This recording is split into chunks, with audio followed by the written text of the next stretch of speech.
This event will be a fusion of innovation shapers in industry, academia, policymakers, funders, students and the general public. Safaricom and University of Nairobi partners to drive socio-economic transformation and shared prosperity through innovation. This event is open to all and attendance is free. My talents are writing, poetry, singing and dancing. I dance and sing. I'm a model. I do spoken word, that is poetry, and I'm also an actor, that is a member of the University of Nairobi Traveling Theatre. My talent is to stir up the gift of other people, inspiring people to discover their purpose for them to make their world better.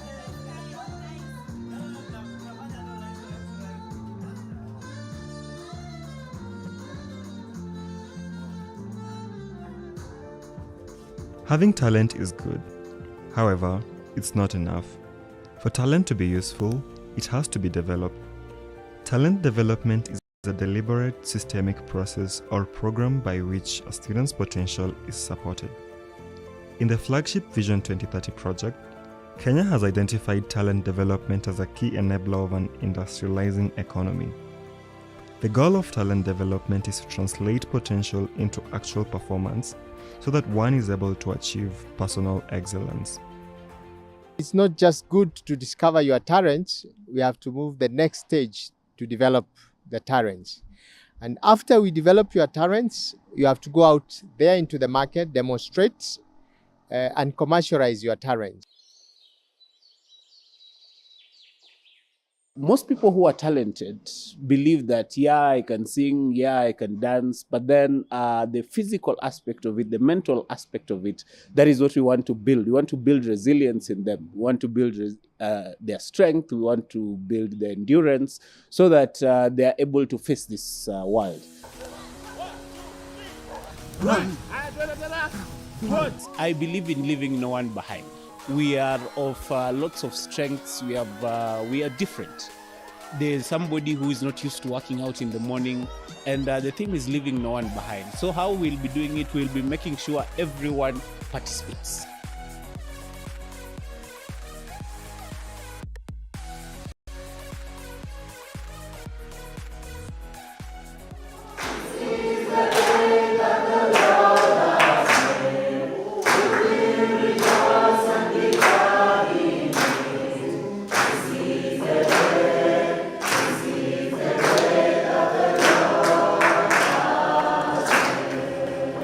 Most of us, we go through adult life without discovering, who am I? You get, why am I here? What am I expected to achieve? The journey to fully developing talent calls for lots of persistence and endurance.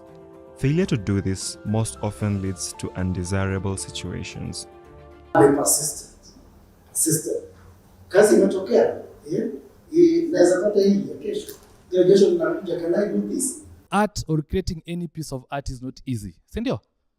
It's not easy. You toil. You guys went through auditions. You're shortlisted. You're here. You write a poem. You choreograph your dance. You sing, and all that. I'm just wondering, does it reach a point where you feel like giving up? Does it? When you're faced at this particular phase, keep calm and do what? Usichoke. Don't give up. You know, there are so many people who are talented, but they sleep until they are in their 70s, until they go to the grave with their gifts. For talent to be fully developed, it has to be identified early enough and strategically placed where it can thrive effectively and get noticed and appreciated. Your talent has to be in a place where it is appreciated. Not just because your family likes you or your friends like you. It has to be in a place where it's a bit contradictory to the norms of that particular place. That is why you will stand out. If you do not challenge the status quo of any setup, you have nothing to claim. No one owes you anything, and actually they will just clap for you like we did to so many other people, and that's it. When it comes to talent development, it's always important to think about how you can get your talent in front of as many people as possible. Right here, I can only meet if you're 50, I don't know how many you are, but I'm assuming you're 50, something like that. I can only reach the 50 of you. But you see, when we are having that recorded, it can reach up to 1 million people. Talent development is not something you do once and forget about. It calls for long-term consistency and determination. Consistency makes sure that life itself as an element of life and people around it and everything that is called life sees you. Yes. They sees you, and for that reason, you get help. For talent development to work effectively, there has to be room for honesty and tough conversations. You will have to get someone who can actually tell you, no, as you moving this particular direction, there is another way. Yeah, you can still do this and do it better even with this. There needs to be policies and frameworks in place in order to create an enabling environment for talent development to work. We want to leave no one behind. So we like to have a teamwork whereby we can create something big from this edition that can actually be put on our channels on YouTube. In cases of entertainment, the group should be greatly involved in such so that it's a way to give them a platform and exposure. Talent development is not always about serious work. It's also about allowing ourselves to live and experience life.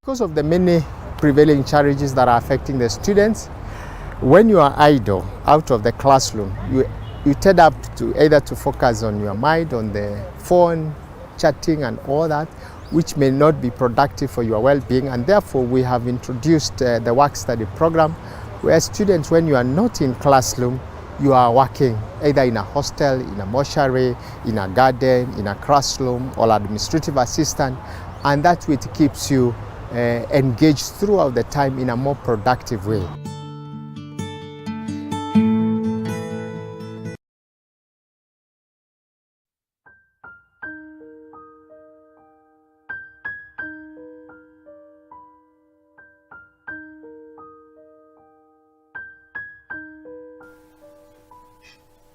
Honestly, I'd rather be kissed by mosquitoes than have a guy who treats me like this. Jenny, are you okay? I'm tired. Only I'm tired. He keeps beating me, and every time I report to the police station, nothing happens. Because he's powerful. Brian, Jenny here needs some help with Juma. Juma is your guy. Yeah. We know him. That bag of muscle is just bad news.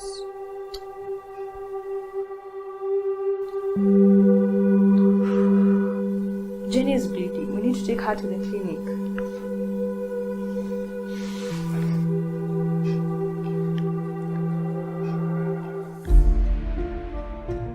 Gender inequality and gender-based violence are very much existent within our communities today. Gender-based violence is common in learning institutions, whereby boys bully girls because of either the masculine power which boys have. They end up bullying the girls who are believed to be feminine. They don't have proper energy to resist themselves. This is something that happens. It doesn't look like something that the average person would say that it actually happens, but it does happen. I've seen situations where students attack each other, where girls are attacked by boys, or we have had cases of maybe rape. think those are cases that have been there. We have had cases of physical violence. There's a lot of people who are getting into relationships, and within these relationships, they're being hit or they're being verbally abused, and they don't really feel like they can speak up on it. The worst case scenario was a case that we had to go to the streets to demonstrate because a lady has been harassed in her own house. She's paying her own rent, for God's sake, and someone comes from outside, and because they have some personal interest, comes, rapes the lady and leaves her murdered. These are behaviors that are nurtured from a long way back. Like, for instance, I was in a mixed high school, and how you would see the boys in the school talking, it's something that you can obviously say that this is wrong, this is not supposed to be happening here. But then the system at the point was not speaking against what they were doing. It was speaking against how the girls were carrying themselves. And so I feel like it's something that we should bring awareness about, that in solving the problem about how this female is carrying herself, at the same time the problem should be solved on the side of the males and how they behave. We as the security department, we take stern action against them, the perpetrators of this kind of crimes, and we charge them. This has enabled us to create a free environment of those kind of crimes.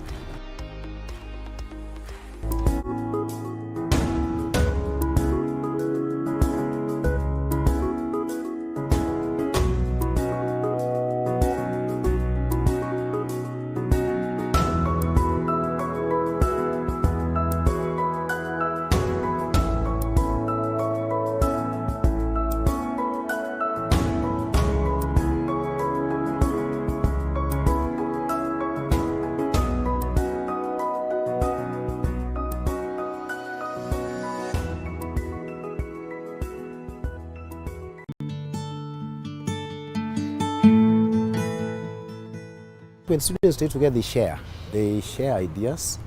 A student can have a problem, they share with a friend. If it's a genuine friend and somebody who is able to guide, they'll be able to be guided, and therefore it makes them have a situation where they can be able to share their problems. If they don't have a staff nearby or somebody who can help, then it means that staying together will make them share their problems, even discuss together, like group discussions. And that's why you find that most of the, especially University of Nairobi students, they would like to stay in the campus because it gives them easy time to have group discussions, and then they shape up each other as they stay on campus.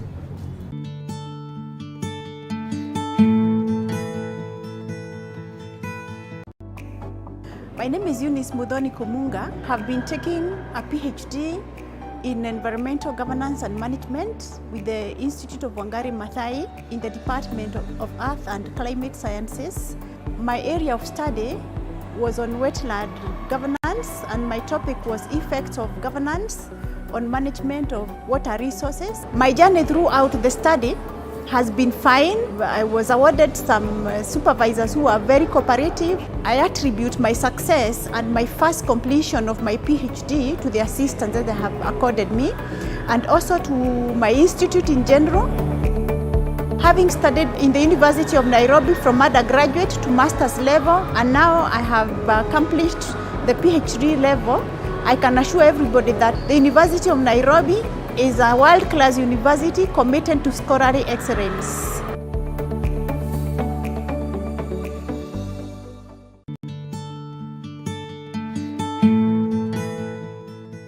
I've seen situations where students attack each other, where girls are attacked by boys, or we have had cases of maybe rape. I think those are cases that have been there. We have had cases of physical violence, which have gone through disciplinary. So I cannot rule out that it is there.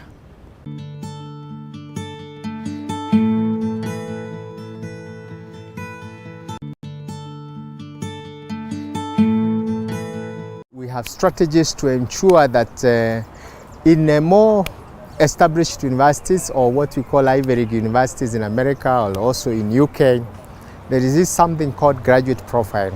you conceptualize the students who is entering first year and who is going to graduate in 4 years or 5 or 6 years. So you conceptualize what kind of students do you want to bake. In our case, as a University of Nairobi, we have come with 4 areas that we want the students to be fully baked. One is holistic, which is spirit, soul, and body, which we have put our chaplains to ensure that the lives of students are touched in a very positive manner.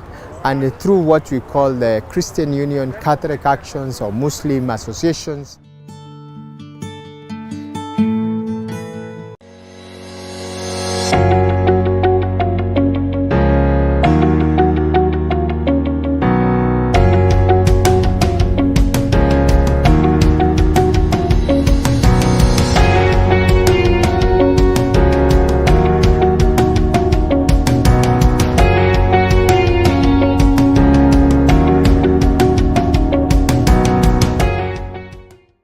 In this week's episode, we are tackling growth.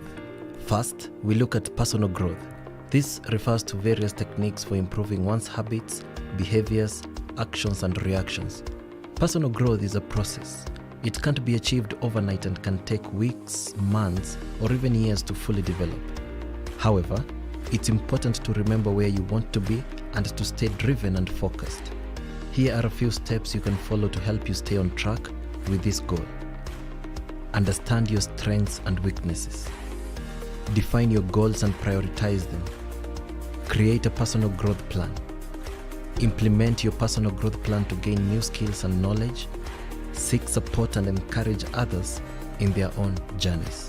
If someone does not have self-determination, you find them going against the will, and they end up spoiled. As somebody who came with A or A minus in the university, they end up with the lower class or pass. To come up with a personal growth plan, you will need to conduct a personal SWOT analysis. SWOT stands for strengths, weaknesses, opportunities, and threats. Strengths are those areas where you have an advantage over others or some unique resources to exploit. To guide you in identifying your strengths, try answering the following questions. What advantage do you have that others don't have? For example, skills, certifications, education, or connections. What do you do better than anyone else? What personal resources can you access? Apart from a degree, I'm also going to come out with a lot of networks from here. We deal with so many organizations. If you relate with this well, you're going to get out as an empowered woman. Weaknesses are areas where you may be weaker than others and may find that others do better than you. To uncover your weaknesses, consider answering the following questions. What tasks do you really avoid because you don't feel confident doing them? What will the people around you see as your weaknesses? Are you completely confident in your education and skills training? If not, where are you weakest? Opportunities are possibilities that you can take advantage of to help you achieve your goals and ambitions. Here are some guiding questions. Is your field of study evolving? If so, how can you align yourself to it? The future-ready graduates, we align them with the skills that are needed 20, 40 years from now. And according to the World Economic Forum, the jobs that are existing today will be obsolete in 30 years by 2050. And therefore we have to align them with what we call the 21st century skills. In the world we have the artificial intelligence, genomic sequencing, machine learning, prototyping and all that, the skills that will matter. Threats are things that may prevent you from achieving your goals. These questions can help you identify your threats. What obstacles do you face with your academics? Do changing industry trends threaten your field of study? Finally, it is a good idea to review your analysis. Ask yourself, is this recognizably me? Is there anything that I have forgotten? Which areas are most important in each of the 4 categories in the analysis? Try to highlight 1 or 2 things from each of the strengths, weaknesses, opportunities, and threats that you think will be the most important in achieving or preventing you from achieving your goal. Those areas will be your priorities for action.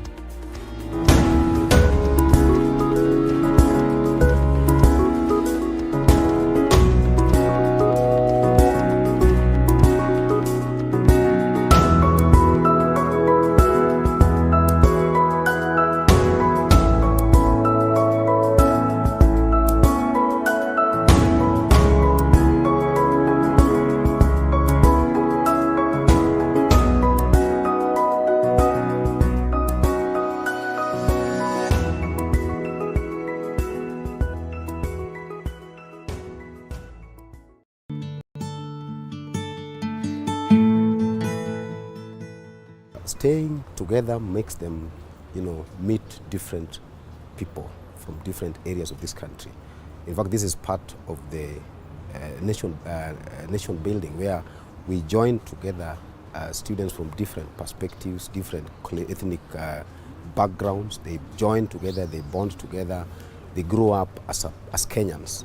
So you find that having stayed with the different different people from different ethnic groups, you find the students of the university will be bonding together, knowing how to live with different tribes.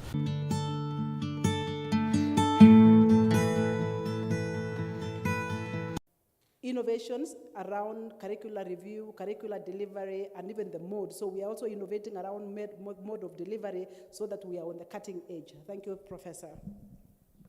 Thank you. I would start with George here to simply tell us what are the areas that you are most, where the demand is most and where you are not finding the local resources.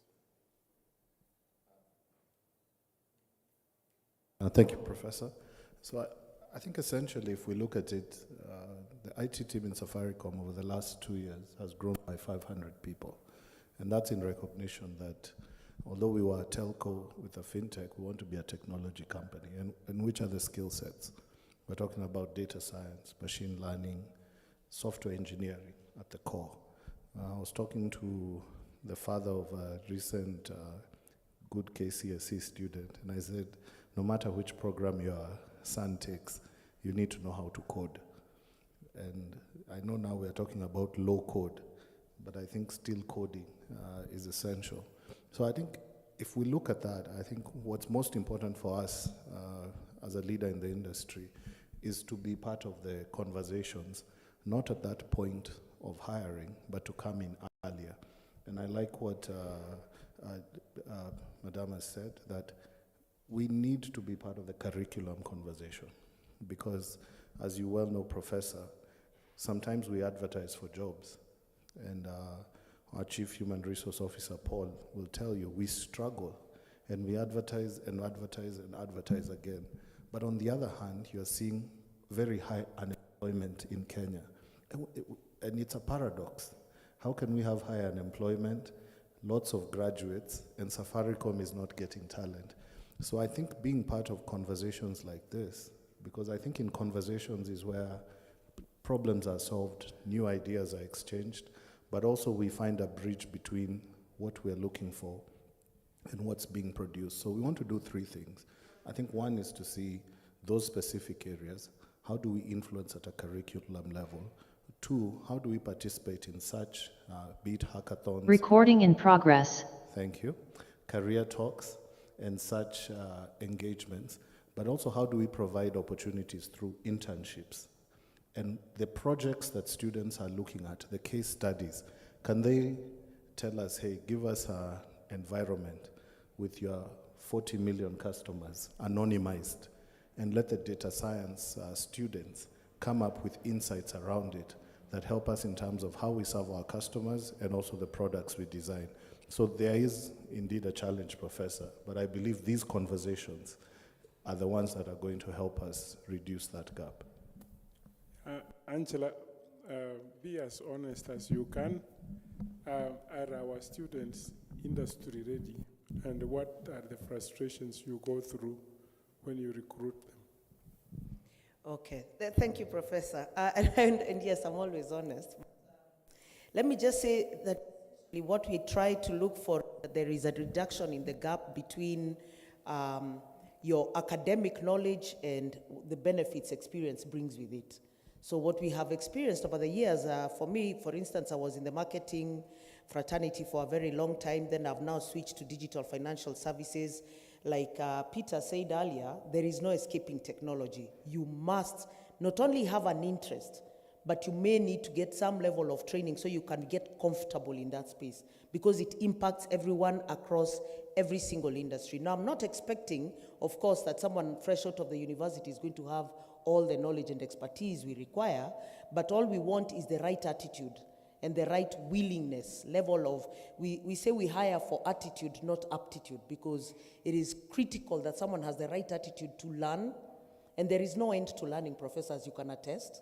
There is no end to learning. So every single opportunity you can get to change how you look at your future, which industry should you play in, the gaps that George is talking about, the gaps we experience even as KCB. Right now, the technology business, the digital financial services business, we have huge gaps in product people, technology people. It's very distressing. And my worry is that I don't want us to fill it with people from outside the country, and yet we have Kenyans here who are ready to work. I think you've been very honest. I want to ask John, I have to say a story about IBM. We brought IBM research here. They couldn't get local engineers. And so we had to talk to Strathmore, which responded very quickly, and Georgia Tech to train 25 engineers to run the lab locally. They also have some resources which I want him to discuss because I refer all my students into your space. Can you brag around about the things that you do? Thank you, Professor. Before I respond to the question that you asked, let me also just, because what I realize many times is people are not familiar with IBM. When I say, he mentioned IBM, but as a company, we're not a company that is out in the let's say, retail space. So IBM is a technology company, a global technology company, and our business is primarily on a business-to-business model. So we power the Safaricoms, the KCBs, 10 of the top global banks, 7 of the top 10 airlines, that's the business that we are in. This year in June, we'll be celebrating 111 years of the company's existence. So we are an old technology business. Innovation is at the heart of IBM. Think about all these years of innovation. This is really what has enabled us to exist over these years. So this is a very exciting space talking to our student audience because in Kenya, I think now we are recognized as a hub for talent. In the last few weeks, we've had a lot of international players setting up. As Professor mentioned, we have been here, actually this year will be 10 years of setting up the IBM Research Center here in Kenya. And IBM Research is, let me just talk a little bit about IBM Research. So IBM Research is the R&D unit within IBM, maybe the largest technology research organization globally. If I'm to brag, so for the 28th year in a row, IBM has been recognized in terms of the highest number of patents. So last year, I think it was 8,682,000 patents that we've put out, technology patents. So we're operating at that kind of scale, that level. A few months ago, we were criticized on social media. We were calling for internships at the research lab, and the requirement was PhD. So, people wondering, why are you calling for internships and you're asking for PhD level? But remember, this is an international industrial research center. So we're doing really high-level research. We're looking at technology, not now, but in the next 10 years. And that's the level of skill that we are looking at. But we did not stop there and say, okay, we cannot operate and we're only looking for resources from outside. So we said, let's work with the local ecosystem and help and that's really part of the mandate of having a research center in Kenya, is let us grow our research capacity to the level where we are now able to participate at a global level. And I'm happy to say over this 10-year period, those software engineers who came in at that time are doing work that is recognized globally. I mean, in terms of those patents that I'm mentioning that are being used by IBM, these are patents that have also been generated by researchers or software engineers who are Kenyan and who are local. So that is the kind of skill that at that time we were talking about it, and we are continuing to grow.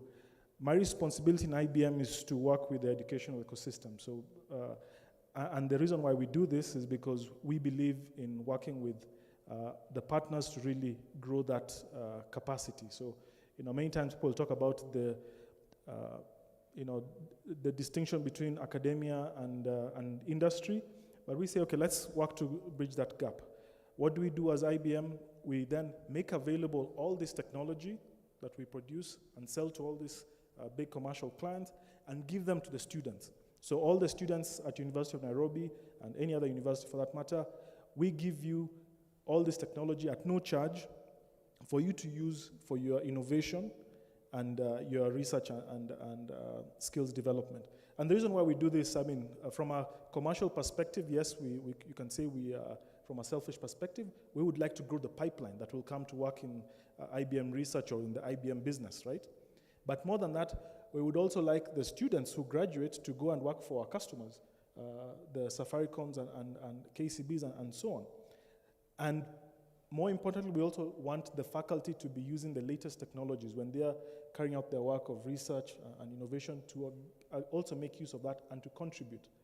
To respond to the question that I think you had asked one of the colleagues before, one thing we would also encourage, in as much as we invite, we're developing capacity that's going to go to the market, we would also invite our faculty to also think about, let me not call them internships, but to spend some of their time to consider industry fellowships. So the faculty members who are training and teaching to go out, spend, I don't know, maybe a year or so, and just immerse yourself into the problems that the industry is trying to address, and then when you come back, you're also then able to channel that to the student. I believe when we close that loop, then we are also developing a pipeline that will not only feed the industry, but also enable the faculty to make sure that they're putting the right skills for those who are coming out of the system. Let me stop for there. Thank you. I think, John, you said the right thing. I can see the private sector taking note. And we are very lucky that our DVC academic is here, that you can give us 1 year to go and stay at Safaricom and see what they need. Then we come fresh to train. Dr. Mwansa, you've been, you are head of this innovation. Now you are outside. What are the gaps you have seen? What are the things you regret we should have done as academia, from the academia side? Thanks very much, Prof. You know, when you were PS, I came to your office. That's many years ago. And I was a young faculty member in University of Nairobi. And sorry? And you asked a question about why University of Nairobi was not doing certain things. And my answer was, I don't know why the university is not doing such things. And then you went further and asked me, who exactly is that? Then I said, maybe the Vice Chancellor. And then you corrected me and said, you are the University of Nairobi. I will never forget that experience because it changed my attitude about everything I have done since then. I realized that I was the University of Nairobi, as junior as I was in that faculty. And that's how we started Nairobi Innovation Week until now. And I really took charge. And then I was asked recently to join government. And so I'm doing this thing of going out for a little while and come back and start a government agency on innovation. So it's called the Kenya National Innovation Agency. I reported in September 2020. I was the only one. Now we've grown upwards of 40 or so people.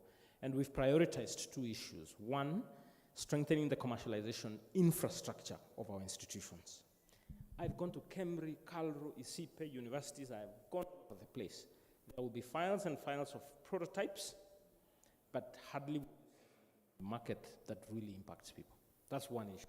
And it has a lot to do with how our institutions are structured from policy, practice, and culture, incentives, and so on and so forth. The second thing we've prioritized is the startup movement. And strengthening a startup movement has a lot to do with incubation programs, how well they are designed in a sustainable and scalable manner. We can have innovation hubs, not a problem. But the proper incubation process, in order for a little tiny idea to be carried forward until it's mature, is a second issue. So for me, there are 4 things in a way that I think, to answer your question. And we've designed the Kenya Innovation Week that will be culminating all the Innovation Week efforts at the end of the year. And we did the one last year, 6th to the 8th of December, and we'll do 6th to the 8th of December this year. And we will see that as a culmination of all our innovation efforts. But I'll point 4 things. The first one, skills. You know, I can afford to speak from outside now, right? And so the skills that we've just talked about in terms of how we are adapting to the quickly evolving market environment, I think in the academic setting, I think we're not moving as fast. And that also has a lot to do with how well does academic connect with industry. If I were to sample right now, how many of us have been to a private sector event in the last 1 month? I barely get one person raising up their hand. Thank you. So it's countable. But how will we know the need unless we are going there? Question, big question. So skills is one thing, and there's a very broad conversation there. I think the second one is the embracing of technology and driving that technology from a faculty perspective and then diffusing into the students. The third is the spirit of commercialization. You know, having ideas, and I keep saying it all the time, fall in love with problems, not ideas. Having a deep internalization of the problems and immersing ourselves into truly understanding the actual challenges we face, and then thinking through our design thinking, user-centered design methodologies, problem-based learning, moving towards solution. I feel that there is not a strong commercialization mindset. I ask a simple question. How many of us have an appreciation of intellectual property exploitation? If you ask students, roughly, on average, probably not many. In China, they will tell you at elementary school, you will take a course on IP. Not because you're going to create an IP, but at least you have the mindset. And then that way it becomes part of your DNA. When we hear students saying, oh, I lost an idea to so-and-so company, X, Y, and Z, I go, well, but if you were not wired to protect the idea properly, why would we blame the system for stealing it? It's so more the commercialization mindset. And finally, is building for startups. You see, the DNA of the university, in my view, should be more and more how do you build enterprises out of students and out of faculty. When I was still a faculty member, now 2 years gone, I remember 2 of my first-class students coming to me and say, we want to build a startup. And they did, and for sure they're very successful. When I look back, a typical first-class student thinks about getting a scholarship and becoming a professor. Well, I asked those 2 students, why did you do that? Why did you think like that? They said, we realized that we are smart enough that we can tackle the process of building an enterprise. And I said, I bless you and I support you. And they are doing very well.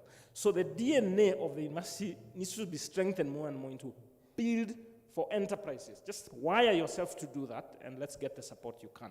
And then finally, in terms of the support system with universities to build enterprises out of students, I like the idea of establishing incubation hubs and innovation hubs.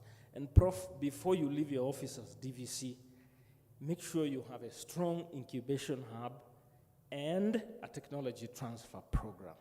Because then you have the support mechanism. If today I were to ask a student who has graduated out there and doing very well in terms of their startup, then I ask them, how did the university support you? Neither here nor there. Thank you.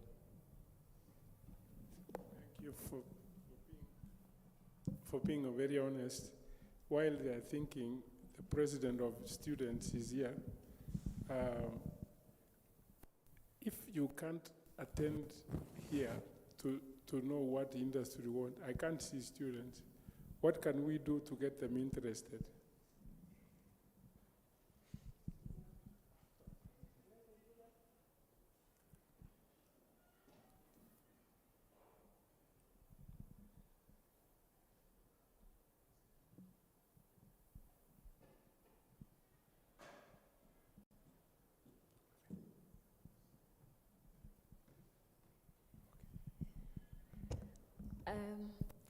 Thank you again for this opportunity, even though I was hoping that I will not have to address this, but to be frank, we have a problem with the young people, a problem of interest and curiosity and agility. And during the break, I got involved with Mr. Paul and Mr. Andrew, and they were telling us, you know, we are looking And we are coming to you and searching instead of you coming to us and searching even when we bring it. And I think if we look into the generation that we're addressing, there's more of the things that interest. There's more of maybe we should have used influencers for such an event, or we would have used other more interesting things. I agree, but I would also like to ask the question, what is this about? Is it about you laughing, and is it about you giggling all the time and you having fun and taking pictures, or is it about something as serious as building a career? We will not always laugh in the boardroom. If today you become a manager, or you're taken into Safaricom to be a tech person, how is your day going to look like? Are you always going to get in the office and then you want someone, you want maybe Njugush to always make you laugh? You're going to get into work. It's about what you are willing to do, and if we are going to have to fall in love with problems, like you said, we have to know areas of which we can find these problems. Sometimes you have to find a problem for you to be able to solve it, and for you to be able to get solutions which can give you a career. So yes, it's it's on our part that we need to mobilize students more and to educate them on the need to attend such forums. But I would also like to encourage, I believe there are some students watching virtually, because some of them are home, some of them are in campuses that are not here, and I would like to encourage them that should you get this forum, break a leg and come here, because you never know. I mean, we keep asking ourselves, why are the firms now taking students from other universities? But Mr. Paul has just told me that if he was in Strathmore right now, the auditorium would be full. And I feel embarrassed for my own people.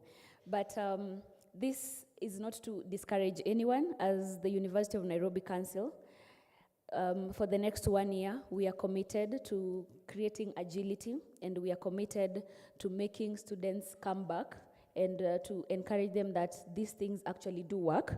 And I assure you, for the Safaricom, that by end of this year, majority of the student, or the majority of the people you'll be taking for the graduate programs will be University of Nairobi students. But also I have gotten reports that they're watching virtually. So as we are trying to get some to come, let's continue, but we are together. I asked because Paul is seated here and looking at our behavior. So persuade him. Now, we want to move slightly. I want to ask Professor Hutchinson, as we stay seated here, the cameras are still on us. Then she would call on someone and then we proceed. Thank you very much, Professor, for a great moderation. At this juncture, I will allow my panelists to still sit a little bit, because what we are going to hear is very much making it practical, making it happen in 2022. Allow me to invite Dr. Bimal Nakantaria, the CEO of Elgon Kenya, to come and tell us about this Elgon Kenya University of Nairobi partnership, making it real, making it happen. Thank you.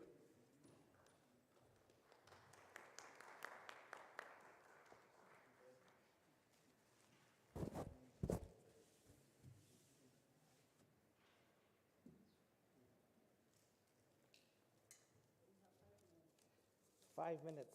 I will finish in 5 minutes, very quickly. Good afternoon, ladies and gentlemen.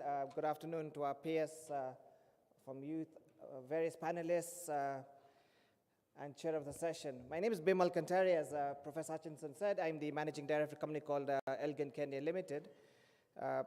We do agriculture inputs. We've been around since 1898, Bwana Peers. The company started by my great-grandfather and always been in this country. I'm the 4th generation in my company, and the company is growing and getting stronger. We're in 5 different countries around East African region and doing roughly the same stuff of supporting the Kenyan farmer. I've been told to keep it real, so I will. we're talking about innovation. So innovation in real company sense is the heartbeat of any organization's growth. They're saying either you innovate or you die. And that is quite true, particularly in these extremely fast-moving times when information flows and decision-making is done 24/7. So if you're not innovating and you're not moving ahead of everybody else, you can be in real trouble. You can have different views on innovation. I looked at three in particular. I said, one is the physical or the digital innovation we all know about. We know about mobile phones. We know about the internet. We know how, using the web, things can move quite quickly. And that's an easy one to look at. And we've all, as I'm sure as individuals, been quite active on social media and all that. So that's one part of digital. I know Safaricom is here and obviously the market leaders in that subject. But I want to digress a little bit away from it and say, how does digital affect my business? So a couple of years ago, because we are in so many different countries, we had to come to an interesting platform, which is cloud-based. We use SAP. Some of you know the program SAP ERP package, where we are now completely as a company on the cloud, and we can access our information in any part of the world. Even in sitting on the beach in Mombasa, I can access my company information, and the company performs. Even sitting down here, I was able to see what my company is doing right now and make decisions online. There's physical innovation, how to innovate new products. If you look at agriculture, whether you like it or not, this country, 2/3 of the economy is agriculture-based or agro-processing-based, and it's incredibly fast-moving. Some of you may know, I know PS comes from Narok. PS, there are farms in your area where they have $1 million combine harvester which works only on GPS. In fact, you don't even need a person on that machine. It can do the whole farm, 10,000 acres, just by somebody programming that machine, and it cost $1 million. That's how fast innovation is happening in this country. And then you have another scale where there's obviously domestic farming or small-scale farming, which is, again, innovating very quickly. You came to my stall a few minutes ago, and you saw what I was doing with the small farmer. You asked a lot of questions about drip irrigation. So a few years ago, as a company, we decided we were very much focused on large commercial farmers, the Nevasha farmers, the horticulture and floriculture farmers. But I was missing the bulk of my customer base. There's 3 million small farmers in this country. We weren't targeting them at all. So about 5 or 7 years ago, we said, let's focus on the small-scale farmer. Let's open our business up. So we had to reinvent the company. We had to innovate. We had to bring new products in. We brought in small packs. We brought in drip irrigation. We now manufacture drip irrigation as a company. And we had to reinvent the whole distribution network. How do we get my product, my small chemical, to every single farmer in this country at the village level? So we've had to be really creative, and I can proudly say, for instance, my Tabiti fertilizer, I must be supplying, every 5th farmer must be using my fertilizer today. We've had to really reinvent the company and innovate. And it's been successful. So my core business, which is the large commercial farming, that's been extremely good. It's been growing. But I've added 50% extra growth to my company by just targeting the small farmer. Innovation is where the secret is. Innovation is where the key is, and bringing new products and ideas to the market and new processes. So we've grown the company. The pie has become bigger just by us having new ideas in the system. Again, I'm trying to keep it as real as possible. I know some of you are going to graduate soon. And finally, I want to talk a little about what we're doing with the Nairobi University innovation. So for me, it was more of a psychological barrier. I was retransforming myself, Professor, as you know. And I've said this story a couple of times to you and to Professor Kiama. A lot of you graduates have come to my office, and we did the interview with you, and I think the lady from KCB mentioned, you guys are extremely book smart. You can't beat Kenyan universities, particularly Nairobi universities, when it comes to knowledge. When you all graduate from the universities, you will know everything technically. You'll know from the book how to do it correctly. But very few of you have hands-on knowledge or what's happening in the market. And I said to myself, either I sit back in my office and complain on Twitter that nothing's happening in this country and blame the government for every problem in this world, or I get off my back and do something about it. So I approached Professor Kinoti and I approached Professor Kimani and Professor Kimenju. And I said to them, how is a company, mine is not a particularly big company. When you compare yourselves with the Safaricoms and KCBs of this world, mine is a relatively a medium company. I said, how do we change the paradigm? And when I approached the university, I said, why don't I take the step of setting up an agriculture innovation and technology center? And Professor Kiama, you know, I don't know if you all know him personally, but that man's a visionary. He's incredible. He's very fast. And very quickly, we drove down to Kibeti campus, and he identified a site. And we now have a very strong technical committee chaired by Professor Kimenju, and my company, we've got a team of architects from Beglin Works, a very famous architect company. And we've now designed the center. In fact, yesterday, Professor Hutchinson, the drawings have now been approved, and the plans are ready for implementation. I think we're just waiting for Professor Kiama to sign it off. The center is going to cost us 40 million shillings, and it's part of my CSR. We're going to donate the center to the university, and we're going to fund it. And before anybody says anything about what my motives are purely CSR. I don't intend to make profit from this one, but I think it's important to give back to the country, particularly to the youth of the future. So we're going to make the center, we're going to donate to the university. Of course, university land is theirs, and the center will be run by the university, so they obviously have a big financial commitment as well. But I think this is going to be the place where we bridge the gap between what we're talking about today and reality on the ground, where my friend from KCB and Safaricom keep talking about. Where is the bridge? Where do we connect the youth, the students, and private sector? And I'm hoping that this center will bring in innovation and ideas from our side to the university students, and from the students to us.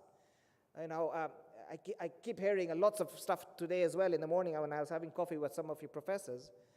They have these amazing ideas. We talked about mangoes outside, but none of this has been commercialized. It's sitting in somebody's drawer. It's ideas sitting in one of your heads, in your students' heads, but it's not being commercialized. How do you make profit from it? And I'm hoping that this center will bring private sector companies like myself, Cooper Kenya, you know, there's Caterpillar, tractor people, drones. Drones is a big subject now. How do we bring all of these people to come and showcase what they do, and then you tell them what's in your mind? So somehow we can bridge the gap between academia and private sector. And I'm pretty sure this sort of hub is going to be a really interesting place, and I know my friend, the director here from the Innovation Center, Tony, you're going to be part of this, I hope. You seem like a really switched on guy, so I'm hoping that you will somehow, a professor, link in with us. I see IBM is smiling here, but IBM is very important as well. You need to link on with us. You have to put money and time. KCB, Safaricom. 2/3 of your customers, whether you like it or not, are in agriculture. So whether you want to know it or not, you have to play the game. You have to be in agriculture, and really is an important part. And I know KCB has a very big lending portfolio to, and could be better, by the way, to agriculture. So we really need partners like yourselves to be part of this innovation center. If you can transform these minds, imagine the future of your companies, right? So I'm offering, on behalf of Professor Hutchinson and Professor Kiama, for companies like yours to come and partner with us. I know PS looks very excited. He's a calm man, but he's smiling inside, saying, well done, Elgin, Kenya, this is the way to go. And then the other one that was interesting, which I also thought was lacking, was graduates come out of universities, and the first thing an employer asks is, have you had any practical experience in a private company? And most of you will say no, or I have a little bit. And it's a big gap between us and students. So I said, why don't we, as a company, employ 20 graduate interns every single year, every single 6 months, which we did. We launched the program last month in Professor Kiama's boardroom upstairs, and I think PS Muya was there, and Madam Ruth Kage from State House was there, and we launched together with Professor Hutchinson. And those 20 interns, PS, are now in my company right now. They joined us about 3 weeks ago. We gave them we gave them a week's training, and the last sort of week, 10 days, they've been actually in the field with my staff, and we're training them hands-on. And PS, you met one of the ladies outside. She was in my stall. The young lady who was talking to you was actually one of the interns who now is working in my company. But you see how smart she was, right? I mean, the way she talked to you confidently and without any nerves, that's what an Arabic university student is. And, you know, we should be very proud of the kids who are coming out from this university. So I hope it's going to work. For us, it's work in progress. It's not free labor. We're going to pay, are paying the students 25,000 shillings monthly salaries. I hope that will cover their expenses. But that's not important. Important thing is we give them some training, hands-on experience on how to work in a company, discipline, get up in the morning, come to work exactly at 7:30 in the morning. You better be there or we'll deduct your salary. All these things are important, discipline, right? Work the whole day and go home and feel proud of what you did. So I hope some of these life skills are also going to be taught to the kids. And at the end of the 6 months, some of them will obviously join my company, and some will hopefully find decent jobs and better jobs than mine. So this is where what do you say, the get it real? I'm trying to get it real by saying we can actually do it. We can sit here and talk, or we can complain on Twitter that government is not doing it.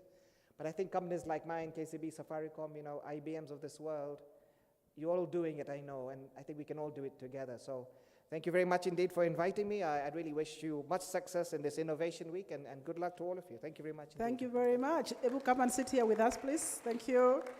Asante sana. I think it deserves a better clap than that. We have had a great man in as our moderator. I want to ambush him a little bit and ask him whether it is true that he's going to be an ambassador in Belgium and what he is taking, because the University of Nairobi has been a mentor in the higher education sector and also going out there into the government and everything. So Professor Bitamgu Ndemu, what is that one thing that you are taking to the international community from the University of Nairobi? As I call Paul Kasimu to come and give us a 10-minute high pitch for the master plan on employability in the digital age and future skills. Professor Bitange, you've been an amazing mentor for many. Tell us what you're going to take out there. We'll miss you, but I think with now internet, we can talk. Thank you. Thank you for the question. If I survive past September, I can do a lot more. What probably most people don't know, I was one of the expert panels in the development of the EU AI principles. Now they are working on AI laws. The first attack I had on the student leader is that the profession of law is going to change because of AI. If you see what George are doing from Safaricom, they are utilizing AI very extensively. Lending on the platforms, algorithms are working. KCP is moving into algorithms. The question is that what if an algorithm has a bias which nobody sees? It would cause chaos throughout.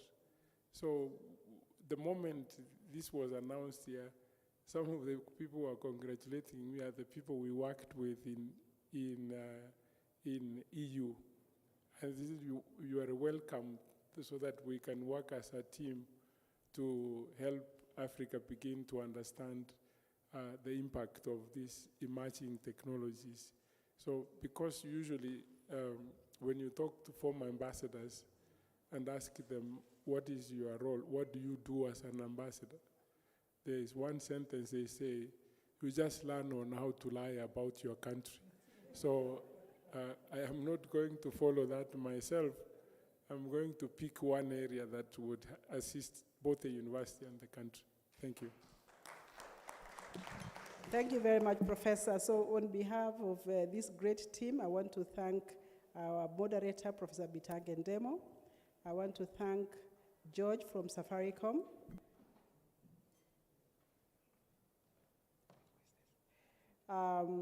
Honorable Charles Sunkuli, our PS, Caroline Mukira, General Manager IBM,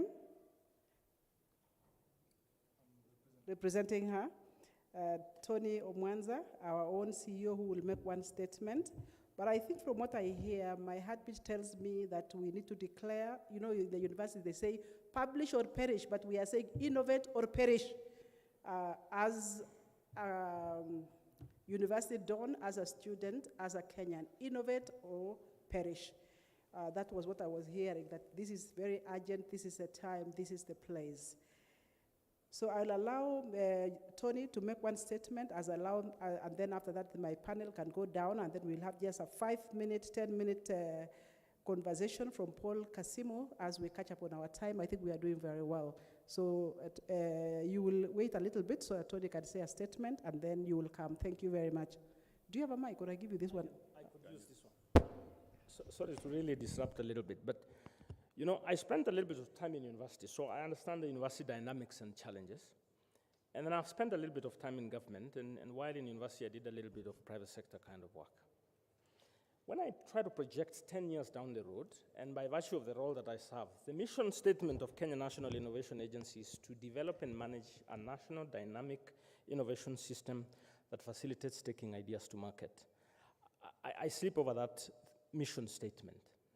And while I try to build this institution, I ask myself, what would 10 years look like in the context of innovation in the country? And I think about universities. The challenges you've just described about demand, skills, and so on and so forth. Then I look at the trends of funding of universities, all right? And because you need funding in order to do that foundation, to build and have all the tools that you need and so forth, I see a little bit of a danger sign. That there's a big threat about how we might look down the road. And this is the message I would have for IBM, for Safaricom, for KCB. The university is going to need private sector in order to thrive and deliver on her mandate. There is no question about it. And if we stand outside and challenge some of the things that we see in terms of output, we are part of the solution. And in my best way, I think about it, because I don't see government investing more and more heavily. I see private sector being able to do that. And I see that the solution is let's dig in deeper. Sponsoring events like Innovation Week is amazing. Sponsoring a hackathon is amazing. But one of the greatest things we must do is to strengthen the institutional systems for innovation in a sustainable way. That way, 10 years down the road, we don't have anxiety about what's going to come out. These are our universities. They don't belong to somebody else. It's our universities. And we have to dig in deeper and support a lot more in form of what? Programs like incubation and innovation hubs. Thank you. Desana, thank you very much. Yeah, we could have said much more, but I think we are running out of time. Yeah, because I think even when you look at the government supporting the universities, they'll give you the workload, and every university will do a timetable for teaching. Nobody does any timetable for research. So it's just left to individuals. So I did some data last year, only 4.1% of the university academia were doing research as PIs. So we are in a serious crisis as universities. Very little research is going on, and they will tell you publish or perish. They will tell you the workload is this. So we are very busy doing timetables for teaching, but nobody for research. So the partnership is actually needed urgently now. But as I said, Tony said, this is our country, this is our university, this is our destiny as a people. So again, I can see he's burning. Do you want to say something as we go down? DVC is here. We would be in chaos if we don't plan. If we don't give him an opportunity. If we don't plan for CBC. It's true. Because the mindset is different, and the mindset of lecturers is different. You will be just solving disputes outside here. Professor Ogengo, do you want to make a statement? My brother, by my other mother. As the Deputy Vice Chancellor in terms of academic affairs, we've touched quite a bit about curriculum, about this. That is your baby, that's your docket. Do you want to make a statement even where you are? I'm not the one who did that. It's okay. He's ever ready. It's okay. My dear friends, partners, and my dear students, I can only say I'm excited. This issue of data science, there will be some curriculum with your involvement ready in the next 3 months.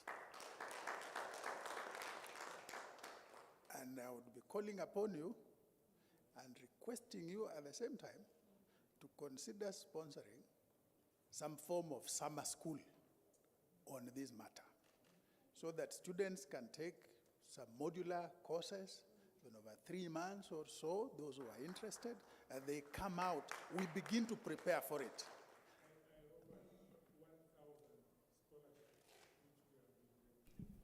1,000 scholarships ready, my students. Yes. Direct on the floor. When I got frustrated with Omwansa School, I talked to some group to issue, they are going to educate 1 million Africans in data science, and they were going to use foreign universities. So if you start the program, because I am involved, I would say 10,000 of those scholarships come here. Excellent.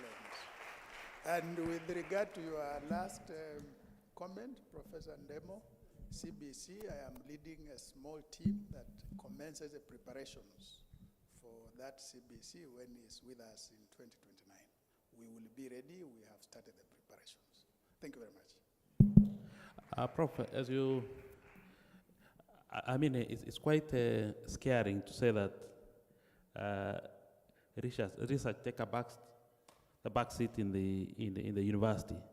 I think the universities, particularly this one, need a deep dive, a thorough discussion on how to enhance research. Because without research, we cannot go forward. Yeah.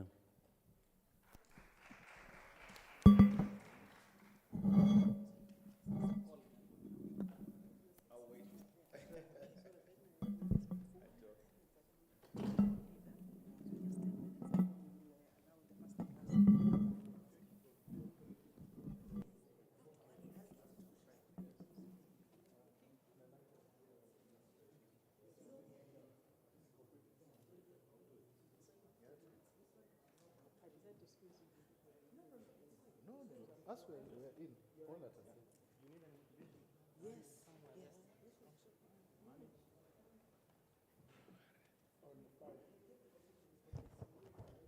I've been given 10 minutes, I'll take 5, because I'm between you and lunch. I would have given you perhaps a little bit more, but just to acknowledge what is happening.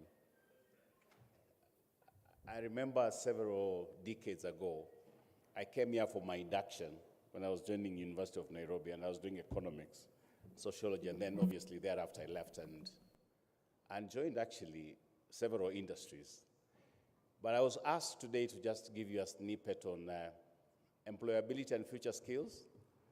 And as I sit here, I'm asking myself, what would it take just to say one or two things? I sit in a university council, and actually I chair the talent committee. And if you ask me what are we suffering from, I'll say 3 things. If we can equip our people with mindset, skill set, and tool set, just 3 things.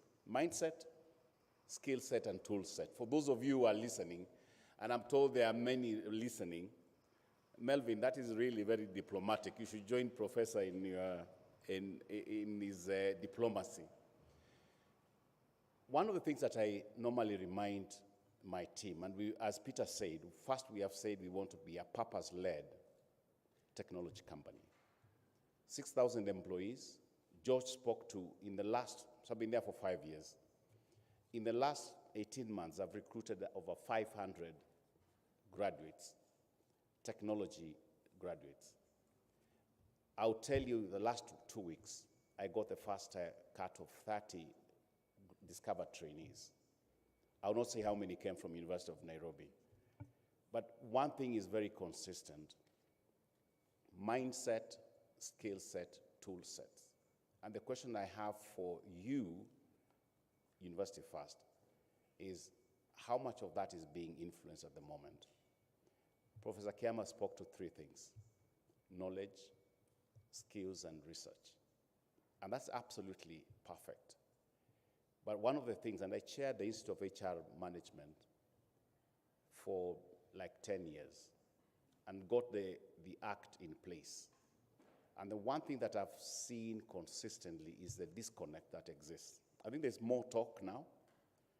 I think there is hope, but I think it is not fast enough, which is why we are here today. I think there's a lot of lip service.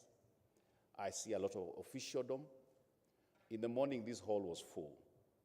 People left. And those are the guys actually who look for jobs. And I look at it and I say, that's number 1. Angela spoke to attitude. I tell people I hire for attitude and train for aptitude. Show me your learning agility, and then I will engage with you. But like a priest, when I preach, even if it's one converted, I think that's good enough. You don't have to convert the whole multitude. Let me speak to about three things. And first is just about the generational industrial revolutions. So the first one was in the 1700s or 1800s, which was the very first one, the steam engine and mechanization. Then later we saw more of the 20th century, there was a mass production division of labor. Taylor was one big one when I was doing both my economics and sociology. Information age came in, which was the computer age, and now we are in the digital age. We have about 5 generations in the workplace, and I will add a 6th. There's a traditional generation which was more of before the baby boomer, the silent generation, which has been there. They were born up to 1946. Some of them are chairmen of organizations. But then the baby boomers came in, Generation X, millennials, and now we have the gig society, which is what we are looking at. But there's another generation I define as the perennials. And perennials are those who reinvent themselves, those who become relevant irrespective of what the situation is. But some statistics that I thought I would share with you briefly. Did you know that more than 1 billion jobs will be transformed by tech in 10 years? More than 1 billion jobs will be transformed by technology. 50% of employees need reskilling, and that's one of the things I've done with my team. One of them is the gentleman who took you through the first bit on what we are doing, the 9 skills. And we've done about 3 cohorts of about 60 to 90 actually. And of the 300, George will tell you, we have placed 95% of them in new roles. And we are looking at how do you build proficiency. So I think that's one thing that you need to have in mind, and especially those of you present or watching. The point is 20% shortfall in workers is being forecast by 2030. 20%. Prof spoke to this.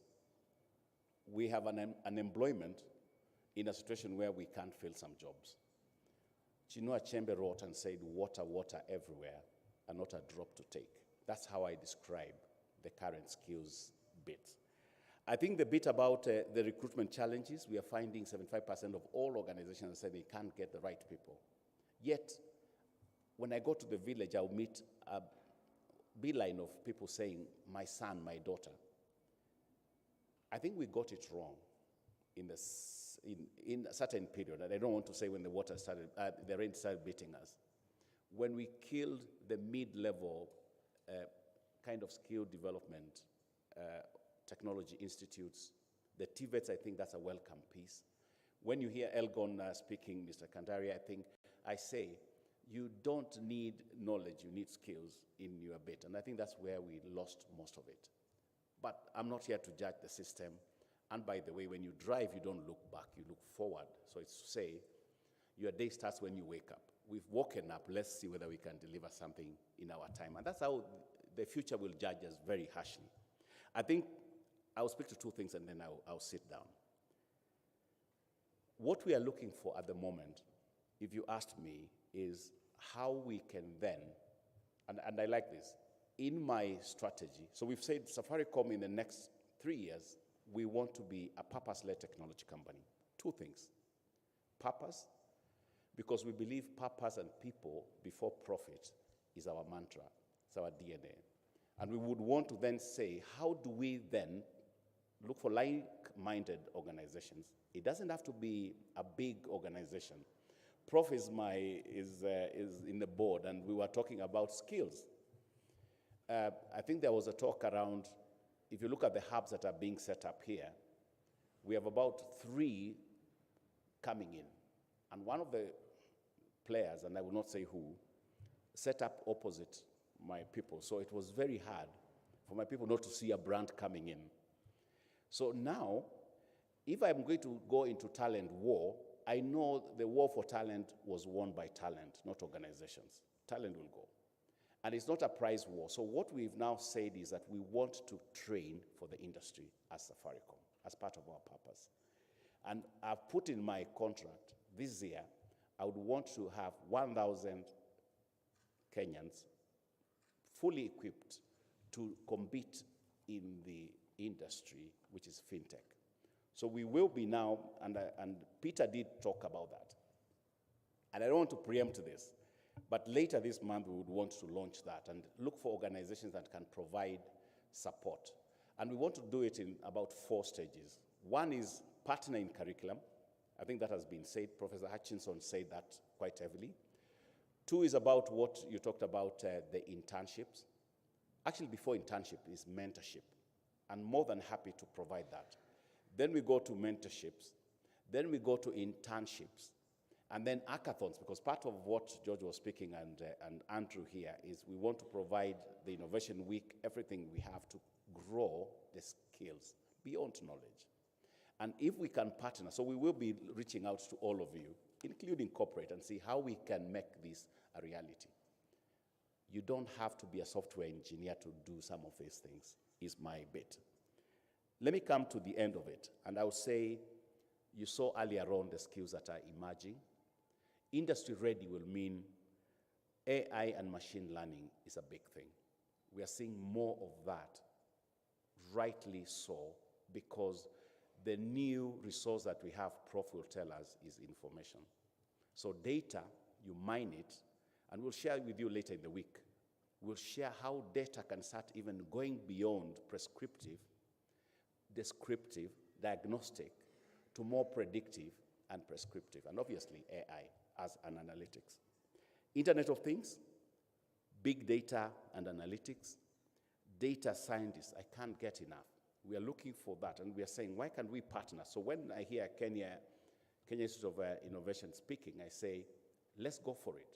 We started a hub, technology hub, innovation hub, and we looked for big data scientists and big thinkers. And we are saying, where are the universities? Why can't you stand to be counted? And it doesn't have to be in the street where you're singing and partying. It is creating your future.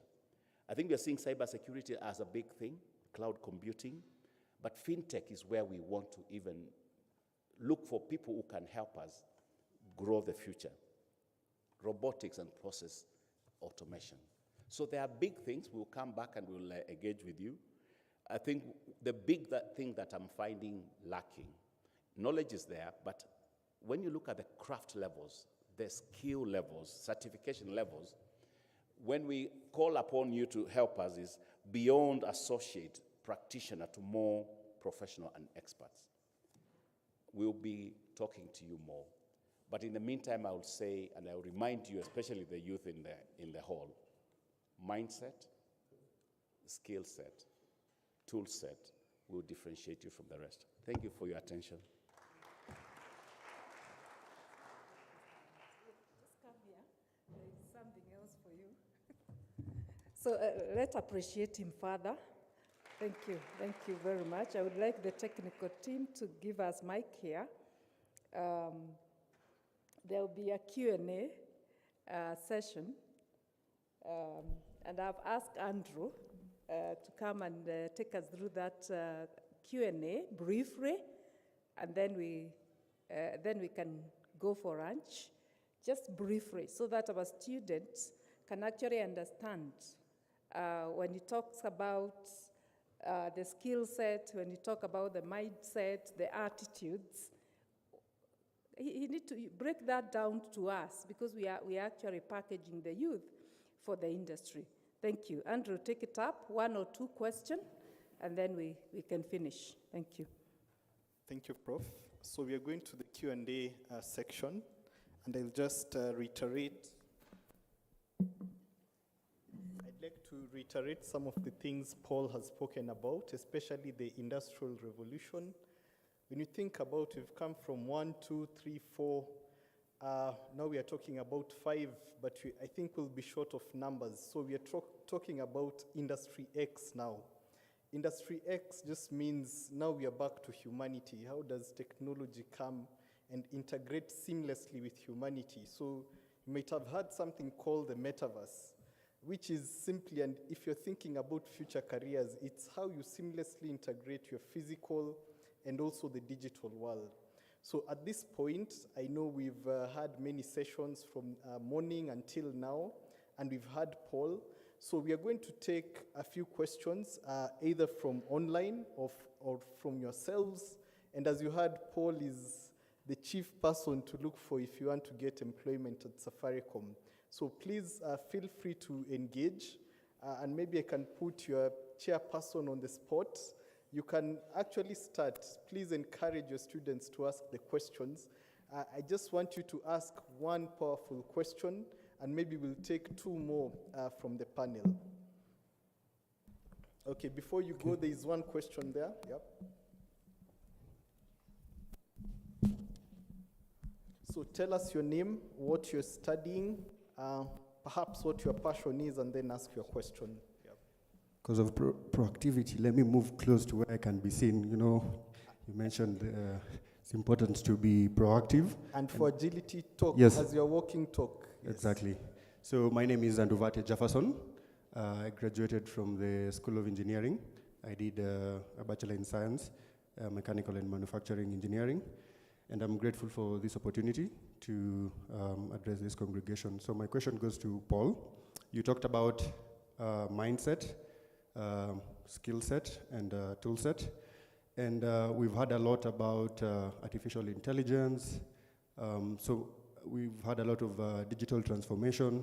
But one thing I haven't had is emotional intelligence, how to create an enabling environment for all of these things to thrive. So Safaricom has been voted the best employer a couple of years running. What are the policies in place? What is the culture in place that enables this growth mindset, this upskilling mindset, and this appreciation of skill sets so that other companies can borrow, and as well as students, we can begin to position ourselves in those environments. So thank you so much. All right, so Jefferson, that's a great question. Let me first say, when I talk of mindset, what we are looking for is the can-do. Somebody said, I think it was about where you look at problems as an opportunity. And it's just how you're wired. The worst thing I find in Kenyans, and let me stand here, I think this would be better. Andrew, you field the questions. I tell people that Africans never die of natural causes. It's always the neighbor who has bewitched them. And the victim mentality is one that has kind of messed most of us. And that mindset then is, for instance, when you hear there's an innovation week and there are players coming in, what is the prevailing mindset in the university? I find the DVC is more concerned about it than you are. And I say, why are the bereaved not crying? The others, neighbors, are the ones crying more than the bereaved. And I think that's the first thing about, maybe it is how we've brought up you as our kids. But speaking about the combination of mindset, skill set, tool set, it's about how do you, in your journey, start picking some of those as you go along. Let me speak about what we've done, because you've asked about the culture we do. First, we believe in the spirit. Peter spoke about the spirit of Safaricom. 4 components, I'll remind you. Customer obsession, purpose, collaboration, and innovation. When we say customer obsession, then we are saying everything, customer is at the front and center of everything we do. Purpose is who we are, and we are led by the SDGs, the Sustainable Development Goals, where we say purpose, people before profit, is what has kept us going. Now, when you look at collaboration, is where we get done all together. And then finally, it's also around how we fail forward. We've just introduced agile ways of working. Agile is about setting up teams that are around solving a problem or an outcome. And I've simplified it to a point of fault. But it's where you have teams that are empowered, they are autonomous, self-managing, and they deliver.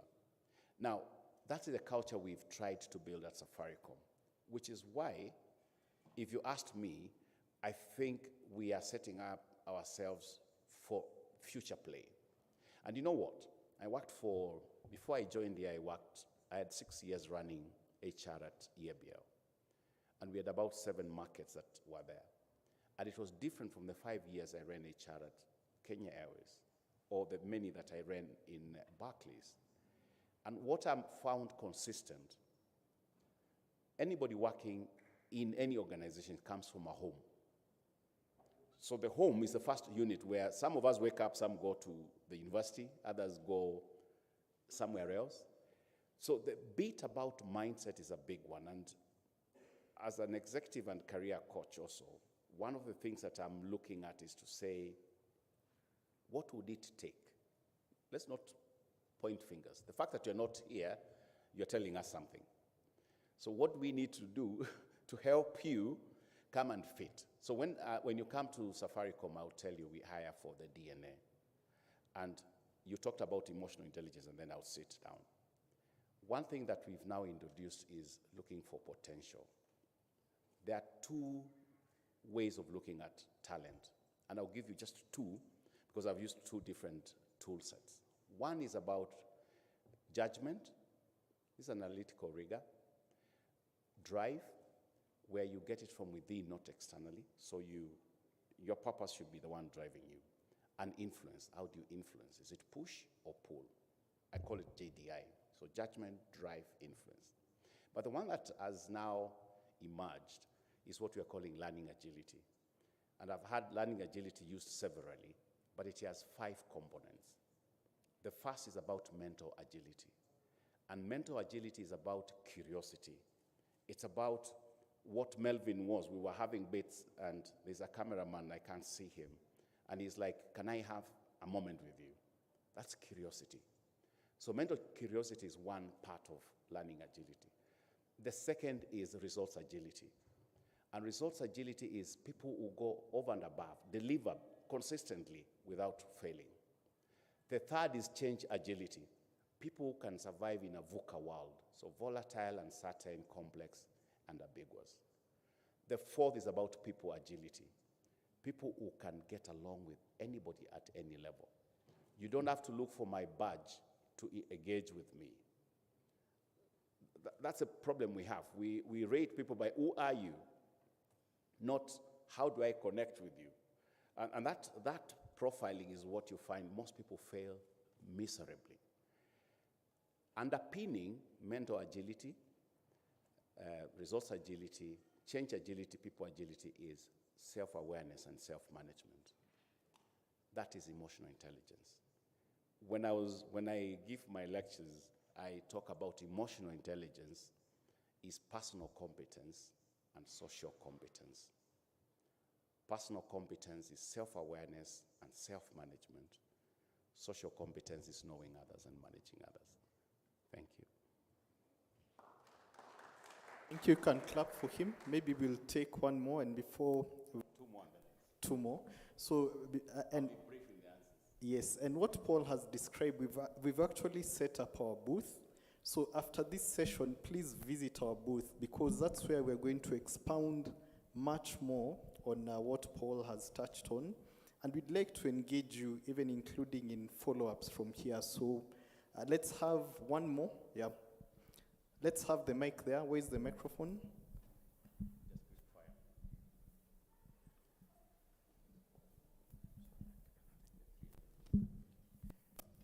So what we'll do, we'll just take all 3 questions and then we wrap it up from there. Okay, thank you. My name is Grace Kamau, and I'm a 3rd-year student of petroleum engineering at the University of Nairobi. My question is very simple. As you mentioned, some of your competitors are setting up base literally opposite you. And Nairobi is a silicon savannah. It's the growing African silicon savannah. So what is stopping industries such like Safaricom and companies as yourself from not demanding perhaps a degree or any form of qualification to hire students, or to hire, let me say, young people? Yes.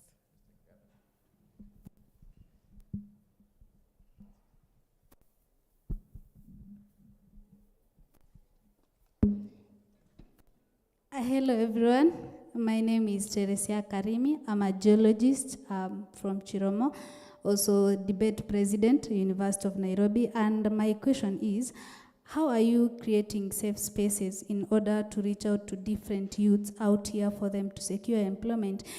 Are you like looking for people to employ in terms of their field of study? Because I'm a scientist, but I do well in corporate communication. So how do we go about that? Thank you. Let's take the last one. The last one? Hi guys, I'm not a student, but I feel like I need to speak on their behalf. My name is Samuel Kamochu. I'm a software engineer and a telecoms engineer too. Used to work in Safaricom. I think the conversations that have been held today have been very exciting, and I see an opportunity. I know George here, Angela from KCB, and even the faculty members, we all know that you guys have a demand that you cannot meet. And Paul, I know you agree with me. There are many things that you'd like to do in Safaricom, but you cannot meet the demand. And I'm seeing young guys here who are looking for something to do. I know there is mindset, tool set, skill set, but it will only work if you give them a platform to come and work on those things. Because if you allow them to work on ideas and they struggle with commercialization, then that pulls them back. But if they come and fix that issue in KCB, and all you're trying to do is to train them on delivery, I believe that could work. Probably I would like you to comment on this. And I agree with you, but they need to be present, not absent. So you see people present, I see some empty seats. So I have the mic. So what I will say is, you're absolutely right. What I see is, again, the partnership. An opportunity like this is one. This hall should be to the brim. Why? We have big brains here. So if they can't trust their DVC, who am I to speak? I don't know, the Bible was quoted earlier on. So if they can't listen to the prophets, how will they listen to anybody else? Because we are saying we have created that opportunity. But there's also the other bigger piece. I didn't say this, but the future of work is what I call WWW. Work has changed. Workplace has become a workspace, and the workforce has been transformed. So there are gig workers who we work with. What I didn't tell you is that out of the 6,000 we have, George will tell you, we have another, perhaps a third of that working independently. People come as agency workers, we partner with them, some convert later to be our employees, but we grow them. I think we are telling the stories, but I don't think people are hearing as hard. And when you get a mic, then look at the opportunity. I normally say, look at what is missing, not what is wrong. So I would say absolutely right. A geologist can still work as a data scientist. That has been proven.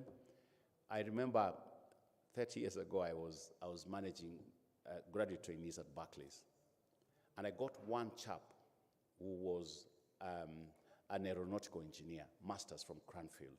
And I asked him, what the hell are you doing here? And he said, you know what?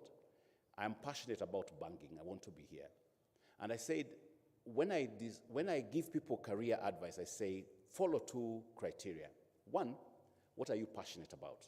Two, what are you good at? Where those two meet, you have a perfect bit. 15, 20 years later, he knocked at Kenya Airways, and he became one of our fleet managers, and he was now using his banking skills and his training to become something bigger. We don't necessarily insist on degrees now. You ask the question and somebody's distracting you, and I'm answering you now. So what we have done is, when you look at the skills I call out, we have taken 30 machine learning graduates, IoT, which is Internet of Things, and the cloud, the computing. We don't ask for a degree. We put you through, first we do hours online, and then later you're given tasks to complete. If you do it, we employ you. Again, experience can be gotten from anywhere. Look for it, including church, including in your home, including appearing for events like this. Thank you, and do have a good afternoon.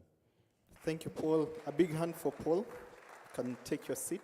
So I can allow George to tackle one question on competitors. Where's the mic on the ground? Yeah, just give George before I wrap up this session. Good, thank you. I think it's fantastic, and I think Tony will agree that we have competitors coming. But I think it will not add value. I'll speak authentically. If competitors are coming to take from KCB, Safaricom, that's not what it's about. We have too many people unemployed, and unfortunately, some of the big companies come, and they're just poaching around from startups, I think what we need to do is to expand the job market.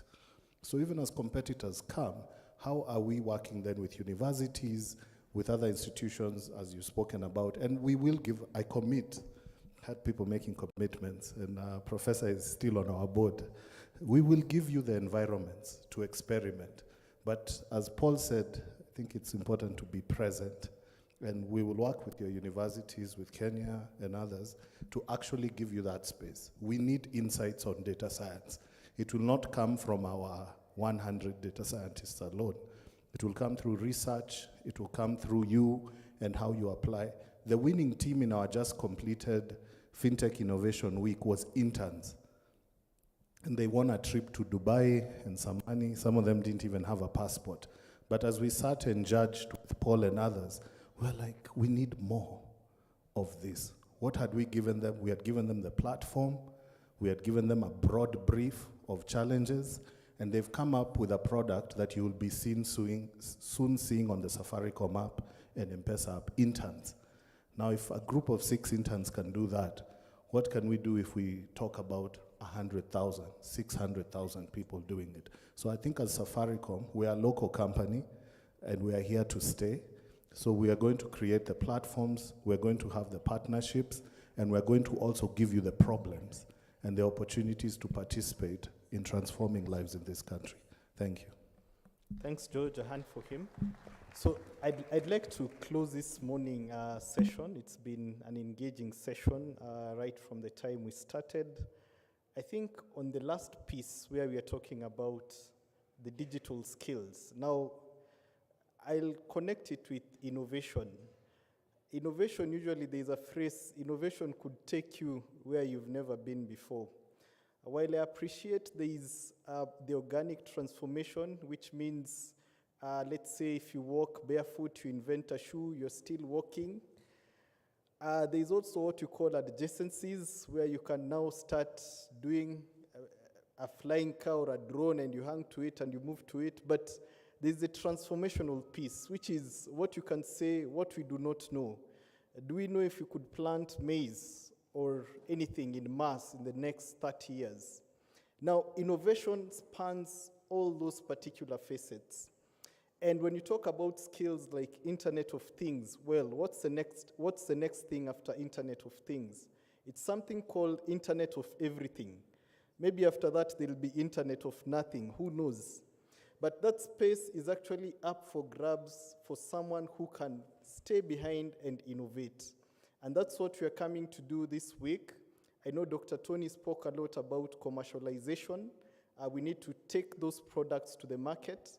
But ultimately, the mindset, the same one that gives you perhaps the platform to come and work for a company like Safaricom, it's the same mindset that will help you to transform the rest of Africa. So it's been an amazing session, and we'll break for lunch now. We'll be coming back at 2:30. So at 2:30, we have exciting masterclass sessions. So what we've said for this Innovation Week, we want to do more of the masterclasses so that you can impart knowledge, real actionable knowledge. And if you have time, we have innovators across in the new building, seated on 4th floor, and they are hacking on real ideas. And there is a small incentive you are giving them, but I think the message is, what challenge, what problem are you solving, as was said earlier on? So the first masterclass will be on FinTech and investments for SME and innovators by Robert Abojani. That will start at 2:30. So this will help us to see how do you handle finances as an SME and an innovator. how do you move towards commercialization of the idea? Then Samuel Kamochu, he's actually right here with us.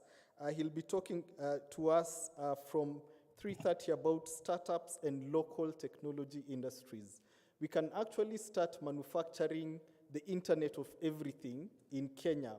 When you talk about wearables, so I do have my phone here, but the future really is wearable tech, which means even my coat here becomes my working tool because it's a wearable. I can get my information, I can communicate with the outside world, I can have some Googles that immediately connect me to my work environment, and I can be here physically present but virtually managing the whole world. We could create the metaverse, and those are the things Samuel Kamochu will be telling us through an exciting program he'll be running. And throughout the week, even tomorrow, we'll have more master classes. We'll have one talking about big data and AI. There's one tomorrow which will be talking about academia research.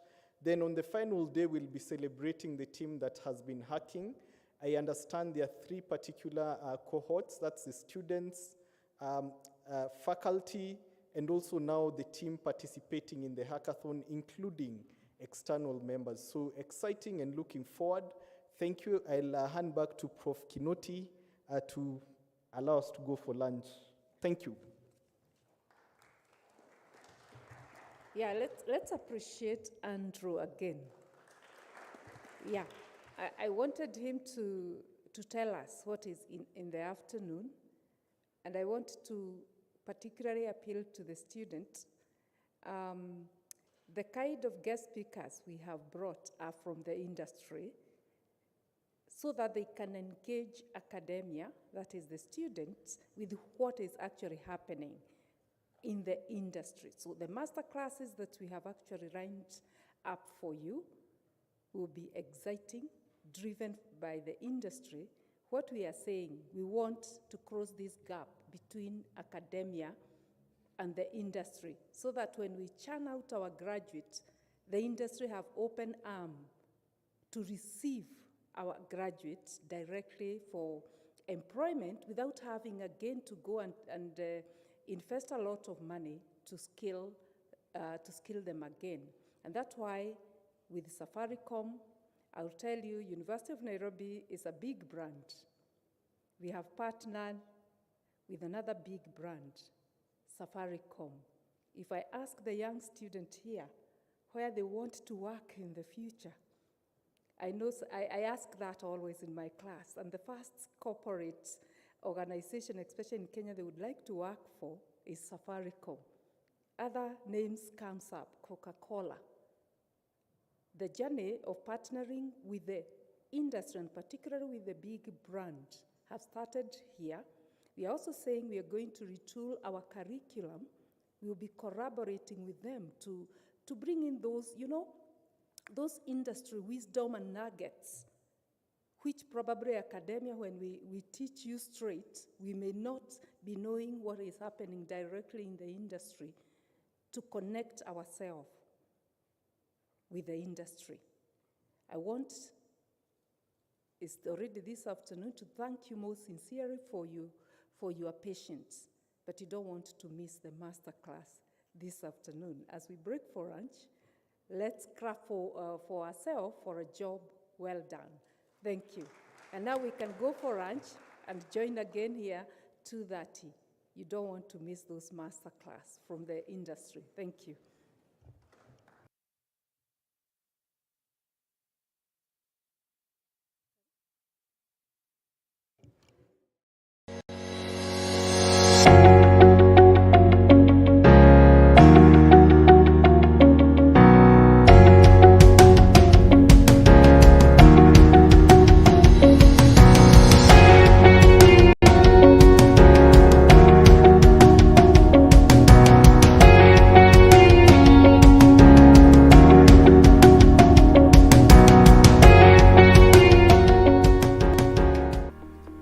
A wise man once said, "It is wrong and immoral to seek to escape the consequences of one's acts." But how often do we do just that? It's important that the student community should understand that, one, their rights should not infringe on other people's rights. The comrade's power will not be with you when you are going to graduate. At the end of the day, you will be alone. When you are now going to graduate, there will be no comrade's power. For many, the university is a space of newfound freedom. When you have a lot of freedom, we shall have what we call automatic slavery. Of course, because there's no one to tell you do this is right, and this is wrong. So you find yourself many times making your own decisions. It is a space where many of us experience, for the first time, unsupervised life. I went through alcoholism, and I went through alcoholism and drug abuse through the pressure that I built into myself. There are no prefects, monitors, no teachers on duty, no bells, and absolutely no supervision. It's based on your self-discipline that you have to know the time to wake up, time to go to class, time to do your homework. And if you are not self-disciplined, you find yourself weighing due to peer pressure. There are unlimited connections, entertainment, and places to discover ourselves. But how often do you review the direction you are taking? How often do you think of your destination? When you're doing, for example, economics, see yourself as an economist and think about what you're going to offer as an economist. If I was the governor of CBK and I decided to employ you, what benefit are you going to bring to the CBK? Accountability is the process of self-regulation. I got caught smoking weed. We were taken to the disciplinary office and we were given 3 options. We could be taken to a police station, we could call our parents, or we could take a suspension, a 2-year academic suspension. It is about defining ourselves to distinguish who we are from where we are. It is about building an identity that speaks of our values, our aspirations, our visions of life. It is an individual enterprise. It is the readiness within you. It's not about the counselor, it's not about the people around you, it's not about your teacher, it's not about your parent. It is who you want to be. The university life tests my capacity to be me. It has the capacity to pull me towards great destiny or away from it. You can enter into the wrong company, which now can sway you out of your course, your destiny. Accountability is foremost about evaluating ourselves. This is personal accountability. It is an exercise of being on the lookout for ourselves, guarding ourselves from straying. As Les Brown says, you must accept responsibility for your life. Know that it is you who will get you where you want to go, no one else. I like to tell the students that the University of Nairobi has many opportunities, and I like to call them up to take up these opportunities.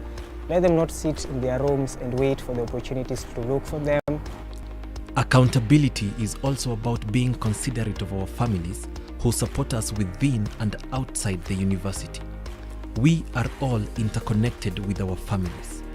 Everything we do to ourselves, we do to them.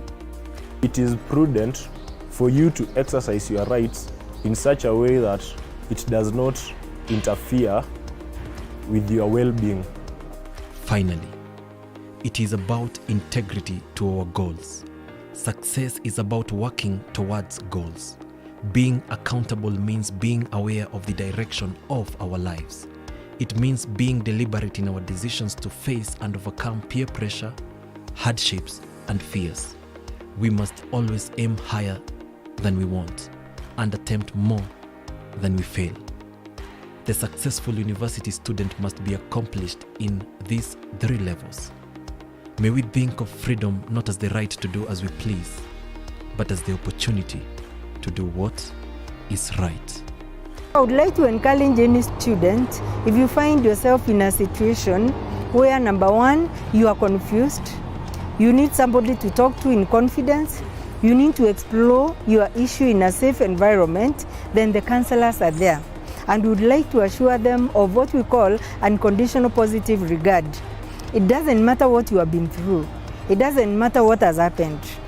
We shall be able to explore the issues with you, walk the journey with you, and finally help you to make an informed decision that you can be able to work with to be able to get back on track or even to remain on track. Because I would again like to correct the concept that counseling is only for people who have lost track.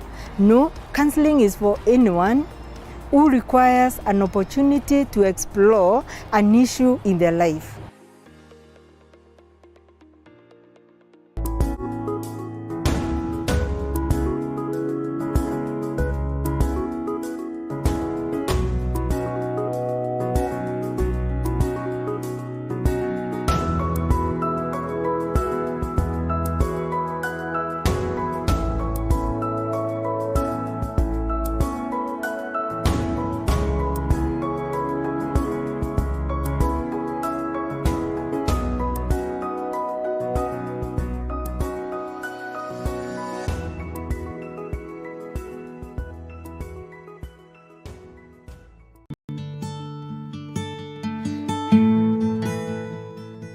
The students at third year have now known the place.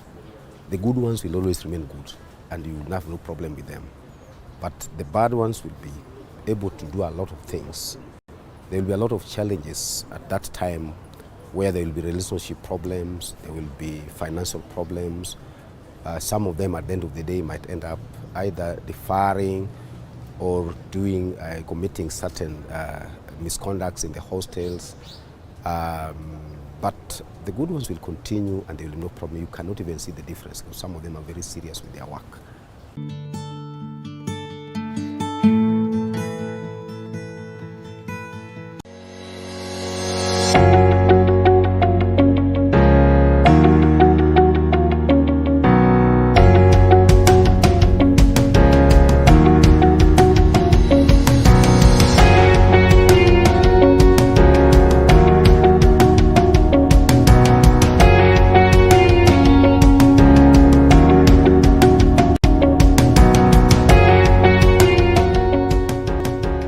The fifth Sustainable Development Goal of the United Nations is to achieve gender equality and empower all women and girls.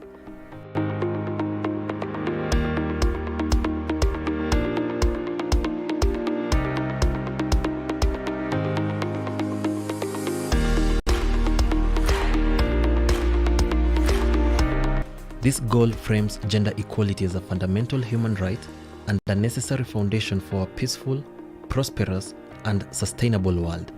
Gender-based violence is common in learning institutions, whereby boys bully girls because of either the masculine power which boys have.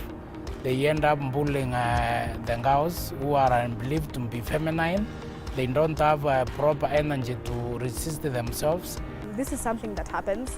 It doesn't look like something that the average person would say that it actually happens, but it does happen. I've seen situations where students attack each other, where girls are attacked by boys, or we have had cases of maybe rape. I think those are cases that have been there. We have had cases of physical violence. There's a lot of people who are getting into relationships, and within these relationships, they're being hit or they're being verbally abused, and they don't really feel like they can speak up on it. The worst case scenario was a case that we had to go to the streets to demonstrate because a lady has been harassed in her own house. She's paying her own rent, for God's sake, and someone comes from outside, and because they have some personal interest, comes, rapes the lady and leaves her murdered. These are behaviors that are nurtured from a long way back. Like, for instance, I was in a mixed high school, and how you would see the boys in the school talking, it's something that you can obviously say that this is wrong, this is not supposed to be happening here. But then the system at the point was not speaking against what they were doing. It was speaking against how the girls were carrying themselves. And so I feel like it's something that we should bring awareness about that in solving the problem about how this female is carrying herself. At the same time, the problem should be solved on the side of the males and how they behave. We as the security department, we take stern action against them, the perpetrators of this kind of crimes, and we charge them. This has enabled us to create a free environment of those kind of crime. While great gains have been made in the areas of access to education, political elective positions, legal reform, and abolition of negative practices such as FGM, as well as forced and early marriages, there is still disproportionate representation of women in some areas. They include social, economic, legal, political, and religious spheres across the globe. Gender inequality and gender-based violence are very much existent within our communities today. It is therefore a negation of the ideals of gender equality. I will say to the men, they shouldn't see empowerment of women as competition or as a way to bring the male gender down. It is a matter of raising the girl child, let her recognize her place in the society, let her do what she is capable, hold her hand, and it doesn't always have to be, you have to pay with your body or you have to pay some money. Just hold her hand. It is not going to cost you anything. After all, if she's empowered, then even your engagement with her is going to help you at some point.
The students, when they join from, they are very good, and you see them. I can think that maybe it's because they're still new to town. Some of them have just come to town for the first time in their lives.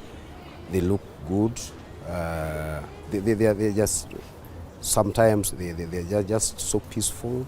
They go to class. They do a lot of things peacefully, and they have to find out a lot of things when they come because they are not aware of some of the issues. They don't even know where the halls are. They have to be guided. Within the first 1 week, due to guidance, they'll be able to understand how the university works. They know classes. They know where the rest also residents are. They start making friends, meeting with their old friends from home, joining together. That period, the students are very good students.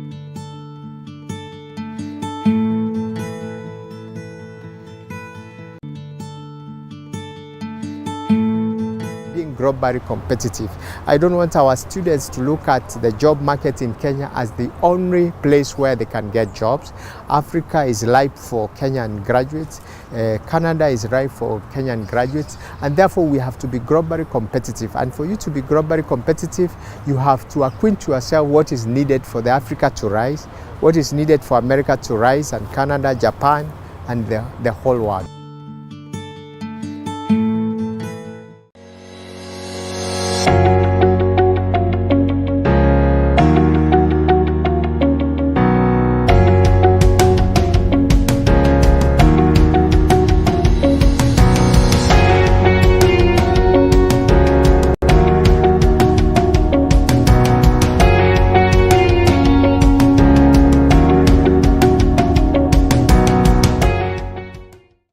If you take a closer look at the rights and freedoms we enjoy today, advocacy is often involved in one way or another.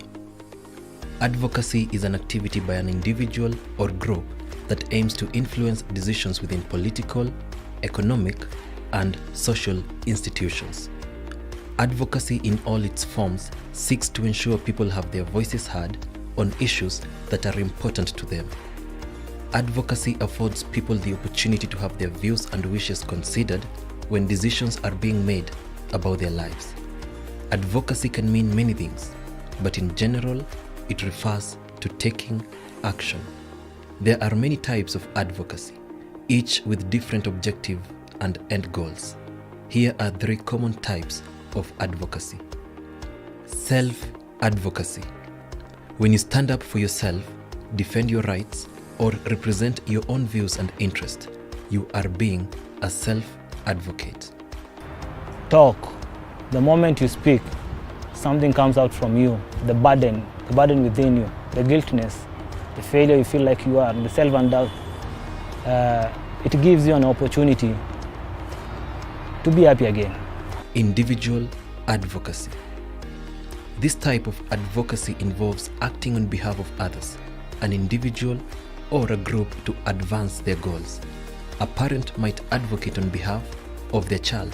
Self-advocacy is very important because at some point we've seen our leaders fail, whereby there are leaders in office but they can't stand up and come and say, speak on our behalf. So if you can speak on your behalf as an individual, it will be better. Systems advocacy.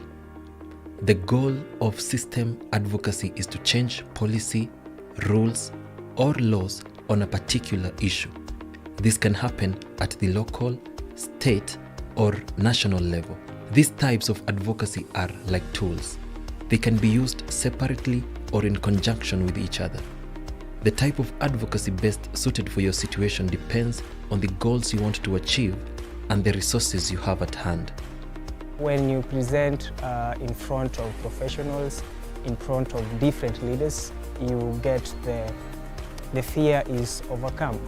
You overcome the fear. I've also presented during many other conferences, and in the process I've also gotten some skills that I didn't know that I had. I've been able to be a master of ceremony in different other conferences and events. So in the process you groomed and you are able to learn some skills that you didn't have, like the leadership skills. What does it mean to advocate for something?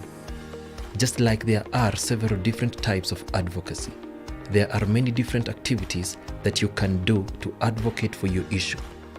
These include explaining challenges facing students to the faculty, pushing for reforms in how student affairs are handled, writing opinion letters on why certain issues need to be addressed or changed. You can remember during 1982 that we had the multi-party stuff and everything. It was through the voice of the people that we were able to contain all that. So I think the students can learn from the earlier years. Their voice matters.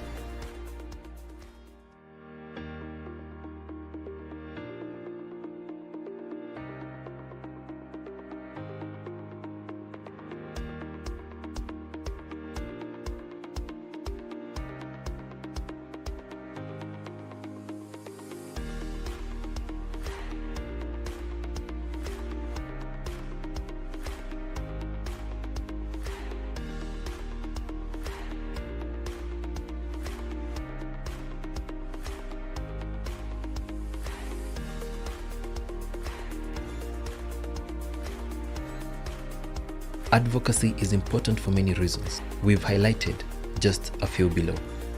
Advocacy helps to improve services.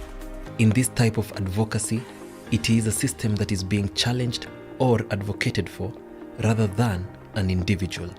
In this type of challenge, the goal is to change policy and practice at a certain institutional level. When advocating on a system level, the desired result of many grassroots effort is to improve services or improve existing legislation to benefit an individual. Holding elected officials accountable. Advocacy is also important because of its ability to draw attention to issues. When there are dedicated advocates who take the time to fully understand the issues, they are able to then inform the public. With this information, the public is able to make informed decisions and communicate their views to their elected representatives who are obligated to represent their constituents. This results in the development of accountability and transparency in student leadership. To mobilize communities. Mobilization means the inclusion of others in the advocacy efforts in a way that they support the issue and take actions towards a common goal. Mobilization works by expanding the base of support beyond those who may be directly impacted by convincing others that the issue affects them as well. The rise in public awareness of a particular issue that may be promoted through advocacy is what can eventually lead to change in public opinion that results in social change. To give a voice to the voiceless. Individuals' advocacy works to solely seek an outcome that is in the best interest of an individual. Examples include individuals living with disabilities, people from minorities, or those who may not be able to speak up for themselves. In these instances, the advocate will have specific knowledge and resources that will help to determine the best way to move forward. They work to ensure that the needs of the individual they are advocating for are put first, and ultimately, the decisions made speak to that goal. All the University of Nairobi operations are guided by our core values, namely freedom of thought and expression, innovativeness, commitment and trust and care and teamwork.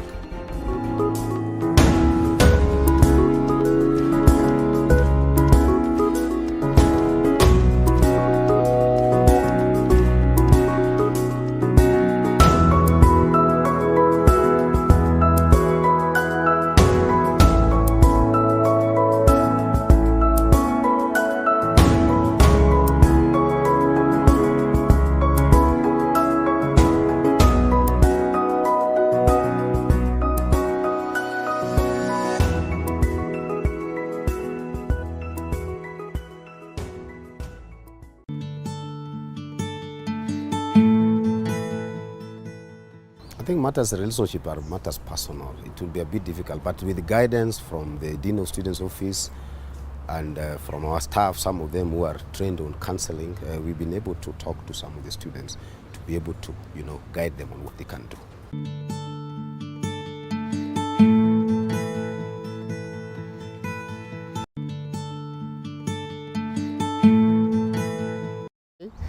Our living environment also contributes to whether the students' well-being is well taken care of. And we have launched a project called the Adopt a Loom campaign, whereby the alumni have adopted the loom where they used to stay in order to rehabilitate, bring the interior design and bring it to modernity. And that way, the money that is being put by the alumni to rehabilitate, we are putting together in a pool, procure the material, and we engage also students to be part and parcel of that particular journey. And that way we are able to move forward.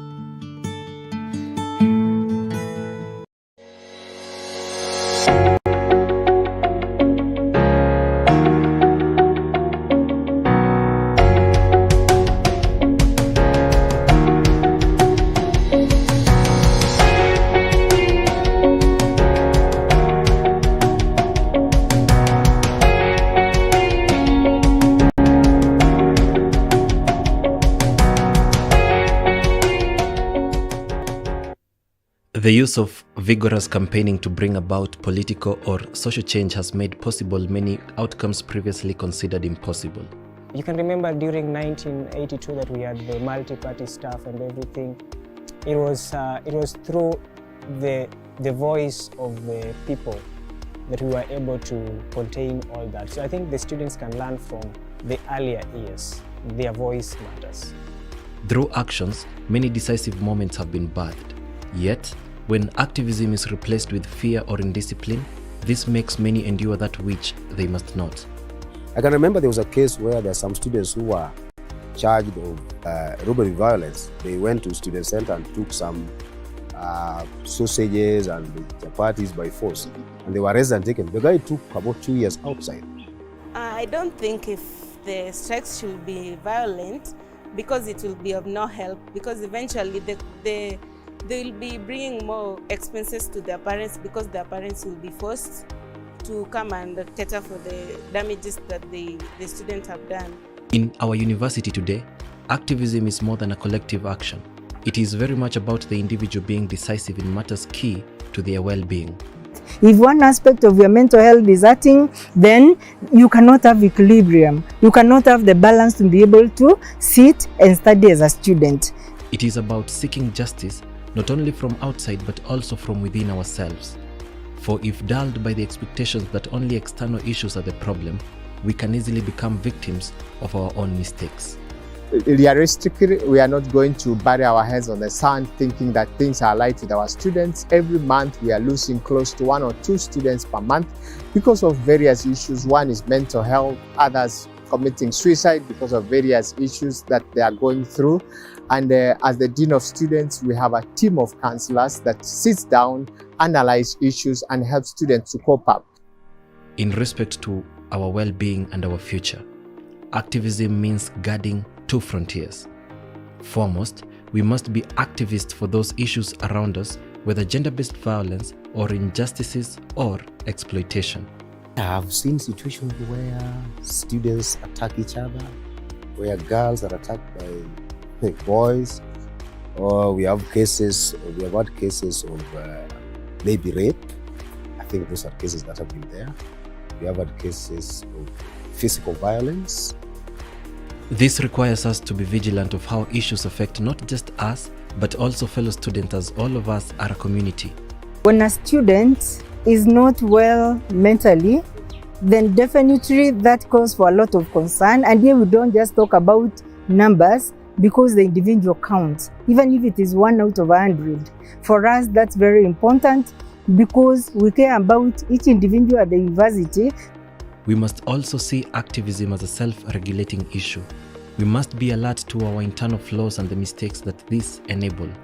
We must guard against compulsive actions that threaten our capacity to enjoy our right or limit the right of others. Do away with actions which make us vulnerable to injustices and aggressions. Always understand that at the end of the day, your rights should not infringe on other people's rights. Because in this country, we have a constitution which guides people's rights. And at the end of the day, what happens is that when you think that you have so much rights, then you find yourself at loggerheads with either University of Nairobi rules and regulations or the government. In a rapidly digital world, activism must rethink our social lives and engender those values which promote our digital well-being. Activism must be responsive to new threats such as online bullying, online risks, and online aggressions. The internet has contributed to the social media. Students can talk online, offline, WhatsApp, Facebook, Instagram, and there's a lot of cyberbullying. There's a relationship created within the Facebook context, and we have seen that because of those social medias, we have seen that if a girl has been disowned by a boy, there is a lot of issues that comes in that have been neglected or denied and all that, and some of commit suicide. And therefore we have a section that is dealing with the cyberbullying relationship within the social media and how productive or counterproductive the social media can be. Such activism must rethink the importance of shifting attention from activism as an activity reserved for others on our behalf to an activity that we must do ourselves, for ourselves and others. It is a continuous process. To the wrongs that need resistance, to the rights that need assistance, to the future in the distance. Give yourself. There is always a way we can sit down and talk. Let's come reason together and things will work well. So let you not involve yourself in certain activities that can easily, jeopardize your academic work. In case any student has any challenge, there are clear avenues through the Dean of Students office where they are able to be supported to ensure that they can be able to continue with their studies without any challenges.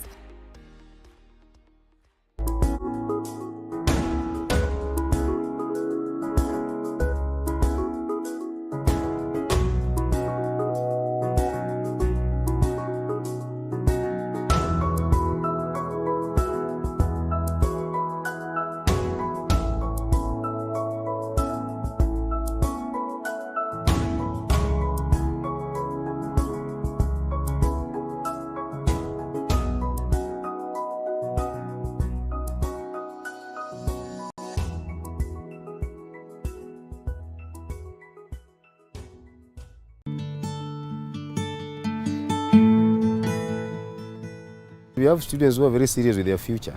They believe that they need to be able to finish, get jobs and be a good citizens. But in every market we have mad people. So at the end of the day, there are people who would like to destroy themselves. So you'll never know whether they have their future. I have seen situations where students regret. I have cases where we have now readmissions, where one of the students from VetMed told me, you know, now I'm old enough, I know, understand. I used to be bad, but now I know I have to complete my university and go do something, because he has had the experience.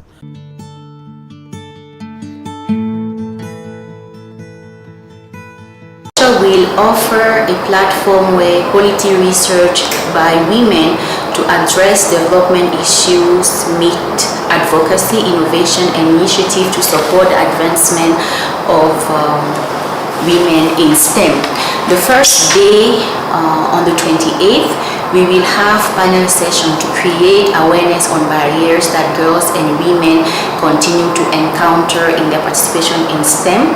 We will also brainstorm on targeted solutions to fully harness their underutilized potential, and we will share opportunities for girls and women in the STEM field. We will give visibility to women participating in STEM fields who have made it to the top and hear from their experience, from the support structure they got, if any, from the lesson they learned along the path to success in STEM field. On day 2, the 29th of November, we will have capacity building training on gender responsive pedagogy in classroom and also classroom management by the Executive Director of FAWE, Ms. Martha Mwensi. The second training will be on resource mobilization for STEM research and advocacy by Professor Olago from University of Nairobi. And the last but not least training that we will offer will be on gender, STEM, and leadership. And Dr. Ochanda from UNESCO will talk about factors preventing more women from attaining leadership roles, and she will also talk about how organization can bolster female leadership in STEM. We will then have an exhibition and poster session where we show research done by women to contribute in solving continent's biggest challenges and advanced development. The workshop will be an opportunity for participants to network with scholars, STEM professional peers, and stakeholders. Thank you.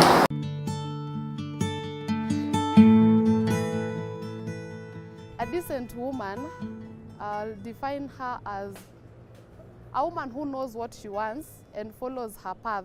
In every activities that she's engaging, she recognizes her dignity as a woman before doing any activities. There is a lot of hope for a girl in campus. You get your degree, yes, but myself as a person, apart from a degree, I'm also going to come out with a lot of networks from here.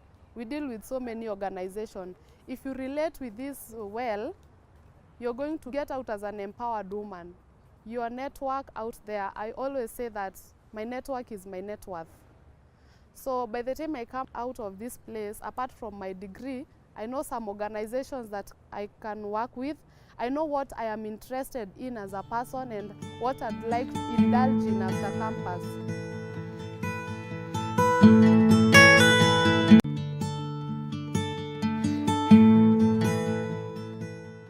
I think we have discussions with student leaders.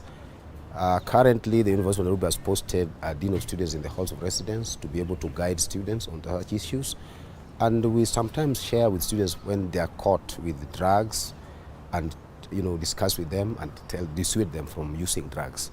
Okay, as far as we are concerned, the law will also take charge, but at the end of the day, there's the human face where we need to understand that somebody can be getting into one thing or another just because of some need. So some of these students are put down and discussions are done so that they are, kind of guided on what to do about drugs.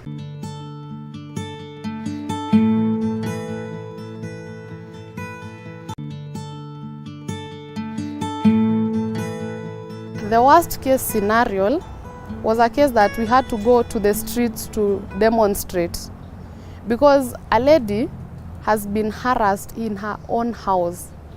She's paying her own rent, for God's sake, and someone comes from outside, and because they have some personal interest, comes, rapes the lady and leaves her murdered. But because you cannot access all the, you are not there, you just heard of a case.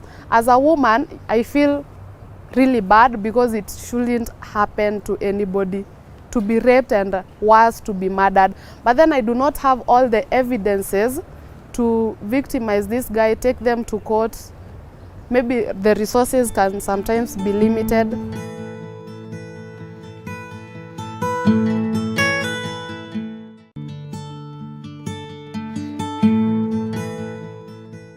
I've had experiences where students were able to destroy our property. Earlier on, it never used to be like that. But during the advent of around 2012 and now, there are certain times when students, due to certain reasons, when they go on the rampage, they destroy university property, even burn them, and even attack staff. That is the time, this is one of my worst experience with the students.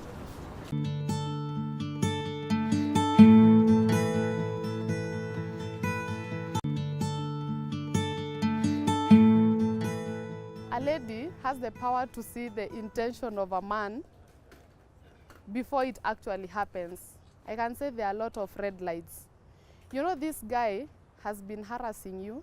The way this guy talks to you, your communication, it has a lot of violence. But you have a quarrel with the person. The person calls you over to a certain place that no one else is there. It is risky, it is not an open place, and you still go to that place. You go spend a person's money, and you can definitely see a man's money is not for free. There is a price to pay for it. On top of it, you know that the guy is violent, and you still go to such a place. At the end of the day, you get someone was raped, someone was murdered, or you take videos of a person and you come and expose them. We should work on preventing things rather than solving things.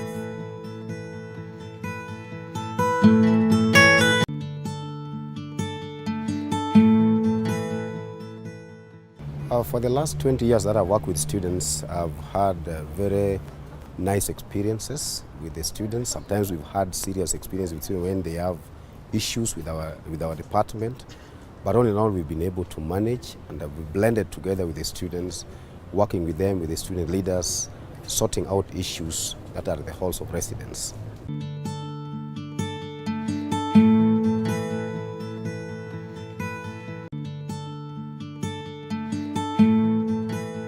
We work with also sports and games where the students are engaged in a very inter-campus sports and games competitions in order to reduce their mental status and the pressure they have in class and all that.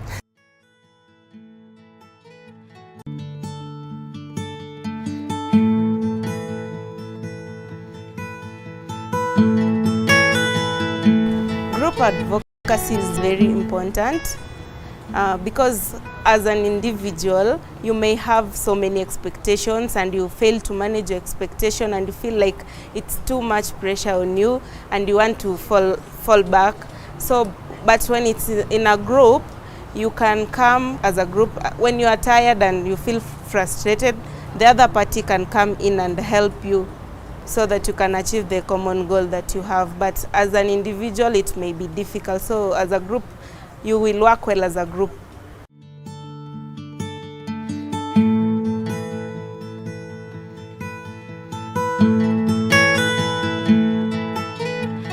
My name is John Mwati, and I am an alumnus of this university class of 2020. And when I think about the University of Nairobi, there are fond memories that we created here. This is where we became leaders. And when I think about the UON Foundation, I am excited, and I look at it from a point of sustainability and what the university is trying to achieve. And I want to challenge young people to plug in. It's never too early to plug in and give back to the university. And so I expect to see all of us during the launch, during the dinner. Thank you.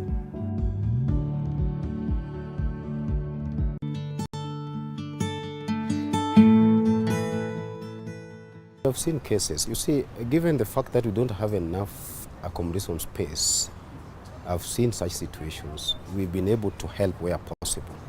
We've been able to guide where possible. But there are also some students that, especially in the drug menace, there are some of them who have just decided that let us be what we are. And it becomes a challenge even to the parents to be able to rectify those kind of students.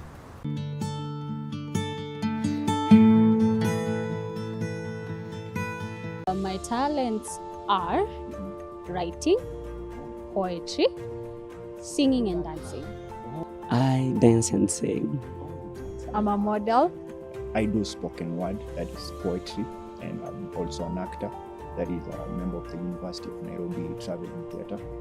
My talent is to stir up the gift of other people, inspiring people to discover their purpose for them to make their world better.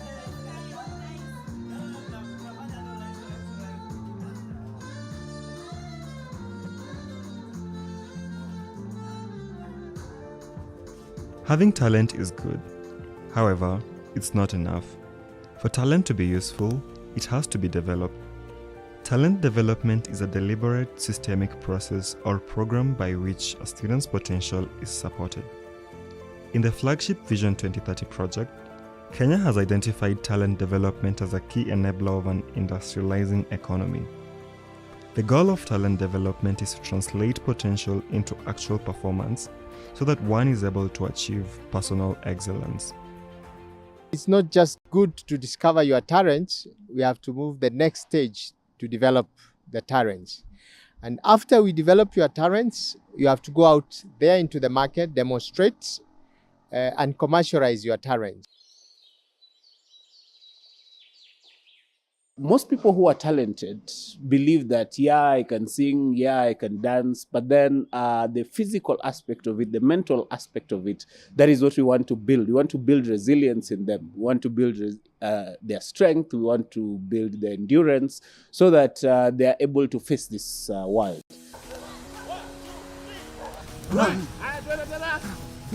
I believe in leaving no one behind. We are of lots of strengths. We are different. There's somebody who is not used to working out in the morning, and the thing is leaving no one behind. So how we'll be doing it, we'll be making sure everyone participates.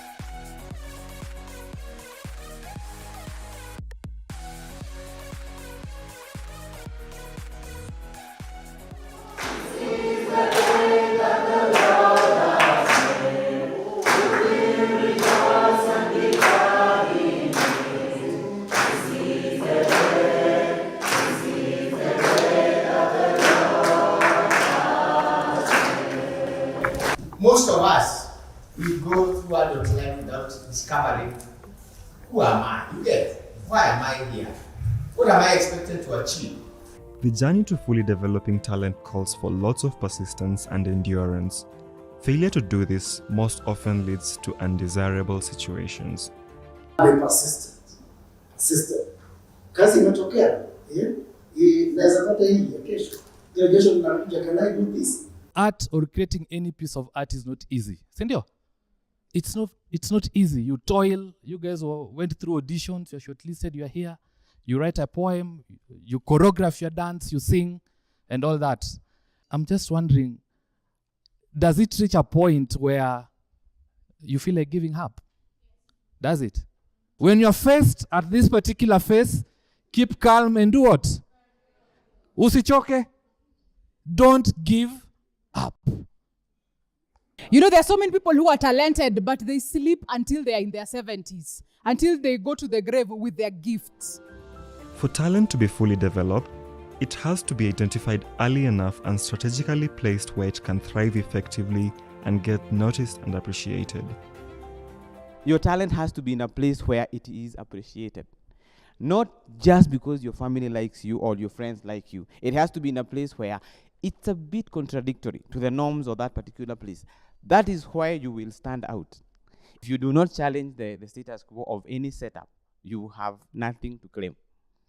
No one owes you anything, and actually they will just clap for you like we did to so many other people, and that's it.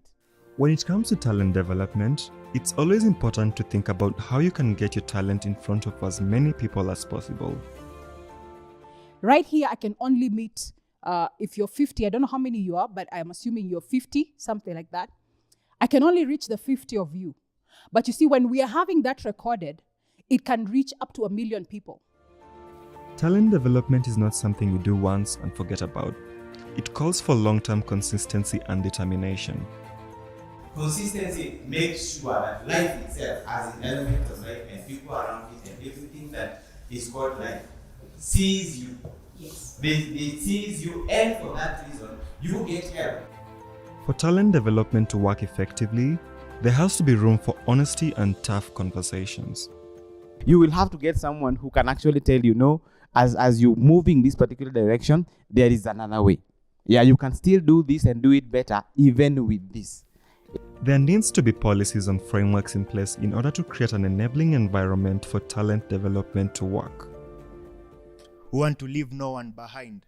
So we like to have a teamwork whereby we can create something big from this edition that can actually be put on our channels on YouTube. In cases of entertainment, the group should be greatly involved in such so that it's a way to give them a platform and exposure. Talent development is not always about serious work. It's also about allowing ourselves to live and experience life.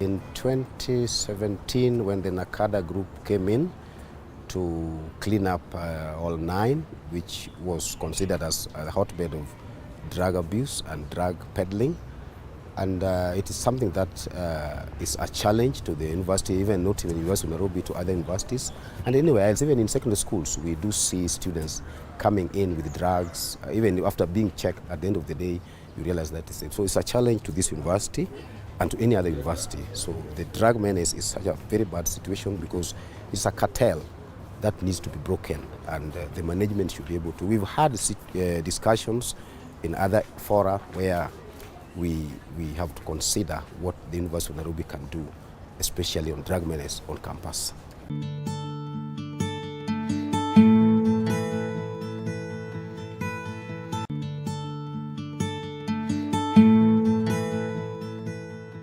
I'll say to the men, they shouldn't see empowerment of women as competition or as a way to bring the male gender down. It is a matter of raising the girl child, let her recognize her place in the society, let her do what she is capable, hold her hand, and it doesn't always have to be, you have to pay with your body or you have to pay some money.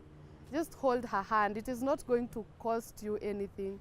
After all, if she's empowered, then even your engagement with her is going to help you at some point.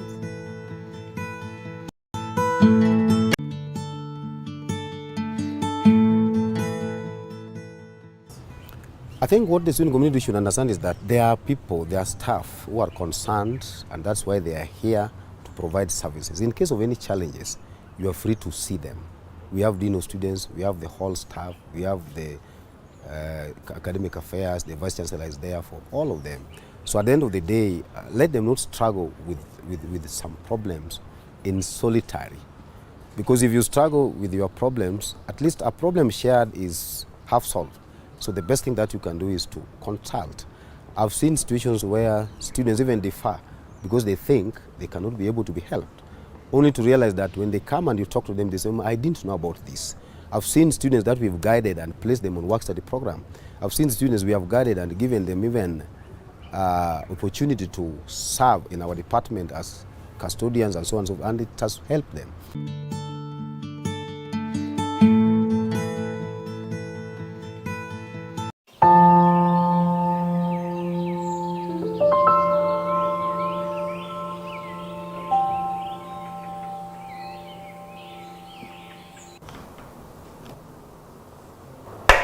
Wake up. Wake up. It's 1:45. What ditch have they come from? The class ended hours ago. Ours is starting in 15 minutes and they're still here sleeping. Wake up. Shut it off. You're too loud.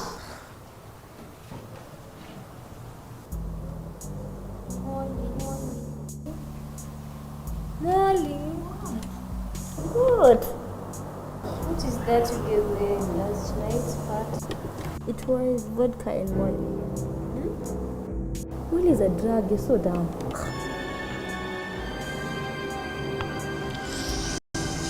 Oh no. My head. I have an upcoming exam. I know someone. You danced with them last night.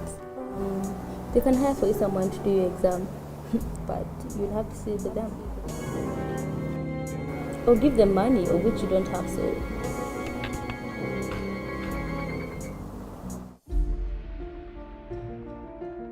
Alcohol and drugs is something that is being exposed to us, the youth, throughout, not only in the campus, even back at home. You can enter into the wrong company.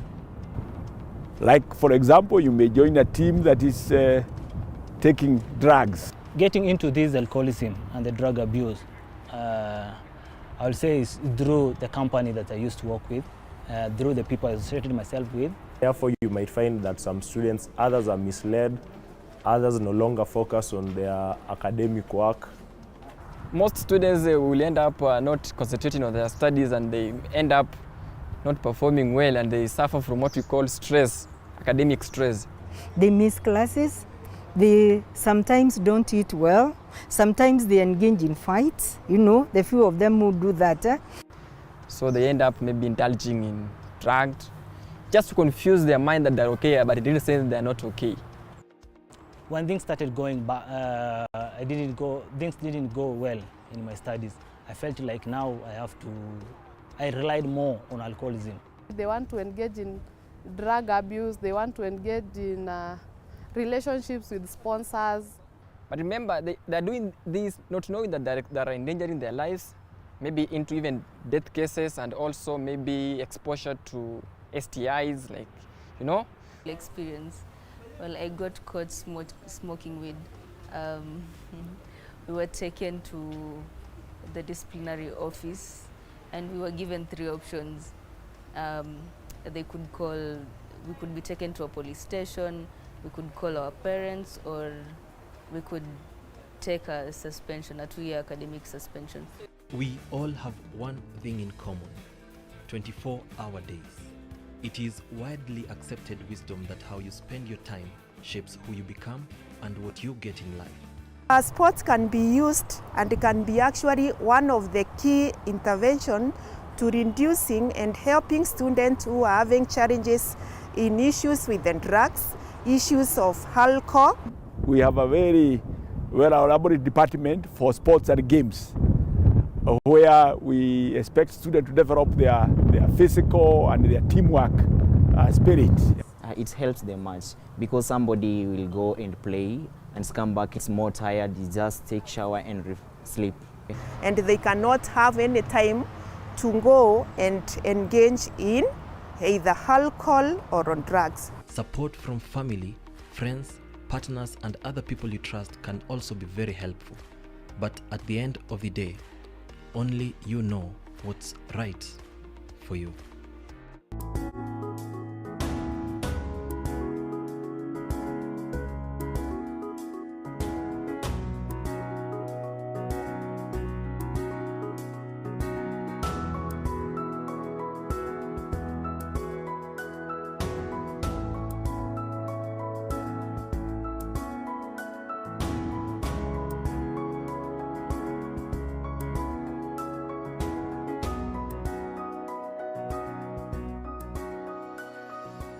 The 6th edition of Nairobi Innovation Week, organized by University of Nairobi, is happening from 26th to 28th April 2022 at the main campus, Great Court. This year, Nairobi Innovation Week is themed Innovation for Transformation and Impact in the Society. Join us as we catalyze a movement of innovation and entrepreneurship ecosystem in higher education sector in Kenya and beyond. This year event will be a fusion of innovation shapers in industry, academia, policymakers, funders, students and the general public. Safaricom and University of Nairobi partners to drive socio-economic transformation and shared prosperity through innovation. This event is open to all and attendance is free.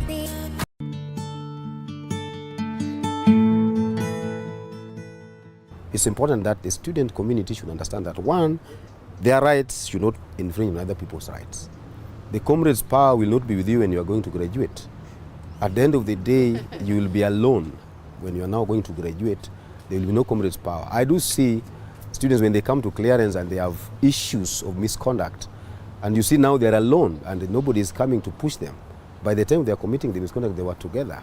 So can we just focus on our academic work and be able to share any problem? There are several places where you can consult and be able to be assisted. The offices are there. Our office is there to assist you in whatever manner possible. And the students should also realize that we have very unscrupulous group of people around who are also conning them, especially in the hostels. And they have been conned so much money in the name of being, connected for getting rooms. So really, those are some of the things that they need to check and find out that offices are there, staff are there to be able to help them in their journey towards achieving academic excellence.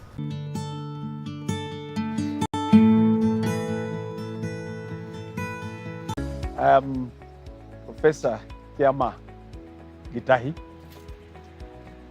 I grew up in Karema, sub-location in Odaya. That is where I grew up, and I went to school in the neighborhood. My academic journey has been very, very interesting. Went to nursery school. Those days, you are required to go to nursery school. You are taught the alphabets and the numerals. You are taught all those things. And then when I was in nursery school, we used to pay fees. And at some point, there was no money, and I had to stay at home for a while. And later, the teacher is still alive, my nursery school teacher, had me back to school. Now, to go from nursery to standard 1, there used to be an exam you would do. But the exam is that it is just on those manila paper, and you are asked to identify this letter, identify this letter, identify this letter, identify. And then this will help them to cluster you those days, whether you are in class A, class B, class B, class C. And obviously, when you are being asked those things, you don't know. So I ended up in class A, for example. If you are, for example, class D, you will be class which will be coming in the afternoon to school, others are coming in the morning. There were a lot of those adjustments. Which class comes then, which class. And then even in the class, you are again classified into column A, column B, column C, and within each column, again like that. And obviously, as a young person, you don't know, but the teachers, maybe they knew the purpose of clustering you this way, so that they see where to put emphasis, where not to put emphasis, who are the faster ones, who are the slow ones, etc. like that. So I went through the primary school, and then after the primary school, I was admitted to Kenyatta Mahiga High School, Kenyatta High School, also in Odaya. And when I was admitted, I joined this school together with my sister, who I had caught up with at this time. And my parents now are struggling. Who do they pay fees for? Just like today, paying fees is not that, is a challenge. Yeah. And even then it was more challenge because getting money, cash money, was a difficult thing. Yeah. So they said Initially, they took the sister, and then finally, they agreed to take me to school also. When I went to school, by that time, the parents did not have any money, but we found a very good principal who agreed that I can join, and then I pay later. And this is what happened. The good thing is that those days, the uniforms used to be given in school, even exercise books and all that. So once you come in, you are given the uniform and you mingle with the other children and start going to class. I went through the high school. After high school, I was then admitted to A-levels in Nakuru High School. And in Nakuru High School, it was a very nice time there. Because we used to be treated and fed very well. There was some time for getting milk, some time for getting eggs.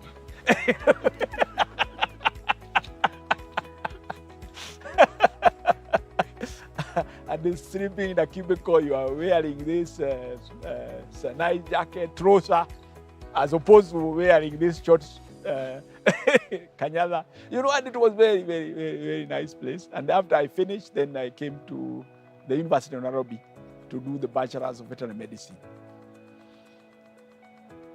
Went through the Bachelor's of Veterinary Medicine, and upon completion of the Bachelor's of Veterinary Medicine, then I was absorbed by the University of Nairobi as an assistant lecturer. The same year I completed, and that is 1990. And I've been here in the University of Nairobi, except for a short sojourn outside in Bern when I was doing my PhD. Since 1990, I've been allowed studying and interacting with the students and staff at the University of Nairobi. So when I came in as an assistant lecturer, I registered for my master's and completed my master's, and then registered again for PhD. But for PhD, I got a scholarship to go to Switzerland under the Federal Commission for Foreign Scholarships in Switzerland is the one that gave me the scholarship. And I went there, I did my PhD, and I was back here. I went there in 1997, and I was back here in 2001. And since 2001, I've been here teaching, and then rose through the ranks in the university. Then, as I said earlier, I was hired as assistant lecturer, moved to lecturer, moved to position of senior lecturer, to position of associate professor and position of professor. That is as far as academic line is concerned. I'm married to Teresa Nogari Kiama, and we have two children, one a boy and their daughter.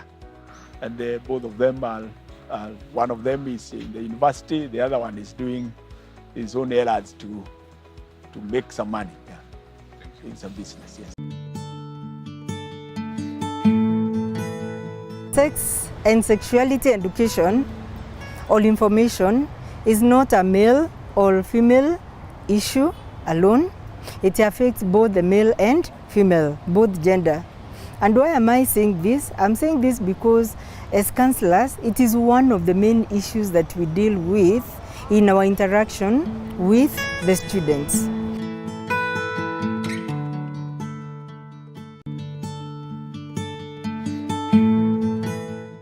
The future-ready graduates, we align them with the skills that are needed 20, 40 years from now. And according to the World Economic Forum, the jobs that are existing today will be obsolete in 30 years by 2050. And therefore, we have to align them with what we call the 21st century skills.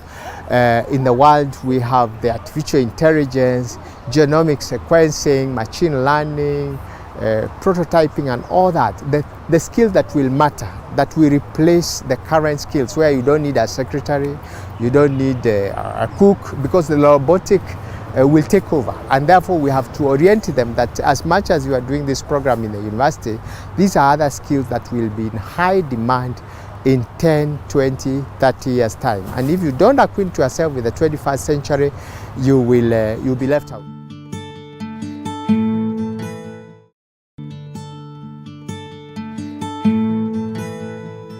To such a student who is feeling that there is no hope, my message to them today is that there is hope. And the hope, first and foremost, is taking a step. And one, talk to someone. Talk to someone when you feel hopeless. Identify someone in your environment. A student leader, for example, talk to a counselor, talk to a member of, an academic staff in your class who will be able to refer you accordingly, where you can be able to get this hope.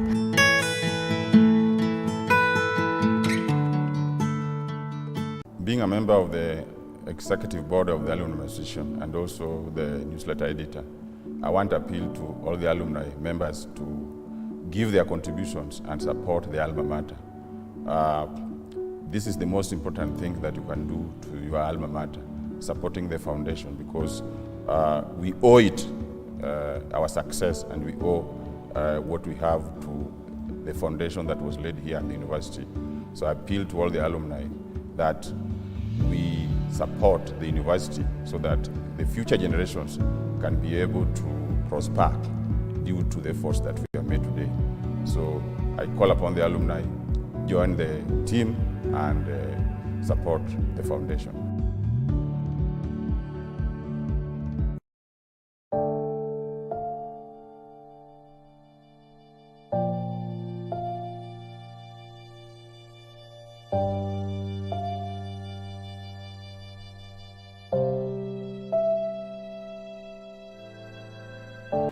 Mom has been crying. I'm going to quit smoking. I feel bad. I feel bad because I started smoking again after my boyfriend Juma stressed me out. Yet I have done everything, but it's never enough. You see this cast on my arm? He did it.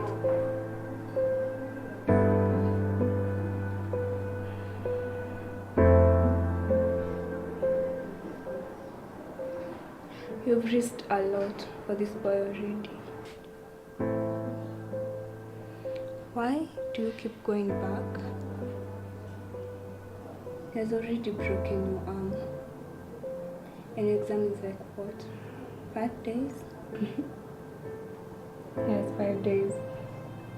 I can't even write my name, let alone the exam.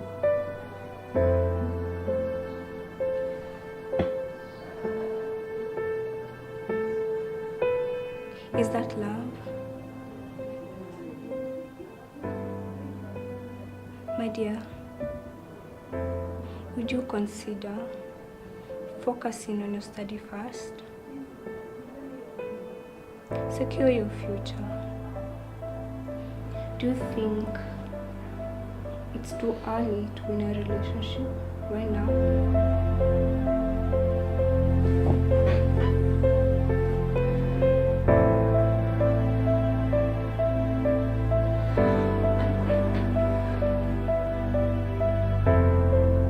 Would it work for you if you took some time away from relationships and meditate in your life?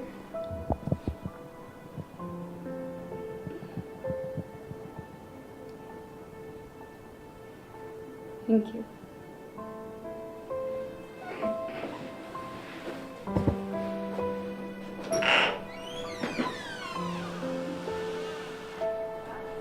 Take care.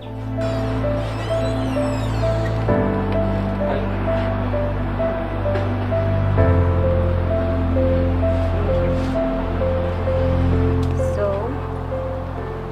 the session went well.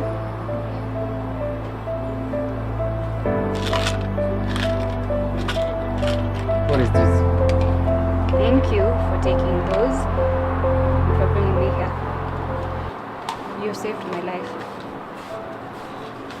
I would have killed myself. Well, it's okay, let's go.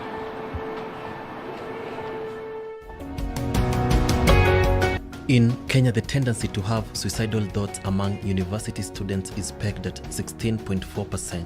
Every month we are losing close to 1 or 2 students per month because of various issues. One is mental health, others committing suicide because of various issues that they are going through. And as the Dean of Students, we have a team of counselors that sits down, analyze issues and help students to cope up. Mental health professionals are not the only ones that play a pivotal role in providing a way out. The school has begun initiatives to include peer counselors in their team. If you find yourself in a situation where, number one, you are confused, you need somebody to talk to in confidence, you need to explore your issue in a safe environment, then the counselors are there. And we would like to assure them of what we call unconditional positive regard. It doesn't matter what you have been through. It doesn't matter what has happened. We shall be able to explore the issues with you, walk the journey with you, and finally help you to make an informed decision that you can be able to work with to be able to get back on track or even to remain on track. Because I would again like to correct the concept that counseling is only for people who have lost track. No, counseling is for anyone who requires an opportunity to explore an issue in their life.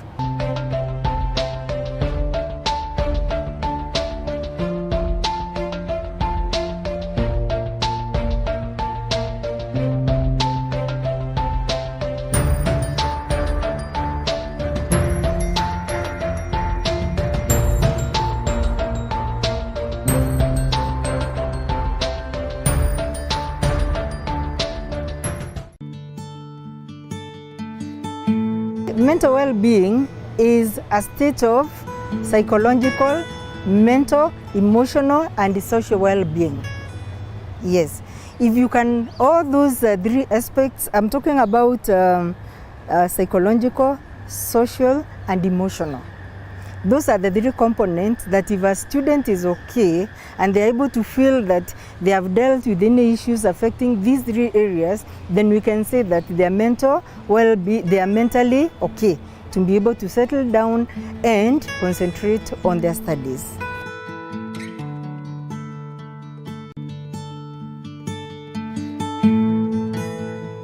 Mine is, because the number is big, 65,000. Is to make sure that everybody, whether you are a teacher, a student, a staff in the university, you take a role in mentoring a student. It can be 1, 2, 3, or 5. As I said earlier, that it takes a village to raise a child. So that village is me and you. It's me and you, and we are going to make sure that we conquer the world by being a one team, a one nation, and a one support team to ensure that we get the next generation of leaders right.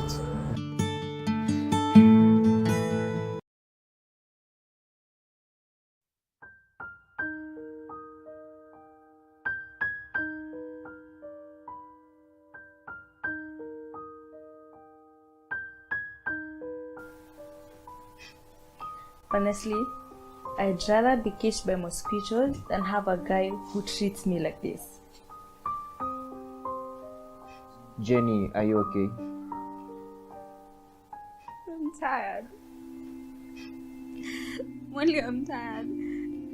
He keeps beating me, and every time I report to the police station, nothing happens. Because he's powerful. Brian, Jenny here needs some help with Juma. Juma is your guy. Yeah. We know him. That bag of muscle is just bad news.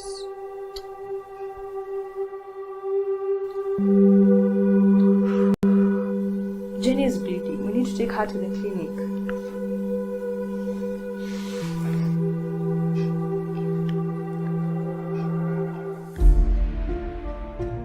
Gender inequality and gender-based violence are very much existent within our communities today. Gender-based violence is common in learning institutions, whereby boys bully girls because of either the masculine power which boys have. They end up bullying the girls who are believed to be feminine, they don't have proper energy to resist themselves. This is something that happens. It doesn't look like something that the average person would say that it actually happens, but it does happen. I've seen situations where students attack each other, where girls are attacked by boys, or we have cases, or we have had cases of maybe rape. I think those are cases that have been there. We have had cases of physical violence. There's a lot of people who are getting into relationships, and within these relationships, they're being hit or they're being verbally abused, and they don't really feel like they can speak up on it. The worst case scenario was a case that we had to go to the streets to demonstrate because a lady has been harassed in her own house. She's paying her own rent, for God's sake, and someone comes from outside, and because they have some personal interest, comes, rapes the lady and leaves her murdered. These are behaviors that are nurtured from a long way back. Like, for instance, I was in a mixed high school, and how you would see the boys in the school talking, it's something that you can obviously say that this is wrong, this is not supposed to be happening here. But then the system at the point was not speaking against what they were doing. It was speaking against how the girls were carrying themselves. And so I feel like it's something that we should bring awareness about, that in solving the problem about how this female is carrying herself, at the same time the problem should be solved on the side of the males and how they behave. We as the security department, we take stern action against them, the perpetrators of this kind of crimes, and we charge them. This has enabled us to create a free environment of those kind of crimes.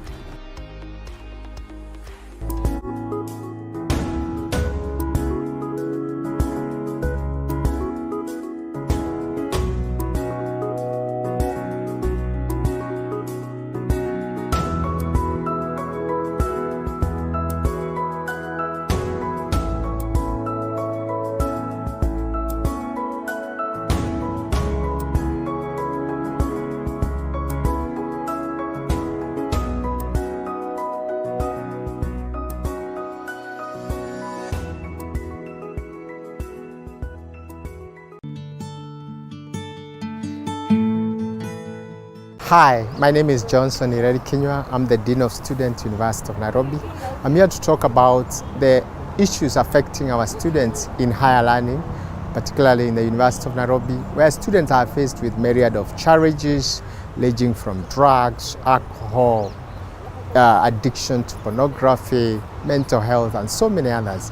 And truly, by the heat of COVID-19 that came in 2019, those challenges has been accelerated, and we have to deal with those challenges head on so that our students are baked in a holistic manner and ready for the market. My talents are writing, poetry, singing and dancing. I dance and sing. I'm a model. I do spoken word, that is poetry, and I'm also an actor. That is a member of the University of Nairobi Traveling Theatre. My talent is to stir up the gift of other people, inspiring people to discover their purpose for them to make their world better.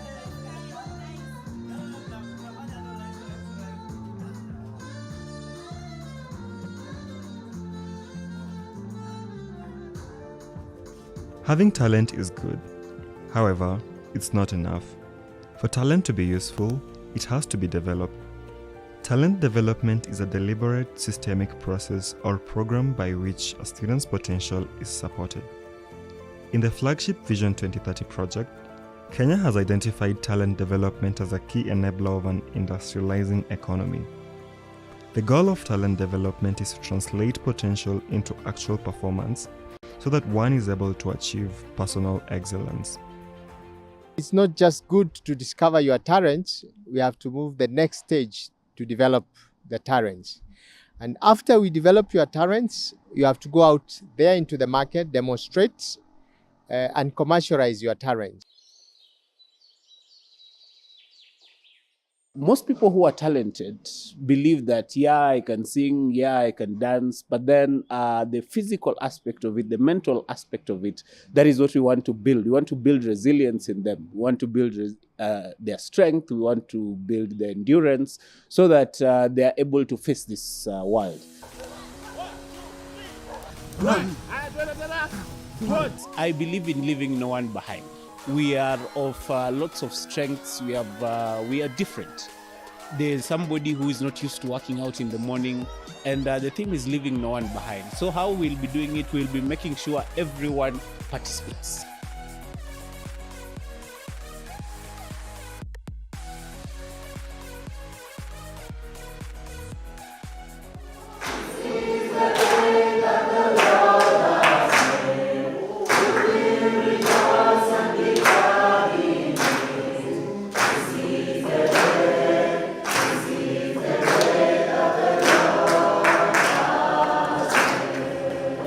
Most of us, we go through adult life without discovering, who am I? You get, why am I here? What am I expected to achieve? The journey to fully developing talent calls for lots of persistence and endurance. Failure to do this most often leads to undesirable situations. Be persistent. Kazi imetokea, naweza pata hii ya kesho. Kesho ninakuja, can I do this? Art or creating any piece of art is not easy. Sindio? It's not easy. You toil. You guys went through auditions. You're shortlisted. You're here. You write a poem. You choreograph your dance. You sing, and all that. I'm just wondering, does it reach a point where you feel like giving up? Does it? When you're faced at this particular phase, keep calm and do what? Usichoke. Don't give up. You know, there are so many people who are talented, but they sleep until they are in their 70s, until they go to the grave with their gifts. For talent to be fully developed, it has to be identified early enough and strategically placed where it can thrive effectively and get noticed and appreciated. Your talent has to be in a place where it is appreciated. Not just because your family likes you or your friends like you. It has to be in a place where it's a bit contradictory to the norms of that particular place. That is why you will stand out. If you do not challenge the status quo of any setup, you have nothing to claim. No one owes you anything, and actually they will just clap for you like we did to so many other people, and that's it. When it comes to talent development, it's always important to think about how you can get your talent in front of as many people as possible. Right here, I can only meet, if you're 50, I don't know how many you are, but I'm assuming you're 50, something like that. I can only reach the 50 of you. But you see, when we are having that recorded, it can reach up to 1 million people. Talent development is not something you do once and forget about. It calls for long-term consistency and determination. Consistency makes sure that life itself has an element of life and people around it and everything that is called life sees you. Yes. They sees you, and for that reason, you get help. For talent development to work effectively, there has to be room for honesty and tough conversations. You will have to get someone who can actually tell you, no, as you move in this particular direction, there is another way. Yeah, you can still do this and do it better even with this. There needs to be policies and frameworks in place in order to create an enabling environment for talent development to work. We want to leave no one behind. So we like to have a teamwork whereby we can create something big from this edition that can actually be put on our channels on YouTube. In cases of entertainment, the group should be greatly involved in such so that it's a way to give them a platform and exposure. Talent development is not always about serious work. It's also about allowing ourselves to live and experience life.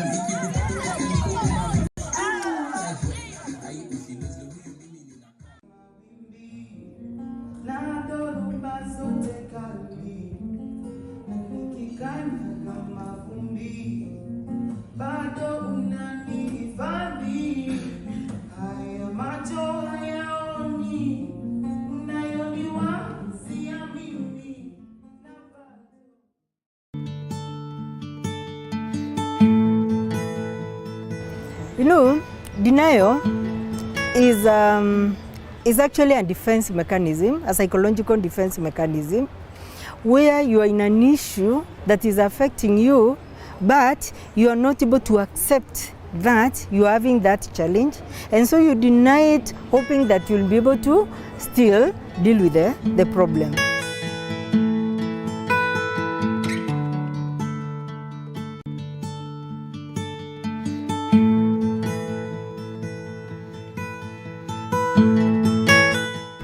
For the students who are joining the University of Nairobi, remember University of Nairobi accommodates students all over the country and all over the world. And here at the university, you'll find yourself interacting with students from various backgrounds and from various maybe financial status.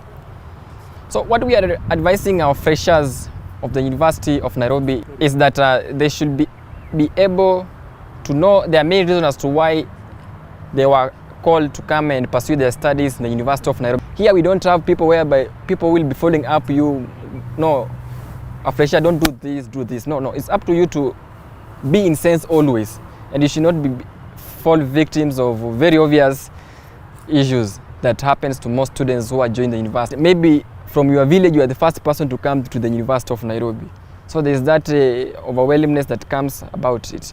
But we are advising our students to maintain their track, always seek relevant guidance from recognized offices like the Office of Assistant Dean of Students, Dean's Office, or the Student Counselor's Office, whenever they are in a situation whereby there is that atmosphere of dilemma and not knowing what to do and not knowing what not to do.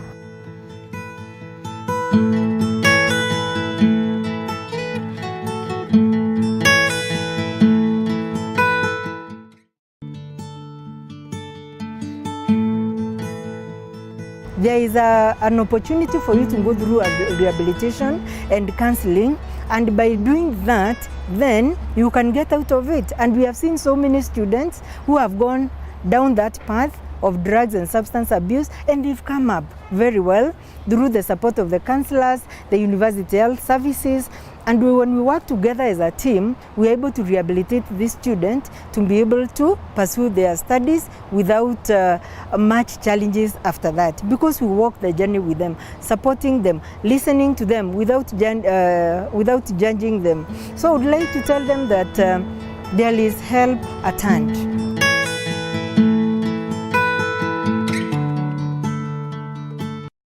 Kude kule kuna bakati.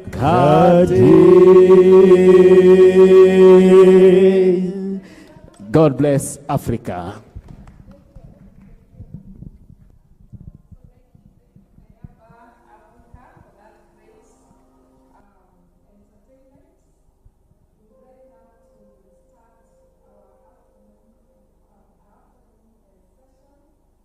Recording in progress.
and other parts of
Innovation Week and Innovation for African Universities program, which is a British Council program. I'll not talk more about it because I know some will be telling us more about this program.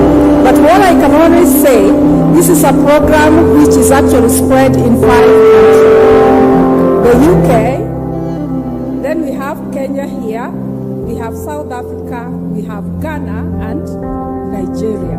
So we are here, we are international and we are global. Let's appreciate ourselves for being in a project that is connecting nations, that is connecting the world.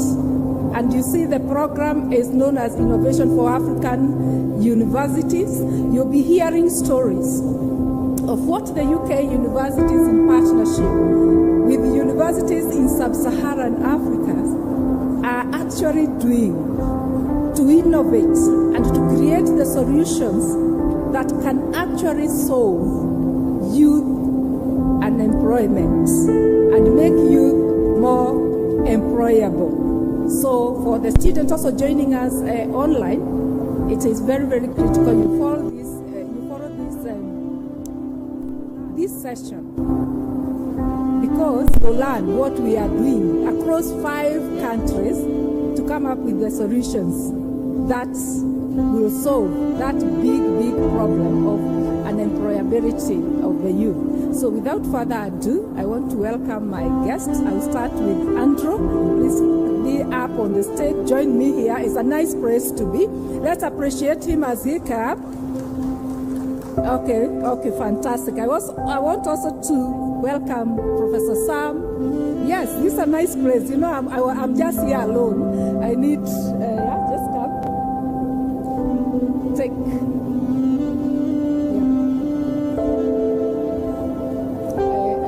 Yes. Thank you, Professor Sam. Your seat is just next to mine. Okay, fantastic. Then we have Dr. David Xiao, Strathmore University. please join us on stage. The Kenyan style, appreciate them. You know, they will be telling us their innovation stories. We need to motivate them at this point. Then we have Dr. Renson Mushiri, KCA University. Yeah, we are talking about connecting nations. We are talking about connecting universities. I want to call Ernest Shitechi. His name is a tongue twister. So appreciate Ernest as he comes to join us in the panel discussion. Then we have the ready segments. Dr. Pamela Murenji, I know you are wondering online, there are no ladies in this panel. Let's appreciate her. She come, fantastic. Then we have another powerful lady, Dr. Beatrice Mysori, and you have to appreciate her more. She was my student, and now she's teaching at Riara University. Okay, fantastic. So we have all our panel on stage, and now we'll start this session. And it's now my pleasure to welcome Andrew to come and give us the opening remarks. Andrew, karibu sana. I know you have just come here. Thank you.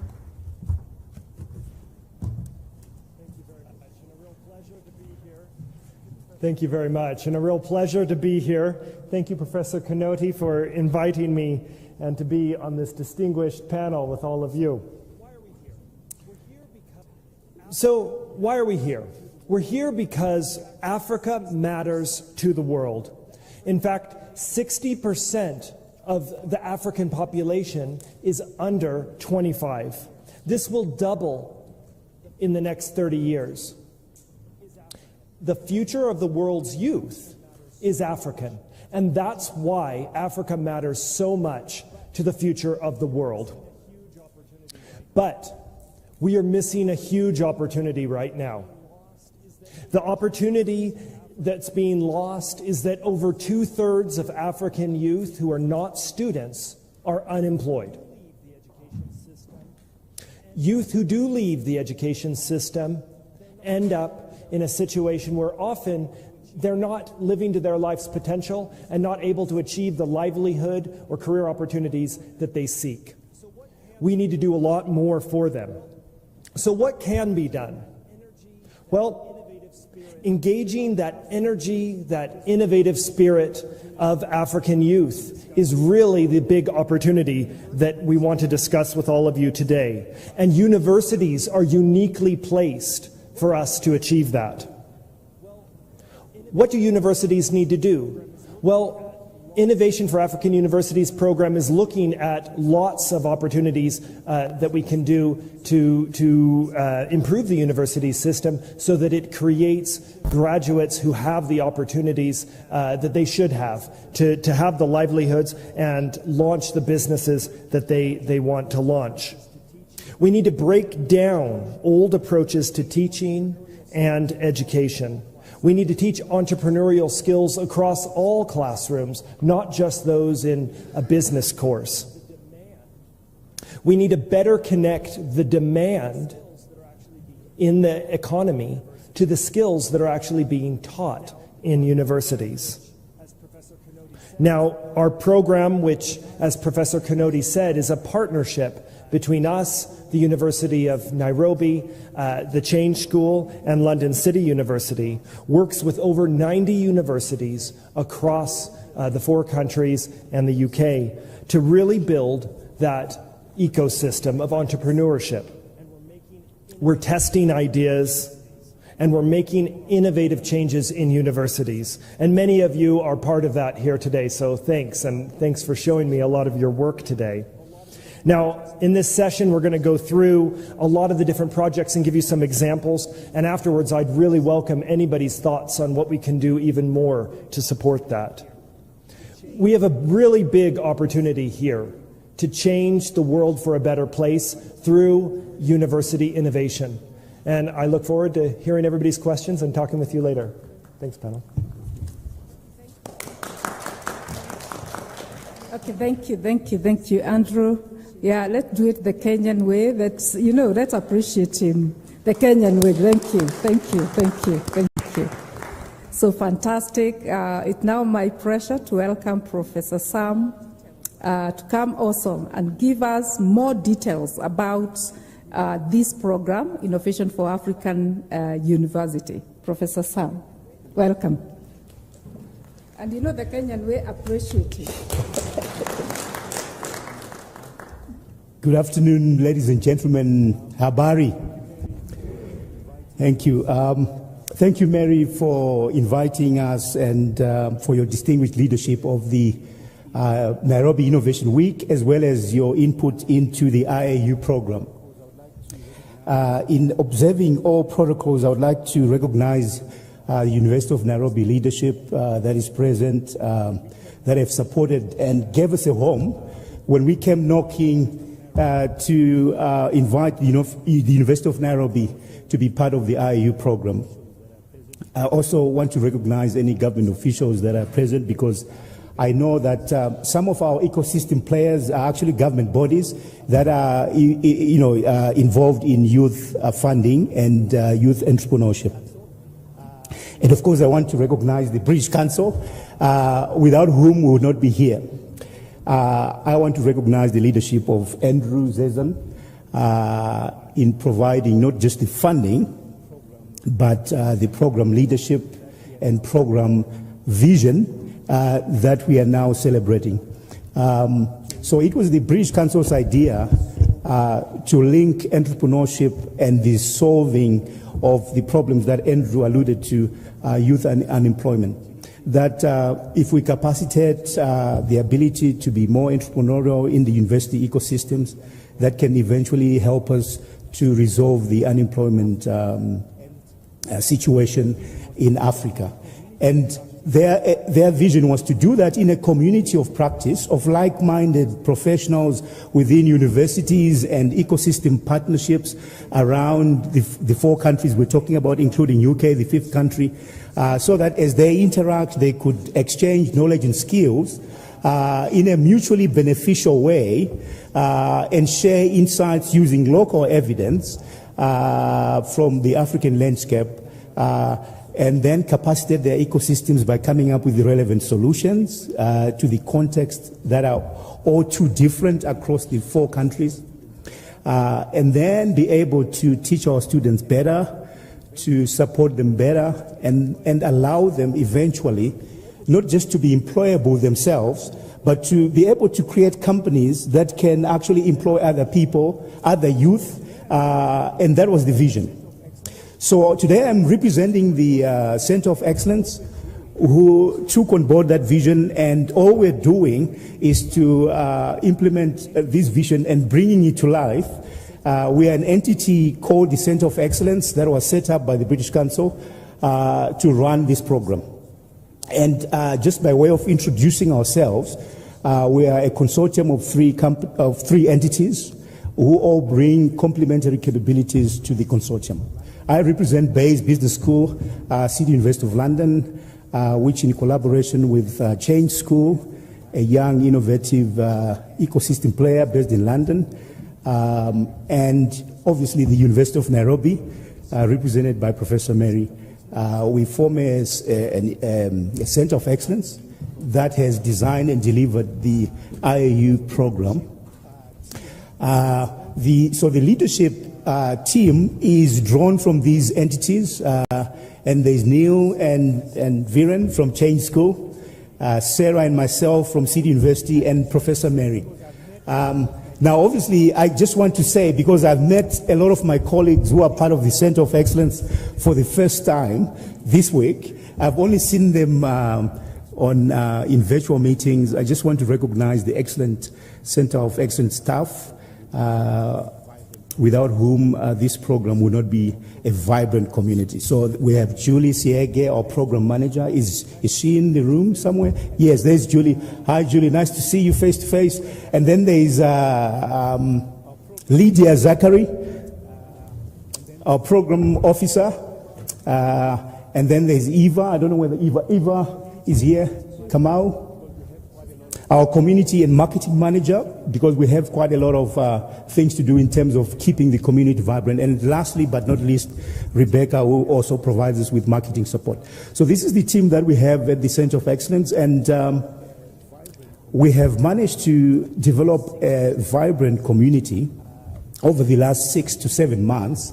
There is something unique about the IAU program.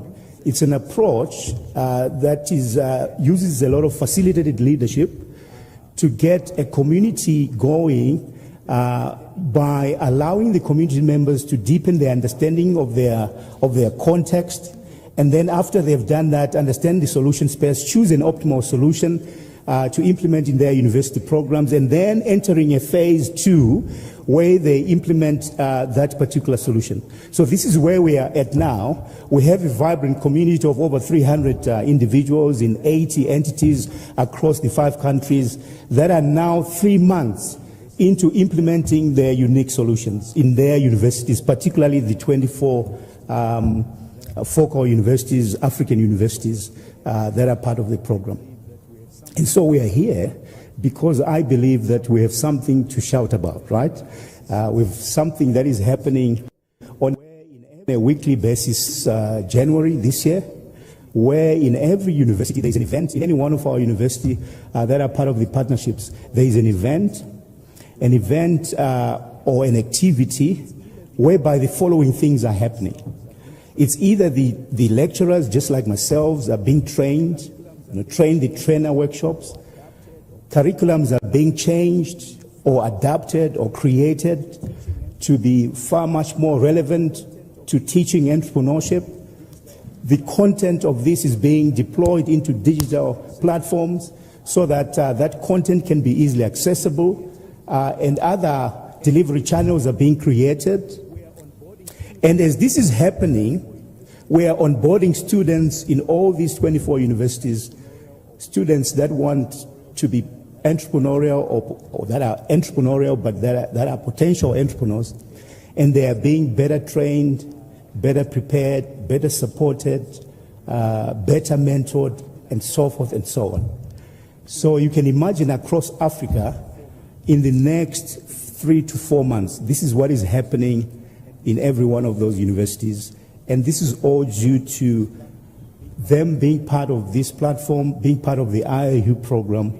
And thank you to British Council for making this happening. And we think that it's an amazing fit, because for every student that is onboarded into the IAU program, whether it's 1 student or 40 students or 50 students or 100 students, there is the increased likelihood that that 1 student can be the next Dangote, right? That 1 student can be the next Strive Masiwa, and so forth and so on, and help to change the African landscape. So thank you very much to British Council for that help, and I think let's recognize the help that the British Council has given us. So like I said, we need to be able to tell this story far much better and far much more frequently.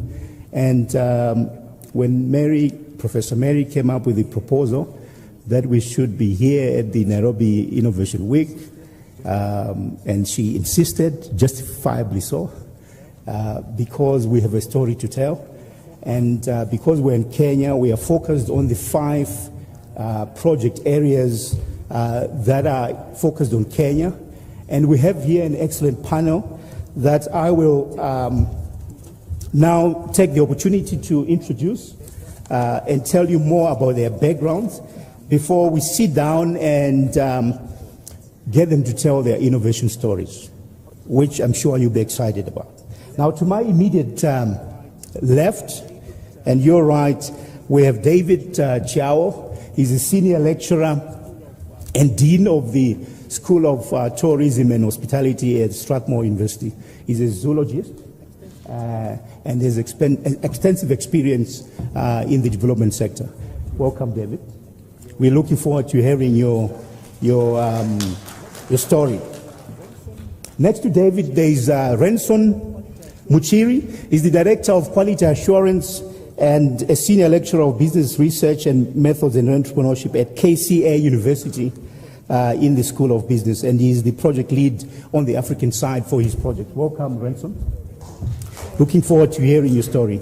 Third, next to Andrew, jumping Andrew for a while, is Mr. Ernest Chitechi.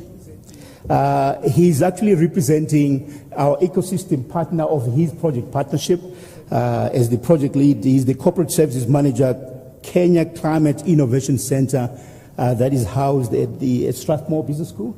Thank you, Ernest.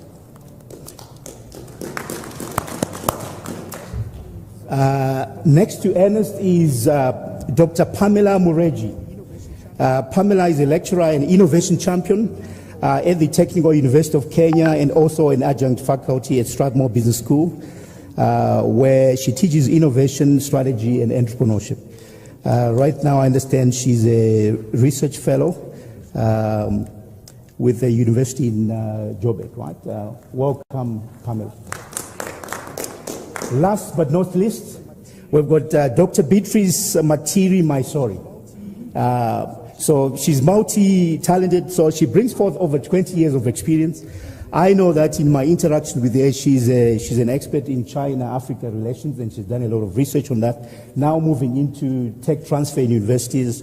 She's a practicing business executive, and research interests are still in China, foreign direct investment, and she has interest in mobile tech, renewable energy, and software, and so on. So Beatrice is representing one of the exciting projects that we saw launched on Monday, and we're looking forward to hearing the progress that they've made. So there you have it. We have 5 very interesting projects, and I just want to sit down with them and allow them to tell their story as we delve into the progress that they've made so far. Can we have another mic? Okay, thank you, Professor Sam. Before probably we start with that, because I know Andrew will be sitting in another panel, I want to take him to the audience because you come for the panel again. But let's appreciate him for giving us, the support from British Council. Thank you very much. Sam, you can go ahead. You can be sharing the mics. Thank you. Thank you, Professor Mary. Welcome again, gentlemen and ladies. It's time to tell our innovation stories. Starting with you, David. Please share with the audience just by giving us background, the name of your project, briefly, what your collaborators are, who they are, just their names and not their roles, and tell us the solution that you are implementing and what it is set out to do. In brief terms. Thank you very much, Andrew. And you told me to give it very brief. Our project is accelerating youth entrepreneurship and innovation in sustainable tourism development for Africa. Our approach is simple: creating the ecosystem for startup development and growth. The core of it is looking at the youth and the youth business enthusiasts, which is really a growing number, not only in Kenya, but we mapped South Africa and Ghana. So within the project of accelerating youth entrepreneurship and innovation in sustainable tourism development in Africa, we have partners in Ghana. So we have University of Ghana as one of the partners. We have African tourism partners from South Africa, and then we have Sustainable Tourism and Travel Agenda from Kenya, which is an industry partner in the tourism sector. And then we have Strathmore University from the academic side, and then partnering with also University of Brighton from the UK. So we are creating a bigger ecosystem to be able to enhance the tourism startup uptake by the youth in universities in Ghana, University of Ghana, Strathmore University, and universities in South Africa. So in simple sense, Andrew, that's what we're doing now, really enhancing that kind of a platform for youth to take up tourism projects, tourism businesses, tourism startups. Yep. Sorry, we have to share the mic. No. I'm Sam, by the way. Yes, that's fine. So thanks, David. If you just share with us as well, I think your platform is very exciting because it is quite internationalized. and so you're broadening access. Is your platform digital as well? And secondly, what would you say is the main achievement or the chief achievement now at present in your project implementation? Thank you very much, Sam. On implementation, one thing that we achieved so far is training facilitators and coaches on how the enterprise or entrepreneurship ecosystem works. That was at the initial. Then from that point, we also managed to bring in 15 students from every country, over 45 students involved in this entrepreneurship ecosystem. Now, the students who are involved in the project have been able to identify, map, and set up their startup ideas. So these startup ideas have been moving. Number 3, there have been effective coaching ongoing, building students' ideas, looking at different cases, which cases are working, which ones are not working, which are the models. So the youths have been trying to model their business ideas along a facilitation plan that is that includes quite a number of coaches from the 3 different partners. So those are some of the things that we've been able to do so far up to this time. Excellent, David. It's great that we have a platform that is working and that is functional and that is onboarded students. Now, David, what you think is going to be your biggest achievement as a project, say, in the next 3 to 4 months? Fantastic. Sam, you said it at the beginning. Even if we'll get that one student whose idea will fly big and get up as a startup for the tourism business running, we would be the happy group. So in the next 3 months, as our students are progressing in the coaching process, we are looking forward to having a number of projects moving to the next level of evaluation. There's a testing of the student entrepreneur projects. We have a platform where we are going to screen these projects. And so far up to now, from Strathmore University, University of Ghana, and the partnership in South Africa, we can already see a number of student projects ongoing. So in the next 3 to 4 months, we'll be screening students' projects. And we'll be picking out projects that will be going to a level of competition, because we are going to take students' project to competition, to the judging process. We already have mapped judges who are going to review the project. So those projects that will be picked as top brand projects that are tested and are able to move to the next level of business startup, we would be a very happy team. Excellent. Thanks, David. We look forward to that final pitch and the final showcasing of your project. I just want to move on to the next project, but before that, I'm told that there is a video interlude. Professor Mary, is that right? There's a video that is going to be played that is showcasing one of our other projects that is not in the room. So thank you very much. We want now to take you to Ghana. We have listened what Kenyan are innovating. We want to play a video because we said this program is learning in 4 countries, and we want to take you to Ghana and just see. They were not able to be with us, but they will be with us through a video. So Project Kenton, I know they are with us online, so we'll actually be telling their innovation story through Project Kenton. Let's go. Welcome to Project Kenton, a member of the IAU programme sponsored by the British Council. Project Kenton is a partnership between Regional Maritime University Ghana and Durham University in the UK. Glad you asked. The bag. That's a bag full of opportunity inspired by the Kente fabric. Project Kenton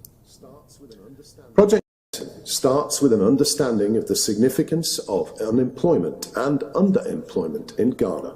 Entrepreneurship can make a difference, and Project Kenton is building a toolbox to work on a specific problem, equipping young people to make a real difference. Unemployment needs entrepreneurship, and that means viable options.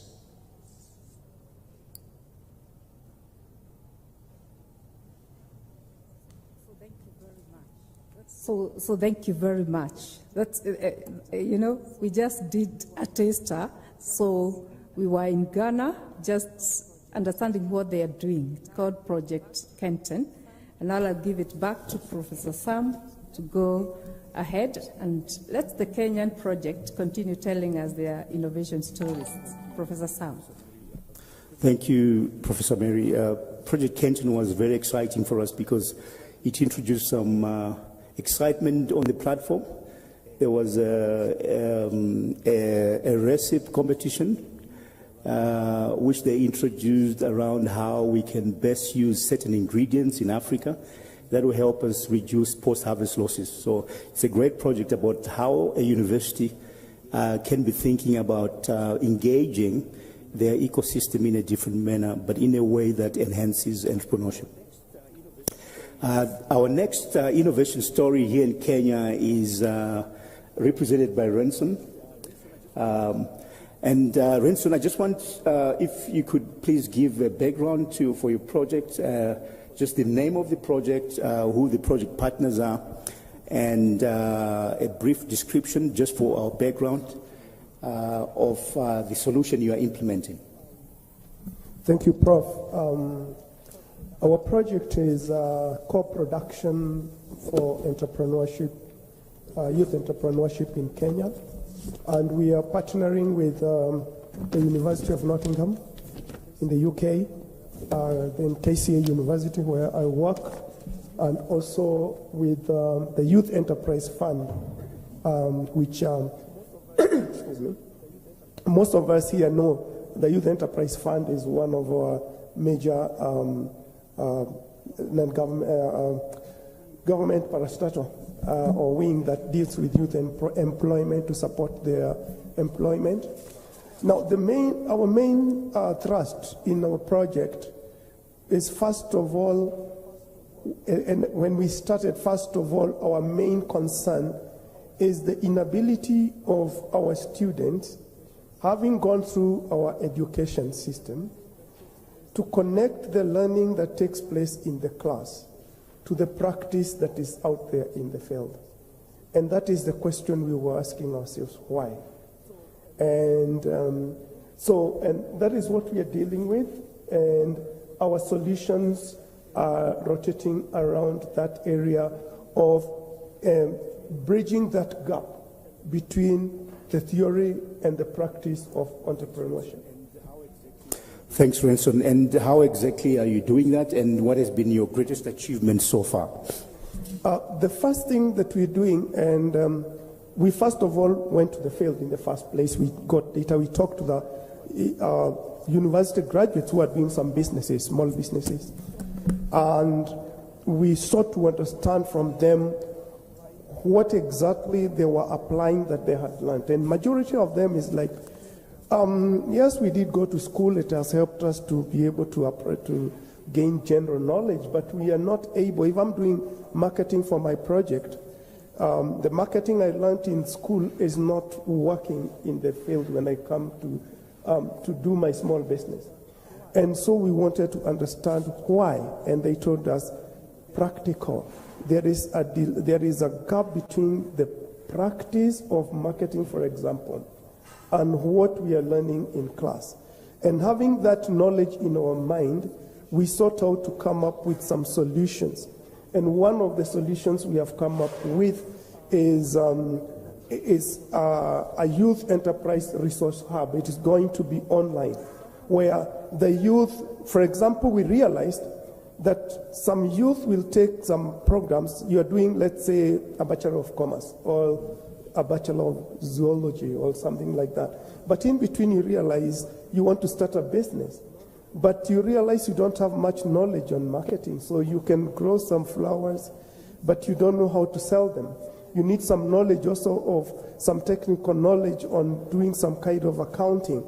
Now, these students do not have because they are now nascent entrepreneurs, they do not have much time to go back to class, stay there for 3 months, stay there for a month, but they can get time off to be able to access such a resource where such resources are available. So we got in the hub, We've got various resources that will be available to young entrepreneurs, and all they need is to register, and then they can access those resources.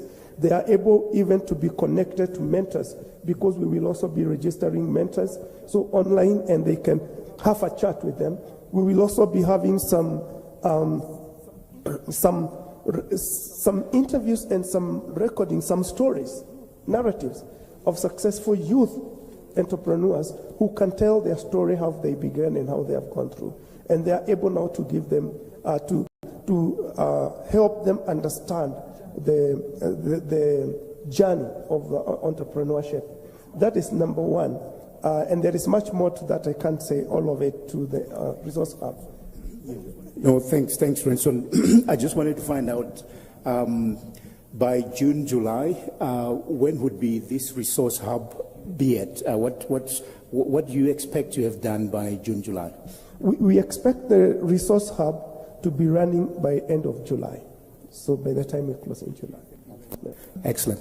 Thank you very much. So we have another digital platform and another way of resourcing our students.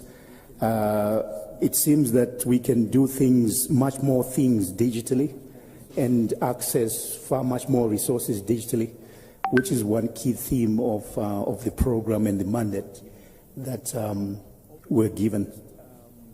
Over to you, Ernest. Just before you go on, Ernest, is it a video? Yes, before we continue, we would like also to take you to South Africa, just to have a taster what is happening in South Africa.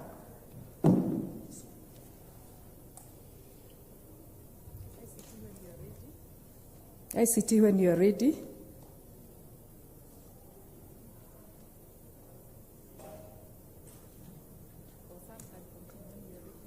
Or Sam can continue when you're ready. So our project is looking at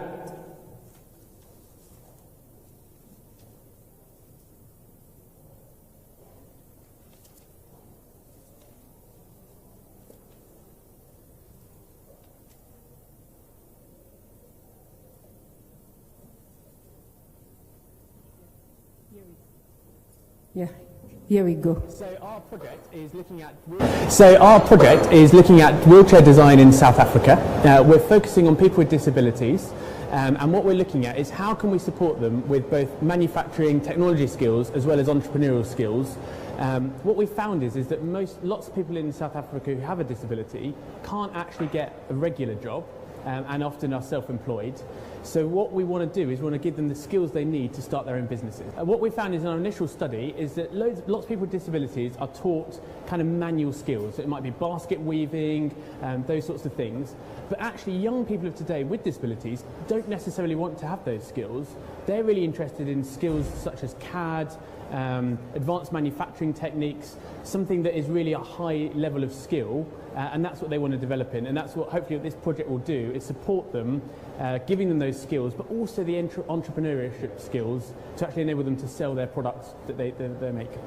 Hi, I'm Skalk van der Merwe. I'm from South Africa, and I've been in a wheelchair since 1991, and for the past 31 years I've been developing wheelchairs for the local community. The rural communities, mobility is quite a challenge, and without the right devices or equipment, most people will be stuck at home for the biggest part of the day, and they will actually never get out of the house. So we knew that there was something that we had to do to get them more mobile. They can have access to shops and to get out of their houses, and to just be part of the family and just to have fun in life. My name is Jared McIntyre, and yes, I've been involved in wheelchair rugby since 2010. And I had a diving accident in 2007 where I broke my neck, and my 6th and 7th vertebra were damaged. And in 2010, I was introduced to wheelchair rugby for the first time. And that has become my passion and sport that I take part in. And as the years went on, I saw a lot of challenges that face the sport in South Africa, and one of them being the access to cost-effective equipment to enable more people to take part in the sports, and hence my reason for looking at designing and manufacturing cost-effective solutions for increasing awareness and developing the sport. But in between the manufacturing projects, we have a skills development program for people with disabilities to learn skills to actually manufacture these chairs. So, two of our employees are people with disabilities, which they have received their Masita accredited training for welding, and they will continue with their training between projects to be able to increase their skill level and be able to work, eventually even start their own businesses. Any help and any professional help out there for us is amazing, because we don't have that knowledge that the universities has, and the help that we can get from anybody to make the lives for people here in South Africa, not only South Africa, in Africa, better. So for us, it's amazing to know that we can get support from other people to help people here in our country. For me personally, it's fantastic. I'm always really interested in applying research to real problems, to looking at how we can actually, not just from an academic point of view, but how we can practically solve problems on the field that are real life issues. And so projects like this just get me really excited, because we're actually hopefully seeing a wheelchair come to life, for business supported, the future generations of designers, entrepreneurs coming together to solve problems. So that's what really interests me, is practical applied research that has a real impact on the world. Thank you. Thank you, Mary. An exciting project in South Africa that allows us to really think back about what the role of universities really should be. This is an example of how ecosystems may have to or should reach out to communities that we don't normally focus on in terms of ecosystem development. We're moving on with our Kenyan stories, and we've had one sector focus with tourism with David. We now move to Ernest, who also has not just digital tools they are implementing, but also a sector focus. Ernest, can you tell us about the background of your project and what solution you are implementing? Yeah, so thank you. The background of our project started because we realized that all of us, particularly in Kenya, we are affected by climate change, and we realize the only way we can combat climate change is through innovation, also through transdisciplinarity, where you bring together different disciplines to solve those particular challenges, and also inclusivity, where you're not just looking at women, but also young people, women, because they're the most vulnerable in our society. So we came up with a project that we are calling Transforming Climate Innovation Ecosystems through inclusive transdisciplinarity. And this project, what it's looking at is to identify some very niche climate innovations that are either being done by young people or by women, and they are solving particular climate innovations, and then linking up these climate innovation entrepreneurs with skills from our universities to solve either whether it's a business challenge that they could be facing, or whether it could be a technical. So then that way it also helps them move to a next level where they can commercialize. And also on the other side, also looking at the policy, because one of the things we realized was that you can have a very good innovation, but before you take it to the market, you may realize actually it's illegal. A good case would be assuming somebody comes up with very good early maturing seeds. They'll just not go out and start selling those particular seeds unless they go through a process, maybe through Kenya Bureau of Standards, the Kenya plants KEFIs, so that they are then satisfied before you take them to the market. Otherwise, if you take them to the market before it goes through that particular process, you may be arrested, and actually is a very good innovation that will ensure that there's also food security. So that's what our program is all about, just to see how do we build this climate innovation ecosystem using universities through policy also. And it's being implemented by a number of partners.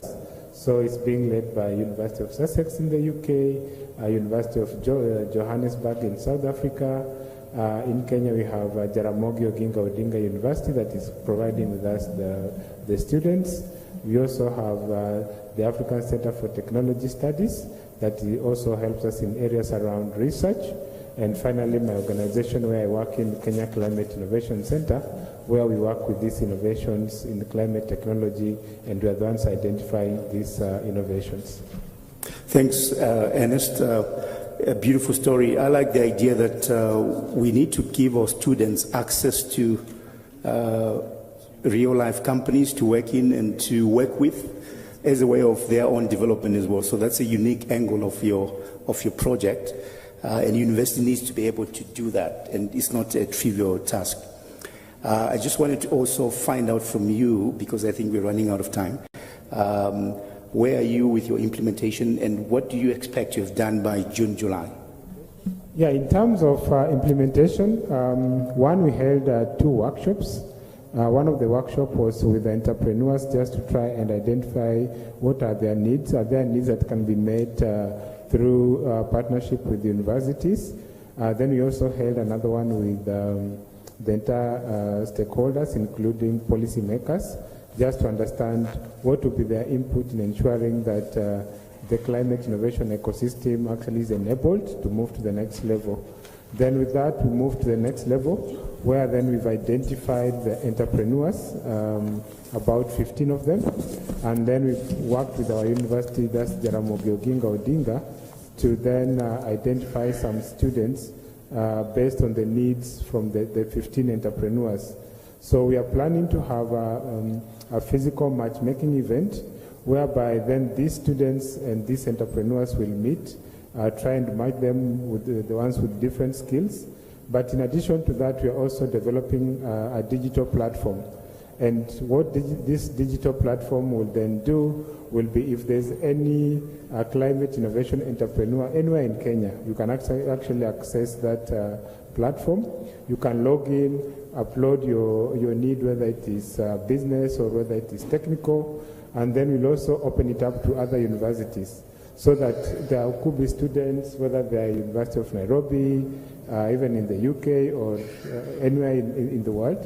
You could actually then say, I've identified a particular need from Kenya, and I think I'm the right full student because I have ABCD skills, and I can work with this enterprise to solve some of their challenges. So that's where we are, and we are hoping to launch that particular platform on the 13th of May.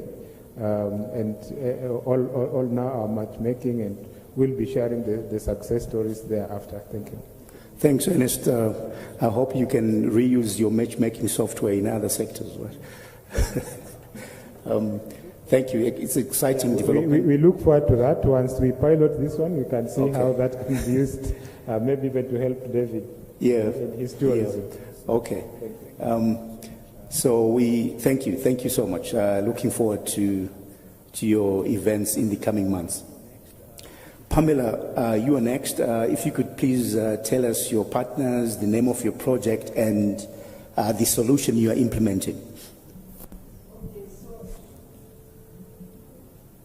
so our partnership is called the Youth Entrepreneurship. I think it's not on. Maybe it's not. Hello. Yeah. So our partnership is called the Youth Entrepreneurship Accelerator Platform. It's also known as YEP. So this is the platform that is going to act as a virtual accelerator or a business incubator, for that matter. So what it does, we are trying to solve the problem of youth unemployment, but sustainably through this digital innovation platform. We know that incubators or accelerators can assist young people with their businesses, shield them from harsh business environment, give them access to resources. For example, they can get mentors, they can get learning material, they can actually get trainings going on. But accelerators and incubators are very few in the country. We know they do help, but they are very few. Most of them target certain sectors, mostly the IT sectors. In the earlier section, we got people who are speaking here in the panel who've been in these few and far between incubators. So we thought about it and we say, can we be able to come up with a virtual accelerator platform that a rural youth in Kenya, whether they're in Siaya, whether they're in Kisii, they can be able to log into this platform at their own comfort, at their own time. They will be able to get access to mentors. They'll get access to these resources because generally entrepreneurship is a very lonely process. I know that because I teach entrepreneurs. So it's a lonely process, but all of a sudden they get access to a community of practice. They get access to other entrepreneurs. They can have case studies that they can read about. And we have made it so interactive such that you can go into that virtual accelerator platform. You see a mentor, you send them a friendship request, they respond.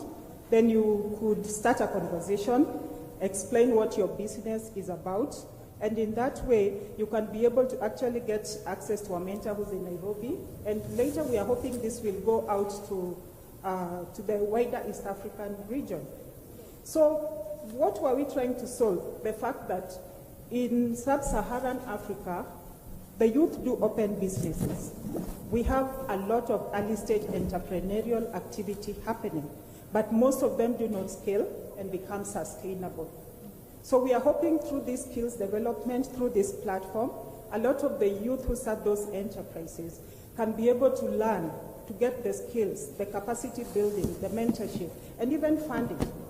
We are hoping to partner with government entities. We are hoping to get links that take these entrepreneurs to how they can register, how they can protect the intellectual property, and basically everything that they need to learn about entrepreneurship. In this way, all those ideas that are residing in our rural communities that have not been able to reach us, we are hoping that we are able to tap into those opportunities. Thank you. Thanks, Pamela. I know that your project is now almost completely finished, right, in terms of execution. What would you say has been the most rewarding experience for you participating in the IAU program? The most rewarding experience, I think, is even as a lecturer and a scholar, getting myself into a community of practice of like-minded people. And from what we are discussing, you could hear some of what we are doing. We did not discuss when we are doing this proposal, but we are actually gearing towards the same thing. So just being able to talk within a week, twice or three times, to a community of practice with like-minded people who have the ultimate same goals as you, that has been the most rewarding experience for me. Yeah, thanks, Pamela. Yeah, there are similarities across the project, but with different angles, right? And I like that your angle is similar to the one about disability in South Africa, that you're also targeting a different demographic, you know, the rural areas that are not normally looked at. We're just going to go for a brief video interlude looking at one of our projects in Nigeria, and Mary is going to look at it, differentiate. Yes, differentiate, and this is a project learning in Nigeria, because all of them would not have been here to tell their innovation story. As I said earlier, it's important just to have that taster, because there are a number of projects learning in that in the 4 countries. Just looking at my ICT just to see.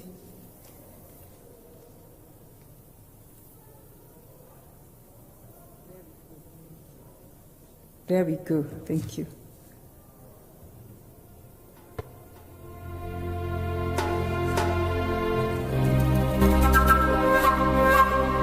Sustainable development in Africa is seeing a range of challenges which impacts on the environment, economic prosperity, the health and well-being of Africans. These challenges, however, provide huge opportunities to facilitate the co-design co-development and co-delivery of sustainable initiatives and solutions which directly address the UN Sustainable Development Goals. One of such initiatives is the British Council-funded Applying the Power of Co-Design to Stimulate Entrepreneurial Thinking in Scientists, or SETS, under the Digital University Africa program. Are you an African academic, a researcher, or a scientist? Would you like to improve the real-world impact of your research? Do you need to deliver entrepreneurship education to your students? Would you like to increase your partnerships and enhance your resources to meet your research needs? The SETS online program, centered on a place-based entrepreneurship model, is the right program for you and your institution. In the wake of the pandemic, the digitization of higher education has the potential to transform and disrupt the status quo. Participation in this online program, aimed at stimulating entrepreneurial thinking in African scientists, will provide solution-focused tools and techniques driven by partnerships to meet society's challenges and opportunities. Co-designed by Lancaster University and its African partners, the University of Benin and Igbenedion University, both in Nigeria, Lancaster University, Ghana, the Council for Scientific and Industrial Research, Ghana, and Kenyatta University in Kenya. Entrepreneurial thinking is not just about starting a business. It's about making a positive impact within your institution, your region, and your local community. For this impact to be sustained, this programme highlights that it must be place-based within the local context, co-designed and co-developed with others, and aimed towards building a legacy. The SETS online programme is unique and focuses on 5 key activities: understanding the foundations of entrepreneurial thinking, identifying opportunities, building connections, sharing knowledge, and celebrating success. Many African universities and research institutes do not commonly nurture private sector connections to provide solution-driven research.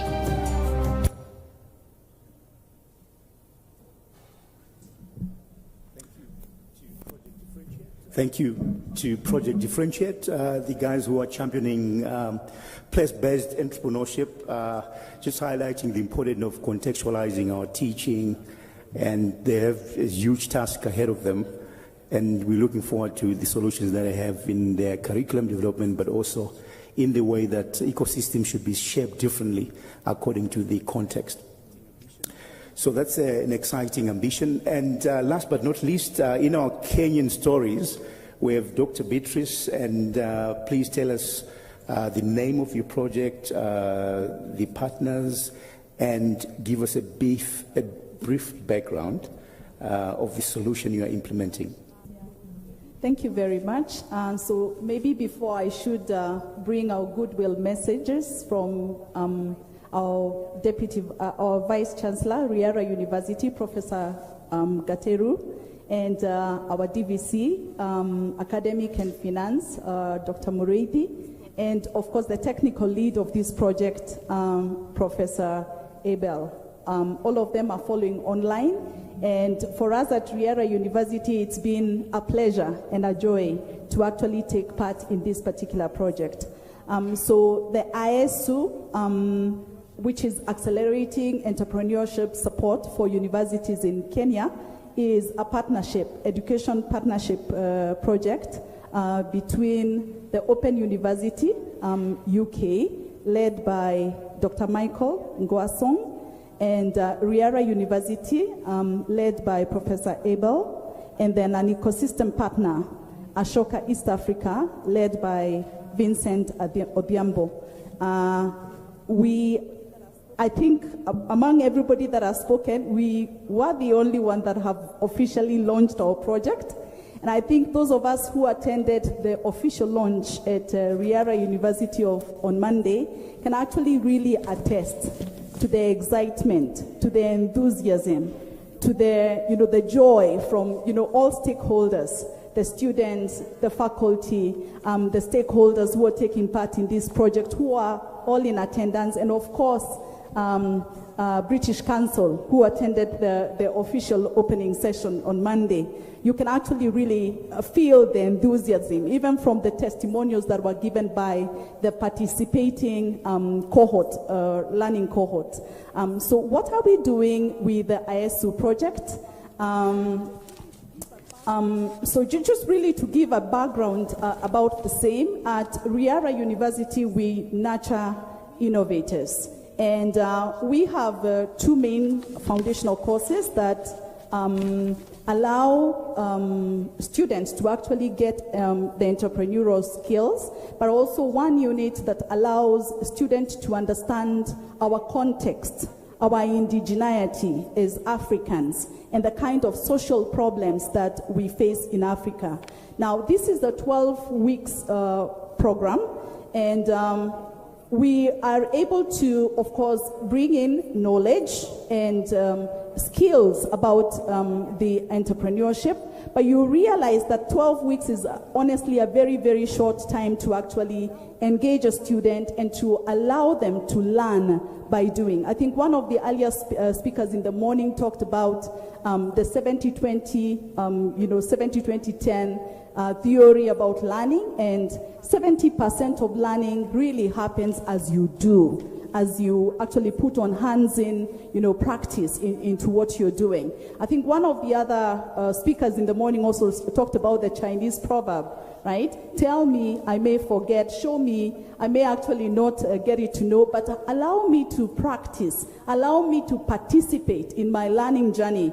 Then this is really the way we learn. So for us, we realized as we did the earlier research in the phase 1 that we needed an additional step moving forward in terms of engaging the students into a deeper way of learning and really developing the skills in a deeper way.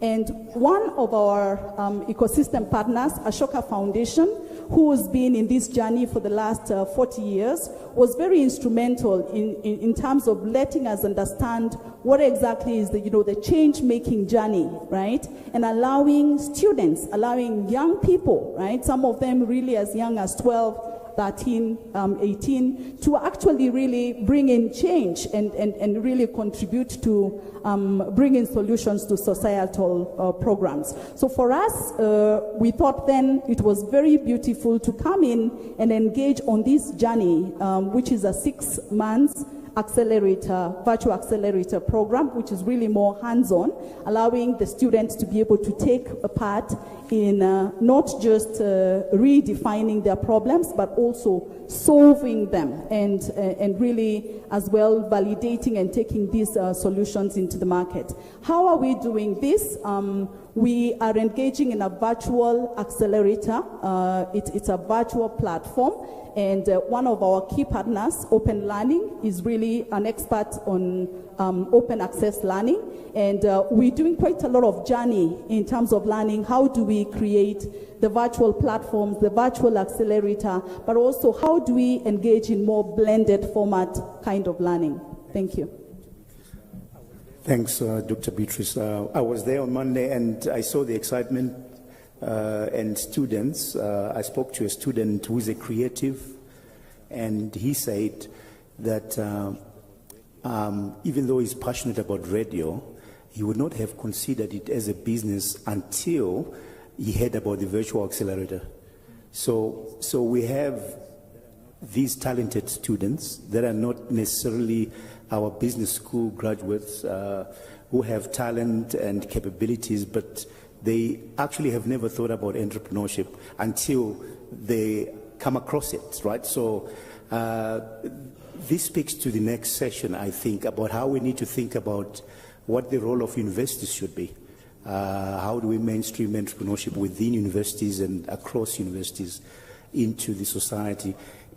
So there you have it. We have 5 digital platforms, and that's the sort of commonality across them.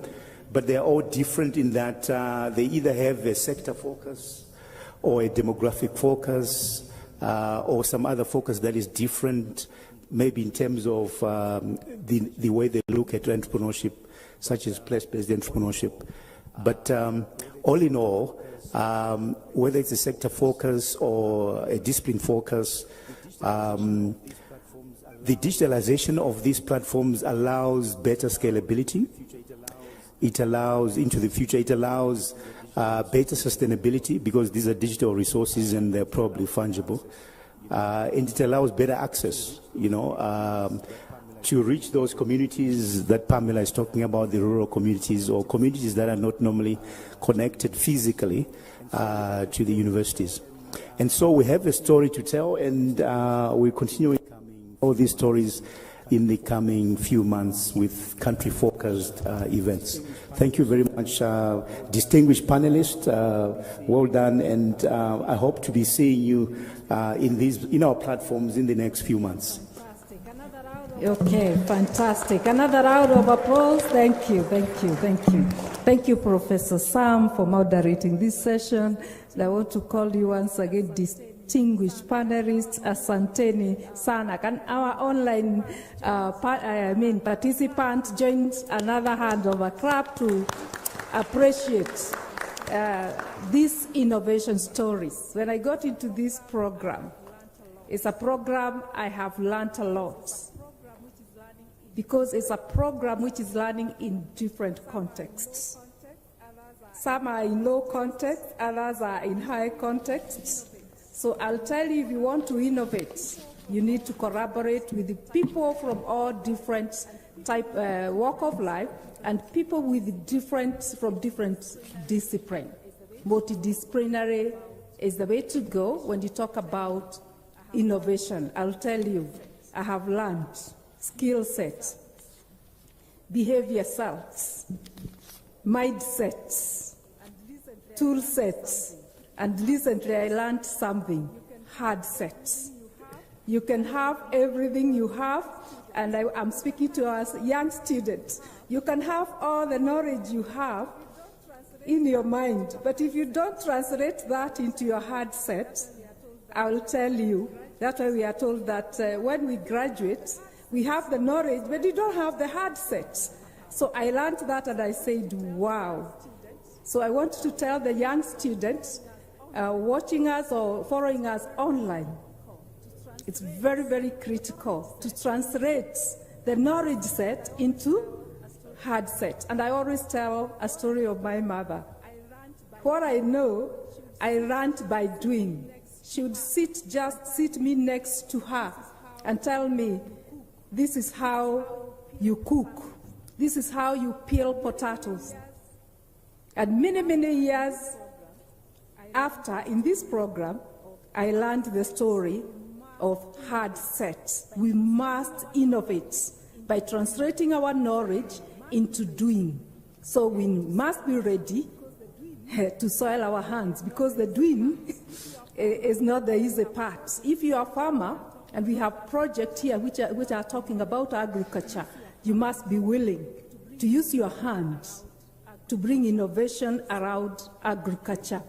So, if you forget everything I'll say today, my young students, remember, the knowledge set must get into hard set, the doing part. That is how we are going to innovate. That's why we are going to create opportunity for ourselves now and the future generation. And I actually said this during the opening ceremony.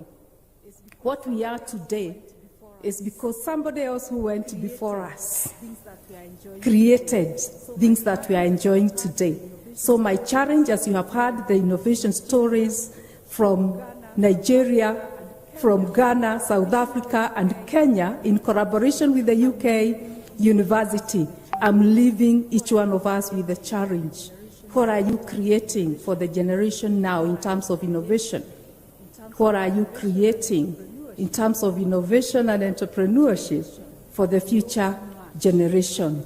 We owe too much to the generation that has gone before us, because what we enjoy today, they did it for us. Let's do for the generation now and the future. A round of applause for our panelists and the moderator.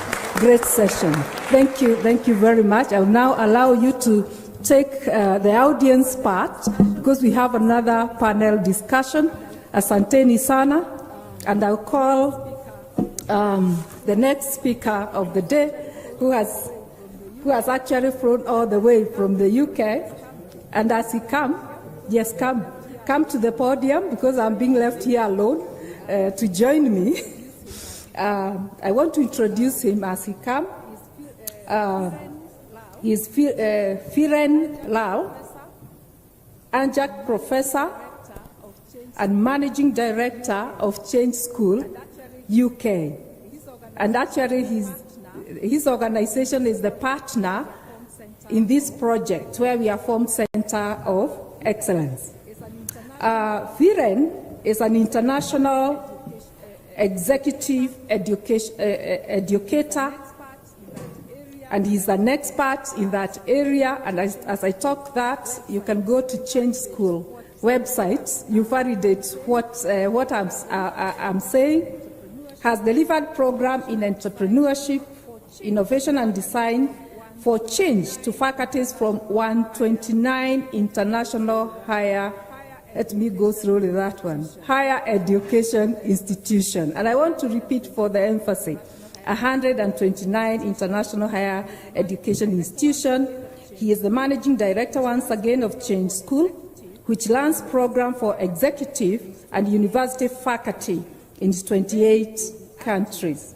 Firen will be acting as the moderator for our next panel. With all that, I want to see how you appreciate Firen. Fantastic. That is number one. For him flying all the way from the UK to be with us physically in Kenya is a great honor. Another round of applause. Thank you. Thank you. Thank you very much. It's my great honor now to allow others to be on stage. Andrew, thank you very much. I know you are here again. Karibu tena. Let's appreciate him as he comes. Okay, I want to welcome my dean. You know, I have to emphasize, Dean, Faculty of Business and Management Science, Professor James Jehia, because if I don't emphasize when I go back to the faculty, you never know what might happen. So I should be in good book. The next one is Mr. Brian Mwenda, founder and CEO, Hope Tech Plus Limited. Can we appreciate Brian Mwenda? Because the story, I don't want to preempt his story, but the innovation story you hear from this young man will be amazing. I had this story, I think 2 weeks or a week ago. I was a panelist at Bay Business School, City University of London, and Brian is being introduced physically. He was in London, and I'm being told you know this story, amazing story of Brian Mwenda. So he had to fly also to Kenya to come and tell us here, live, his innovation story. Fantastic. I want now again to take this opportunity to welcome our online panelists. And I'll start with Warren, co-founder, Koya Capital, with to us again, and I want the audience to appreciate you the Kenyan way. Thank you, thank you, thank you. He's zooming all the way from South Africa. He was actually supposed to come, but he was not able to come, but he's here with us. I'll tell you the way we do it. Karibu. Yeah, and we are waiting for you to come to Kenya here in person. Thank you very much. The next panelist is online, Dr. Sarah Jones, Base Business School, City University of London. We have worked with Sarah through this project, so when I talk about the knowledge set, the high and low, the knowledge and the hard set, so we have shared a lot in common, including the Professor Sam and Neil Marshalls, who is from Change School, who is not able to join us today. So Sarah, wave to us in Nairobi. Let's appreciate Sarah all the way from the UK. Fantastic. I think my job now is done. Firen, can you take it up? Thank you. Thank you very much, Mary. Thank you very much. So I'm just going to introduce the panelists and give a little bit of their background. So on my extreme right is Professor James Njia. Jaya. Out here, he's the Dean of the Faculty of the Business School over here in University of Nairobi. He's got his PhD in the University of Warwick. And for those of you students over here, University of Nairobi, they run a fantastic program, evening MBA program out there, which has been a very successful and innovation piece that's been done out in Nairobi. The next person that I'd like to introduce, and I've got multiple bios, is Sarah Jones, Dr. Sarah Jones. If we can see her somewhere on the Zoom screen. Her research and practice takes an interdisciplinary approach. We heard that in the previous panel, to study the study of creativity and design thinking in the context of innovation, education, and entrepreneurship. She's published significantly over 120 peer-reviewed papers in academic conferences and journals, and has been involved in funded programs of up to £13 million, supported 9 PhD students to completion. She holds a PhD in computer science, and obviously and runs the Center for Creativity and Professional Practice at Bayes Business School, City University. And I want to continue again with our online panelists first. The next gentleman out there is Warren Lafleur. He's the co-founder of Koya Capital, which is focused on developing a venture capital fund to enable university innovation across East, West, and South Africa through investments in university venture builders working to commercialize research and build groundbreaking spin-out companies solving local problems for global impact. Prior to that, Warren was working at LinkedIn in their EdTech team, and he led the entire team across the EMEA region, and from Finland to South Africa to support the transitions in teaching online in the light of pandemic. So welcome, Warren, out here. On my left, on my right, I'm privileged to have Andrew Zerzan. He directs the British Council's work in education, arts, and civil society across Africa. He's overseen some of the largest programs in higher education in the world, including UK's Erasmus Student Exchange Program and strategic partnerships for higher education innovation and reform. Andrew's passionate. You heard him before when he spoke about the next generation of African youth, empowering them to reach their full potential through entrepreneurship and the use of technology, skills development. He lives over here in Nairobi, hasn't traveled very far, with his lovely wife and a very large dog named Olive. What's really a big privilege for me is to introduce the last panelist, and I don't need to read anything about him. Brian is a graduate of the University of Nairobi. I met him in the UK. I met him through a UK program out here. Brian did his engineering over here, and he came up with the idea of wanting to help blind people move without mobility aids. So he's done multiple innovations, and his latest innovation is something called Sixth Sense, which allows the blind to wear a wearable device so that without a walking stick, without a cane or a stick, they're able to navigate and move normally. If you want to extend your imagination, think about smart cars and how human beings can operate in the same way where they don't have sight. And the problem he's solving affects 900 million people in the world today. Why are we having Brian here? Because Brian is a result of longitudinal collaborations across the institution. Our higher education institution over here that gave him the engineering skills. He then went ahead and joined the Africa Prize program at the Royal Academy of Engineering in the UK, then joined the Leaders in Innovation program with the same institution and went on to their advanced program. And now he's being supported by University College London's Global Disability Innovation Hub.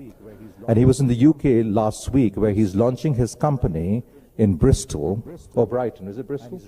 In Bristol, and he's running trials in Australia and in Austria through the support of Global Disability Innovation Hub. And each institution does something in the ecosystem to help him take him further. They're giving him ethical approval, access to human trials, and access to new markets. So I just want you, in your Kenyan way, give the biggest round of applause to Brian that you can.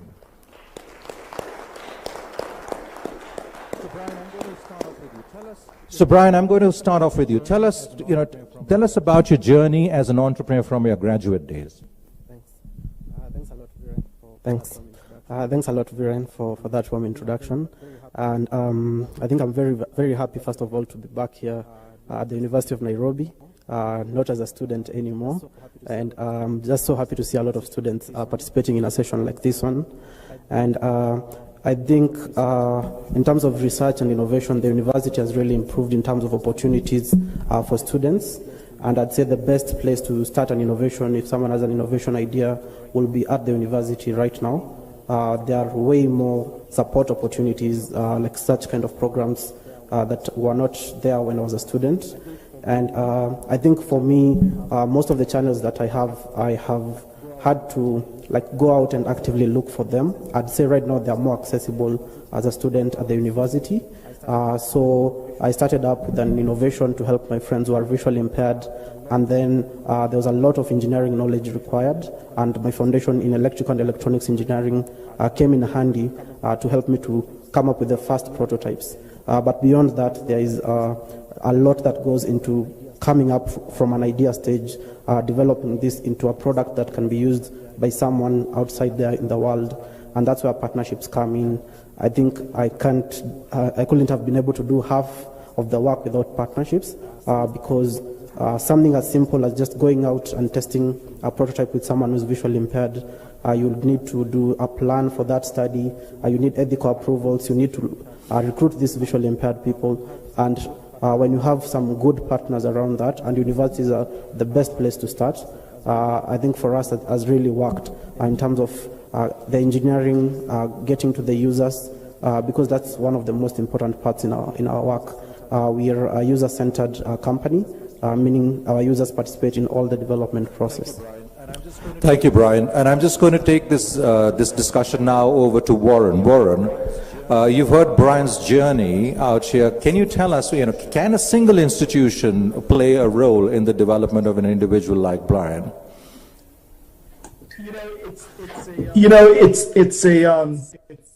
It's fantastic, Brian's story, right? Because not only is he of Kenyan origin, and in particular the University of Nairobi was his alma mater, but look how far he's traveled, right? And I like to think that the entrepreneurial development process as a team sport, right, where you have specialist companies or institutions that focus on developing different aspects or supporting different aspects of that entrepreneurial journey. So Brian spoke about, team development or testing or the ideation of the process that he's gone through. And you have institutions that are actually very, very focused around, let's say, ideation or acceleration. And my experience suggests that those institutions are best placed within universities. It's the most cost-effective way to do it, et cetera, et cetera. And of course, I like to think that Brian got a very, very strong foundation, running the first leg of this multi-stage relay, if you can imagine that as being the metaphor, at the University of Nairobi, right, which created the impetus and the knowledge base for him not only to gain confidence in reaching out to other network partners, but importantly to give him that academic grounding to be able to test some of these ideas with other institutions. And I sort of like to imagine the difference between having this broad ecosystem participating and supporting Brian through the different phases of his emergence as an entrepreneur, and a single institution, right? A large institution, which in principle can also do lots of this work. But I like to think that the difference could be in the diversity of thought that I'm sure that Brian would have been exposed to, the extensibility of the networks that he would have been exposed to as he went from place to place. And most importantly, the opportunity to leverage those networks to do other things, to be introduced to other partners, et cetera, et cetera.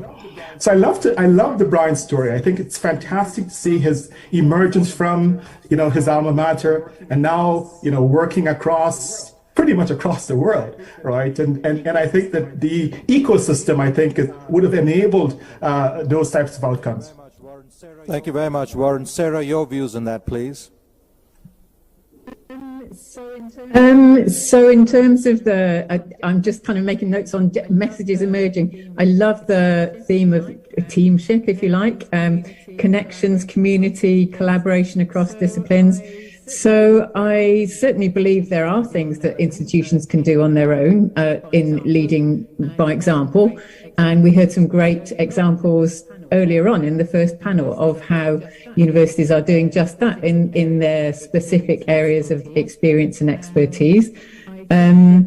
I think that there's a lot, so much more to be gained, though, through collaboration across partner organizations with different skill sets that can work together to provide broad support. And I'm very hopeful that that kind of collaboration can move us beyond some of the things currently in universities that can mitigate against innovation and entrepreneurship in certain circumstances. Hence, I was so delighted to hear Brian say that university can be the best place to start a journey such as his. Thank you very much, Sarah. And Andrew, I'm going to come over to you because the IAU program, by its sheer design, is not a program for 24 HEIs. It's a program for 24 HEI partnerships with a minimum of 3 in every consortium, and we've seen up to 5.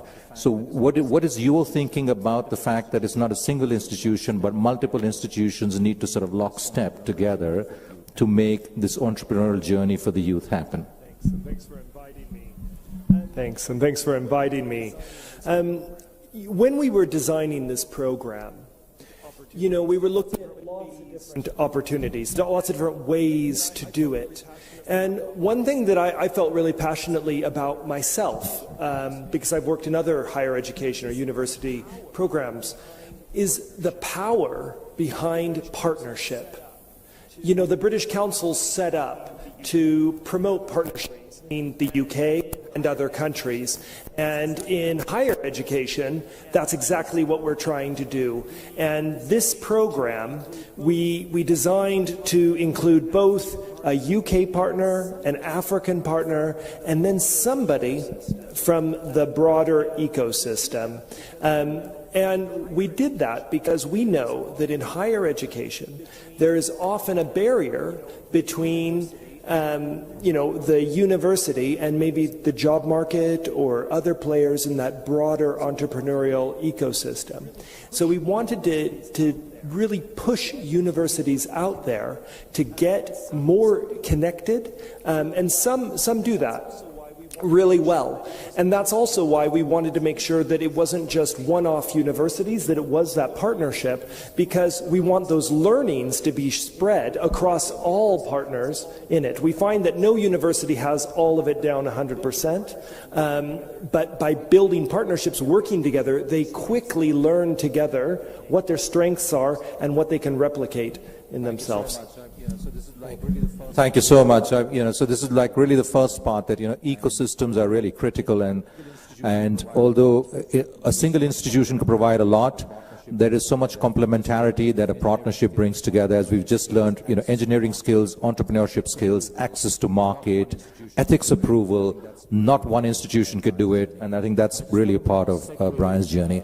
And I just want to now segue to Professor James, focusing basically on the HEI.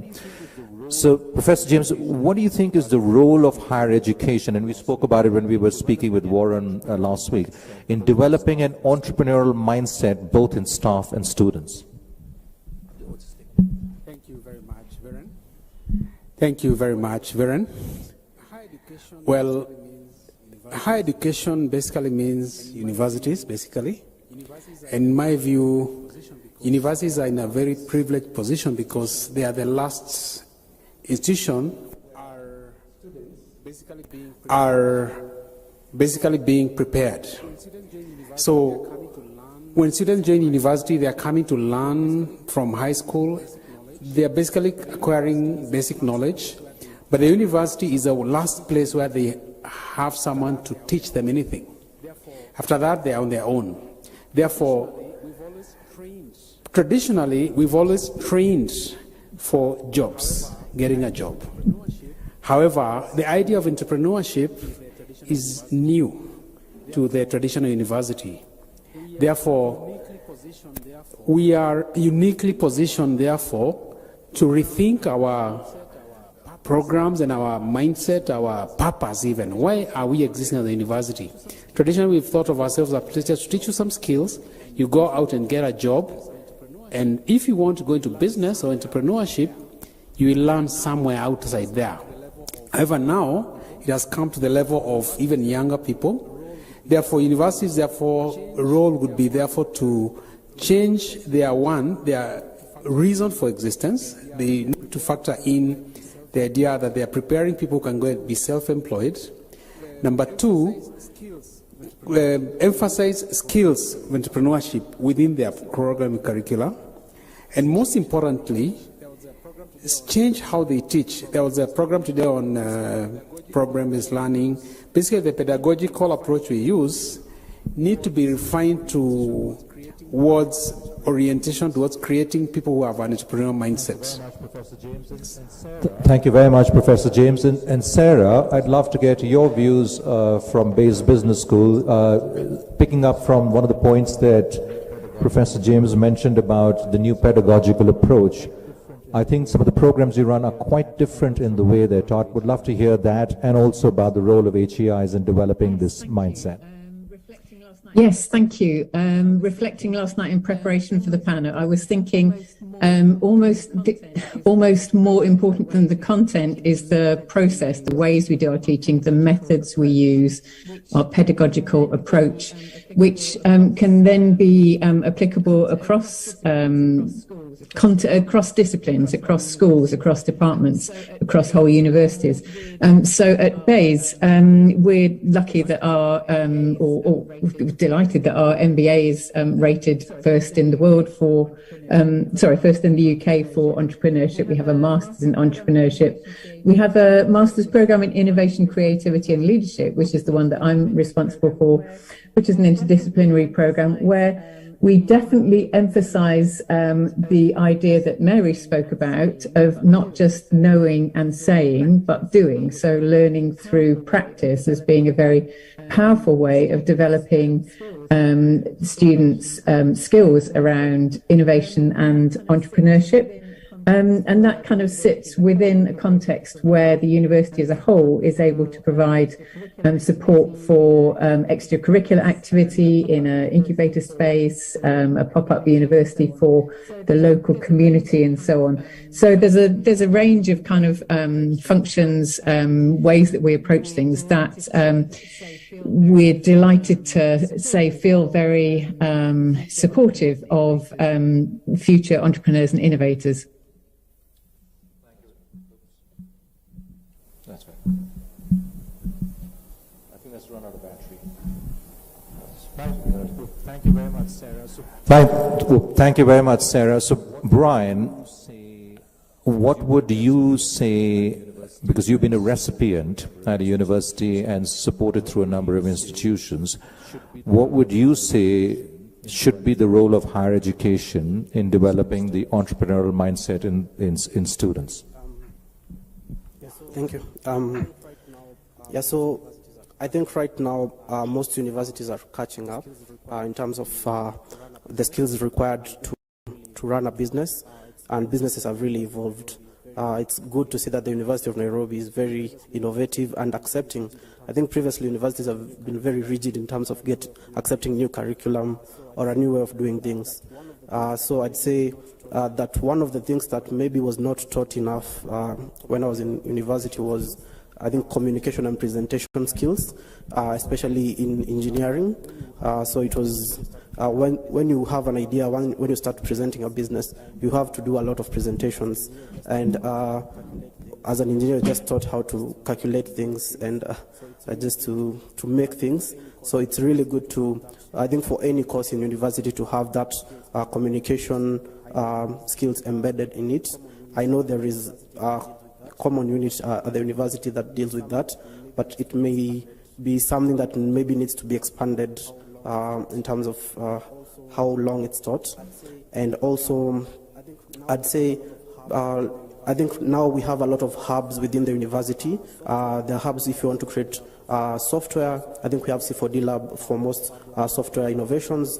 We have Fab Lab here at the University of Nairobi for hardware innovations. So those are really good, and maybe they should be expanded so that students especially, or even people in the public, I know there are so many innovations out there that people want to partner with the university to bring them to the market, but they may not have the channels to do that. So the university should be more accepting to even innovations and research from the wider community. I think that will be really important and helpful. Thank you very much, Brian.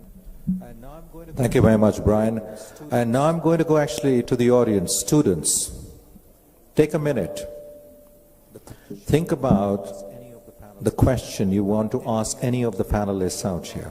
Anything that comes to your mind. You've heard a lot about innovation, entrepreneurship, employability, and entrepreneurial mindset.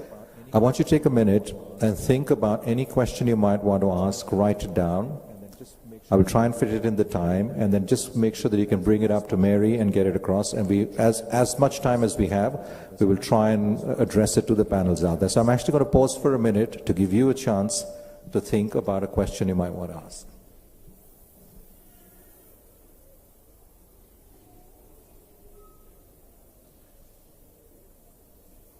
No pressure. You can write it. No pressure. You can write it and send it ahead where we can ask.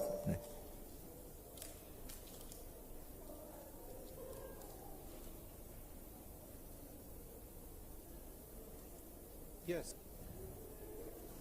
Yes.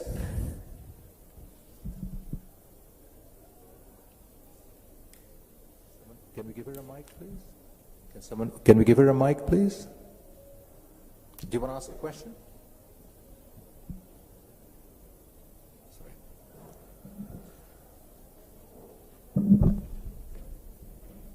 Do you want to ask a question? You're supposed to have a Q&A with the audience.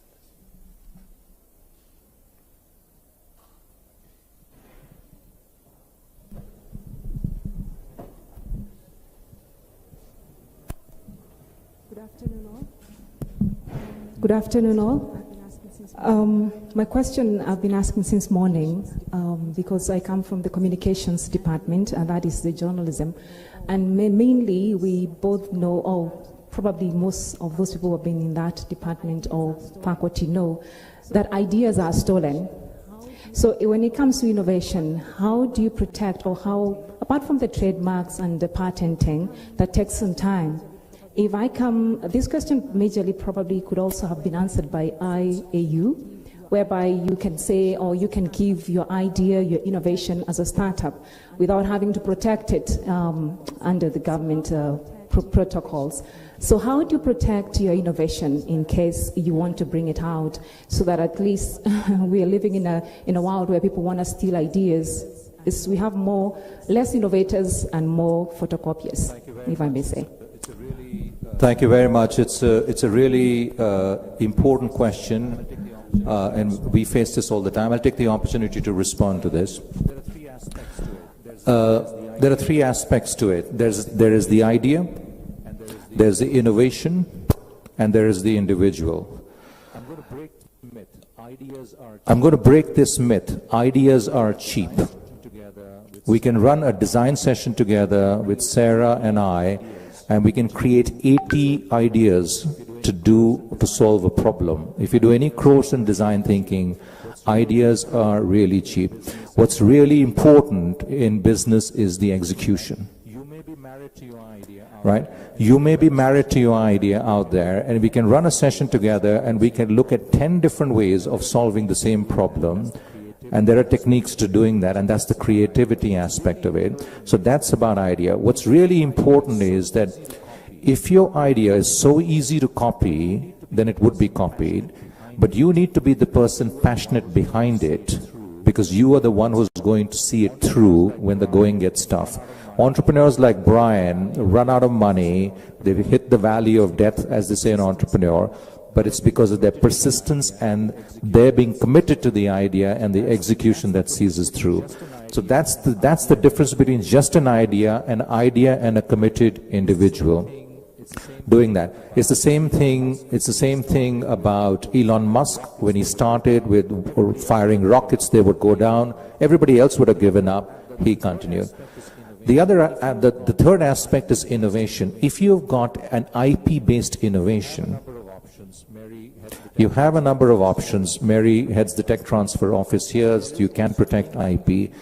But there is also parallel thinking about this, that it is more important to get the business model out there working rather than waiting for all the protection to happen, because innovation moves fast. Innovation moves fast, so it's more important to let the rubber hit the road, get protection as you go along, rather than waiting for all the protection to happen before deciding to commercialize research. And just think about it, your idea you're thinking today, in another 180 countries, students like yourselves, students in the same university is thinking of similar ideas out there.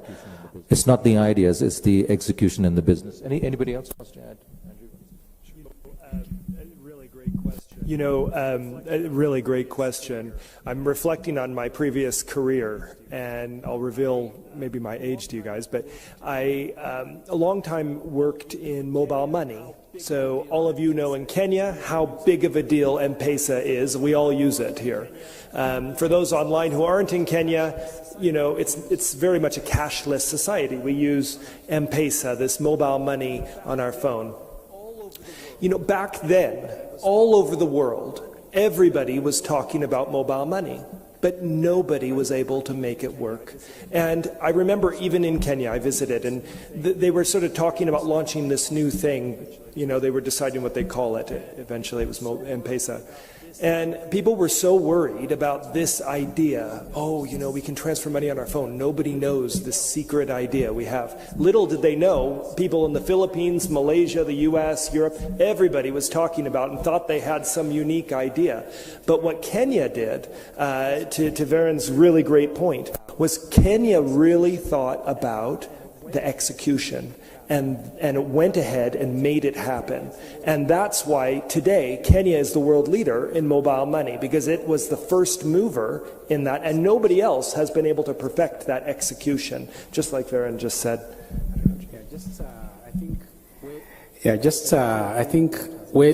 I totally agree with what has been said, and many students imagine that, or young people, that the idea they've had is kind of the first time, because it's new to them. So it sounds unique to you because you don't know much else. So what I would challenge you, one, Google your idea. You'll be shocked how many other people have that idea. Just try it out. But just one more story. I do teach a course we call it e-business, basically about e-commerce. And I started this course in the university, and it's been quite transformative to many students. Around 2012, I was teaching a class in Mombasa. I always ask them to do a practical project in the class. They make a website, have a business plan, and then I give them marks.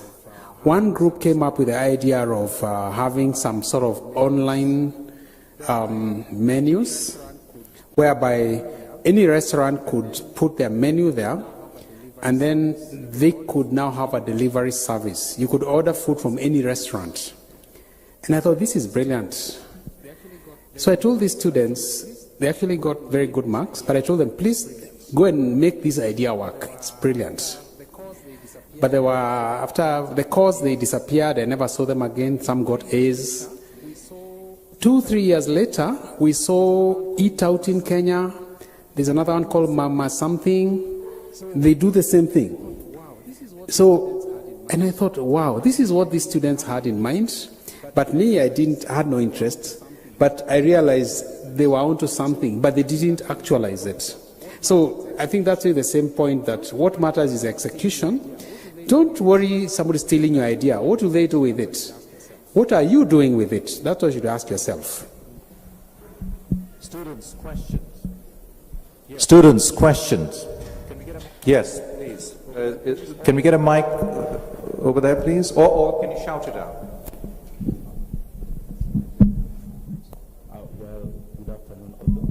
Well, good afternoon, all.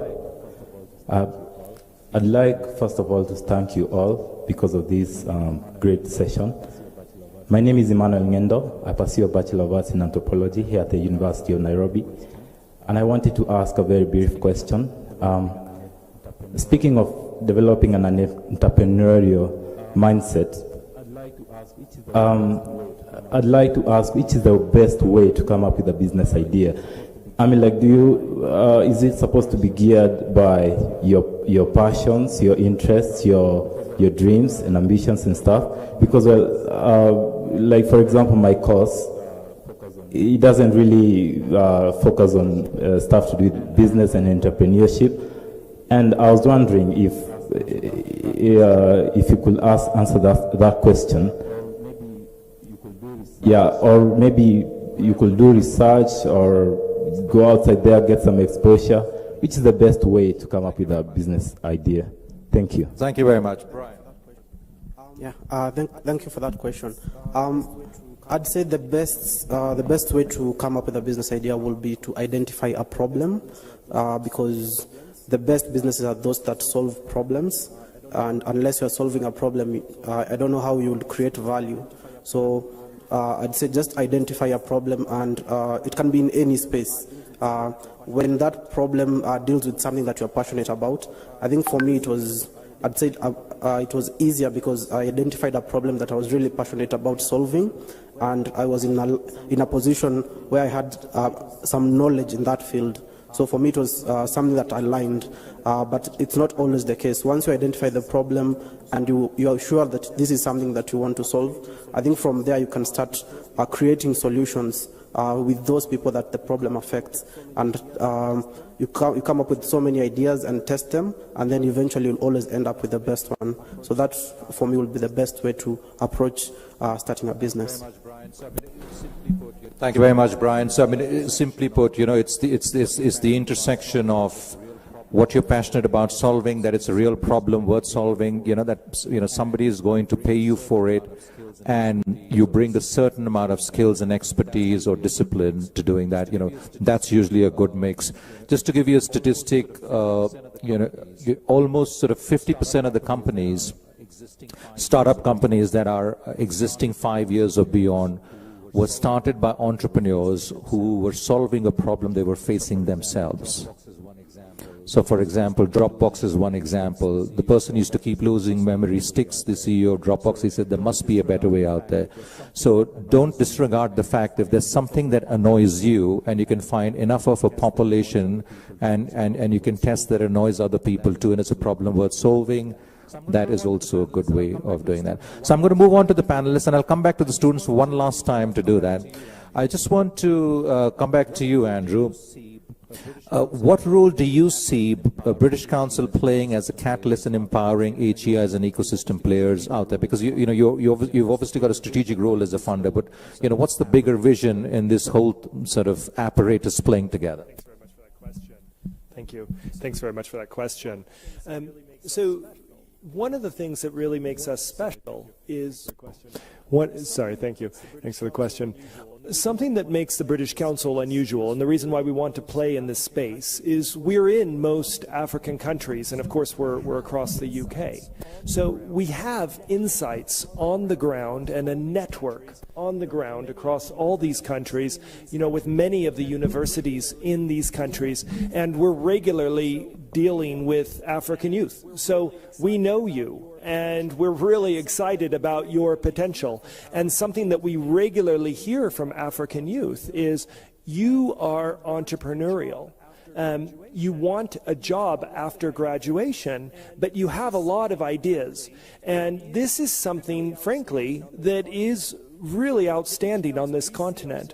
So the British Council, we see ourselves, yes, as, you know, funding programs like this, but I think you really hit it on the head when you said we're a catalyst. We want to take programs like this and then make them grow. So even when our money runs out, you know, you guys are going on, both as universities, but also as entrepreneurial students, going and creating bigger impact. So we're sort of planting that seed through our network and a little bit of our money, and we're hoping your guys will run with it. Thank you. So very much about planting the seeds and letting the other ecosystem kick in as the partnerships are going.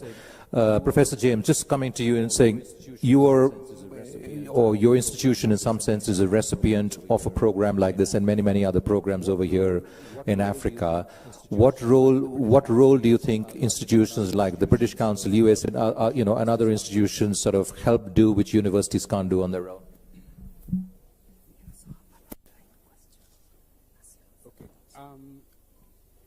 Okay. What Andrew said really is what they should be doing. What Andrew said really is what they should be doing, and I think they are doing it because I think they've kind of understood the problem. However, one area maybe they may want to think about is that the university's level is receiving students who are already very damaged.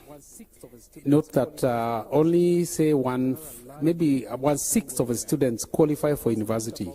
There's another large group which don't go anywhere. So also think about the high schools, but not so much the students, but the education system. Because like my children are now in high school, they are really bored. The curriculum is so boring. My son told me he doesn't see, he's very bright, but he's just really, really bored. So there's a problem really at the lower levels. So the bright students in university who are a bit creative is largely due to their rebelliousness. There were the students who are not very, they were a bit bad in high school. They kind of found it. So in a way, we need to think a little bit beyond university, because the damage really is done in lower levels. For example, one of the problems we have is that many students really hate mathematics, and it's because they are very badly taught in lower levels. Yet, I did engineering, and I know math is very doable, but it's how it's taught. So there's that problem at lower level. Then at the university level, I think you're doing well. What you may want to do is just strengthen with individual. What I saw in this program is great, because you're working with individual projects. That means you're creating, you would call them entrepreneurial champions within, and these people are not going anywhere. They will be there in university for the next 20, 30 years, bring positive change. So target creating, say, young faculty, make them like converts to this mindset, and they'll have long-term positive effect. Programs along that. That'll be great. Thank you so much for identifying the advocates of change. That'll be the sustainable pillars for institutions, Professor James. Thank you for that. Warren, I just want to come over to you at the moment. So, Koya Capital is a very niche player out there. So how does Koya Capital plug in as an important player in the HEI university ecosystem in the entrepreneurship space? Thanks, Hiren. And before I speak about Koya, and I can speak about Koya for quite a while, I just wanted to sort of just respond or reflect another thought on the previous question about idea graft, right? How do you prevent people from stealing ideas? And I was just thinking that there are several ideas that a business needs in order to be successful, right? So you need not only the product idea, which is what I think the student was asking about, but you also need business model ideas, right? So how do you innovate not only the product, but also the business model? And I think you mentioned that. I was listening recently to talent innovation. How do you find the right team around you to ensure that you are actually all working together to productize that idea, right? And so don't forget about the importance of getting the right people around you to ensure that whatever it is that you thought about, that actually comes to life or comes to fruition. You importantly actually are able to work together.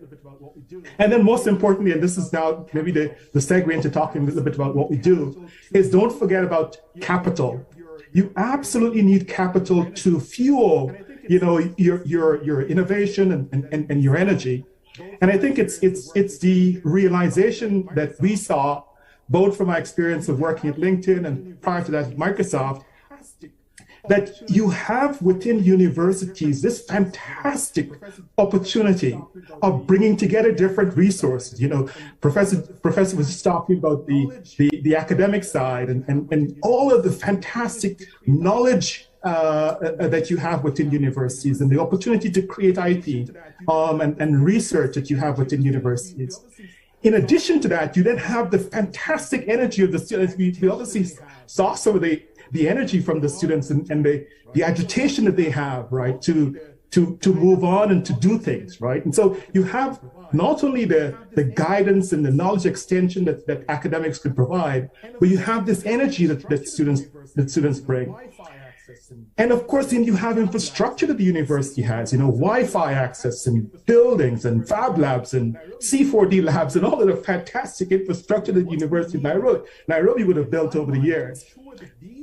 And what we need, in my mind, to ensure that these components now come together and create an ecosystem of entrepreneurs is not only capacity development, which I guess is part of what the British Council program is doing and all of the collaboration with other universities are doing, but importantly, you need capital.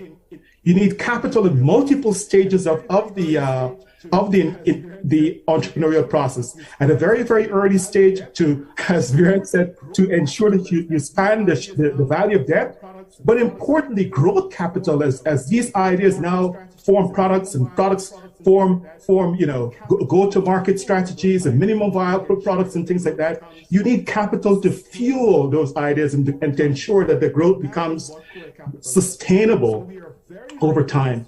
And that is what COA Capital does. So we are very, very focused around helping universities to commercialize their research and to spin out companies from universities, leveraging all of the things we spoke about, right? All of the assets that the university has. That's what we're focused on. We're very, very unique in that approach. So our thesis is all about helping universities, helping to fuel the growth of universities and commercializing their IP to ensure that when you leave university, you don't go look for a job, but you create a job that you help to grow and become a company that transforms the lives of people within your communities and across the world. So that's what we're about, and we're delighted to be here. So folks in the audience, thank you very much, Warren. So folks in the audience, we got time for 2 more questions before we wrap up. Any questions? Yes, all right, good. When I said 2, there are 4. Fantastic. You can get them a mic, please. Good evening. Yes. My name is Edgar Fuller. I'm a student here. I'm also a founder, member of an organization that deals matters social security. You can validate this at www.bidrisgroup.co.ke. Mine is social entrepreneurship. The social security, social protection is a constitutional right, and the social protection is a role of national government as set out on 4th schedule of the Constitution of Kenya 2010. The main role of social protection is to reduce poverty and vulnerability by promoting efficient labor markets, diminishing people's exposure to risks such as unemployment, exclusion, disability, and old age. Article 43.3 of the Kenyan Constitution guarantees all Kenyan the economic, social, and cultural rights, ESC, and obligates the state to promote social security to those who cannot support themselves. Well, my question now goes to entrepreneurship.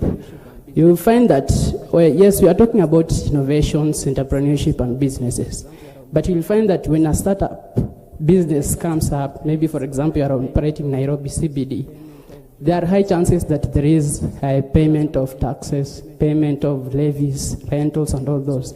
Those are some of the impediments that are affecting youths in businesses. So what are some of the focuses, or rather factors, that are being put in considerations to ensure that those ideas that are coming up, that are business-oriented, and like ours, which is a social entrepreneurship, are taken into consideration to ensure that that business, continues and thrive? Thank you so much, and may you have a good evening. Thank you. I don't know why I was asked to answer this one. I can imagine. I understand. I understand. I think I really get his question. Very, very important issue. The biggest problem for Kenyan young businesses is really the lack of, let's say, institutional positivity it's like the government and the system is set up to destroy a small business. A lot of taxes, a lot of harassment by the police, no special considerations. However, you may also want to appreciate that under the new constitution also there's policies that favor women, youths, people with disabilities. They get actually, like in my school, when I look at my budget, the tenders being given out are mostly for women. Even I was asking, what are the men? So there's already some positive affirmative action steps. So one, you need to take advantage of these ones. Number two, what we ought to do, we as researchers and people who are promoting entrepreneurship, we need to also work on the legal and policy framework so that we examine it and see where are the gaps, where are the pain points. Then we need to have this changed through lobbying in Parliament, having the right bills drafted, and then partnering with the right activists to push for that agenda. This is actually a fight, and I think I'm aware that there's some people doing this, like I met Professor Winnie Mitula in our project. It's a struggle. We need to admit that. Therefore, you will not get the protection immediately, but if you fight for the protection you are looking for, you will get it after some push, because even the parliament or the people in the county government, they have been elected to serve the people. So it's a matter of continuous pushing, and you win things one at a time. You will not get everything one day. However, for the agenda for entrepreneurial, like for the British Council, they have a favored position because they are also kind of linked to the British government, maybe not so directly, but there is that dimension whereby the lobbying can also happen to the government to create a more favorable environment. And if it's a police, they can be told not to be so harsh. It's really all around policy and regulatory framework. So something we're really excited about in this program. Yeah, sure. So something we're really excited about in this program is building that network of universities on, how can we make a difference in entrepreneurship? And you're absolutely right. We know regulatory barriers, tax barriers, etc., is one of them. One thing that we're looking at now is, as we go through these experiences with the different universities, what are those barriers? And is there something more we can do with the University of Nairobi and others to sort of give a voice to government, to tell them, look, this is really something we're seeing on the ground that's a real problem and something the government of Kenya or whatever, wherever could make a big difference. But one thing just on maybe the practical question for people in the room and students here, we all know this kind of change doesn't happen overnight. So what can happen, what can we do for you right now who might have an entrepreneurial idea and innovation that you want to take to market now or when you graduate? I think one of the things I can tell you is network existing entrepreneurs. This program, indeed many others, I know Professor James and others can link you up with people who have gone through the experience and can tell you how to navigate the current environment, whether it be the regulatory challenges you mentioned or others. And Andrew, to your point of networking with... Thank you very much. And Andrew, to your point of networking with entrepreneurs, I'm just going to pass it to Brian because he's probably been through the journey. Yeah, so I think that point on networking with other entrepreneurs is actually one of the main ways most of us solve the problems. We just talk to people within the same space, within the same ecosystem about how they've solved a particular challenge, and most of the time they actually have faced that challenge. Some good news is that there's a new law which is being drafted. I don't know how far it is. The Kenya Startup Bill, I think of 2020. There's a lot of public participation the last 2 years, and once that comes into effect, there'll be a lot of freedom to operate for new startups. I think they'll give you like some time to figure your things out so that you can launch your business, and then before you get set up to start getting compliant and all that, sort of like a sandbox to play in before you can get compliant. But another way to navigate that is just to pair yourself with an established institution. I think the main challenge you'll face is not taxes. because you only pay taxes if you're making money, and if you're making money, then just pay the taxes. But when you pay yourself with an institution, you can just navigate sort of certifications and all these regulatory requirements that are in place. Yeah. So we're going to move on at speed. I hope that's been helpful. You've got three quite different sort of contextual responses, including a real life example for Brian. Professor Jia, there is one question for you. Would you say that the apprenticeship, which was the main means of transmitting skills in the pre-industrial period, is set for a comeback as a norm in the society, replacing formal learning? Wow. Thank you very much. Apprenticeship is basically learning on the job. And the way the question is framed, it's asking whether it's making a comeback. I did happen once to visit Germany on some form of program we had once, and I learned about the German education model, whereby they mix the university. So by the time you graduate, you're already working and you're very, very skilled. So to me, I wouldn't say it's coming back. Probably in some education systems, it's black and white education and work. However, the way the question is framed, I would agree, yes. I would wish it could become like that one. But whether it's coming back, it's really a policy of the country. But in practice, what I would say has happened is that because of a lot of available knowledge online, many people are learning online and doing things on their own without having even go to a very formal institution. So as you are doing something, you are learning from a YouTube video, and you do it. I know many of young people trying to innovate are actually doing that. So I would say, therefore, that I would agree, yes, it is making a comeback, or it is a good way forward. Personally, I would wish it would be integrated more in formal learning systems like universities, because the working and the learning need to be more intertwined. And in a way, because of also rapid innovation in technology, work is changing all the time. So when you work, you have to keep learning. So that learning and working should be almost not so much divided. And so I would agree with that.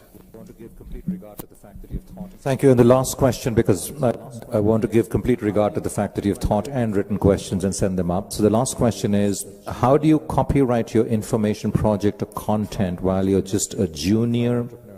You're never a junior trying entrepreneurship. I've tried entrepreneurship mid-age.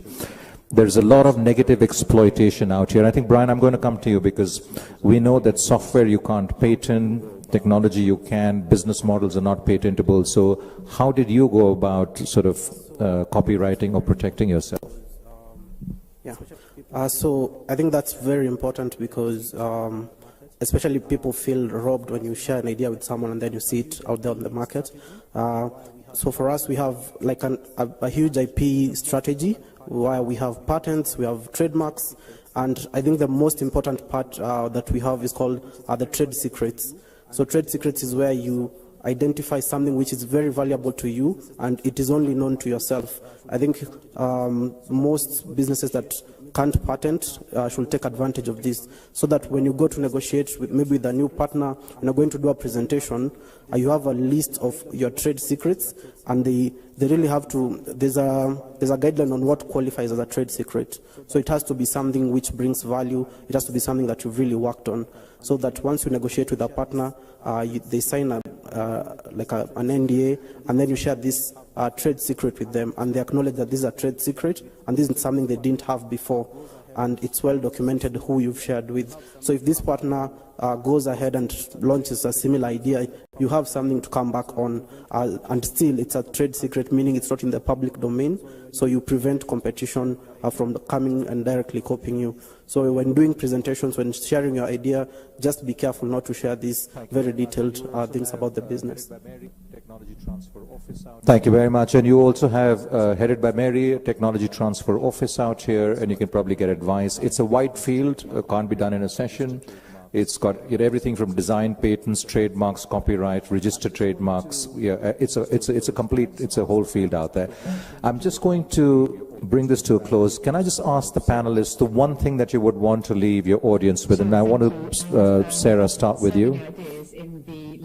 Sure, thank you. And I've heard so many ideas in the last couple of hours, I almost don't know where to start. So I'm just going to go back to the one I joined with, which is simply seize every opportunity you find to change yourself and your world for the better. Thank you very much, Sarah. Warren. I think that I would say execute. You're on mute. Yeah, I think that I would say execute.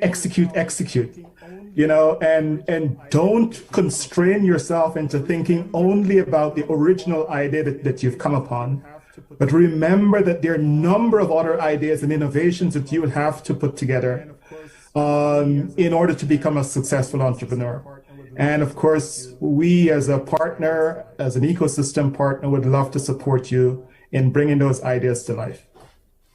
Thank you very much, Brian. Thinking of going into entrepreneurship to really focus. Yeah, so I'd encourage everyone that's thinking of going into entrepreneurship to really focus on that problem they started solving and not fall in love with a particular solution midway so that you're distracted from the problem that you're solving. Thank you very much, Andrew. My advice to you is that although the system doesn't have all the entrepreneurial support on a platter, and that's what we're working to do with programs like this, it is all there. You need capital, there's ways to get it. You need mentorship, there's ways to get it. You need tools and access to government or advice product to, to bring your product to market. All that is there. You just need to find it. And that's something that I wouldn't want you to feel you have to wait. You can go now with your idea, explore it, and make it happen. For me, one is not all of us will become successful entrepreneurs or entrepreneurs. We are not built for it. For those of us who are, know that what the thing I want to leave you is one, accept to fail many times and stand up and keep failing until I think the idea is to make all your mistakes until you hit the one which is not a mistake. You will be remembered for your successes, not your failures. Thank you.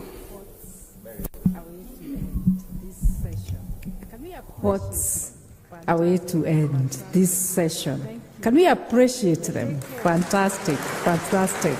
Thank you, thank you. The take home was just awesome. I don't want to repeat it because they have said it. I would like you just to take a moment, write down your take home. We have been here, what is your take home? And when you go home, reflect on it, make it happen. I talked about knowledge sets. So at this level is knowledge set. Translate all the knowledge sets to hard sets. Having said that, we had a very great afternoon session, and I want to thank my panelists. Asante sana, as we would say here in Kenya. I want to thank my physical audience. I want to repeat again, Asante sana, as we say it in Kenya. And I want to thank our online audience, particularly the IAU program audience, as we say here again in Kenya, Asante sana, and that means thank you. We also have our online students who have logged in from various parts of the world, and particularly University of Nairobi. Again, Asante sana, and thank you, thank you. Let's clap for all of us for a job well done. As we end, we want to take, experiences are made of this. So we want to take a photo here. So the panelists who are here will still remain here. I'll ask Sam to come on stage. I'll ask the first panel to come on stage, so that we can have memories, because we say life is about memories. So we will take a photo there. So just come Some will stand behind and others will sit. As my panelists do that, and also Sam does that, I'll also ask the network partners representative who are here. Network partners representative who are here, come on stage. We want to document these memories. As we do that, we do not want to forget our online audience, and I'm asking my ICT technical team to flash the online audience. If you are able, please put on your cameras. We want also to document your memories and experiences. We take online photos, and we all say together, thank you, thank you. If you are able to unmute, I hope my ICT, you can unmute. Those who are able to show their face, we are not leaving you behind. There is online experience documentation. And I would like also, as you do that, as we are taking the photo here, just be saying thank you in the language that you understand. The language that I speak is Kiswahili. So I'm saying asante sana. And I'm also calling Kayaba Africa. Please, you be on stage, entertain the physical audience as well as the online audience. And those who are not taking the photos, please stand up and enjoy the music. The 6th edition of Nairobi Innovation Week, organized by University of Nairobi, is happening from 26th to 28th April 2022 at the main campus, Great Court. This year, Nairobi Innovation Week is themed Innovation for Transformation and Impact in the Society. Join us as we catalyze a movement of innovation and entrepreneurship ecosystem in higher education sector in Kenya and beyond. This year event will be a fusion of innovation shapers in a market-ready graduate who is well-baked in class and also have the skills. So we learn what we call lifelong learning, such that when you are not in class, we have a center called the UN Skills Center, where we teach them technical skills, the soft skills, the social skills, the entrepreneurship skills, the leadership skills. By the time you finish a 2-week program, then we link you with the outside, where you will now be hosted by an industry mentor.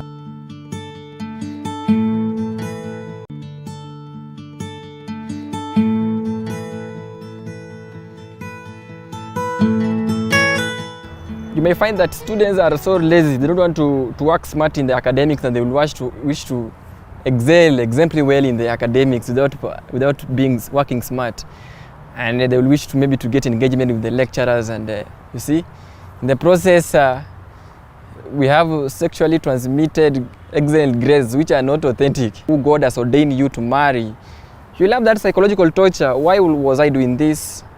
So that I can maybe pass my exams, you know.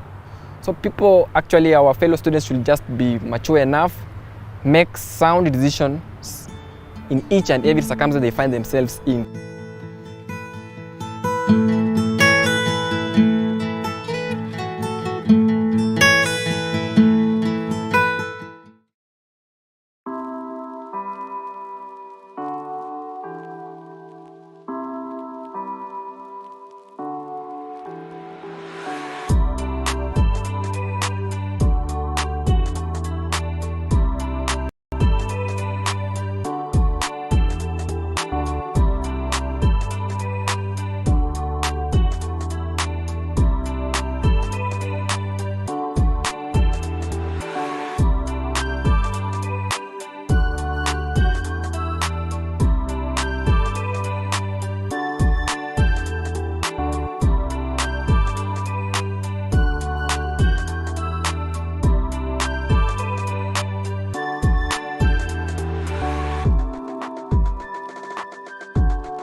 when they join the university, you realize that they come to an environment where they have to deal with their freedom, you see.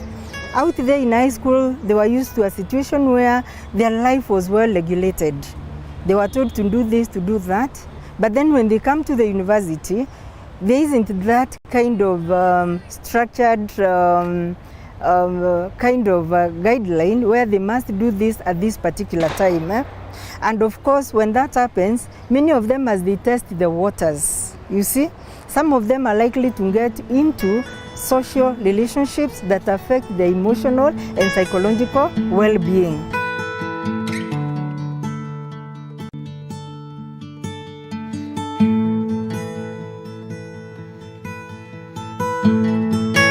In as much as students are enjoying themselves, they should enjoy themselves with limits. They should not overdo it, because too much of something becomes harmful to one's health in one way or another. So we are advising them to do such enjoyment moderately. When they are free, they choose something that can bring positive impact into their lives, maybe like sporting activities, and minimize a lot of maybe nightclubs and social gatherings at night. We need to be very careful when we are engaging ourselves in various activities at the university.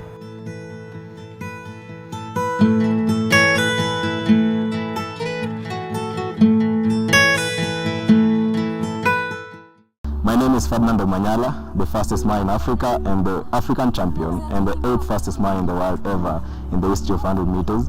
And I'm the brand ambassador of the University of Nairobi Foundation. On 30th of June, we are launching this foundation and I'll be there. See you there. Thank you.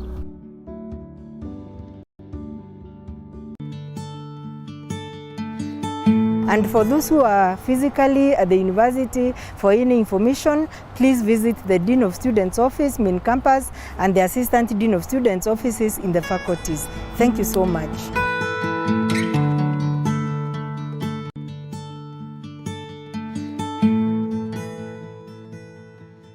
Everybody, whether you are a chaplain or a counselor or a peer mentor or an alumni who is assisting in this mentorship program, we want to walk this journey. The ultimate is to produce our holistic students.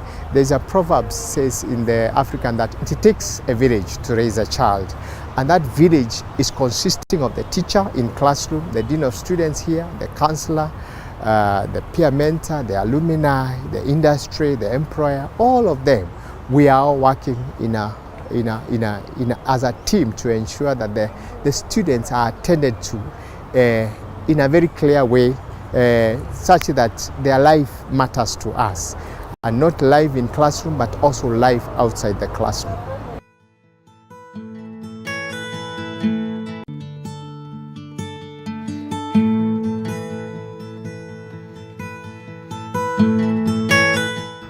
Fresh ladies or nice ladies are being exposed to gender-based violence in such a way that you find someone tells that he loves you, you start being engaged, and you even promote your relationship into maybe you wish to become lovers, and you engage into maybe sexual relationship and all those stuff. At the end of the day, maybe this sponsor want to misuse you and then dump you. When such cases are happening, it's because you see these ladies will wish to maintain their lavish lifestyle. And maybe their background are compromised such that they're coming from very humble background, so they will wish to enjoy their lives when they are still in the university. And that is something that we are trying to advocate for its eradication. And the students need to be open-minded that they should be able to sustain themselves the very little that they have. They should not be materialized. They should not be lovers for material things. Because at the end of the day, if you know, there's nothing that comes like in a silver platter. You need to work for it. And also, in as much as we have these cases taking place, there must be an agreement between partner A and partner B to come together to do this and this.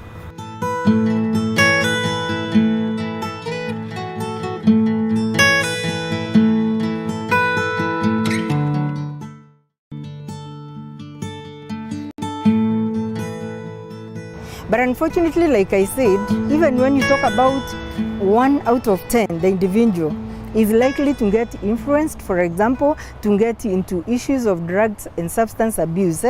And when they get into that, of course, that affects the academic, because, of course, if you are taking drugs, you can't say that your mental health is okay, because you cannot be able to make informed decisions.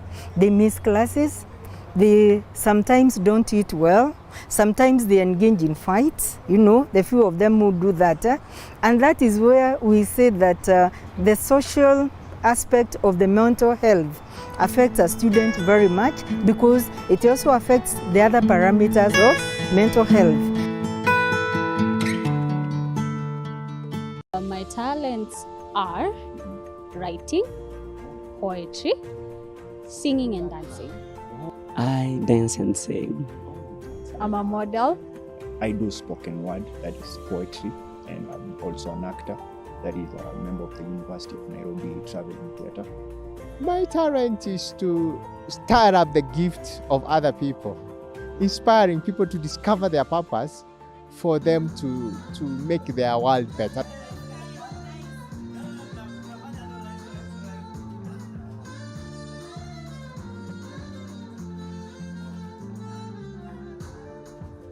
Having talent is good. However, it's not enough. For talent to be useful, it has to be developed. Talent development is a deliberate, systemic process or program by which a student's potential is supported. In the flagship Vision 2030 project, Kenya has identified talent development as a key enabler of an industrializing economy. The goal of talent development is to translate potential into actual performance so that one is able to achieve personal excellence. It's not just good to discover your talent, we have to move the next stage to develop the talents. And after we develop your talents, you have to go out there into the market, demonstrate, and commercialize your talents. Most people who are talented believe that, yeah, I can sing, yeah, I can dance, but then the physical aspect of it, the mental aspect of it, that is what we want to build. We want to build resilience in them. We want to build their strength. We want to build their endurance so that they are able to face this world. I believe in leaving no one behind. We are of lots of strengths. We are different. There's somebody who is not used to working out in the morning, and the thing is leaving no one behind. So how we'll be doing it, we'll be making sure everyone participates.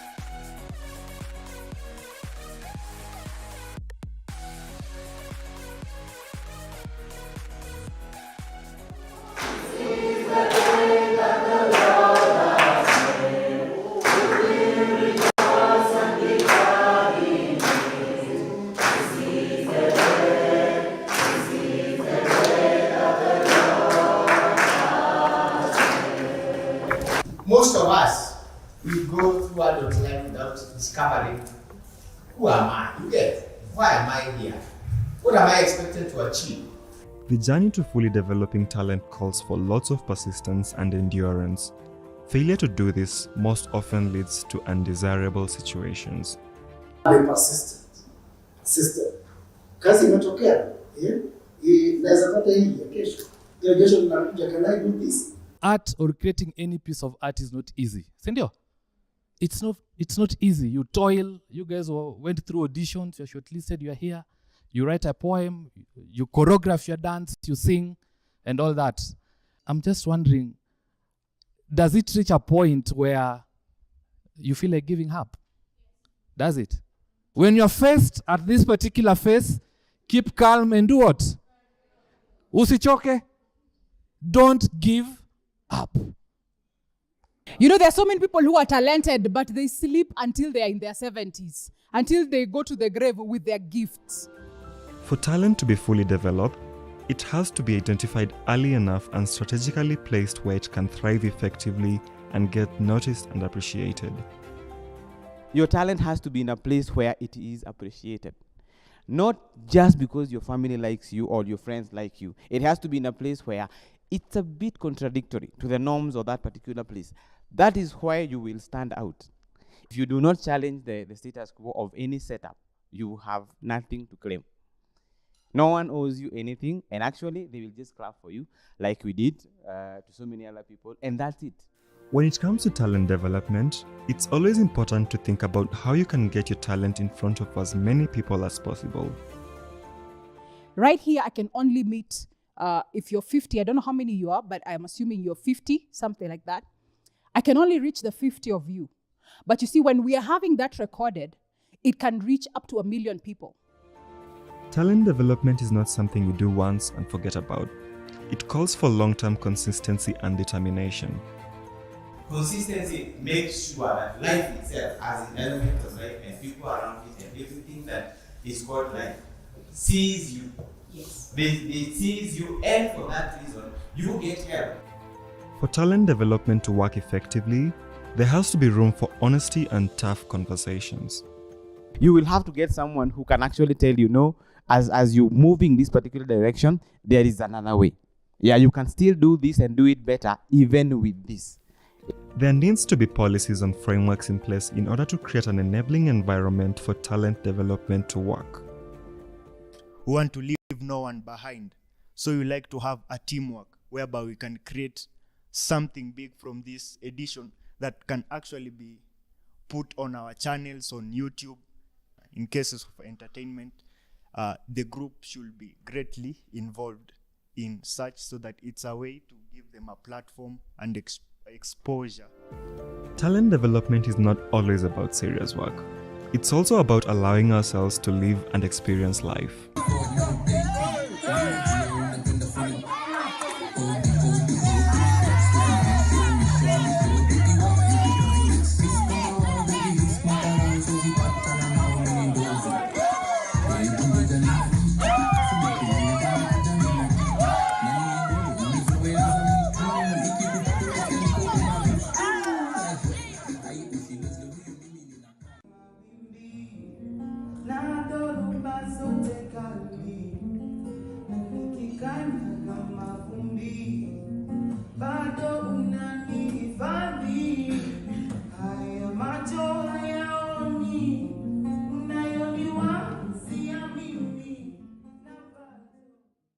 My name is Mary Ngure. I've been studying climate change and adaptation from the Institute of Climate Change and Adaptation.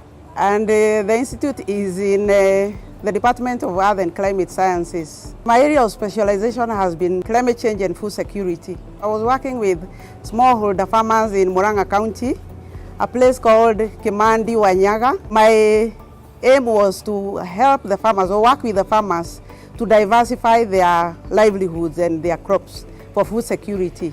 I'm happy to have successfully completed this course, and I attribute this to the support that I got from my supervisors. This day I'm happy to graduate with a PhD in climate change and adaptation. From my stay at the University of Nairobi, I've realized that the University of Nairobi is a world-class university committed to scholarly excellence.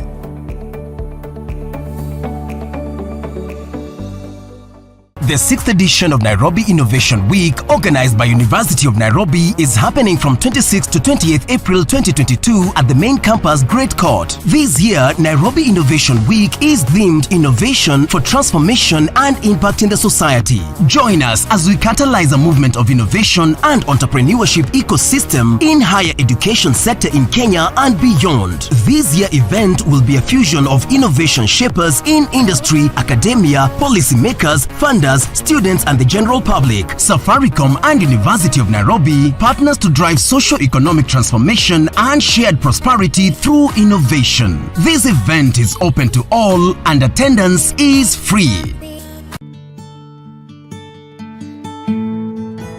We talked to them about the topic on relationship and the implications that it has on their individual self and also in relation to their academics.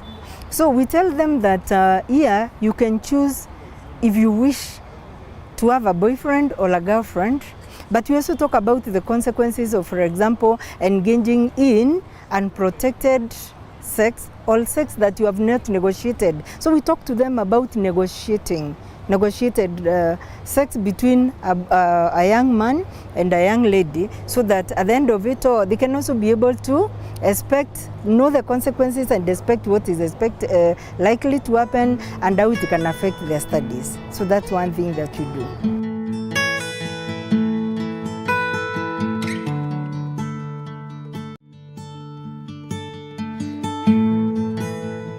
The students at the university are privileged to have so many rights. One is freedom, freedom of expression, the freedom of association with other students, and those rights have their own pros and cons, and without control or mitigations upon those rights, you find some of them is a catastrophic to them. For instance, if the freedom that they have outside the classroom, they may have 2 or 3 lectures in a week, and the rest of the week they are either supposed to research and to do other things to enhance their academic capability. But you find those freedom, they walk in town and get hooked onto other peer influence, and therefore if someone does not have self-determination, you find them going against the will, and they end up spoiled. The 6th edition of Nairobi Innovation Week, organized by University of Nairobi, is happening from 26th to 28th April 2022 at the main campus, Great Court. This year, Nairobi Innovation Week is themed Innovation for Transformation and Impact in the Society. Join us as we catalyze a movement of innovation and entrepreneurship ecosystem in higher education sector in Kenya and beyond. This year event will be a fusion of innovation shapers in industry, academia, policymakers, funders, students and the general public. Safaricom and University of Nairobi partners to drive socio-economic transformation and shared prosperity through innovation. This event is open to all and attendance is free. My name is Mildred Aduma Migali, now Dr. Aduma Mildred Migali, from the Faculty of Science and Technology, Department of Earth and Climate Sciences. My topic of research was on modeling the impact of climate change on herbivore distributions in the savanna ecosystems of Africa. My case study was Amboseli ecosystem. I want to thank the supervisors for their encouragement through this journey, and also the department where we've had a lot of seminars, and this has been a good way of learning on how to deal with the topics that we are studying. The University of Nairobi is a world-class university committed to scholarly excellence.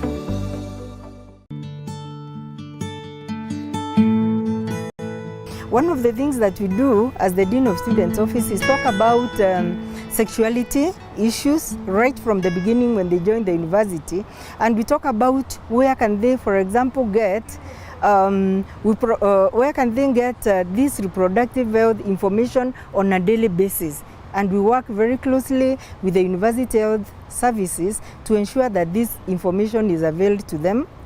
We talk to them about issues of reproduction, the use of contraceptives, and we actually demonstrate how they are used. For example, the use of condoms, both for male and female. But here we are not telling students actually to have sex. We talk to them about abstinence, but then for those who might feel that, because it's a right, for those who might feel like they must engage in sex while in a relationship, then we encourage them to use protective measures to protect them, for example, from HIV and AIDS, to protect them from unplanned pregnancies, which we of course know that if that happens, it affects their ability to sit and concentrate in their studies.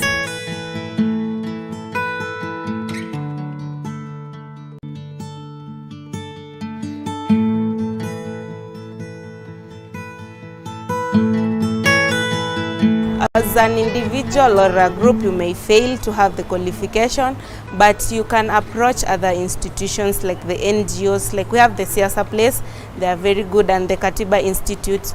They can help you to push for your rights, and I've seen them helping people push for their rights. So it's possible. When you involve other non-governmental organizations, it will become easy because they will help you push for what you want, because maybe they have the funding, they can fund you, and you can go even to court and file your case.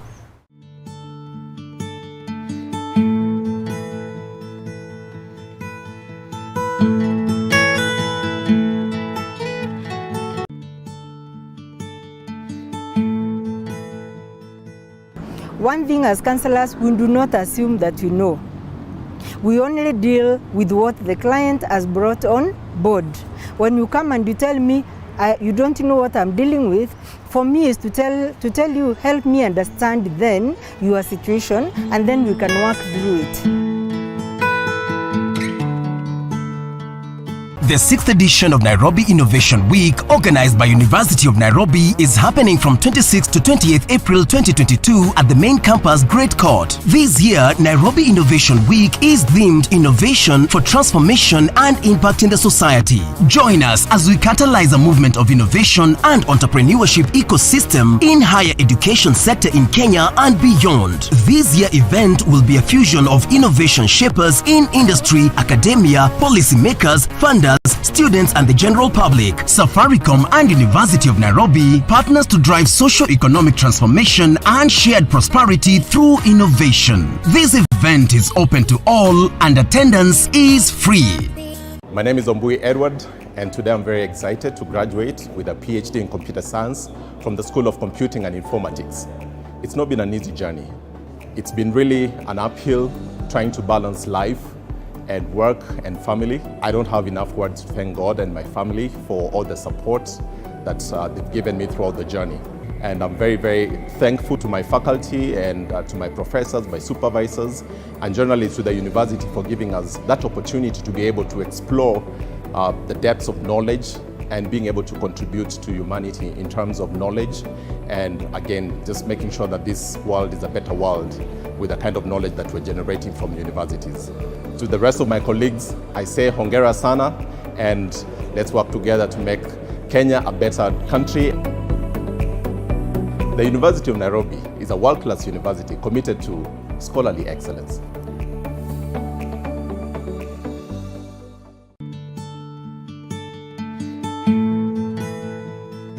As a counselor, we realize that everyone has the ability to grow towards self-actualization, to be all that which you wanted to be. For example, you as a journalist, I'm sure you know that one day this is where I want to be. The same for every student here. They have the ability to become more what they have wanted to be, whether an engineer, a doctor, and all that. But when now you get some of these challenges, they become blocks. They become blocks to your progression. And so the role of the counselor is to help you work through the blocks to be able to attain or move towards your self-actualization, where you can settle down in your career, in your family life, in whatever you are doing, and you feel you are okay with it.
So what we do is work with this student, number one, create awareness on the services that the university provides to support such students, while at the same time also empowering them. For example, we have the Ajira program where students can even be able to work during their free time online, earn some money. They can work through the work study program, earn some money, and therefore restore their dignity. Definitely, when you don't have a means of upkeep, that affects your dignity as a student, and that is an area of concern for us as the Dean of Students Office.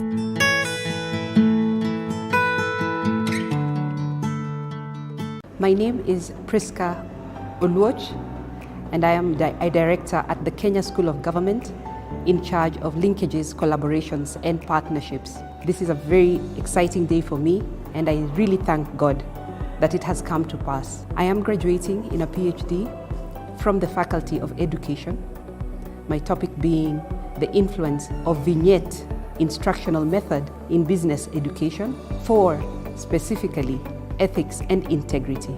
Vignettes present us with a natural transition from teacher-centered education to learner-centered education. The University of Nairobi is truly a great place to be. My journey has been largely smooth, and mainly because of my supervisors who have been very supportive, as well as my colleagues. The University of Nairobi is truly a world-class university committed to scholarly excellence.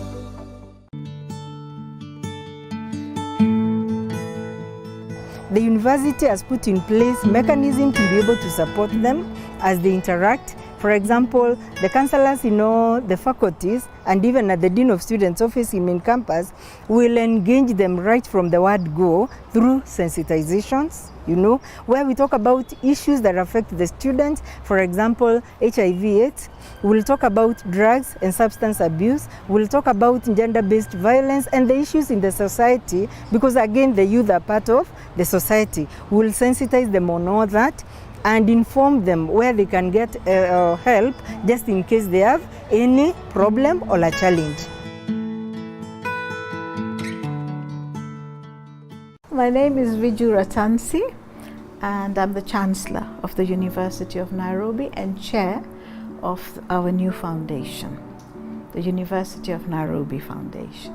I feel overjoyed, brilliant. I thank God, because this has been my dream. Since the day I entered the university, I felt there is something lacking, and that was a foundation for the university. It is essential for us to have a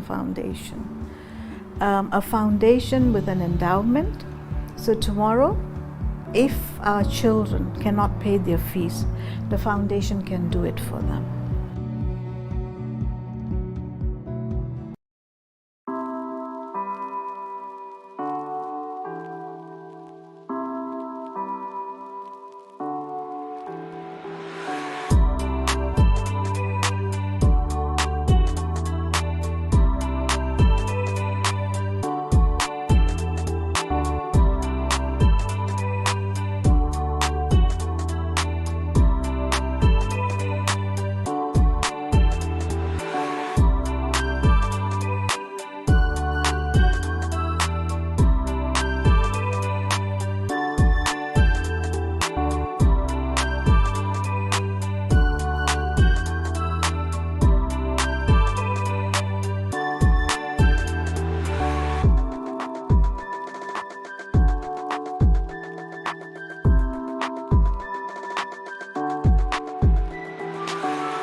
My talents are writing, poetry, singing and dancing. dance and sing. I'm a model. I do spoken word, that is poetry, and I'm also an actor, that is a member of the University of Nairobi Traveling Theatre. My talent is to stir up the gift of other people, inspiring people to discover their purpose for them to make their world better.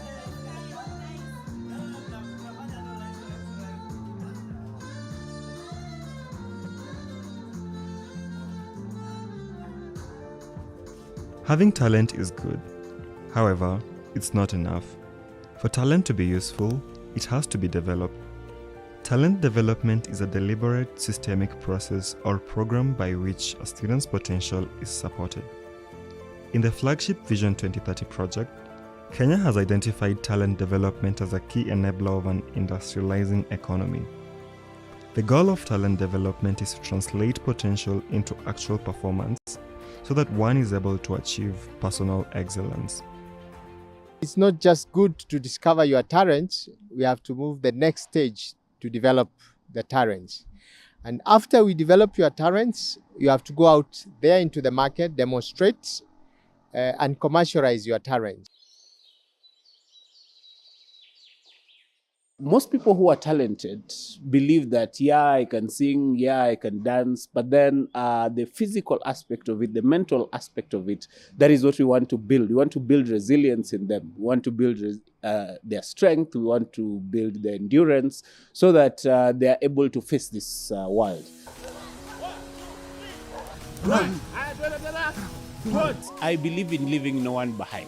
We are of lots of strengths. We are different.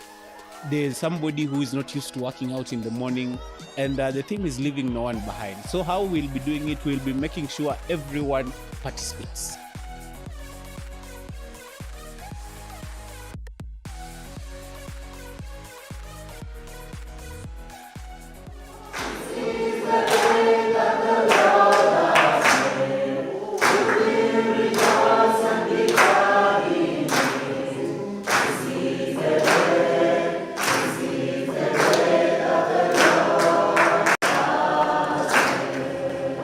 Most of us, we go through adult life without discovering, who am I? You get, why am I here? What am I expected to achieve? The journey to fully developing talent calls for lots of persistence and endurance. Failure to do this most often leads to undesirable situations. Be persistent. Kazi imetokea, naweza pata hii ya kesho. Kesho ninakuja, can I do this? Art or creating any piece of art is not easy. Sindio? It's not easy. You toil. You guys went through auditions. You're shortlisted. You're here. You write a poem. You choreograph your dance. You sing, and all that. I'm just wondering, does it reach a point where you feel like giving up? Does it? When you're faced at this particular phase, keep calm and do what? Usichoke. Don't give up. You know, there are so many people who are talented, but they sleep until they are in their 70s, until they go to the grave with their gifts. For talent to be fully developed, it has to be identified early enough and strategically placed where it can thrive effectively and get noticed and appreciated. Your talent has to be in a place where it is appreciated. Not just because your family likes you or your friends like you. It has to be in a place where it's a bit contradictory to the norms of that particular place. That is why you will stand out. If you do not challenge the status quo of any setup, you have nothing to claim. No one owes you anything, and actually they will just clap for you like we did to so many other people, and that's it. When it comes to talent development, it's always important to think about how you can get your talent in front of as many people as possible. Right here, I can only meet, if you're 50, I don't know how many you are, but I'm assuming you're 50, something like that. I can only reach the 50 of you. But you see, when we are having that recorded, it can reach up to 1 million people. Talent development is not something you do once and forget about. It calls for long-term consistency and determination. Consistency makes sure that life itself has an element of life and people around it and everything that is called life sees you. Yes. They sees you, and for that reason, you get help. For talent development to work effectively, there has to be room for honesty and tough conversations. You will have to get someone who can actually tell you, no, as you moving this particular direction, there is another way. Yeah, you can still do this and do it better even with this. There needs to be policies and frameworks in place in order to create an enabling environment for talent development to work. We want to leave no one behind. So we like to have a teamwork whereby we can create something big from this edition that can actually be put on our channels on YouTube. In cases of entertainment, the group should be greatly involved in such so that it's a way to give them a platform and exposure. Talent development is not always about serious work. It's also about allowing ourselves to live and experience life.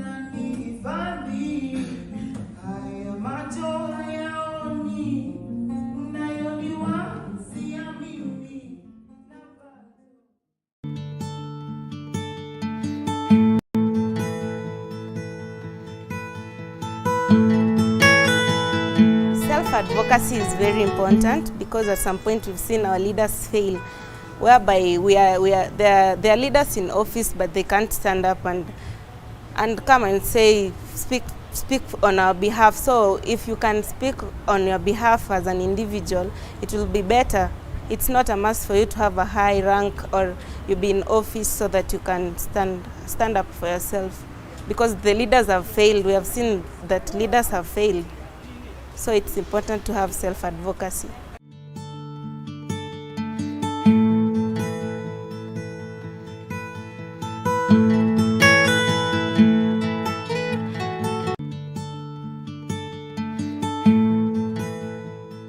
Besides counseling, we have the work study program that provides work for the students who are vulnerable to be able to earn some money. There is a support mechanism where they can be assisted through the financial aid office, through the work study program, that they can be able to work, earn some money for their upkeep, and therefore, even though I may not understand the poverty from where they are coming from, there is still an intervention that the Dean of Students Office can provide, and that's where we come in. My talents are writing, poetry, singing and dancing. I dance and sing. I'm a model. I do spoken word, that is poetry, and I'm also an actor, that is a member of the University of Nairobi Traveling Theatre. My talent is to stir up the gift of other people, inspiring people to discover their purpose for them to make their world better.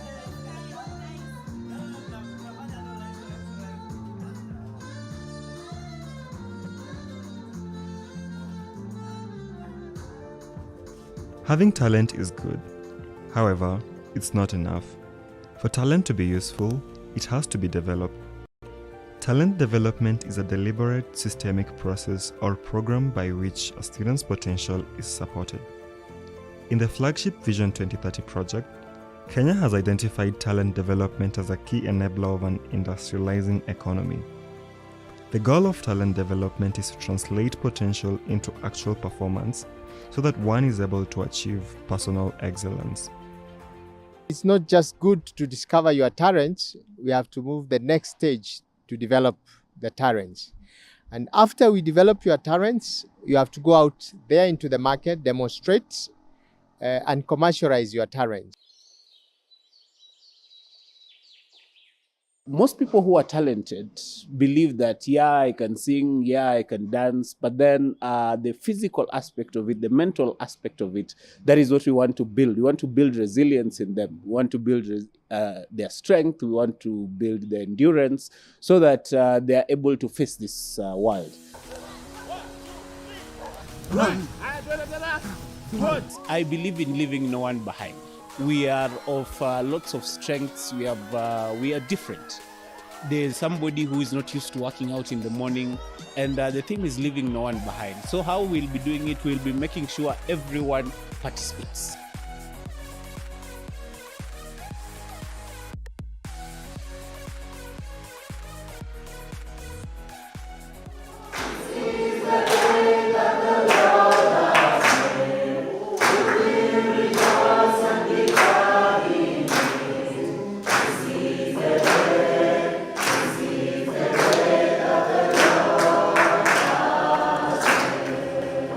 Most of us, we go through adult life without discovering, who am I? You get, why am I here?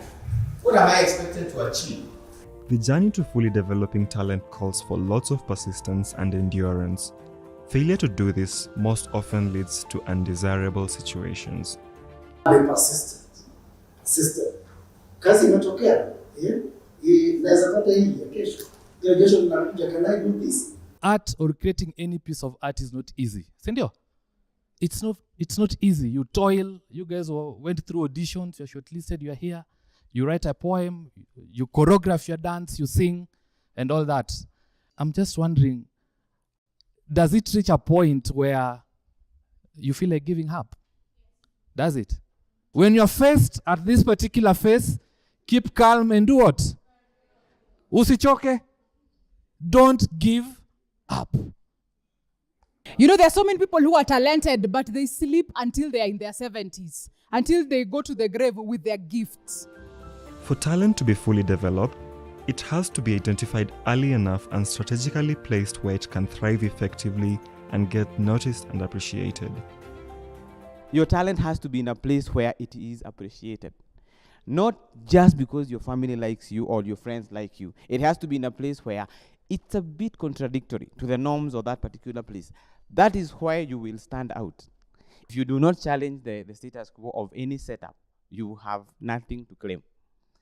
No one owes you anything, and actually, they will just clap for you, like we did to so many other people, and that's it. When it comes to talent development, it's always important to think about how you can get your talent in front of as many people as possible.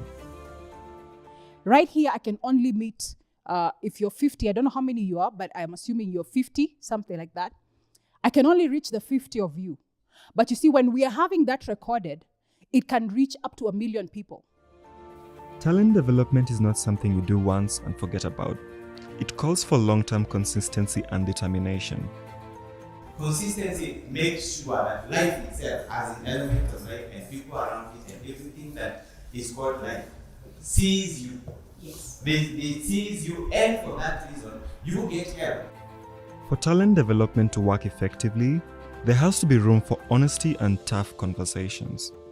You will have to get someone who can actually tell you, no, as you move in this particular direction, there is another way. Yeah, you can still do this and do it better even with this. There needs to be policies and frameworks in place in order to create an enabling environment for talent development to work. We want to leave no one behind. So we like to have a teamwork whereby we can create something big from this edition that can actually be put on our channels on YouTube. In cases of entertainment, the group should be greatly involved in such so that it's a way to give them a platform and exposure. Talent development is not always about serious work. It's also about allowing ourselves to live and experience life.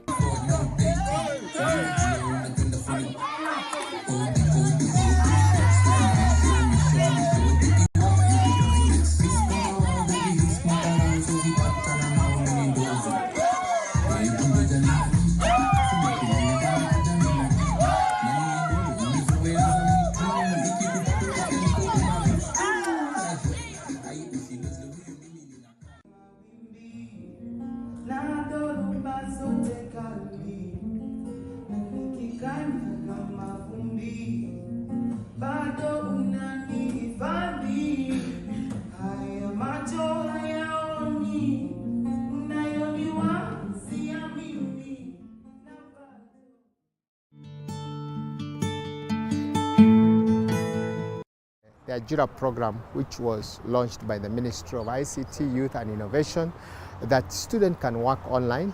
We have put benches across the campus where when you are not in classroom, you can sit on the bench, put on the Wi-Fi and engage a client for a work. It may be transcription, it can be graphic designs and all that. So we are saying online work is work and the future works online. And so far we have over 1,200 students who are engaged productively on the online work to make sure that they earn their livelihoods while they are not in classroom.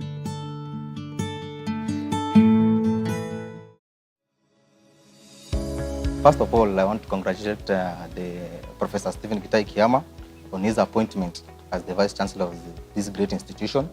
And as an advocate of the students' welfare needs, I want to ask him openly to serve towards the best interests of the students and also ensure he runs the university towards greater academic excellence.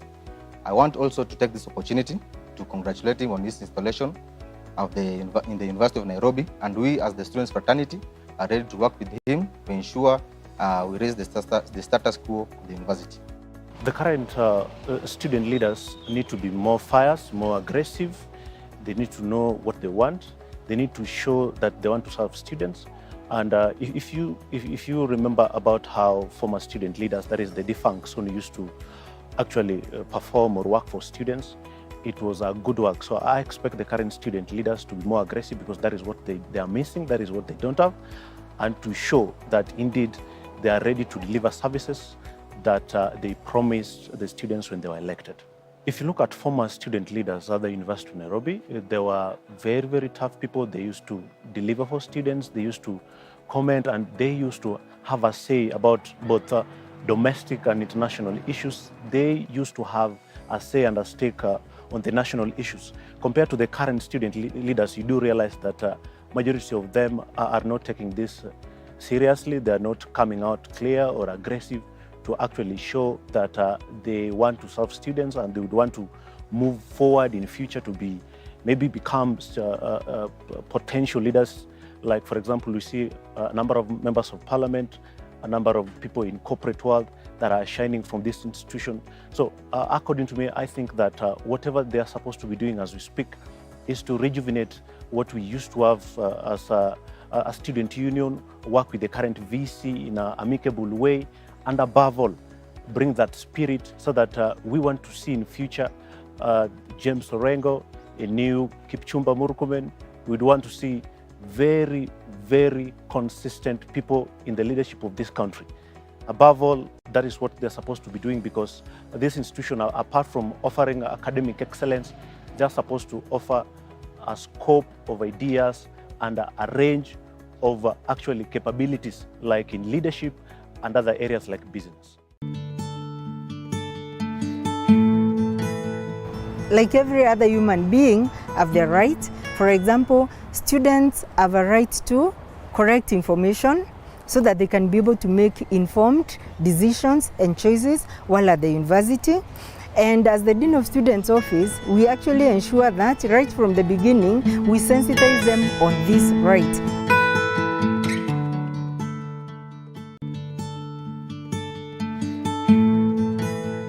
Majority of these students are in that age where they are the youth, and we all know that at this age, that is when students engage in relationships with the members of the opposite gender.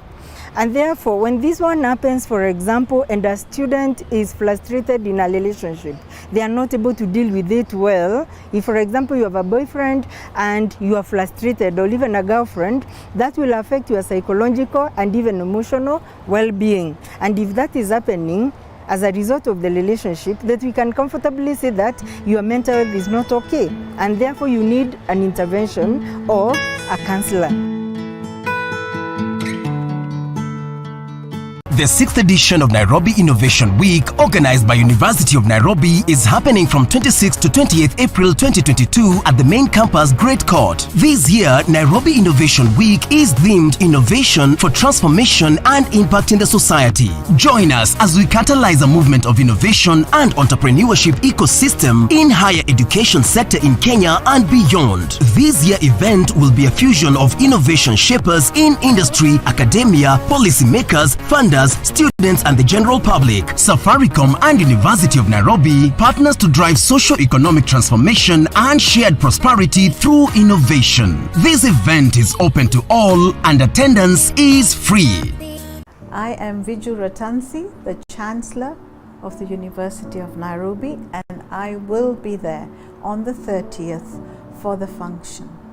Please come with a big heart, loaded with a lot of goodness, and give us whatever you can. We shall be grateful, however little, however big. For us, it's a commitment, and we will bless you abundantly, as will the students who are going to benefit later from it. Thank you. Oh God of all creation, I require treatment normally as the rest will be treated. Some pains, and then came to realize that I'm disabled.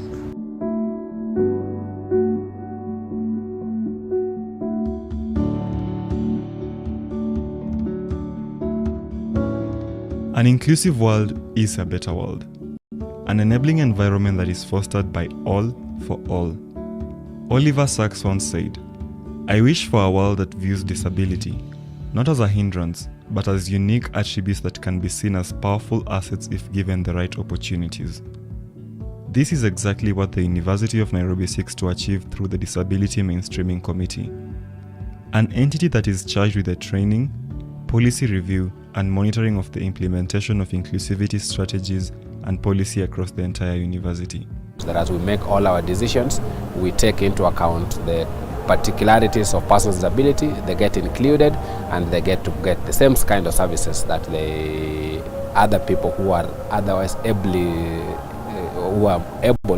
as opposed to those who are able differently, are able to provide, whether they are students or staff or stakeholders. Students with disability have unique challenges that require attention. So, of course, that doesn't mean that a university hasn't been supporting the students, but they have been supported in the past and they continue to be supported. Only that this now provides an opportunity to get to provide personalized attention to the students and staff.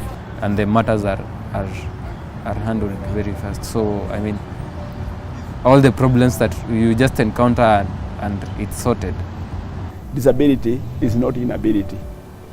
So we believe that those who have been admitted to the University of Nairobi, whatever form of disability or physical or challenges that they have, their mental capabilities is the best, and that if we equip them with the necessary skills and knowledge, they will be able to serve like any other person out there in the country. For the members of the University of Nairobi community living with disability, however, the journey has not been easy. I will want somebody to type me my work. I have a lot of things. I love writing, so I would like somebody to help me in writing and in typing my work. But whom is that ready to do it? Okay, if they are, but how will they take it heartfully? No. Will they really take it normally that Dean is higher? Where he is with his condition, really I should help him.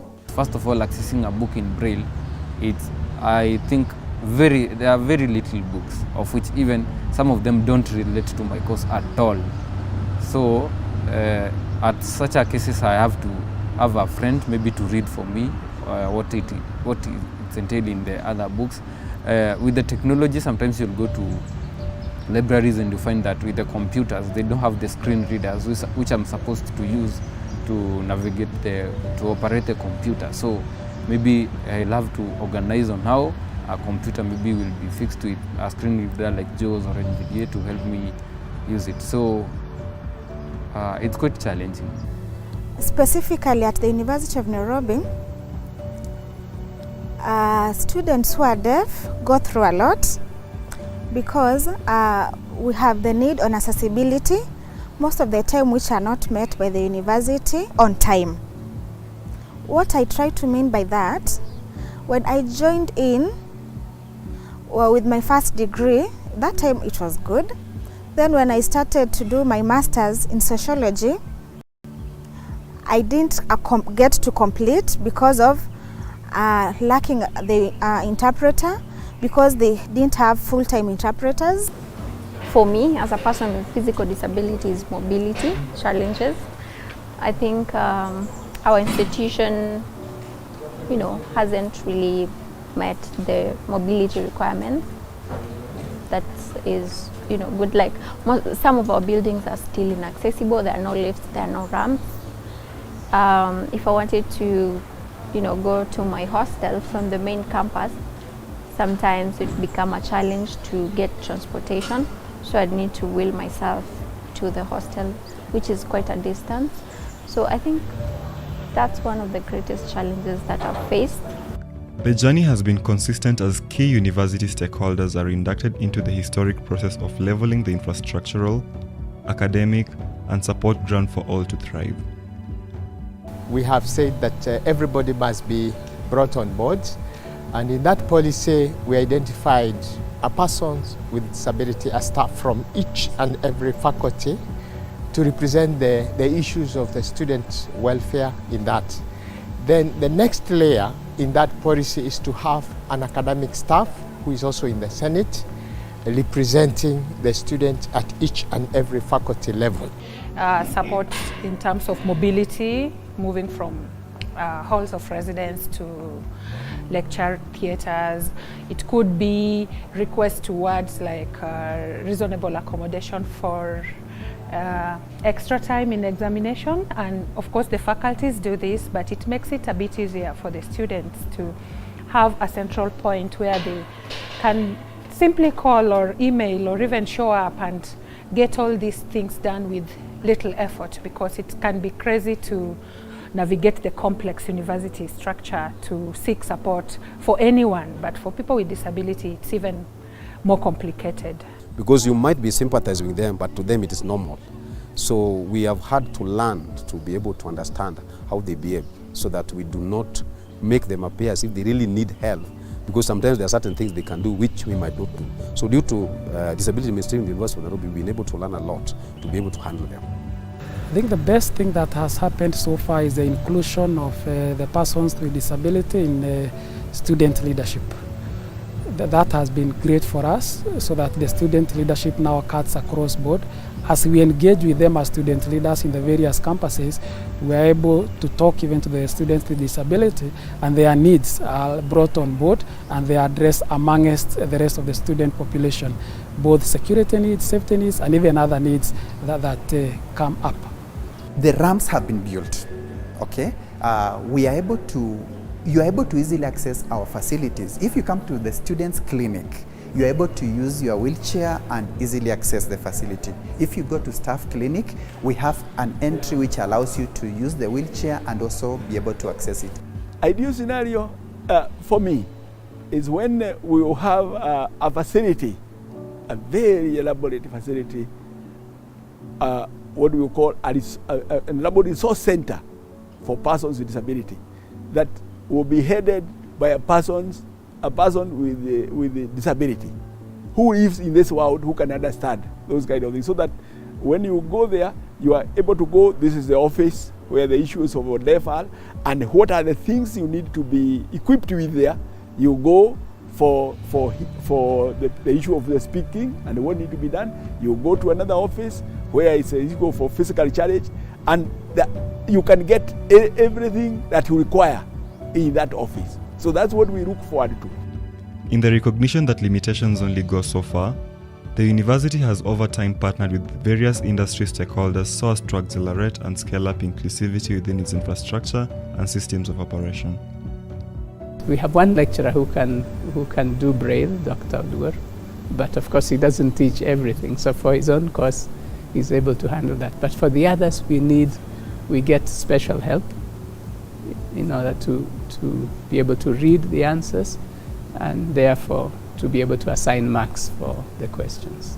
What we did with our what you call Disability Mainstreaming Committee is to have a 2-day workshop to develop a proposal to brainstorm on all the aspects from academic, from social, from welfare, from the upkeep, careers and all that.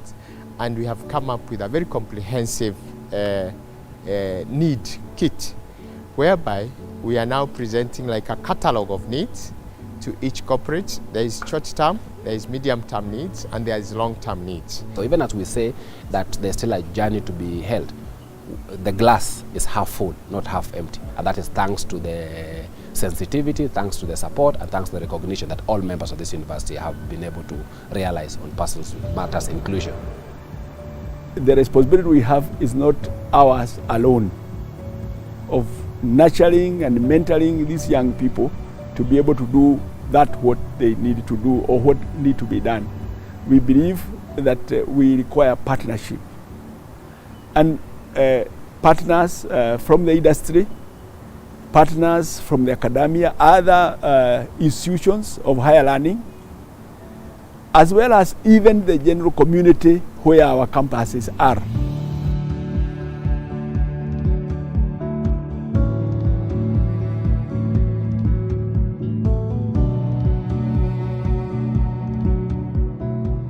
You can dance with your upper body and actually dance to the rhythm of that song quite well. There's one lady from the US, she's called Chelsea Hill. She got an accident, I think 10 years ago. She went out with friends, drank, and then apparently the person who was driving the car was also drunk. So they got into an accident, and from there she became paralyzed. But before her paralysis, she used to be a dancer. And even after paralysis, she's still a dancer, and she dances quite well. She's, I think, in one of the biggest dance groups in the US. So she's one of my role models. You can check her out. She's great at that. To the admin, I'll give a thumbs up. We are trying, we are improving. I like the pace, and if it's possible, let's make the university be a world class to the special needs people. I know it is a world class, but let's make it be more accommodative, more hospital, and everything will be awesome. We will really appreciate that. We already appreciating. And as deaf students can suffer actually if you don't have a good interpreter who has got good services. So the deaf themselves, when they come in, they should work hard, exceedingly harder than the other hearing students, because the challenge is big. However, when you get stuck, for example, you cannot maybe like ask your colleague without an interpreter. So maybe like the interpreter is not with you in the hostel, they are at home, you are alone, so you need people, you need to interact with your colleagues, and we make sure you make friends with the hearing students, socialize, teach your friends signs. That way you will feel your part, and when we don't have an interpreter. I will convince the persons with special needs in various institutions, the high school and primary level, to join this great institution, the University of Nairobi. The University of Nairobi has got a liaison office for the persons with special needs. And this liaison office is in whatsoever way supporting them and ready to listen to each and every grievances they bring forth. My talents are writing, poetry, singing and dancing. I dance and sing. I'm a model. I do spoken word, that is poetry, and I'm also an actor, that is a member of the University of Nairobi Traveling Theatre. My talent is to stir up the gift of other people, inspiring people to discover their purpose for them to make their world better.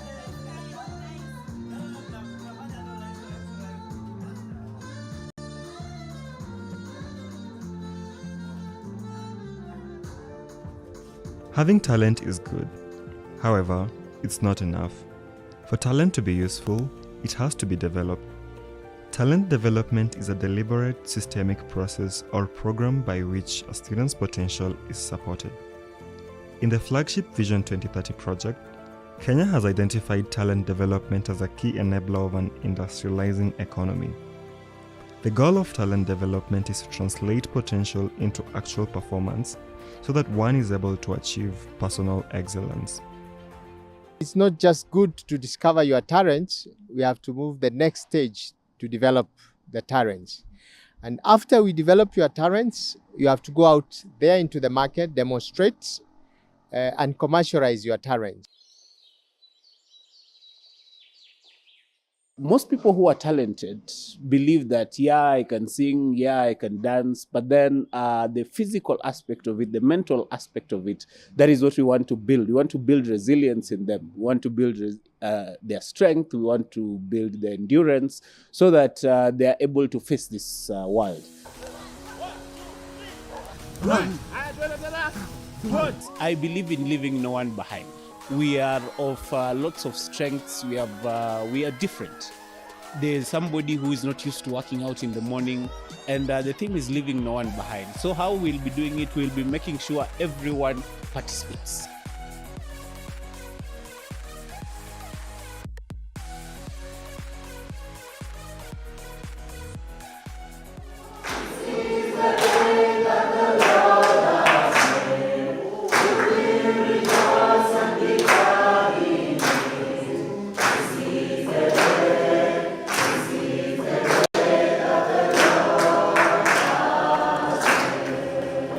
Most of us, we go through adult life without discovering, who am I? You get, why am I here?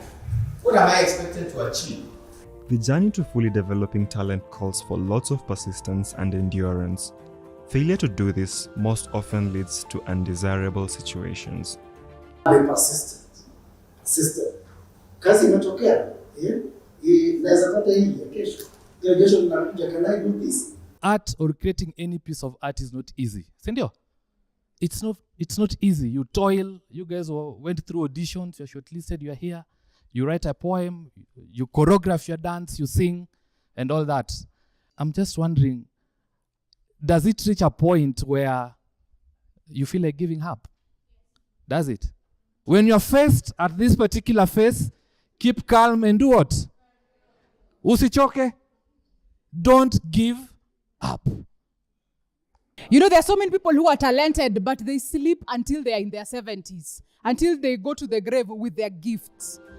For talent to be fully developed, it has to be identified early enough and strategically placed where it can thrive effectively and get noticed and appreciated. Your talent has to be in a place where it is appreciated.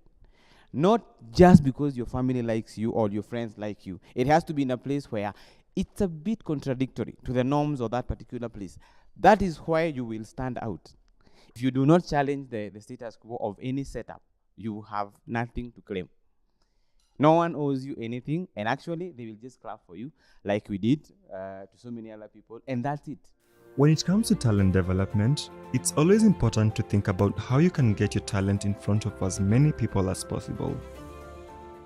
Right here, I can only meet, if you're 50, I don't know how many you are, but I'm assuming you're 50, something like that. I can only reach the 50 of you. But you see, when we are having that recorded, it can reach up to 1 million people. Talent development is not something you do once and forget about. It calls for long-term consistency and determination. Consistency makes sure that life itself has an element of life and people around it and everything that is called life sees you. Yes. They sees you, and for that reason, you get help. For talent development to work effectively, there has to be room for honesty and tough conversations. You will have to get someone who can actually tell you, no, as you move in this particular direction, there is another way. Yeah, you can still do this and do it better even with this. There needs to be policies and frameworks in place in order to create an enabling environment for talent development to work. We want to leave no one behind. So we like to have a teamwork whereby we can create something big from this edition that can actually be put on our channels on YouTube. In cases of entertainment, the group should be greatly involved in such, so that it's a way to give them a platform and exposure. Talent development is not always about serious work. It's also about allowing ourselves to live and experience life.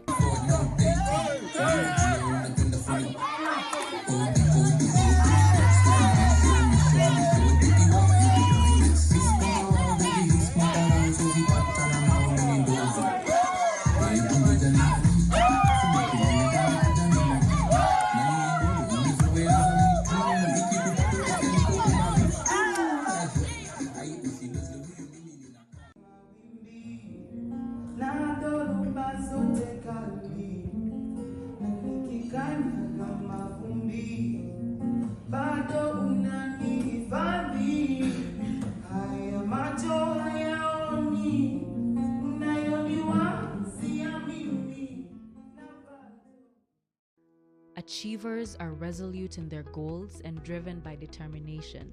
Discouragement is temporary, obstacles are overcome, and doubt is defeated, yielding to personal victory. You need to understand that every great achiever is inspired by a great mentor. Words famously quoted by Lila Gifty Akita.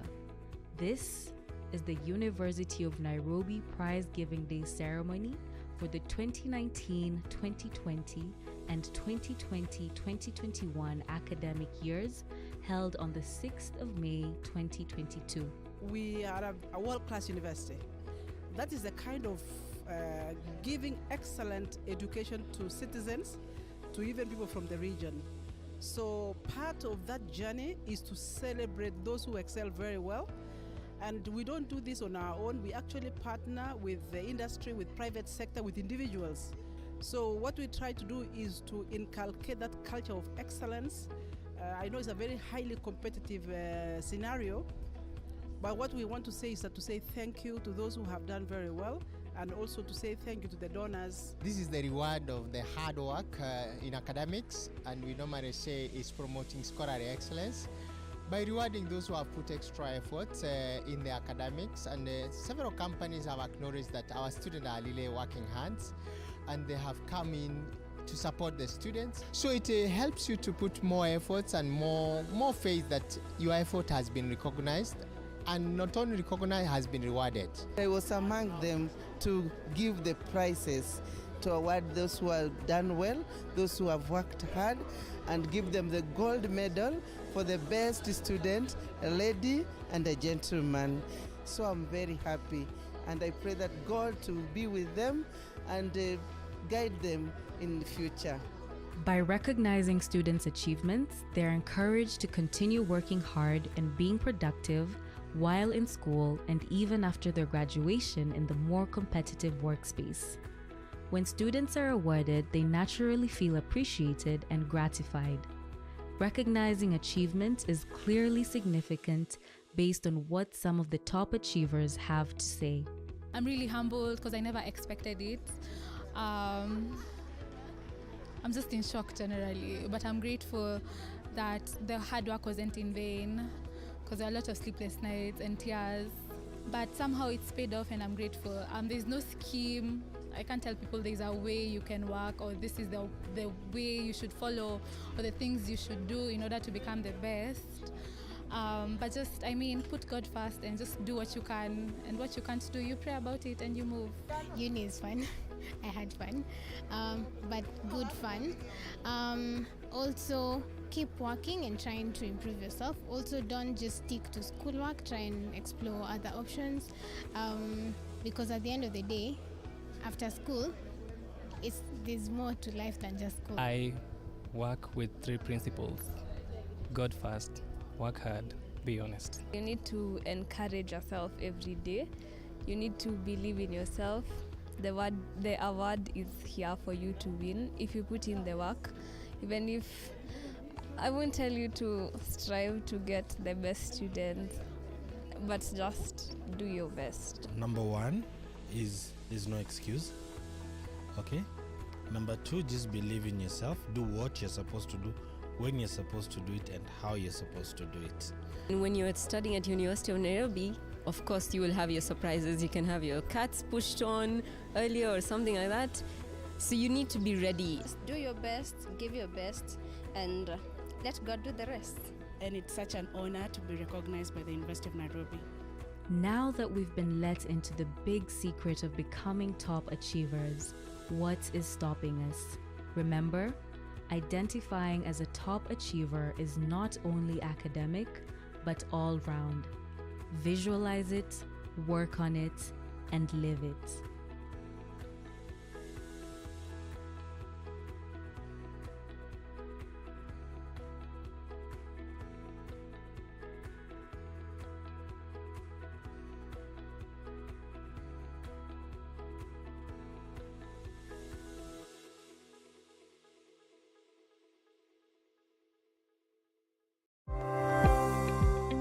When was the last time you visited a doctor? Or should the question be, how regularly do you follow up with your medical checkups? The idea of routine checkups is central to a healthy and sustainable lifestyle. As a matter of fact, in a proactive lifestyle, a healthy adult with no underlying conditions is advised to schedule a physician visit at least once a year. Research, however, paints a different picture. The majority of Kenyans avoid consulting the doctors, even in extreme cases of sickness. Self-medication and other forms of traditional remedies take center stage as patients maneuver themselves out of sickness. It is against this backdrop that the University of Nairobi Health Services organized a free medical checkup and health screening event to mark the World Health Day.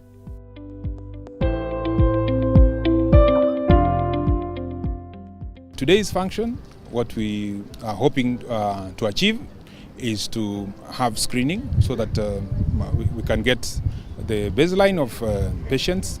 People have got any concerns, we'll be able to do some tests so that we're able to tell whether they have a breast problem, if that is the issue, if they are diabetic, we're able to check their blood sugar. If for some reason they have prostate cancer, we have got a PSA.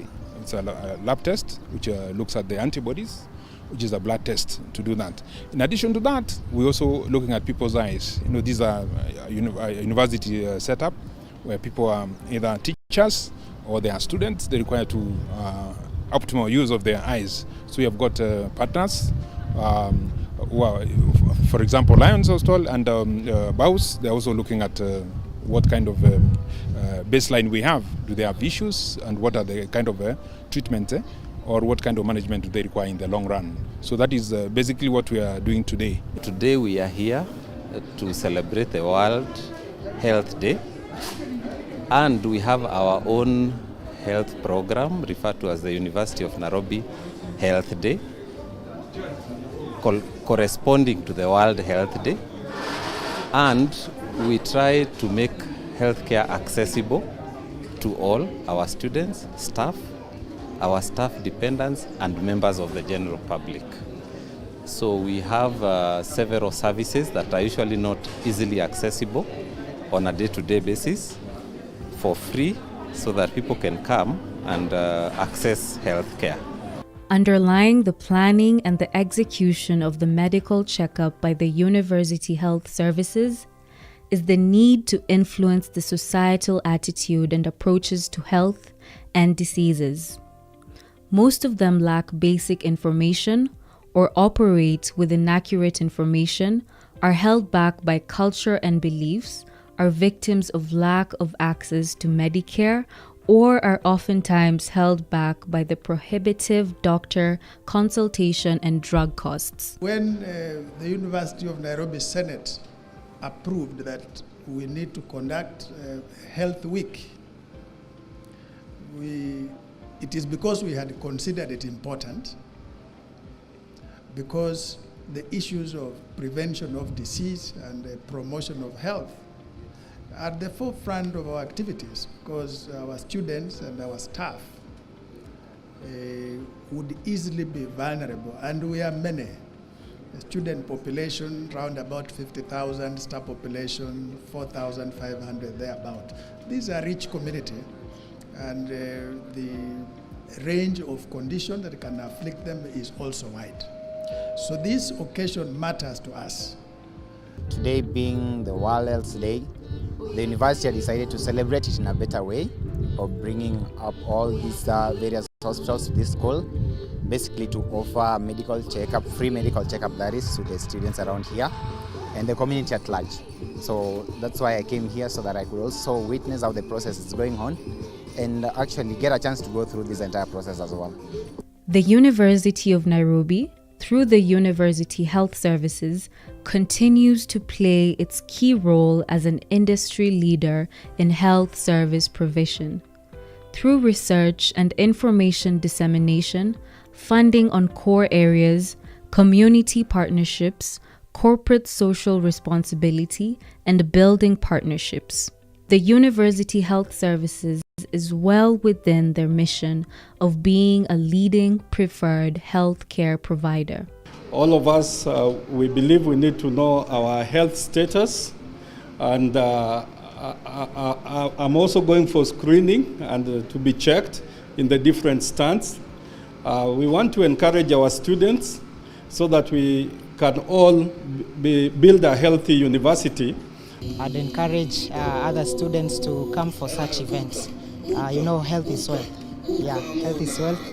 And for actually, there's something that caught my eye in this paper, that the patient prevents, the doctor treats, and God heals. It's very important, yeah. It's very important, because if you don't have good health, there's no way you can study, there's no way you can work, yeah. On this occasion, marking the celebrations of the World Health Day under the theme of Our Planet, Our Health, the University Health Services is partnering with various industry health services in order to improve the universal healthcare. These partners include the Nairobi Women's Hospital, the Karen Hospital, MP Shah Hospital, the Aga Khan University Hospital, Optica, Lions Sight First Eye Hospital, and Medihill Hospital, among others. We are also benchmarking with our partners. We want to get to know them better, so to work better, we cooperate better with them. Maybe they have some questions they want to ask about us. They get to know the kind of population we are dealing with, the 50,000 plus students, plus the 4,000 staff, plus their dependents. So it's a chance, it's a win-win for both of us. In case we have any problem which needs to be taken care of by the partners, then we're also giving them a leeway, giving people a comeback, and you come back another particular day, then we can have the completion. And what is the long-term follow-up? That's basically what we are trying to do today. The number of partners, I think I was really amazed, and I think the Director of Health Service has done a great job in mobilizing all these stakeholders. I mean, it's amazing. The core areas of focus were health screenings and medical checkups such as breast and cervical cancer screenings, prostate cancer tests, dental checkups, eyesight checkups, HIV tests, and diabetes tests. This is a great opportunity for everyone to check every condition. It's always better to get to know this earlier, and then you can do some interventions than waiting until it's too late. So this is a great opportunity, and really appreciate that they are doing this for free. Man, that is great. So we say thank you very much to all our stakeholders. One thing I know from the medical point of view, early diagnosis and early recognition of a particular disease or maybe infection could make it easier to be corrected before it can reach that stage where it becomes difficult for you to correct it. So it is good for us to embrace such tests, and at the same time I want to thank the university because they have at least cast the cost that we could have incurred whenever we went to any other hospital for such tests. Let us now turn our attention to the specific disease areas that were handled. World over, cancer remains a constant threat to all ages and genders. There are various types of cancers, among them the vicious breast cancer. The Aga Khan Hospital offered intensive breast cancer sensitization and self-examining tips during the event. We have so many hospitals around, but for our tent, we are just going to do the breast examination. As you can see, we're encouraging everyone to come. We expect both genders, the men, the women, the ladies, just everyone in general. It's very much important to check on your breast regularly. We have some flyers to give, and we also teach people how to do the self-examination, which you're supposed to be doing like monthly. Just coming from doing my breast examination, it went on very well. The Aga Khan Hospital at the University Health grounds today, and offering free services. Can you imagine? It was free. So I was taught how to do self-breast examination. I was told it's important to do it once every month. And it's very important for both men and women, because both men and women have breast tissues. Men have breast tissues even though they are smaller, but they can also get a problem. So I've been taken through very gently.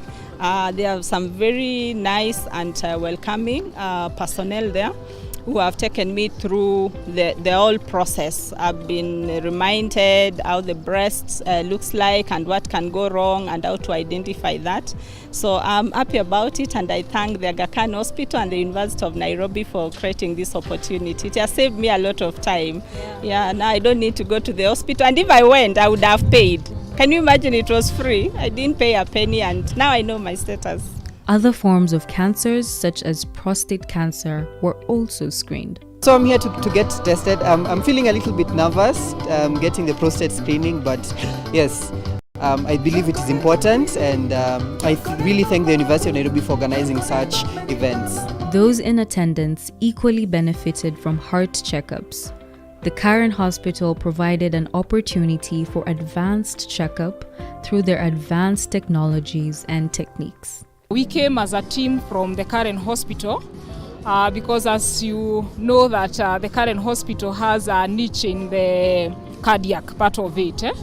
So today we are here basically to continue with the service of the cardiac. So we are doing triage, and after triage we are also offering ECG and the echo today. And we have a criteria of how we are extending our patients to be done the ECG and the echo. Otherwise, for the triage, it's basically for everybody who comes to visit us. But for the ECG echo, it is dependent on what we find during the triage and also the history that we take from you. Yeah, that's basically why we are here today. Could you define for us what ECG and echo means? ECG means electrocardiogram. This test basically is checking at the electrical activity of the heart. So here we are looking at the heart rate and the rhythm of the heart. So ECG can be able to tell us if you are having arrhythmias, if you are having bradycardia, if you are having tachycardia, and the like. We can be able to rule out quite a number of conditions using the ECG.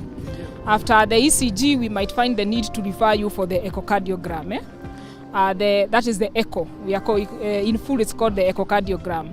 So for the echocardiogram, we are looking at the structural part of the heart. When we are talking about the structural part of the heart, here we want to look at the valves of the heart. We are interested with the muscles of the heart and the like, so that we can see if someone is having conditions like, let's say, heart failure, or you have any issue with the valves.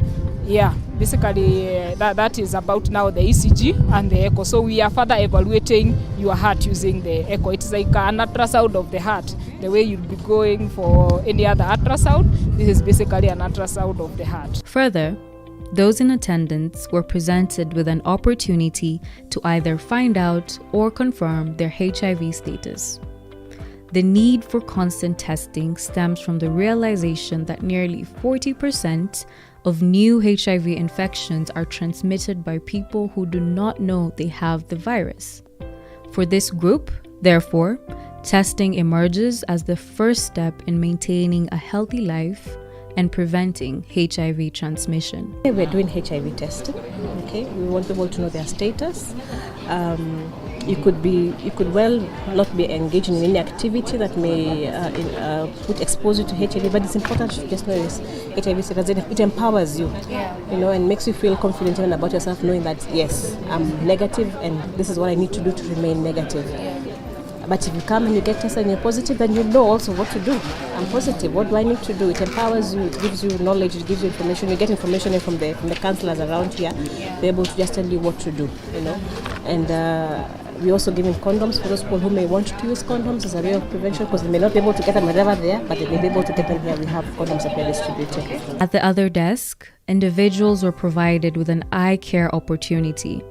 This presents each one with a real-time opportunity to detect vision-threatening eye disorders such as cataracts, glaucoma, and age-related macular degeneration, which may be a result of impaired vision. As age goes, eyes fail. So my eyes are my biggest asset. As you know, everything I do, I look very intensely. So it was exciting to just have a check. The routine ones we did when we were being trained as medical students, just go through that chart, can you see, and they fix those things. So for me it was a very exciting experience. Alongside cancer screening, eye care, and diabetes checkup, the other single most important component is individual well-being. Drug abuse, depression, gender-based violence, and such disorders are commonplace in our homes, places of work, and in other private and public areas. Basically, we give comprehensive education and information, especially on mental health issues affecting our staff. Here we were just doing a group session. We are glad you passed by and you can join our session. Indeed, health is wealth. Every attendee had an opportunity to get on top of their health game, fulfilling the very objective of this day, courtesy of the University Health Services and present partners.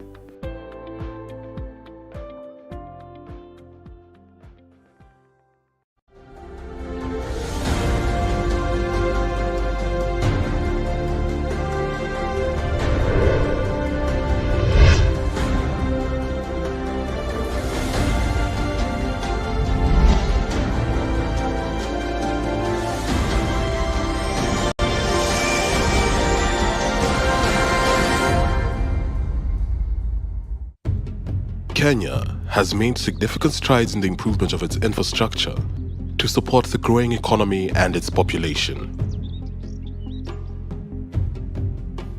Kenya's road network has experienced significant growth from projects that have been initiated all over Kenya, but more needs to be done. Kenya's economy has grown steadily over the years, making many more Kenyans able to afford personal vehicles. The growing population also means that more goods need to be transported by road to the furthest reaches of the country. This prosperity has come at a cost. Kenya loses over 50 million shillings daily from the delays and fuel wastage caused by traffic jams and accidents, especially in urban areas. This translates to a loss of 18 billion shillings annually. Although efforts have been made to ease the access to Nairobi through works on the James Gishuru Rironi section of the A8 and the dualling of the Athi River Machakos section, the journey through Nairobi remains hectic. It now takes motorists about 1.5 to 2 hours to drive through Nairobi. The government of Kenya, in partnership with the China Road and Bridge Corporation, the CRBC, has initiated works on the Nairobi Expressway. This is a dual carriageway designed to run along the central reserve of the A8 road, starting from Lolongo all the way to the James Gishuru Junction. It connects the Nairobi to Mombasa and Nairobi to Malaba sections of the A8 road. From Lolongo to Next Gen Mall, the expressway will run at the same level with the existing A8. From there, it will be elevated above the A8 all the way to James Gishuru.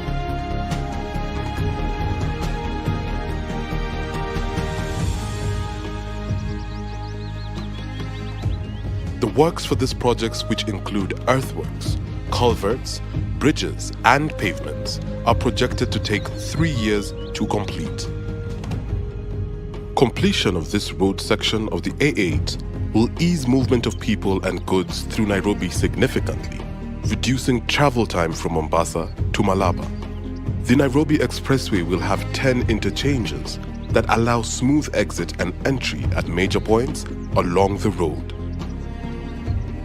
It is expected to eventually reduce travel time through Nairobi from 2 hours at rush hour to 20 minutes.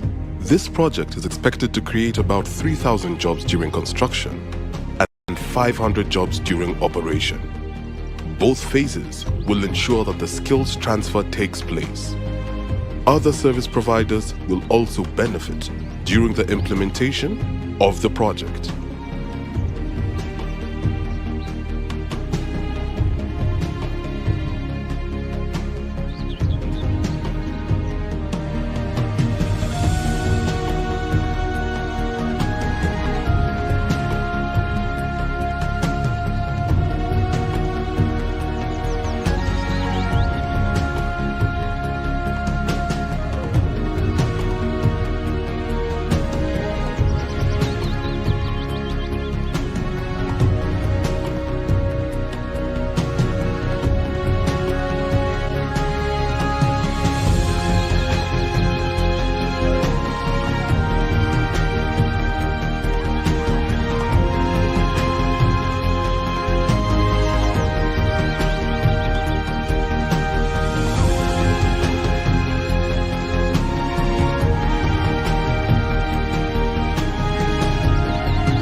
Motorists using the expressway will be required to pay a toll fee as the road enables uninterrupted movement through the section. All the toll stations will be proposed at exit of slip roads so that payment is done at the exit points. The tolling system will use both the electric toll collection and manual toll collection options.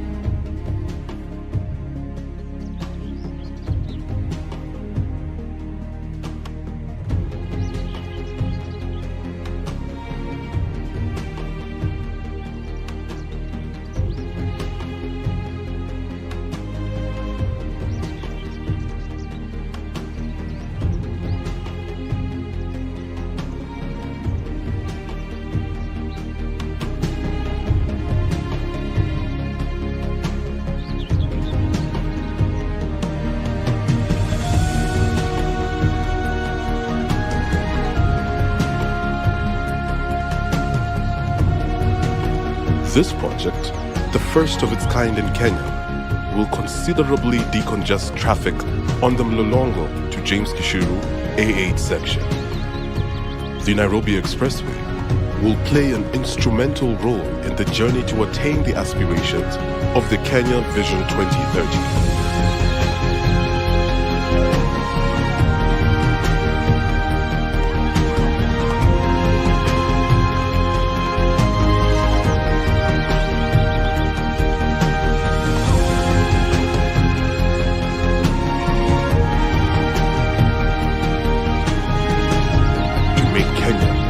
Globally competitive and prosperous country with high quality of life by the year 2030.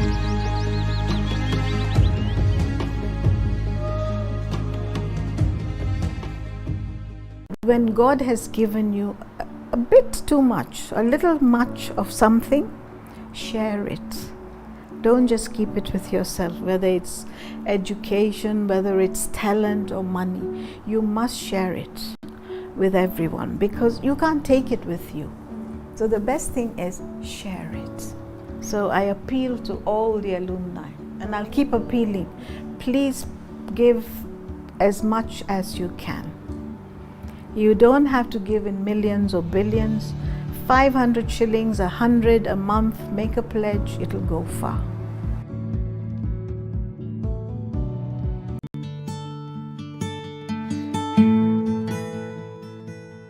When you're talking to the youth, we need to talk from a point of positive and encouraging them first and foremost. Because there are so many good things out there for the youth. Positive peer influence. And I've seen so many students grow, support each other, come up with groups, come up with innovations that have taken them very far, like the radar app, you know. But then the negative side is what will affect you, and this doesn't affect you just when you're at the university, but even when you leave. So that is the one area that I would really focus on, because it has an effect all, an influence in all the other aspects that we've talked about.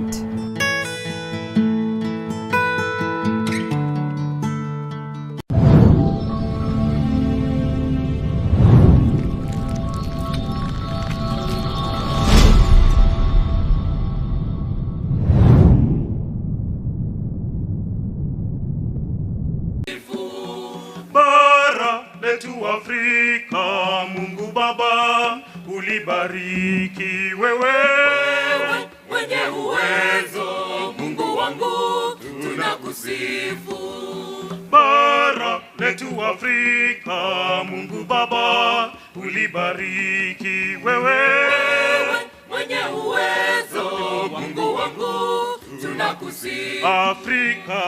Afrika ni kwetu, Mungu uibariki. Afrika ni kwetu, Mungu uibariki. Tanzania ni kwetu, Mungu uibariki. Tanzania ni kwetu, Mungu uibariki. Uganda ni kwetu, Mungu uibariki. Uganda ni kwetu, Mungu uibariki. Burundi ni kwetu, Mungu uibariki. Burundi ni kwetu, Mungu uibariki. Somalia ni kwetu, Mungu uibariki. Somalia ni kwetu, Mungu uibariki. Kenya nchi yangu, Mungu uibariki. Kenya nchi yangu, Mungu uibariki. Mungu Baba Mwenyezi uibariki Afrika. Wakenya tunaomba walinde wenzetu majirani wa bara la Afrika. Wakenya tunaomba walinde wenzetu majirani wa bara la Afrika. Wakenya tuheshimu viongozi wetu wanaoiongoza nchi yetu Kenya. Wakenya tuheshimu viongozi wetu wanaoiongoza nchi yetu Kenya.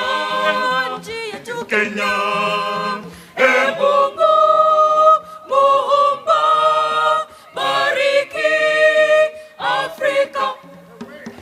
Mungu Muumba, bariki Afrika. Mungu Muumba, bariki Afrika. Pigieni makofi. Asante sana. Hawa ni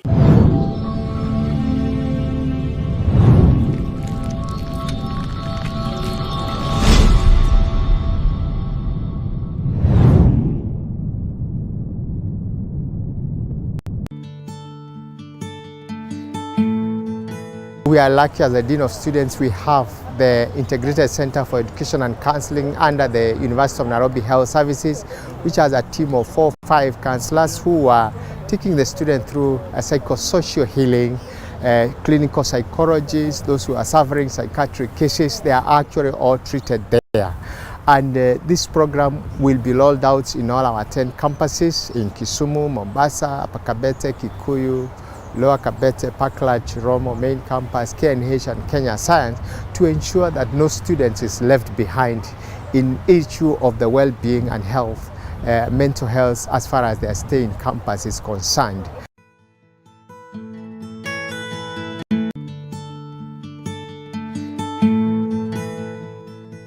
Students believe that comrades' rights are always right, and if it is not right, then refer to number one.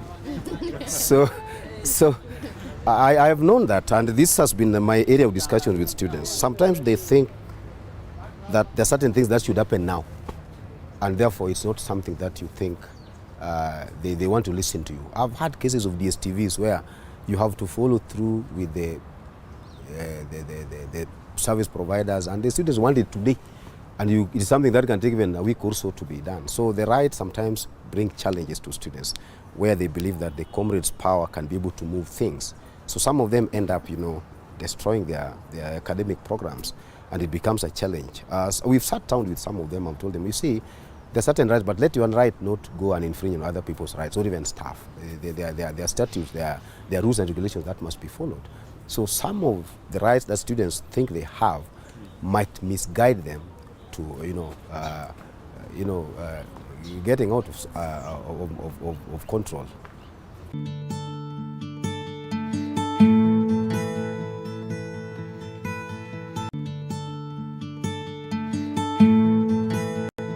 Like every other human being have their right. For example, students have a right to correct information so that they can be able to make informed decisions and choices while at the university. And as the Dean of Students Office, we actually ensure that right from the beginning, we sensitize them on this right.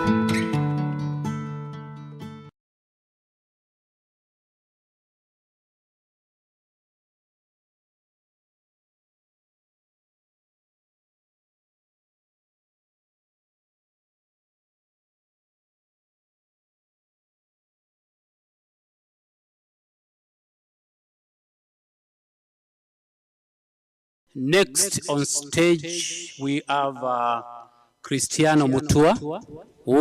This is a guy who can actually recite the Bible off-ed, word by word, chapter by chapter. Where there is a comma, it's inserted. There's a full stop, you can feel it. I was telling him backstage that I wish he would consider becoming a pastor. But then oh yes. And then he told me that he would want to do that and still also do the Kenyan Constitution, because he said he also has it off-ed. This is a guy who can recite the whole Constitution from the preamble to the last comma in that Constitution. So on stage, let's appreciate Mutua as he comes to present his citation. Mutua. Thank you. Good morning. I'm Cristiano Mutua. And I will begin with my presentation with Romans chapter 13, verse 1 and 2. And because the judges said that today we must do something different, I will go to the Constitution of Kenya. So Romans 13, verse 1 and 2 says, everyone must submit to the governing authorities, for there is no authority except that which God has instituted. Therefore, whoever who does not submit to the authorities brings judgment upon himself. That is verse 1 and 2. Now, I want to begin the Constitution of Kenya, which is currently in force, with the preamble, chapter 1 and 2, and I'll be done. So, the preamble of the Constitution says, we, the people of Kenya, acknowledging the supremacy of Almighty God of all creation, honoring those who heroically struggled to bring freedom and justice to our land, proud of our ethnic, cultural, and religious diversity, and determined to live in peace and unity as one indivisible sovereign nation, respectful of our environment, which is our heritage, and determined to sustain it for the benefit of our future generation, committed to nurturing and protecting the well-being of the individual, the family, the communities, and nation, recognizing the aspirations of all Kenyans for a government based on essential values of human rights, equality, freedom, social justice, democracy, and the rule of law, exercising our sovereign and inalienable right to determine the form of governance of our country, and having participated fully in making of this constitution, adopt, enact, and give this constitution to ourselves and to our future generation. May God bless Kenya. So Article 1, the sovereignty of the people. Clause 1, all sovereign power belongs to the people of Kenya and shall be exercised only in accordance with this constitution. Clause number 2, the people may exercise their sovereign power either directly or through their democratically elected representatives. Clause number 3, the sovereign power under this constitution is delegated to the following state organs, which shall perform their functions in accordance with this constitution. A, Parliament and legislative assemblies in the county government. B, national executive and executive structures in the county government. And C, judiciary and independent tribunals. And clause number 4, that the sovereign power of the people is exercised both at the national level and the county level. Article number 2, the supremacy of the Constitution. Clause 1, this Constitution is the supreme law of the Republic and binds all state organs and all persons at both levels of government. Clause number 2, no one may claim or exercise state authority except only in accordance with this Constitution. Clause number 3, the validity or legality of this Constitution is not subject to a challenge by or before any court or any other state organ.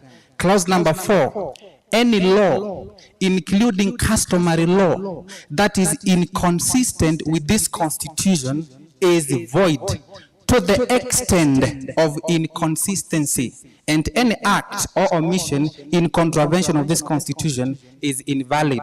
Clause number 5, the general rules of international law shall form part of the law of Kenya under this Constitution. And the clause number 6, any treaty or convention ratified by Kenya shall form part of the law of Kenya under this Constitution. And finally, Chapter 1, Article number 3 has 2 clauses, which says, Clause 1, every person is obligated to respect, to uphold, and to defend this Constitution. And then clause number 2, any attempt to exercise a government otherwise than in compliance with this Constitution is unlawful. That is the end of Chapter 1. And don't forget, a reminder, I always remind you with this point. You will assist me in finalizing with the Sean. Sawa. You say Sean, for us to go ahead as a and the only way we can secure this millennial generation, it is to give it education. Education is not like prostitution. It is a mental colonization. It is not done by force. You make a person a disease and then you make a person evaluate. It does not depend on family background condition. It depends with your own determination, prayer, commitment, and your devotion, so that God can change your position. I think if you do it with a passion and dedication, then that is it. Half the battle is won and you will go far. And another thing is, people tell us, why do you give? You must have so much. No, we don't have that much. We are not billionaires. But we believe in sharing what we have.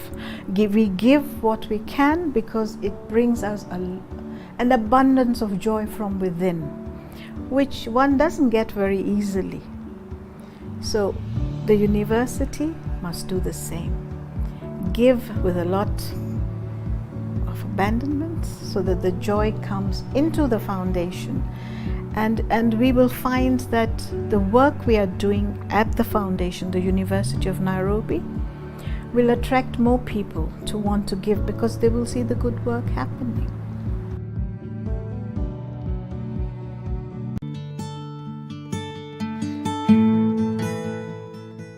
I would like to advise students community that when you stay with your comrades in the hostels and even in classes or wherever it is, can you treat somebody as a sister? And always understand that at the end of the day, your rights should not infringe on other people's rights. Because in this country, we have a constitution which guides people's rights.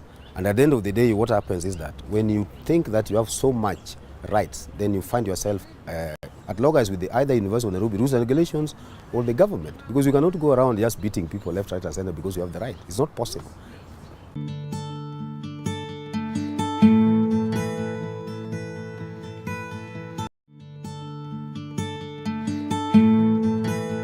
We have also engaged the alumni as a mentor. We have launched what we call the mentorship policy, where we are saying an alumni can mentor a student either as a single individual or a group mentor, and many have signed up for group or individual mentorship, and as a result we have seen lives changed and lives touched, and we can acknowledge that actually mentorship works, and it works in a big way.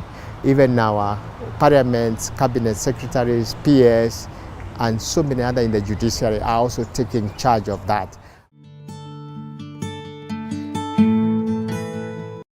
Madam Chancellor, Dr. Piju Latanzi, Dr. Sarah Ruto,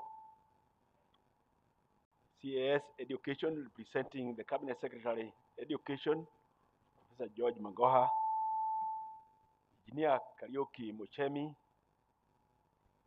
the all members of the University of Nairobi Council here present, Honorable Beatrice Adagara, MP for Vihiga County, Professor Patrick Lumumba, the Secretary General of the University of Nairobi, alumni, and also representing the chairman, the vice chancellors of the sister universities present, Alexander Mutechi, Director General Immigration Services, MS Chalon Dimanche, Chief of Mission, IOM,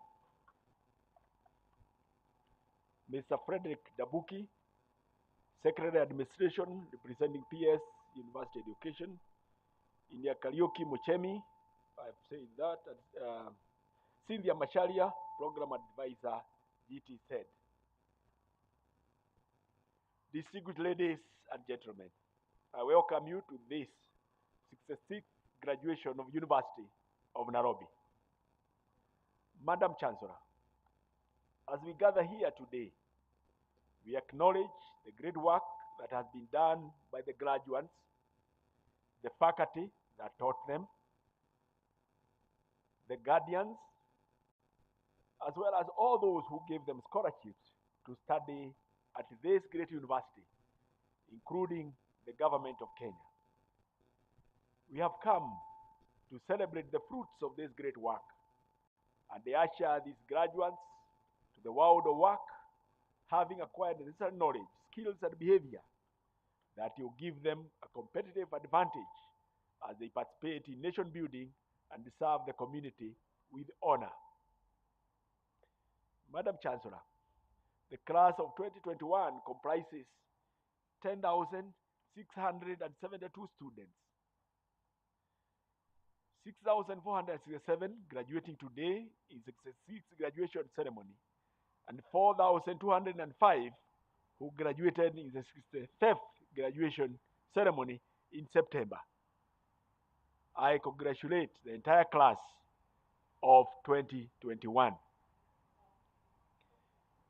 Even as you exit the class of 2021, we expect you to stay connected to the university, your alma mater, your nurturing mother, and to continue to espouse the values of the university wherever you will be.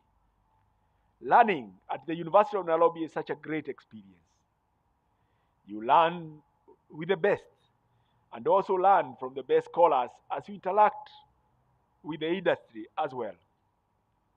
It truly accords you the opportunity to self-discovery, getting challenged and getting the best out of yourself.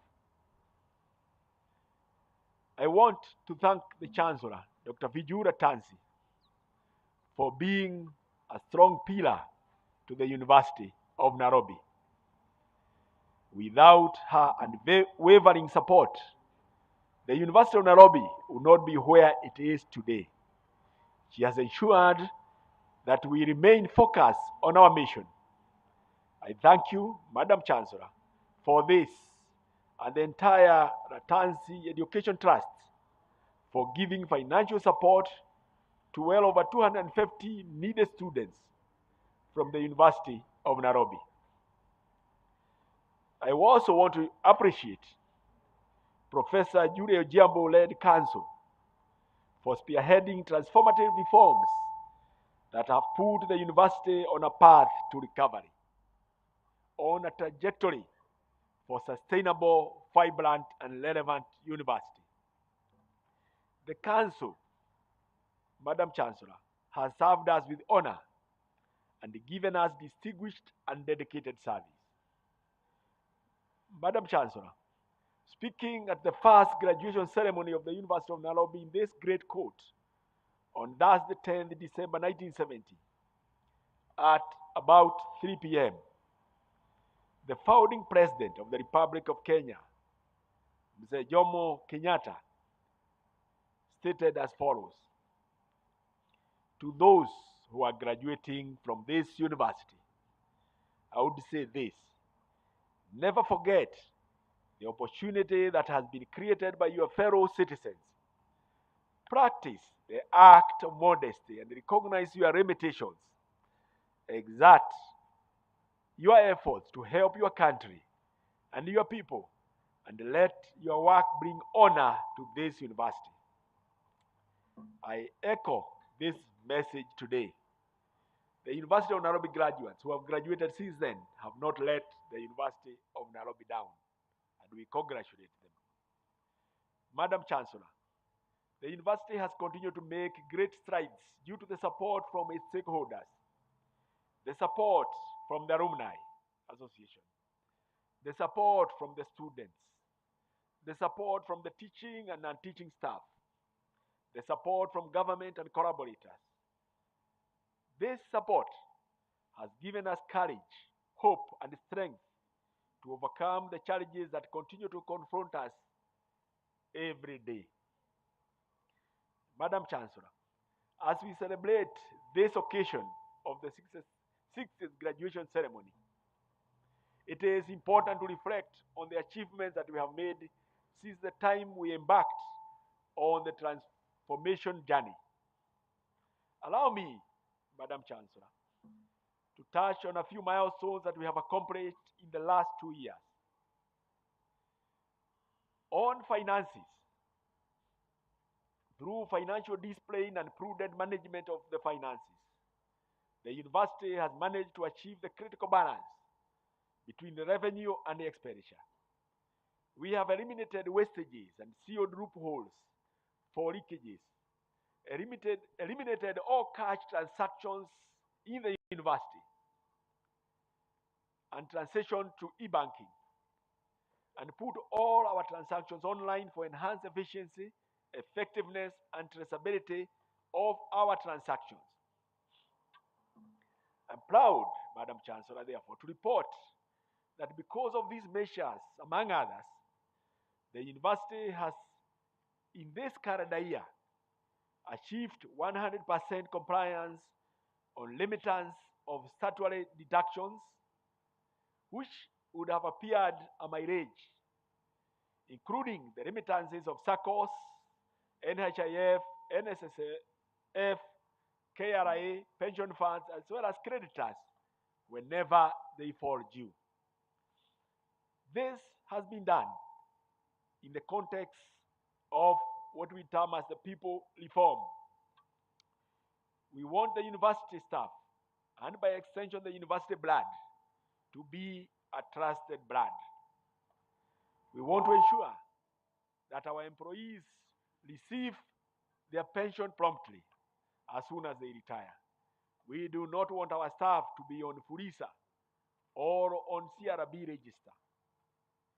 We do not want the University of Nairobi employees to be denied tax compliance certificate by KRA or any other body. We do not want to be cited among the list of aiding institutions.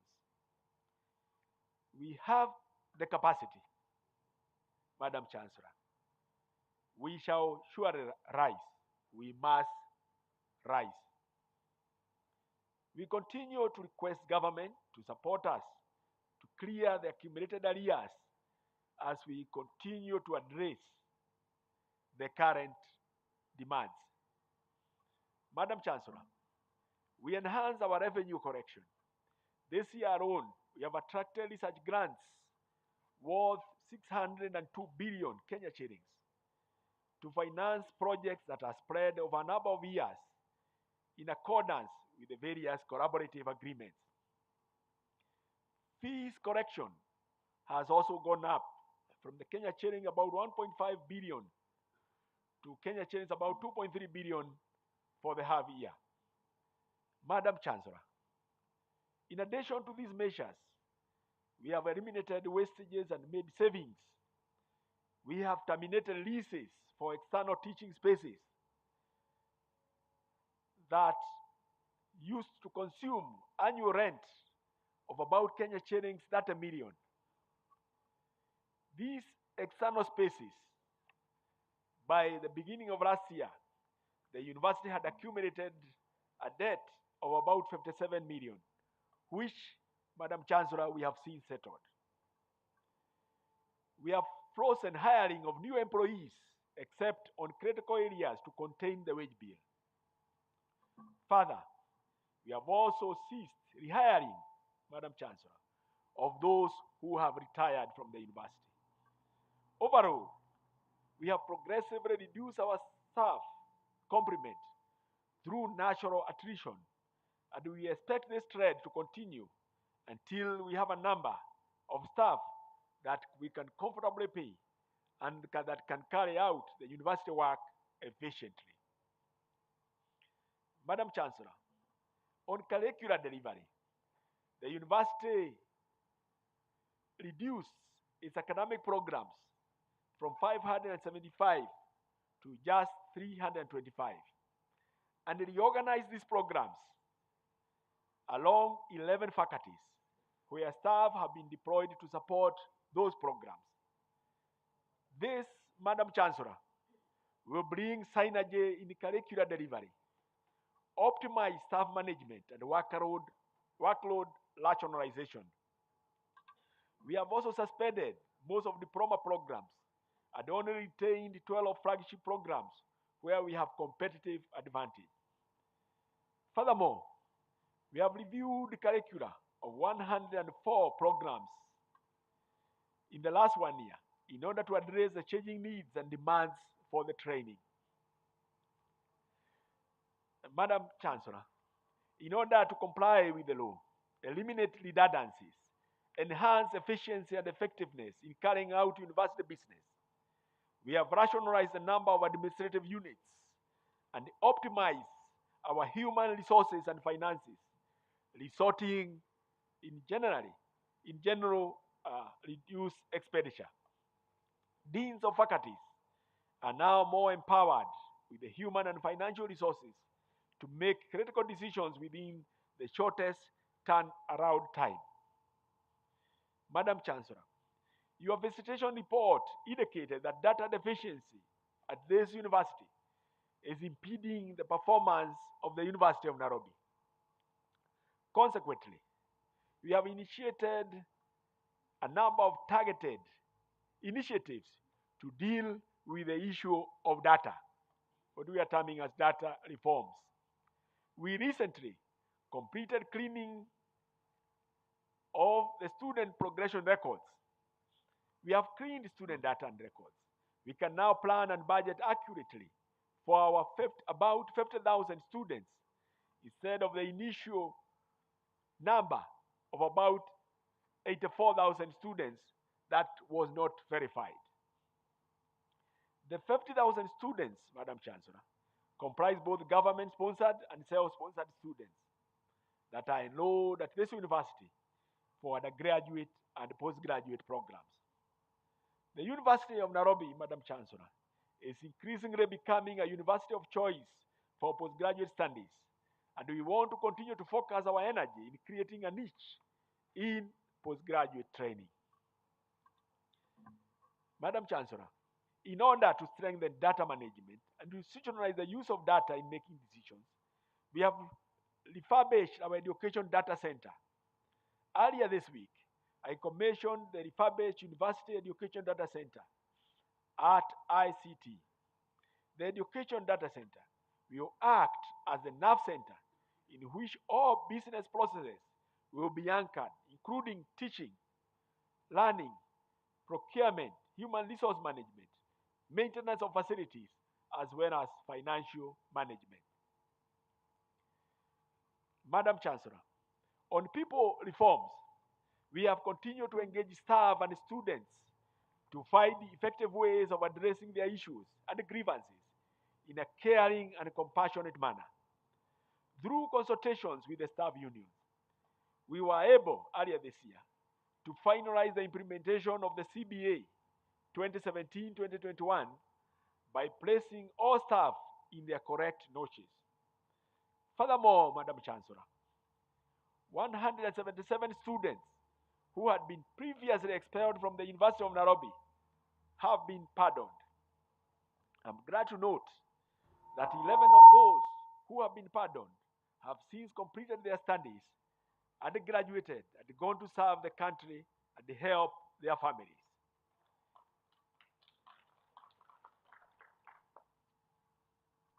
The university has also created an environment for nurturing abundant talents, a platform for student talents to flourish.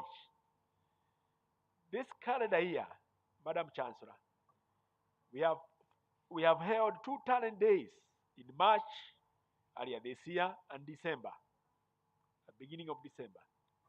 The University of Nairobi Traveling Theatre has been resuscitated and is staging shows to entertain the Nairobi community. Globally, one of our students, Ferdinand Omanyala, broke the 100-meter national record. He became the fastest man in Africa and the 8th fastest man in the planet during the World Athletics meet in Kasarani in 2021. I want to thank the National Police Service for coming on board to give Ferdinand Omanyala appropriate support to excel in his athletic career. Madam Chancellor, the university has created a culture and ecosystem for innovation and entrepreneurship. This year alone, the university registered 7 patents. I salute all those who have been involved in developing these talents. The university has cumulatively registered 89 patents since it was established. And I believe that we can do better in the coming years. Innovation and enterprise is the next frontier of growth for the University of Nairobi. Madam Chancellor, being a successful public performer comes with a tremendous social responsibility. The University of Nairobi brand will continue to focus on the welfare of our society in the process of discharging its mandate. In this respect, I want to appreciate the important role played by the Center for Epidemiological Modeling and Analysis, SEMA, for the way they have continued to support the government on the management of the COVID-19. The University of Nairobi has also hosted several important meetings, like the Global Climate Action or the State of Acceleration of Adaptation that was inaugurated by President Uhuru Kenyatta, the National Mila Conference by the Governor Omeru, and the Human Rights Day with the theme, All Human, All Equal, among others. University of Nairobi will continue to be the venue of choice for exchanging ideas to make the globe a better place for the current and future generations. Madam Chancellor, universities are about collaborations. Through collaborations and networks, the university has been able to attract resources for advancing its research agenda and for development of infrastructure. I want to particularly single out the financing of science and engineering complex. This project, Madam Chancellor, is expected to transform the teaching and learning of science, technology, and engineering and mathematics STEM in this country. This project is expected to cost about 4.6 billion Kenya shillings. I want to thank the National Treasury for signing the financing agreement with our partners. We value and appreciate our partners. Once again, my hearty congratulations to the graduates and their families. I wish you all a Merry Christmas and a prosperous New Year. I think if you do it with a passion and dedication, then that is it. Half the battle is won and you will go far. And another thing is, people tell us, why do you give? You must have so much. No, we don't have that much. We are not billionaires. But we believe in sharing what we have.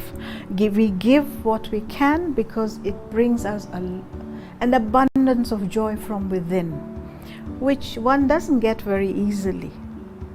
So the university must do the same. Give with a lot of abandonment so that the joy comes into the foundation. And we will find that the work we are doing at the foundation, the University of Nairobi, will attract more people to want to give because they will see the good work happening.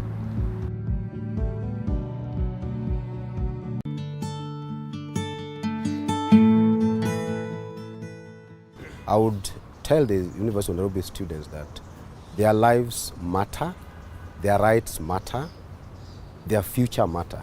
And therefore it is very, very important that they do really take time at the University of Nairobi to be able to achieve what they have come here for. It's just a matter of 4 years when you are at the University of Nairobi. Please, can you make sure that in this journey, this academic journey, you really do not involve yourselves in situations that can endanger your life. Please, it is important that you focus on your academics, have proper group discussions, join good groups, and be able to move through this academic journey in peace and be a successful Kenyan.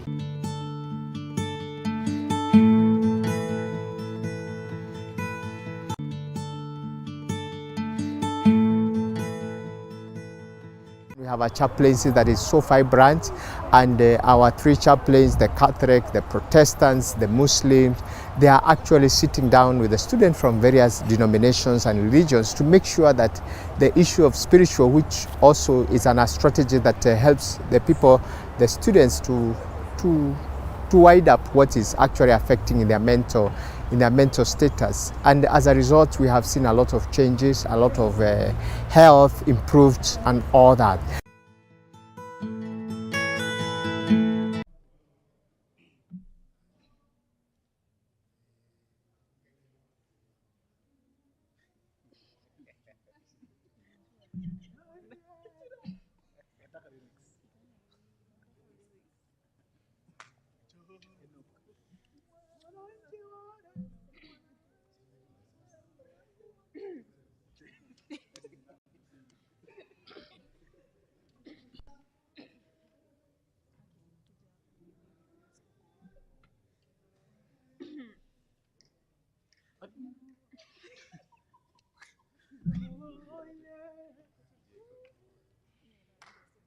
Akina mama, oye, oye, kina mama, oye, oye, vijana, oye, oye, akina mama, oye, oye, kina mama, oye, oye, vijana, oye, oye, oye.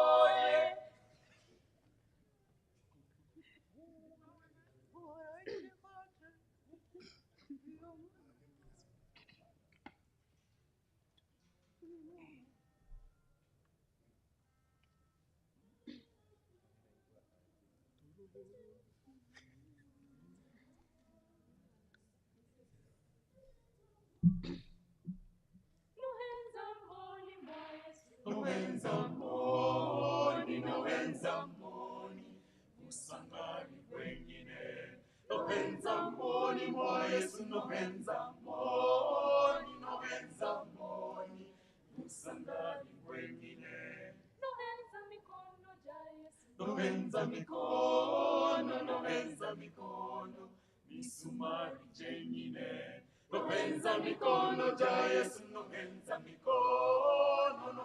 mikono, misumari jenyine. Nowenza virenge vya Yesu, nowenza virenge, misumari jenyine. Nowenza virenge vya Yesu, nowenza virenge, misumari jenyine. Lo Yesu yananga, lo Yesu yananga, lo Yesu yananga, siari siambira. Yananga mundolo, yananga mundolo, lo Yesu yananga, siari siambira. Abamonyi ni bamonya, no musalaba gogenda. Hallelujah, hallelujah. Hallelujah, hallelujah. Hallelujah, hallelujah. Hallelujah, hallelujah. Abamonye ni bamonya no musalaba gogenda. Hallelujah, hallelujah. Abamonye ni bamonya no musalaba gogenda.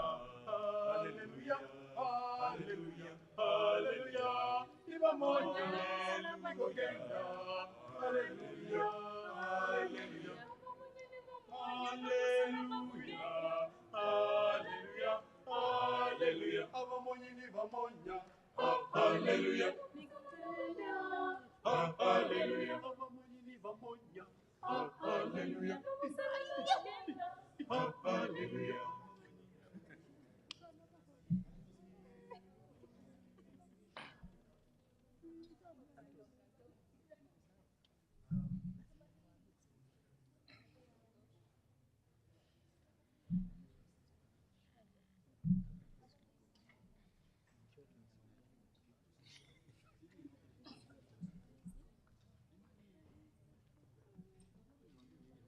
So dear students, this middle area, please move to the back. This is for the University Senate. And kindly make sure there's a seat between you and the next person.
Kenya ni nchi yangu, oh Kenya ni nchi yangu, Kenya ni nchi yangu, milele na milele. Naipenda Kenya kwa moyo wangu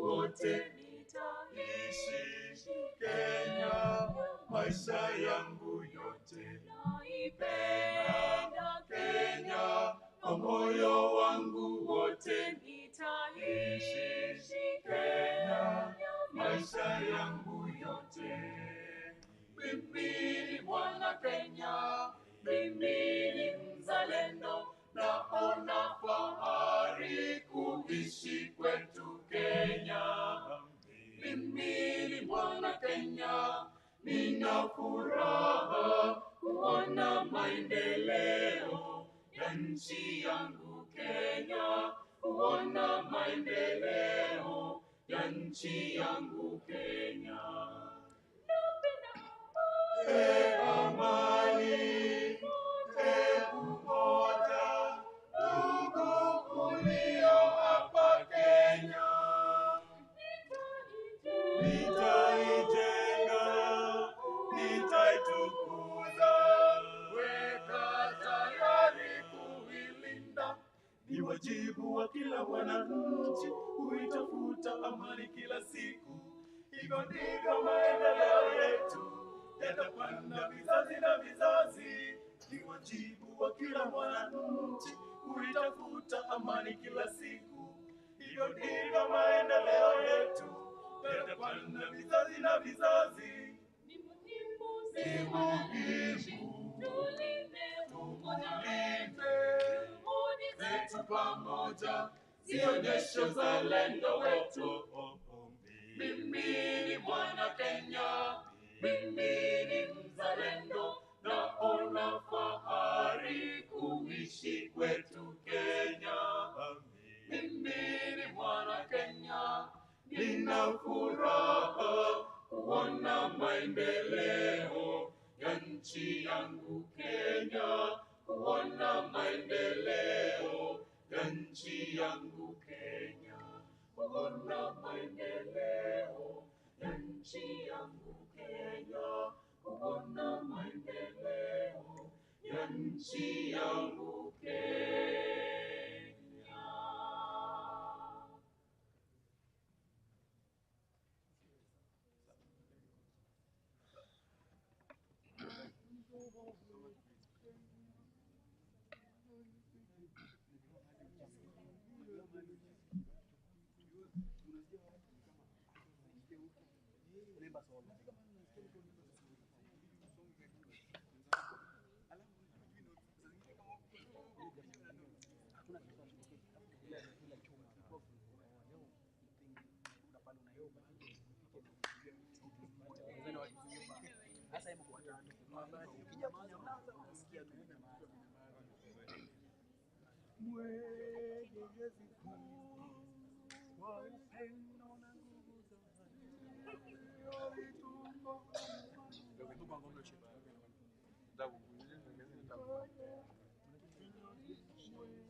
Dear students, as you settle down, please ensure that you're leaving a space between you and the next person.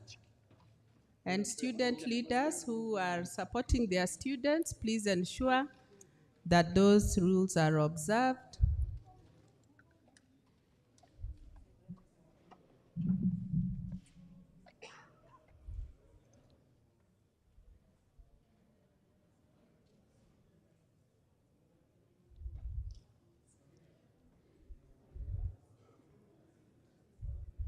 Ushers, please identify spaces that are still available down here.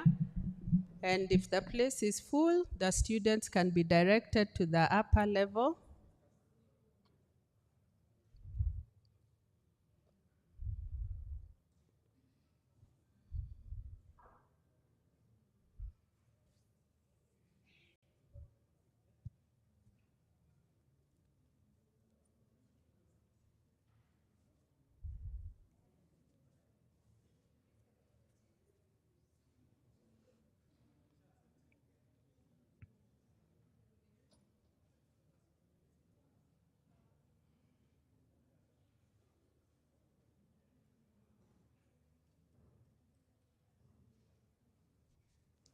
There are still spaces within the hall here where we can observe the seat between two people.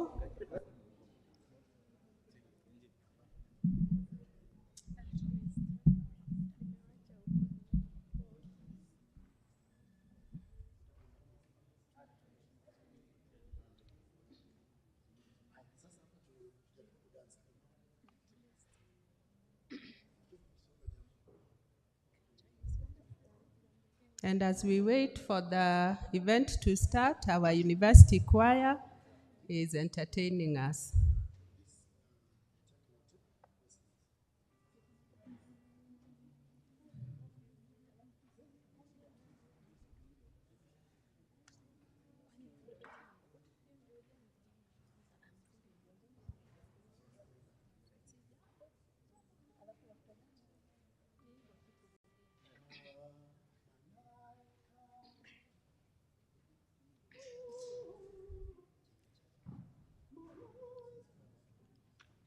Malaika, nakupenda malaika. Malaika, nakupenda malaika. Malaika, nakupenda malaika. Nami nifanyeje? Kijana mwenzio, nashindwa na mali sina, ningekuoa malaika. Nashindwa na mali sina, ningekuoa malaika. Pesa zasumbua roho yangu. Zasumbua roho yangu. Jamani pesa. Nami nifanyeje? Kijana mwenzio, nashindwa na mali sina, ningekuoa malaika. Nashindwa na mali sina, ningekuoa malaika. Pesa zasumbua roho. Pesa zanisumbua. Jamani pesa. Nami nifanyeje? Kijana mwenzio, nashindwa na mali sina, ningekuoa malaika. Nashindwa na mali sina, ningekuoa malaika. Kidege kukuza, kidege, oh, kidege, oh, kidege. Nami nifanyeje? Kijana mwenzio, nashindwa na mali sina, ningekuoa malaika. Nashindwa na mali sina, ningekuoa malaika. Ningekuoa malaika. Ningekuoa malaika. Ningekuoa malaika. Ningekuoa malaika.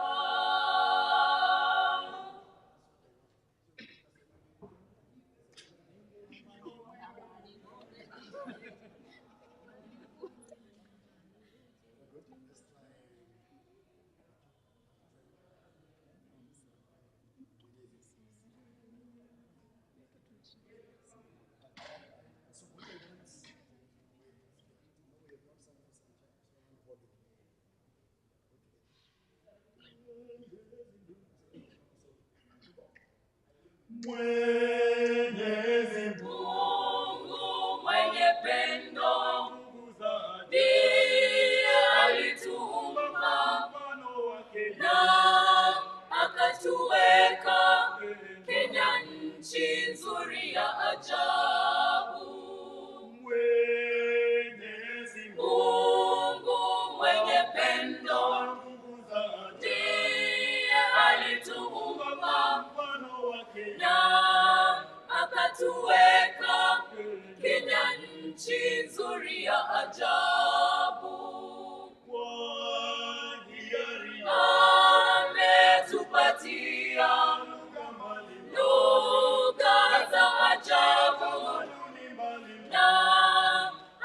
akatuweka Kenya nchi nzuri ya ajabu.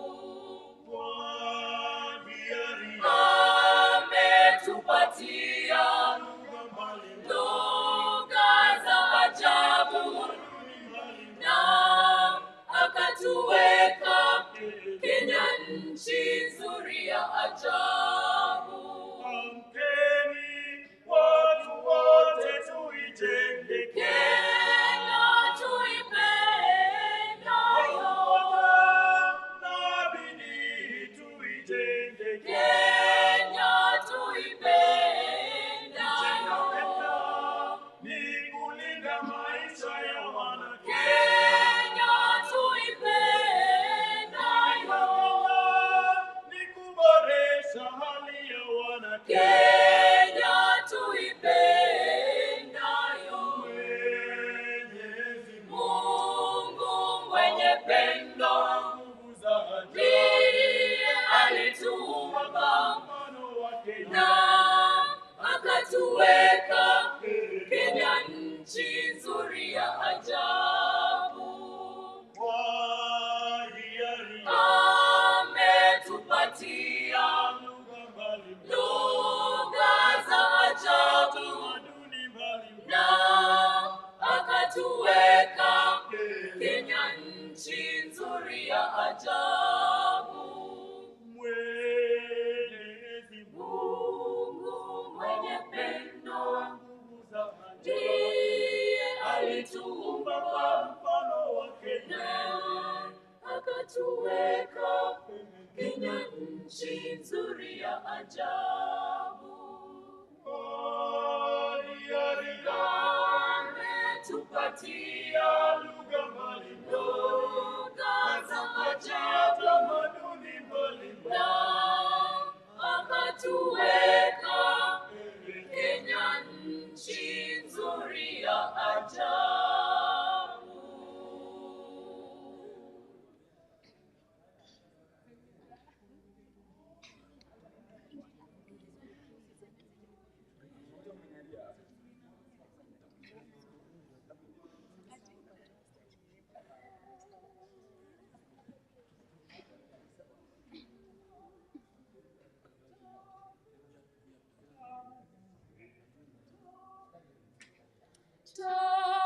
Tabelo taruna ribine Hosanna,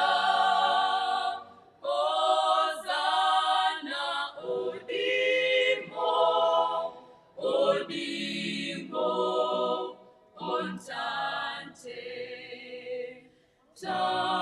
Tabelo taruna ribine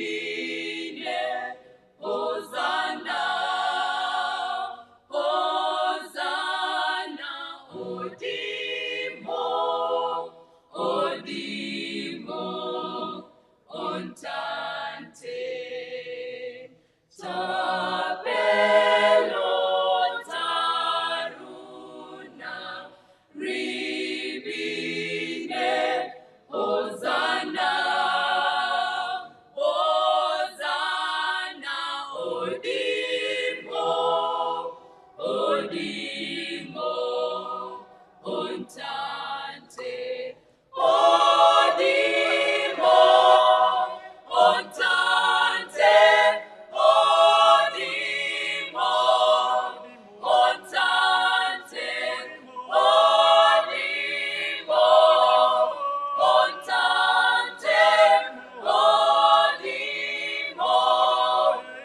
ontante, odimo ontante, odimo ontante. Tabelo taruna ribine Hosanna, Hosanna odimo, odimo ontante. Tabelo taruna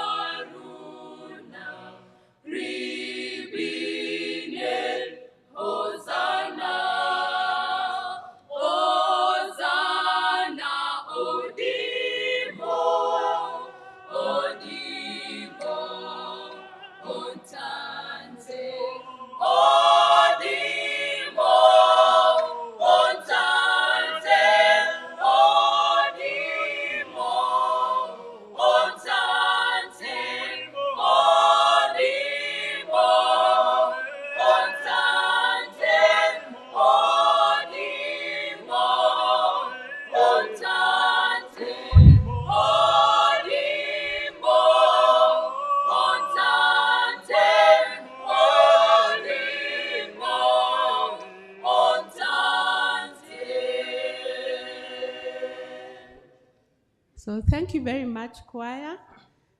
Dear colleagues and students, the Vice Chancellor's procession is on the way, and so let us be ready to start this afternoon's session.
Praise God from whom all blessings flow. Praise Him, all creatures in below. Praise Him, all creatures in below. Praise Him above. Praise Him above. Praise Him above. Praise Him above. Heavenly hosts. Praise Him above. Praise Him above, praise Him above in heavenly hosts. Praise Father, Son, and Holy Ghost. Praise Father, Son, and Holy Ghost. Praise Father, Son, and Holy Ghost. Thank you. I would like to welcome Reverend Mitei to come and open with a word of prayer. Please let us rise up for a word of prayer.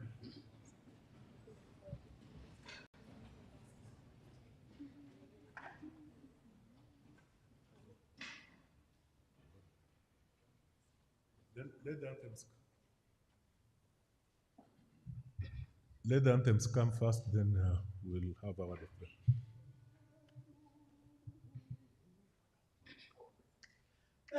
Mungu nguvu yetu, ilete baraka kwetu, haki iwe ngao na mlinzi, na tukae na udugu, amani na uhuru, raha tupate na ustawi.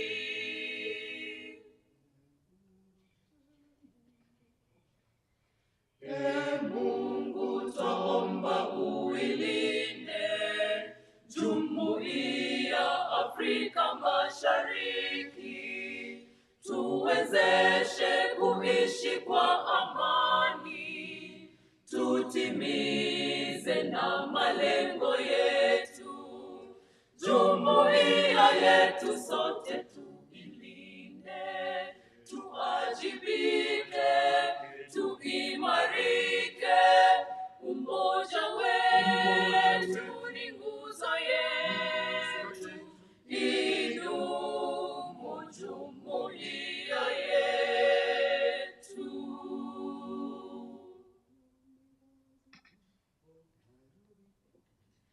University of Nairobi, we labor all together in search for knowledge and truth. We bless and honor thee. We are the pinnacle of excellence in knowledge, knowledge to serve our motherland. O Kenya, knowledge to serve all mankind. Be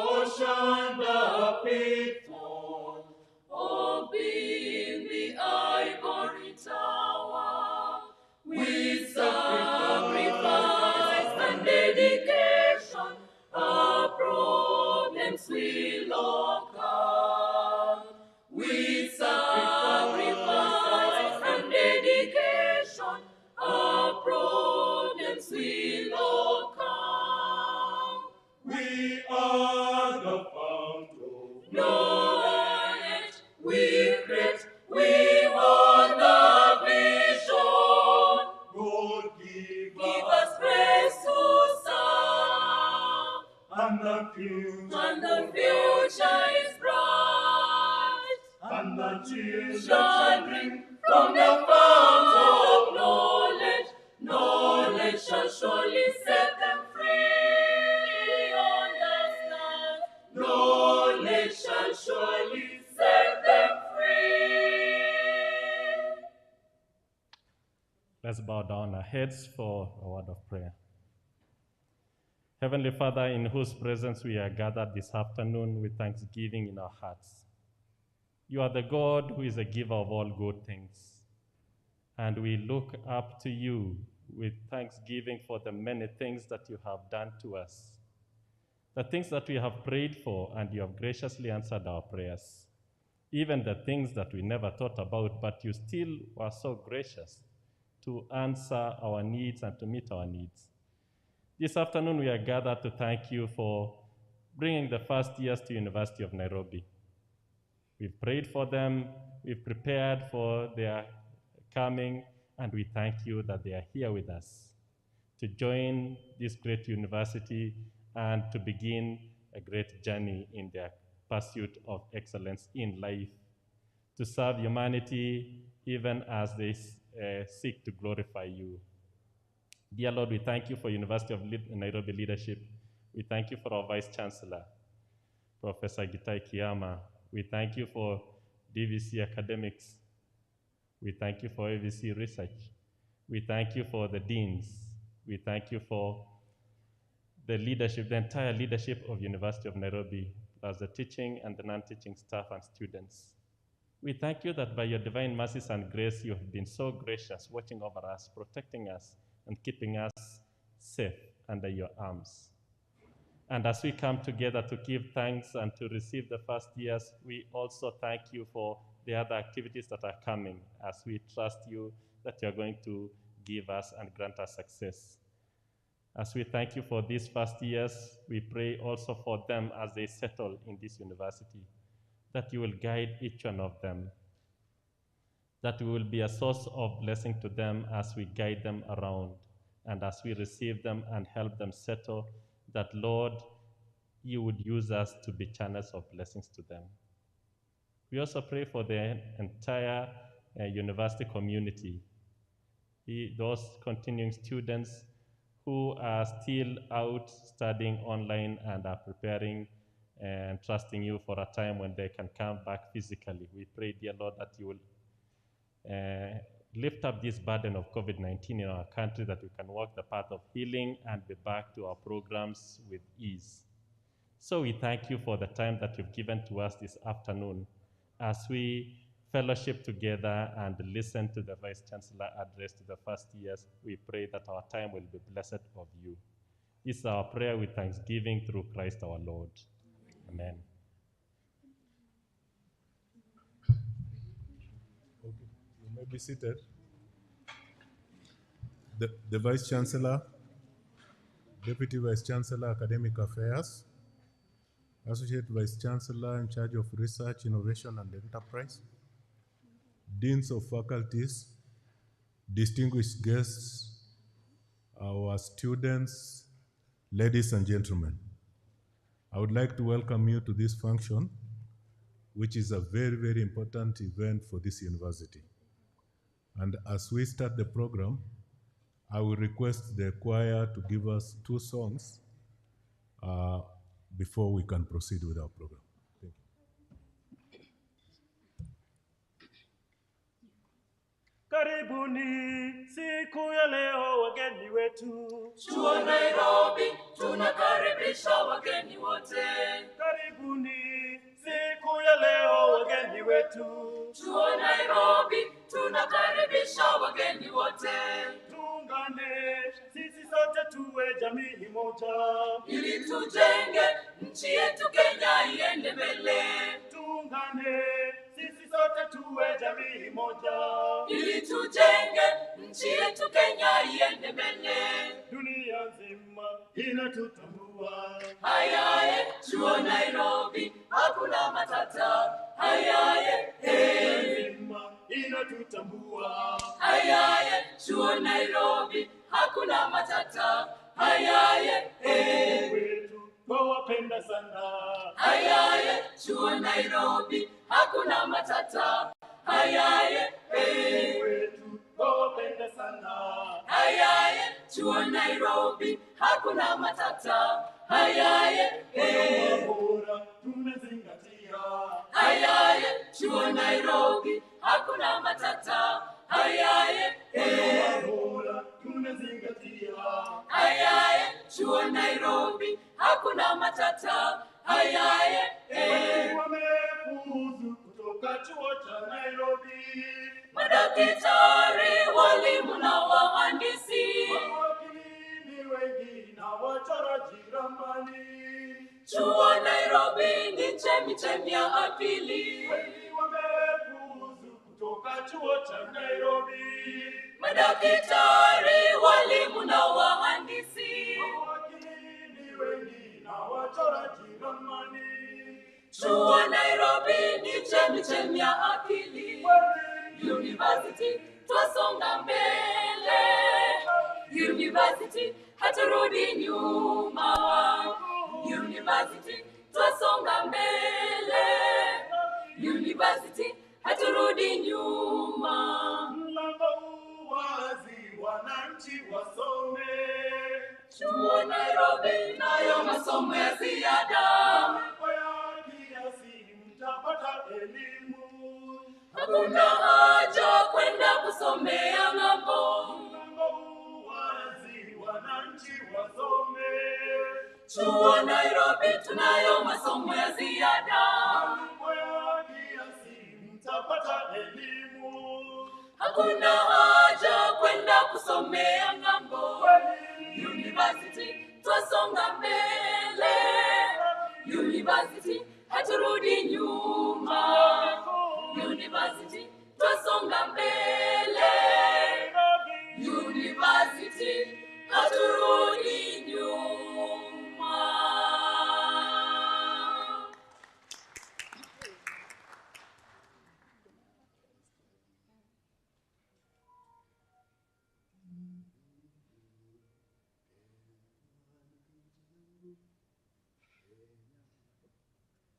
Kenya ni nchi yangu, o Kenya ni nchi yangu. Kenya ni nchi yangu, milele na milele. Naipenda Kenya kwa moyo wangu wote, nitaishi Kenya maisha yangu yote. Naipenda Kenya kwa moyo wangu wote, nitaishi Kenya maisha yangu yote.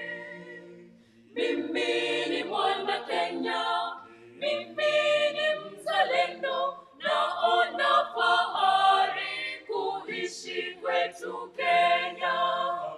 Mimi ni mwana Kenya, nina furaha kuona maendeleo ya nchi yangu Kenya, kuona maendeleo ya nchi yangu Kenya.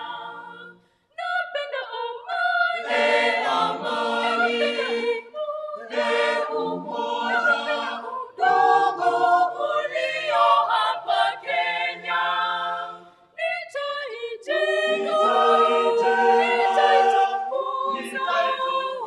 Nitajiweka tayari kuilinda. Ni wajibu wa kila mwananchi kuitafuta amani kila siku. Hivyo ndivyo maendeleo yetu yatapanda vizazi na vizazi. Ni wajibu wa kila mwananchi kuitafuta amani kila siku. Hivyo ndivyo maendeleo yetu yatapanda vizazi na vizazi. Ni muhimu sisi wananchi tulinde umoja wetu, juhudi zetu pamoja zionyeshe uzalendo wetu. Mimi ni mwana Kenya, mimi ni mzalendo, naona fahari kuishi kwetu Kenya. Mimi ni mwana Kenya, nina furaha kuona maendeleo ya nchi yangu Kenya, kuona maendeleo ya nchi yangu Kenya, kuona maendeleo ya nchi yangu Kenya, kuona maendeleo ya nchi yangu Kenya. Let us appreciate the choir. Now, I would like to welcome the Deputy Vice Chancellor in charge of Academic Affairs, Professor Ogengo, to make his remarks, and welcome the Vice Chancellor to address the students. Thank you.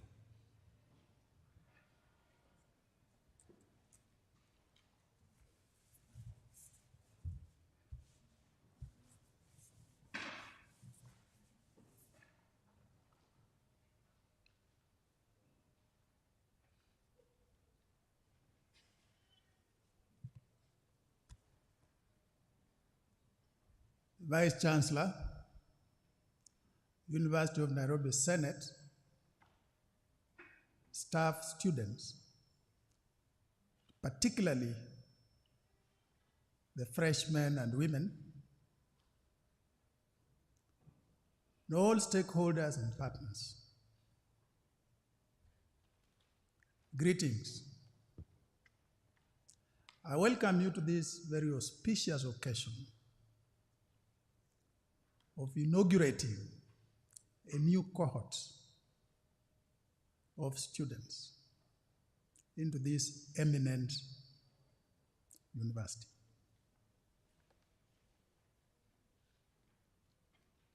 Feel welcome, those of you in person and those of you in attendance online. The University of Nairobi is a great place to be in. It's distinguished for its academic excellence, living truly to its vision of being a world-class university committed to scholarly excellence. We are organized in faculties and departments for academic purposes, 11 faculties and 56 academic departments. I would now like to introduce you to the leadership of those academic units, the faculties. Faculty of Agriculture, Dean Professor Nyikala.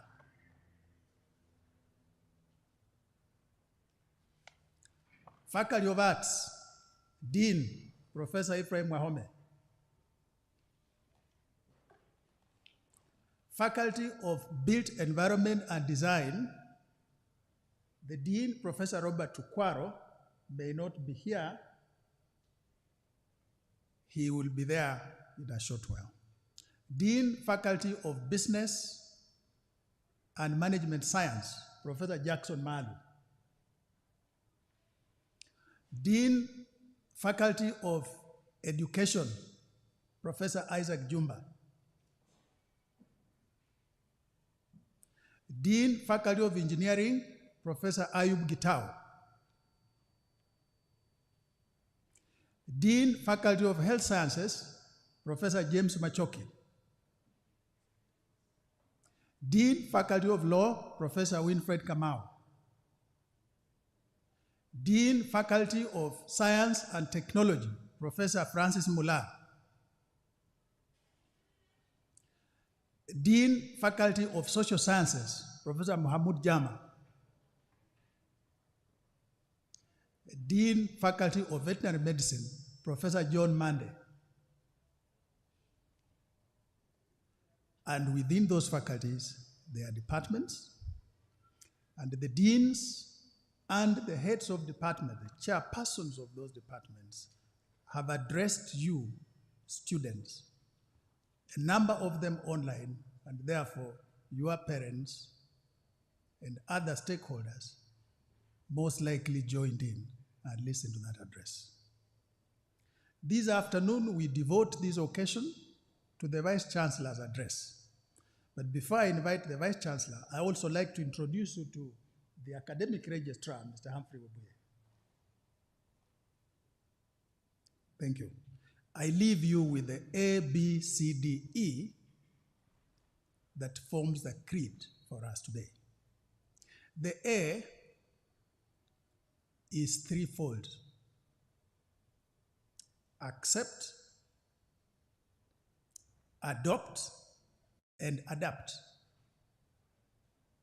Accept that we are here together in pursuit of something. Adopt the culture and adapt to the new environment. The B is for becoming. It's a journey. You become a scholar. You become the professional. You develop a character. That's a becoming gentleman. That's a becoming lady.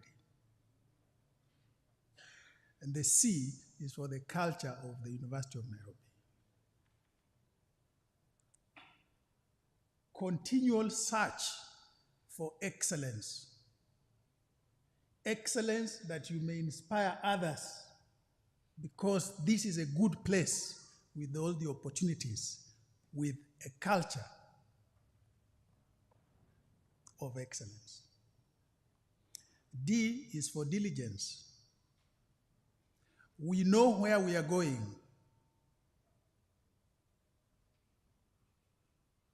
We shall walk gently but steadily to that destination with the diligence. Discipline in so doing is critical. And the E is for excellence itself. Excellence in what? Excellence in teaching and learning, and excellence in research. And that's why it's now my pleasure to introduce to you the Associate Vice Chancellor for Research, Innovation, and Enterprise, Professor Margaret Hutchison.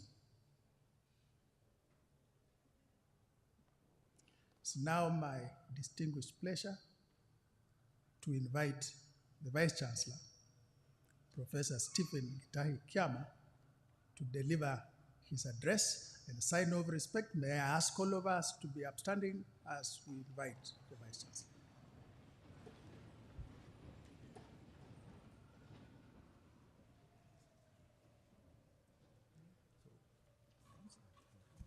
We may be seated.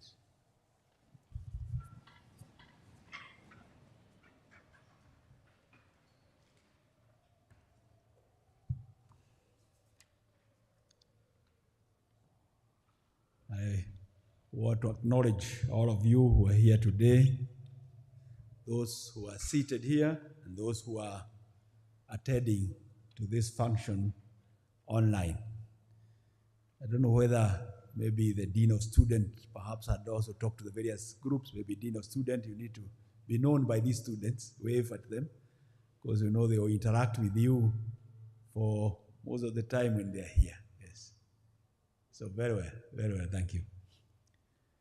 I want to acknowledge the Deputy Vice Chancellor who has just spoken just now, Professor Julius Ogengo, the Associate Vice Chancellor, Professor Margaret Hutchinson. I don't know whether the Chief Operations Officer is here, Mr. Brian Ouma, all Deans of Faculties, the Dean of Students, the Directors of Institutes and Centers, the Associate Deans, the members of staff of the University of Nairobi, and all Frenchmen here and women here physically and attending virtually, ladies and gentlemen. I would like to begin my remarks by congratulating all of you for having excelled in your exams and choosing to pursue your dreams from the University of Nairobi. No doubt, your admission to the University of Nairobi is a clear testimony that you are the finest among your contemporaries. The University of Nairobi family is ready to receive you and stay with you for the rest of your stay here. As you will discover with the passage of time, you made the right decision by choosing to study here. I'm aware that many of you have harbored the dream of joining the University of Nairobi since childhood.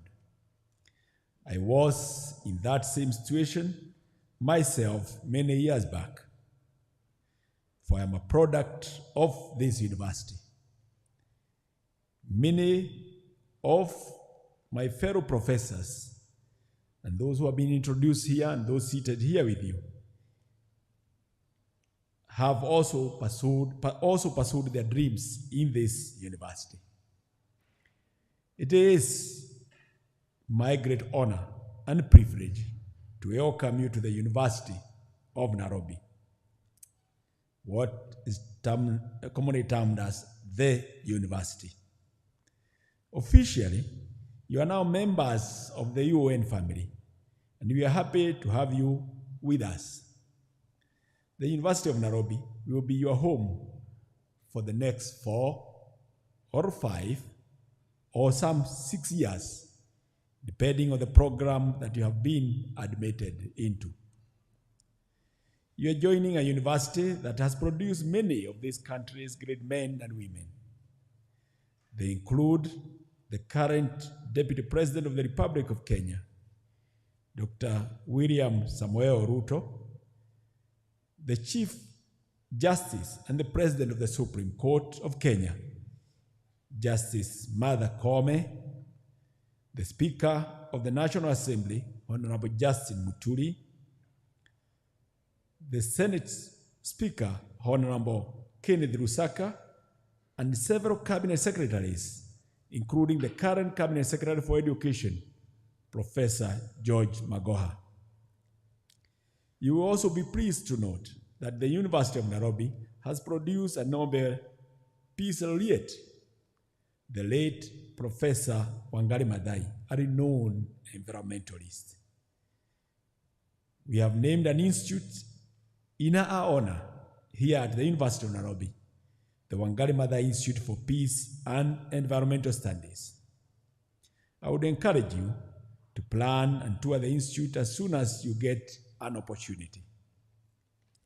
Any of you could be the next Nobel laureate. We look forward to adding your name to the list of the UN's great alumni so that you can also inspire others. You will interact with many of these great alumni in the course of your studies at the University of Nairobi and benefit from their advice as well as mentorship. You have begun a new journey where you'll be laying a foundation for your future. As your Vice Chancellor, I want to assure you that we shall give you all the support that you need to succeed and become what you aspire to be. The University of Nairobi is the leading university in Eastern and Southern Africa. We have a reputation for consistently being ranked among the top universities in Africa. According to the recent Times Higher Education, UAN is among the top ranked 600 universities out of the over 30,000 universities in the world. UAN is a world-class university. According to Jamil Saumi, 2009, a world-class university is characterized by alignment of the following factors: high concentration of talents, abundance of resources, and favorable governance. We have these characteristics. You will have the chance to be taught by our highly qualified and very experienced lecturers and interact with the students drawn from all over Kenya, the rest of Africa, and the other continents. Our lecturers are internationally recognized as experts in their own fields. You have a chance to soak in the knowledge that your lecturers will offer you. Engage them in meaningful discussions to enhance your learning. The university has just celebrated its 50 years, having witnessed tremendous growth and memorable achievements. In 1970, we graduated barely about 200 students. Today, we graduate an average of 10,000 graduates per year. Our current convocation stands to well over 240,000 graduates. I welcome you to enjoy the exciting campus experience in our 8 campuses located in Nairobi City County and Kiambu County, namely the main campus, the Chiromo campus, the Kenyatta National Hospital or KNH campus, the Kenya Science campus, the Kikuyu campus, Upper Kabete campus, Lower Kabete campus, Parkland campus, and our 2 satellite campuses in Kisumu and Mombasa. I'm aware that you have been introduced to your deans of faculties. We have 11 faculties headed by deans and assisted by associate deans. Under each faculty, we have the teaching departments, which are headed by the chairman of departments, as well as research centers. The teaching and research division are supported by campus support services, headed by the chief operations officer. The university will take care of both your academic and the emotional development. The dean of students office will take care of your career development and placement, counseling services, professional associations, leadership development, and work study programs. You will need to keep close contact with that office and get skills beyond the classroom. We take cognizance of the abundant talents in this university. We have excellent facilities for various sports disciplines like rugby, soccer, karate, basketball, netball, hockey, and athletics, in addition to indoor games. Our teams play in Rugby League 1 and Basketball League 1. Our students excel in sports and creative arts. For example, the UN Traveling Theatre. The University of Nairobi Choir continues to win trophies for their excellent performance, and you have seen them perform just before you here, earlier, as we began the program. At this point, allow me to introduce one of our students who has taken the world by storm because of his speed in running, Mr. Ferdinand Omanyala. I don't know whether Mr. Witi Omanyala is here with us. Did he manage? Not yet. Mr. Omanyala is a second-year Bachelor of Science Chemistry student in this university.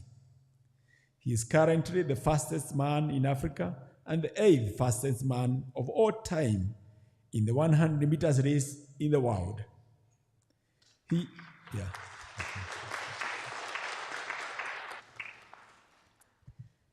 He is a record holder for both national and continental records in the 100-meter sprint at 9.76 seconds.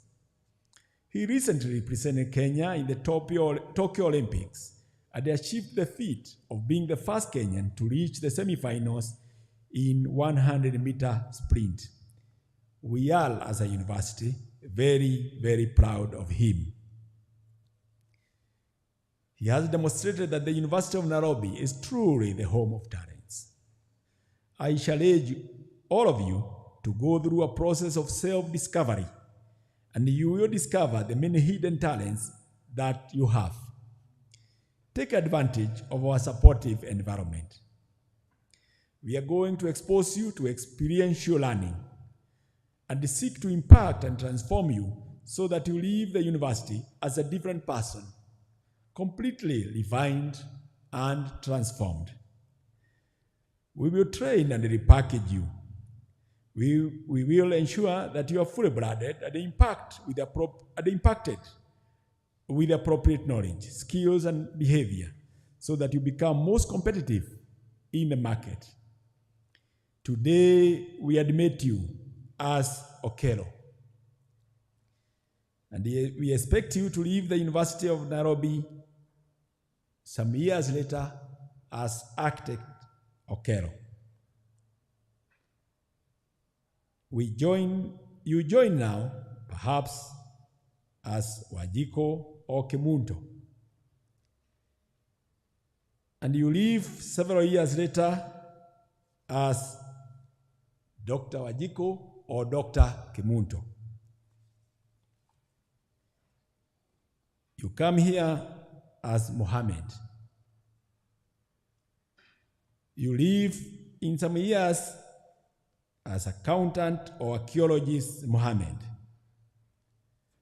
You join University of Nairobi as simple Sanaipei. And you live here as economist Sanaipei. You come here as Patel. You live as pharmacist Patel. You come here as Nafula. And you live like many others here, and I can see Sihanya here as lawyer Nafula. And so on, yes. And so on and so forth. Some of you will come back for postgraduate degrees and later join the academia.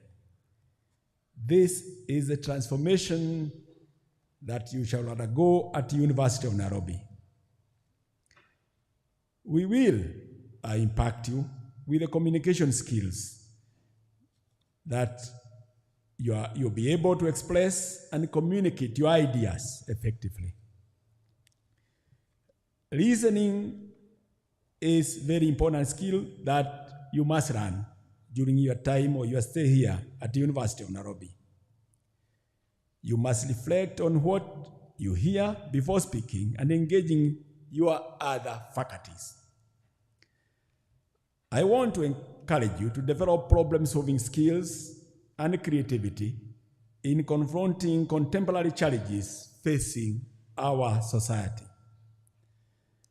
Upon graduation, we expect you all to be armed with communication skills, creativity skills, critical thinking skills, and collaboration skills, commonly termed as the 4 C's. We will also strive to empower you with the ICT skills, and Director ICT is also here, that are needed for today's world and in the future. Our university is very resilient, and we want to train you to be equally resilient and adaptable to the changing environment. The university has a lot of opportunities for students. There are opportunities to practice leadership and hone your skills for future leadership roles outside the university. Students' leadership at the University of Nairobi is always a training ground for national roles. I therefore urge you to start learning to be responsible and accountable for your actions. What do we expect from you? The university will expect a few things from you as a student. Attend all your lectures. Sit and pass your exams. Be a responsible student. Be a responsible citizen of this country. The degrees are earned. For this reason, you'll be expected to put in time and hard work in your studies. We do not compromise on our academic standards here at the University of Nairobi because this is what makes us stand out as a reputable university. The university gives you the freedom to make your own choices about almost everything. You will succeed if you exercise responsibility in your decision making. Many students are usually overwhelmed by too much freedom and end up making bad decisions. They get into the wrong company and pick up unacceptable social behavior. We shall expect you to adhere to the university regulations to guide your conduct as a student. The regulations also form the basis for resolving conflicts between you and the university. Take your time to read, understand, and practice them for your own comfort. As our student, you are our brand ambassadors, and we expect you to represent us at every opportunity. We expect you to be a responsible citizen who respects the laws of the land. You will not use your status as a student of this university to cover for unlawful behavior. The university is a bastion of freedom. One of our core values and guiding principle is academic freedom. Academic freedom means freedom of inquiry, freedom to be able to probe issues according to one's own interests, knowledge and conscience. Freedom of expression and its accuracy is an integral component of scholarship. Always get your facts right and never abuse the freedom accorded to you. Enjoy your freedom and keep away from negative distractions. Avoid the many temptations in the capital city because the price could be too costly to manage. The location of this university in the city of Nairobi is both good and bad for you as a student. Pick up the best that the city can offer you and shun the vices. Do not fall for the quick fixes and the many get-rich-quick scams. Choose your friends wisely. Ensure you keep good company and let your personal safety be your number one priority. Goodness is the only investment that never fails. Follow the instruction given to you at all times by the Director of Security Services so that you remain safe in the university campus and outside. Avoid drugs like a plague because once you get hooked, your well-being will be compromised. We offer support to our students and always try to help them overcome challenges. Sometimes when you get overwhelmed by personal issues that your friends and colleagues could be unable to solve, simply walk into the office of the Dean of your faculty, the Dean of Students' Office for support, or the University Health Services. We care about all our students and we have experts who can handle all your social problems. We will be launching a project called the 3O Plus or O3 Plus project soon. The O3 Plus means first O, our rights, second O, our health, and third O, our well-being. The University of Nairobi will be working with UNESCO and 4 other universities in Africa to improve the well-being of students in higher learning institutions. This is because we value our students and we believe they are the most important stakeholders in the university. College is the best place to cultivate dignity, sincerity, and style. Enjoy your stay at University of Nairobi. Whatever you do, aim at enhancing the value of yourselves and that of others. Thank you very much once again, and God bless you. Thank you. Welcome to University of Nairobi.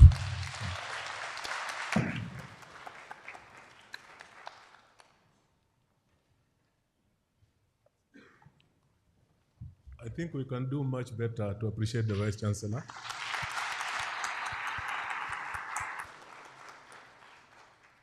Now, I would like to welcome the Associate Vice Chancellor in charge of Research, Innovation and Enterprise to give a vote of thanks, Professor Hutchinson.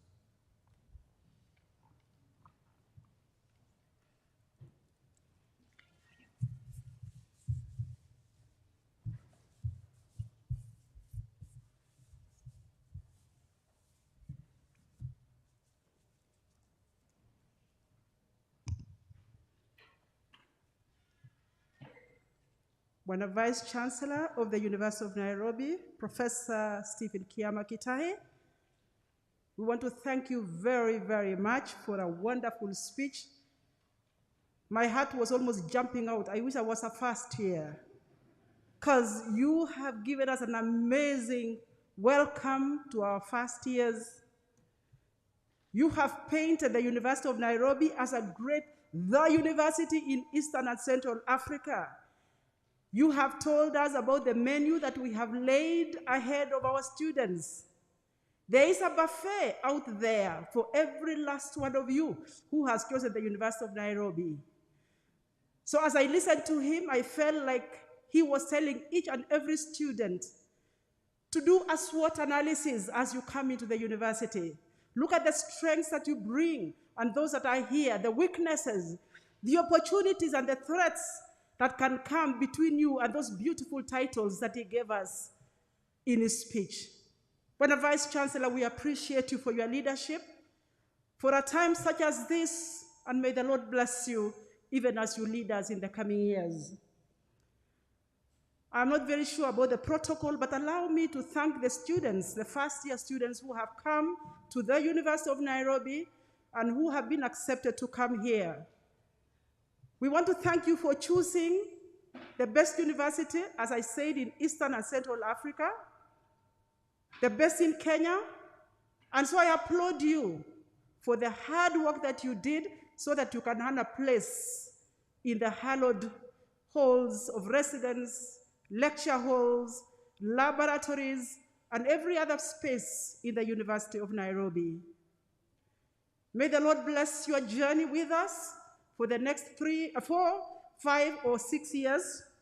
We are hoping all of us will finish on time.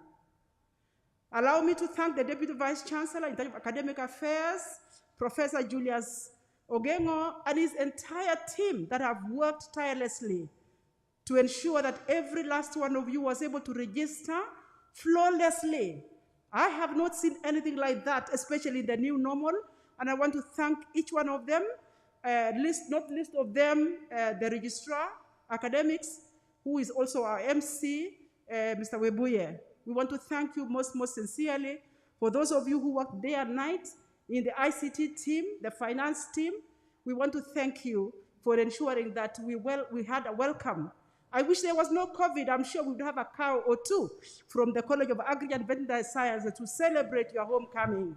But next time, COVID allowing, we shall celebrate you in a better way. So I want to thank also the academic staff and the non-academic staff who have laid a banquet for you. They have been preparing, even as they are preparing to graduate some on Friday, but they have a table for you as first year. So feel welcome to a great experience with the academic and the non-academic staff. The Vice Chancellor mentioned the Chief Operations Officer, who has also ensured that the facilities are ready for you as you start your classes. He has also introduced the deans of the different faculties. I want to thank them.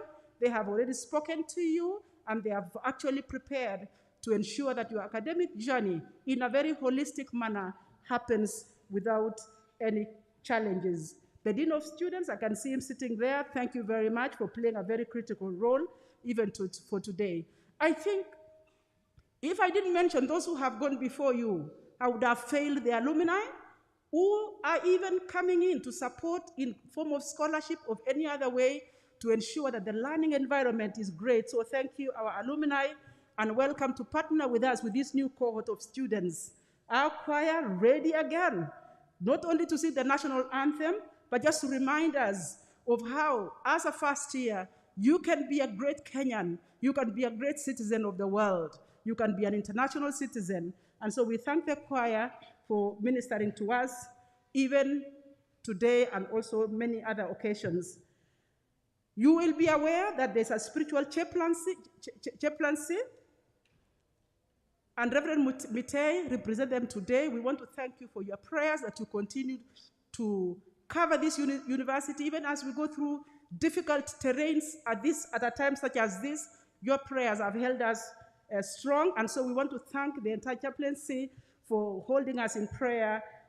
But our biggest thanks goes to God Almighty, who is our creator, our sustainer, him who has a plan for each one of us, a plan to prosper us and not to harm us, a plan to give us hope and a future. We stand today on a solid rock that will not fail us.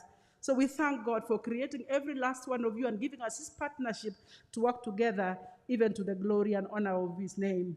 So may God bless, empower, and keep each one of us. And we look forward to the day when we can graduate and we speak a blessing to the works of your hands and say, it is possible, your dreams are valid.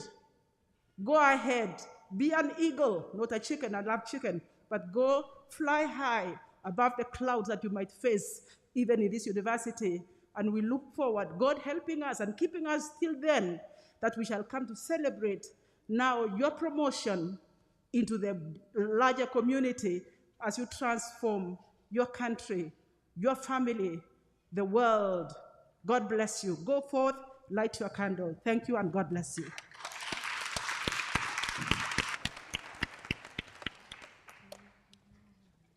As we come to the close of our function, we shall rise for the national anthem, and after the anthem, the procession shall depart in the manner they came in, and the rest of you shall be entertained by the choir briefly. And we thank all the students who have attended this function to represent the rest of them. We would have wished all the students to come, but we have to maintain the COVID protocols. So I would also urge you, wherever you are, please ensure you are safe, you observe every instruction you are given, and stay safe. Choir, let us rise up for the national anthem.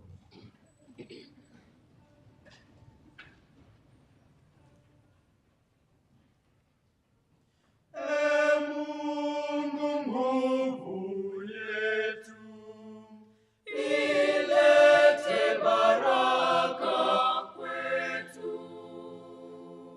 haki iwe ngao na mlinzi, na tukae na udugu, amani na uhuru, raha tupate na ustawi.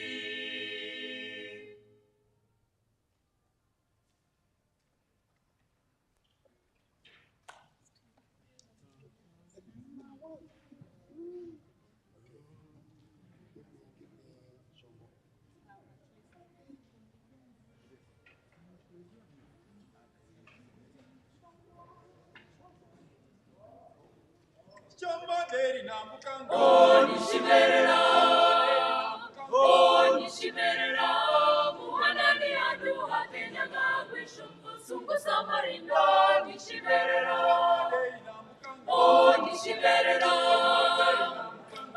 nishimerera muhanani adu hakenyaga gwishumbu sungu samarinda nishimerera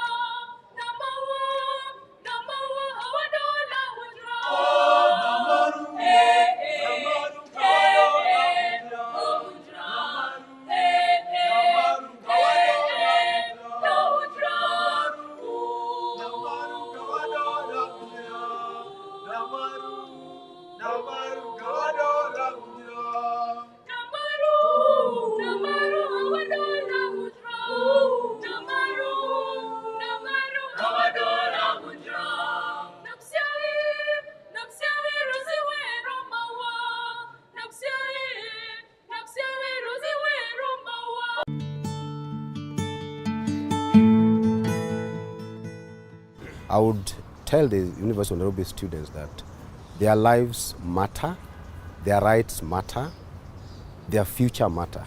And therefore it is very, very important that they do really take time at the University of Nairobi to be able to achieve what they have come here for.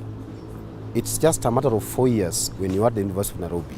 Please, can you make sure that in this journey, this academic journey, you really do not involve yourselves in situations that can endanger your life. Please, it is important that you focus on your academics, have proper group discussions, join good groups, and be able to move through this academic journey in peace and be a successful Kenyan.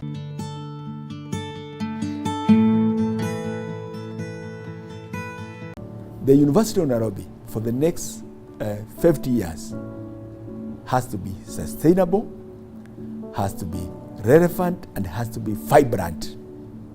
In order to bring that vibrancy and sustainability, we have to initiate new ways, new processes, new things, the way we do our things, so that other people see and everybody see that, yes, this is a university that we want to identify with. So it is for this reason that we decided to establish the University of Nairobi Foundation.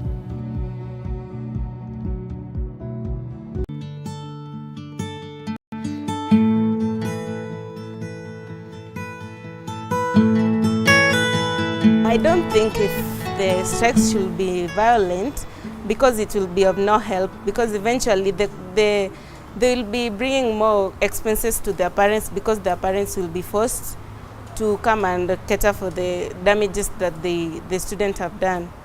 So I'll prefer peaceful demonstrations rather than destroying the school property and blocking the university way or doing other funny things.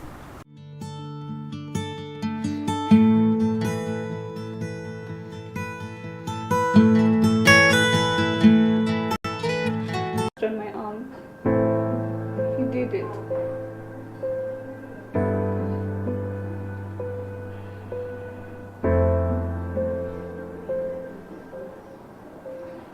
You've risked a lot for this boy already. Why do you keep going back? He has already broken your arm. And your exam is like what? 5 days? Yes, 5 days. I can't even write my name, let alone the exam.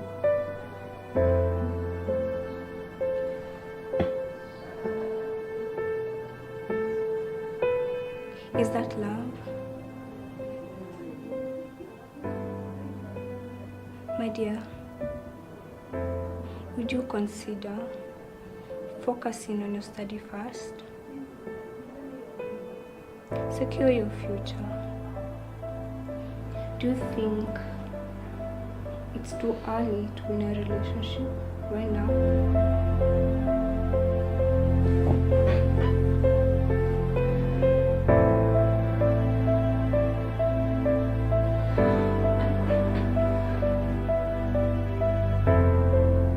Would it work for you if you took some time away from relationships and meditate in your life?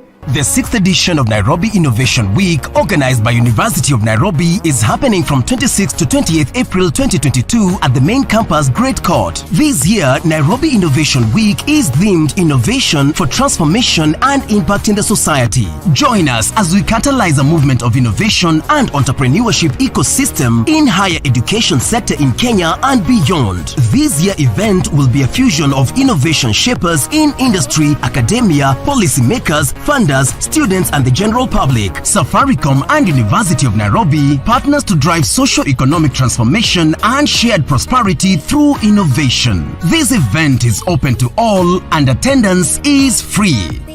The 6th edition of Nairobi Innovation Week, organized by University of Nairobi, is happening from 26th to 28th April 2022 at the main campus, Great Court. This year, Nairobi Innovation Week is themed Innovation for Transformation and Impact in the Society. Join us as we catalyze a movement of innovation and entrepreneurship ecosystem in higher education sector in Kenya and beyond. This year event will be a fusion of innovation shapers in industry, academia, policymakers, funders, students and the general public. Safaricom and University of Nairobi partners to drive socio-economic transformation and shared prosperity through innovation. This event is open to all and attendance is free. The 6th edition of Nairobi Innovation Week, organized by University of Nairobi, is happening from 26th to 28th April 2022 at the main campus, Great Court. This year, Nairobi Innovation Week is themed Innovation for Transformation and Impact in the Society. Join us as we catalyze a movement of innovation and entrepreneurship ecosystem in higher education sector in Kenya and beyond. This year event will be a fusion of innovation shapers in industry, academia, policymakers, funders, students and the general public. Safaricom and University of Nairobi partners to drive socio-economic transformation and shared prosperity through innovation. This event is open to all and attendance is free. The 6th edition of Nairobi Innovation Week, organized by University of Nairobi, is happening from 26th to 28th April 2022 at the main campus, Great Court. This year, Nairobi Innovation Week is themed Innovation for Transformation and Impact in the Society. Join us as we catalyze a movement of innovation and entrepreneurship ecosystem in higher education sector in Kenya and beyond. This year event will be a fusion of innovation shapers in industry, academia, policymakers, funders, students and the general public. Safaricom and University of Nairobi partners to drive socio-economic transformation and shared prosperity through innovation. This event is open to all and attendance is free. The 6th edition of Nairobi Innovation Week, organized by University of Nairobi, is happening from 26th to 28th April 2022 at the main campus, Great Court. This year, Nairobi Innovation Week is themed Innovation for Transformation and Impact in the Society. Join us as we catalyze a movement of innovation and entrepreneurship ecosystem in higher education sector in Kenya and beyond. This year event will be a fusion of innovation shapers in industry, academia, policymakers, funders, students and the general public. Safaricom and University of Nairobi partners to drive socio-economic transformation and shared prosperity through innovation. This event is open to all and attendance is free.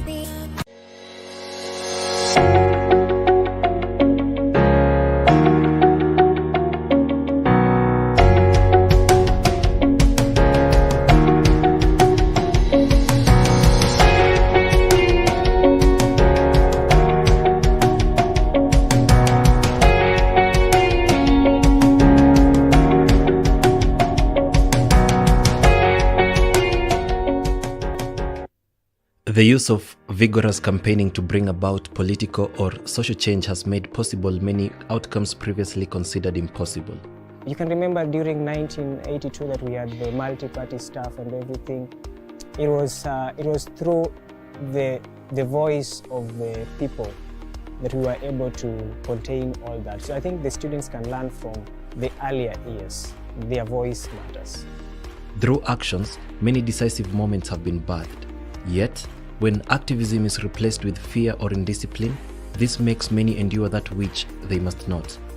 I can remember there was a case where there are some students who were charged of robbery violence. They went to student center and took some sausages and chapatis by force, and they were arrested and taken. The guy took about 2 years outside. I don't think if the strikes should be violent, because it will be of no help, because eventually they will be bringing more expenses to their parents, because their parents will be forced to come and cater for the damages that the students have done. In our university today, activism is more than a collective action. It is very much about the individual being decisive in matters key to their well-being. If one aspect of your mental health is hurting, then you cannot have equilibrium. You cannot have the balance to be able to sit and study as a student. It is about seeking justice, not only from outside but also from within ourselves. For if dulled by the expectations that only external issues are the problem, we can easily become victims of our own mistakes. Realistically, we are not going to bury our heads on the sand thinking that things are light with our students. Every month we are losing close to 1 or 2 students per month because of various issues. One is mental health, others committing suicide because of various issues that they are going through. And as the Dean of Students, we have a team of counselors that sits down, analyze issues and help students to cope up. In respect to our well-being and our future, activism means guarding 2 frontiers. Foremost, we must be activists for those issues around us, whether gender-based violence or injustices or exploitation. I have seen situations where students attack each other, where girls are attacked by boys, or we have had cases of maybe rape. I think those are cases that have been there. We have had cases of physical violence. This requires us to be vigilant of how issues affect not just us, but also fellow students, as all of us are a community.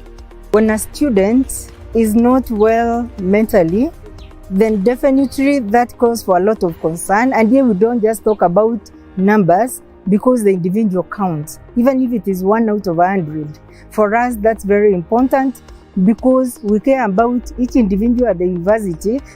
We must also see activism as a self-regulating issue. We must be alert to our internal flaws and the mistakes that these enable. We must guard against compulsive actions that threaten our capacity to enjoy our right or limit the right of others. Do away with actions which make us vulnerable to injustices and aggressions. Always understand that at the end of the day, your rights should not infringe on other people's rights. Because in this country, we have a constitution which guides people's rights. And at the end of the day, what happens is that when you think that you have so much rights, then you find yourself at loggerheads with either University of Nairobi rules and regulations or the government. In a rapidly digital world, activism must rethink our social lives and engender those values which promote our digital well-being. Activism must be responsive to new threats such as online bullying, online risks, and online aggressions.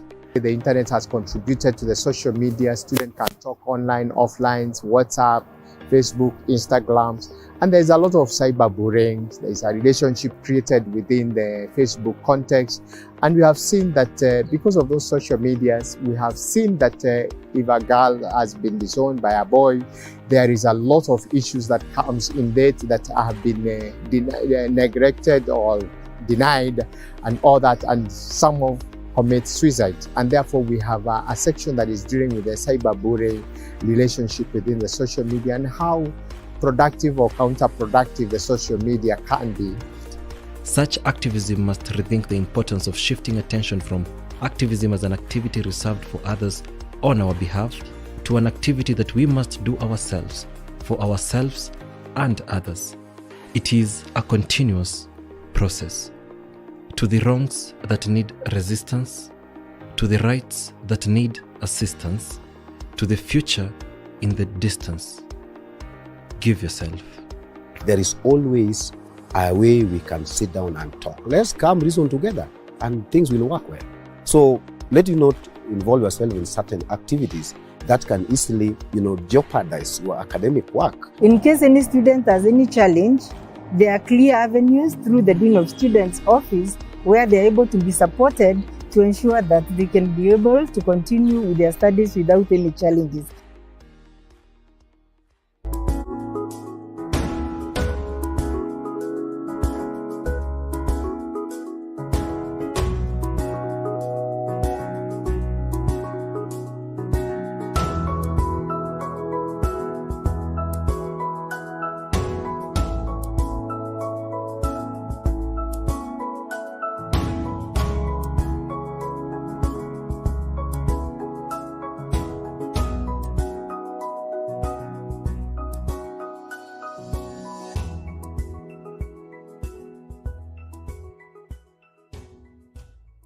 The 6th edition of Nairobi Innovation Week, organized by University of Nairobi, is happening from 26th to 28th April 2022 at the main campus, Great Court. This year, Nairobi Innovation Week is themed Innovation for Transformation and Impact in the Society. Join us as we catalyze a movement of innovation and entrepreneurship ecosystem in higher education sector in Kenya and beyond. This year event will be a fusion of innovation shapers in industry, academia, policymakers, funders, students and the general public. Safaricom and University of Nairobi partners to drive socio-economic transformation and shared prosperity through innovation. This event is open to all and attendance is free. The 6th edition of Nairobi Innovation Week, organized by University of Nairobi, is happening from 26th to 28th April 2022 at the main campus, Great Court. This year, Nairobi Innovation Week is themed Innovation for Transformation and Impact in the Society. Join us as we catalyze a movement of innovation and entrepreneurship ecosystem in higher education sector in Kenya and beyond. This year event will be a fusion of innovation shapers in industry, academia, policymakers, funders, students and the general public. Safaricom and University of Nairobi partners to drive socio-economic transformation and shared prosperity through innovation. This event is open to all and attendance is free. The 6th edition of Nairobi Innovation Week, organized by University of Nairobi, is happening from 26th to 28th April 2022 at the main campus, Great Court. This year, Nairobi Innovation Week is themed Innovation for Transformation and Impact in the Society. Join us as we catalyze a movement of innovation and entrepreneurship ecosystem in higher education sector in Kenya and beyond. This year event will be a fusion of innovation shapers in industry, academia, policymakers, funders, students and the general public. Safaricom and University of Nairobi partners to drive socio-economic transformation and shared prosperity through innovation. This event is open to all and attendance is free. The 6th edition of Nairobi Innovation Week, organized by University of Nairobi, is happening from 26th to 28th April 2022 at the main campus, Great Court. This year, Nairobi Innovation Week is themed Innovation for Transformation and Impact in the Society. Join us as we catalyze a movement of innovation and entrepreneurship ecosystem in higher education sector in Kenya and beyond. This year event will be a fusion of innovation shapers in industry, academia, policymakers, funders, students and the general public. Safaricom and University of Nairobi partners to drive socio-economic transformation and shared prosperity through innovation. This event is open to all and attendance is free. The 6th edition of Nairobi Innovation Week, organized by University of Nairobi, is happening from 26th to 28th April 2022 at the main campus, Great Court. This year, Nairobi Innovation Week is themed Innovation for Transformation and Impact in the Society. Join us as we catalyze a movement of innovation and entrepreneurship ecosystem in higher education sector in Kenya and beyond. This year event will be a fusion of innovation shapers in industry, academia, policymakers, funders, students and the general public. Safaricom and University of Nairobi partners to drive socio-economic transformation and the 6th edition of Nairobi Innovation Week, organized by University of Nairobi, is happening from 26th to 28th April 2022 at the main campus, Great Court. This year, Nairobi Innovation Week is themed Innovation for Transformation and Impact in the Society. Join us as we catalyze a movement of innovation and entrepreneurship ecosystem in higher education sector in Kenya and beyond. This year event will be a fusion of innovation shapers in industry, academia, policymakers, funders, students and the general public. Safaricom and University of Nairobi partners to drive socio-economic transformation and shared prosperity through innovation. This event is open to all and attendance is free. Engineer John Maina to read us with the word of prayer. Engineer, please. Thank you, Professor Kinoti. I request we stand and we honor our God. Thank you. Let's pray. Our Father, our Lord, and our God, this morning we honor you, we praise you, and we worship you. Indeed, we thank you because we have seen your heart. Even when you started this process, you started with us. We have come up to this point. We have seen success. We thank you, Lord. You have brought us here together. In progress. You have brought us here together from many, many areas with different talents, different resources, different skills. You know each one of us by name. We pray for blessings for each one of us. We thank you even as we go forward up to the end of this event. We pray that you travel with us. And we pray this all trusting and believing in the name of your Son Jesus Christ, our Lord and our Savior. Amen.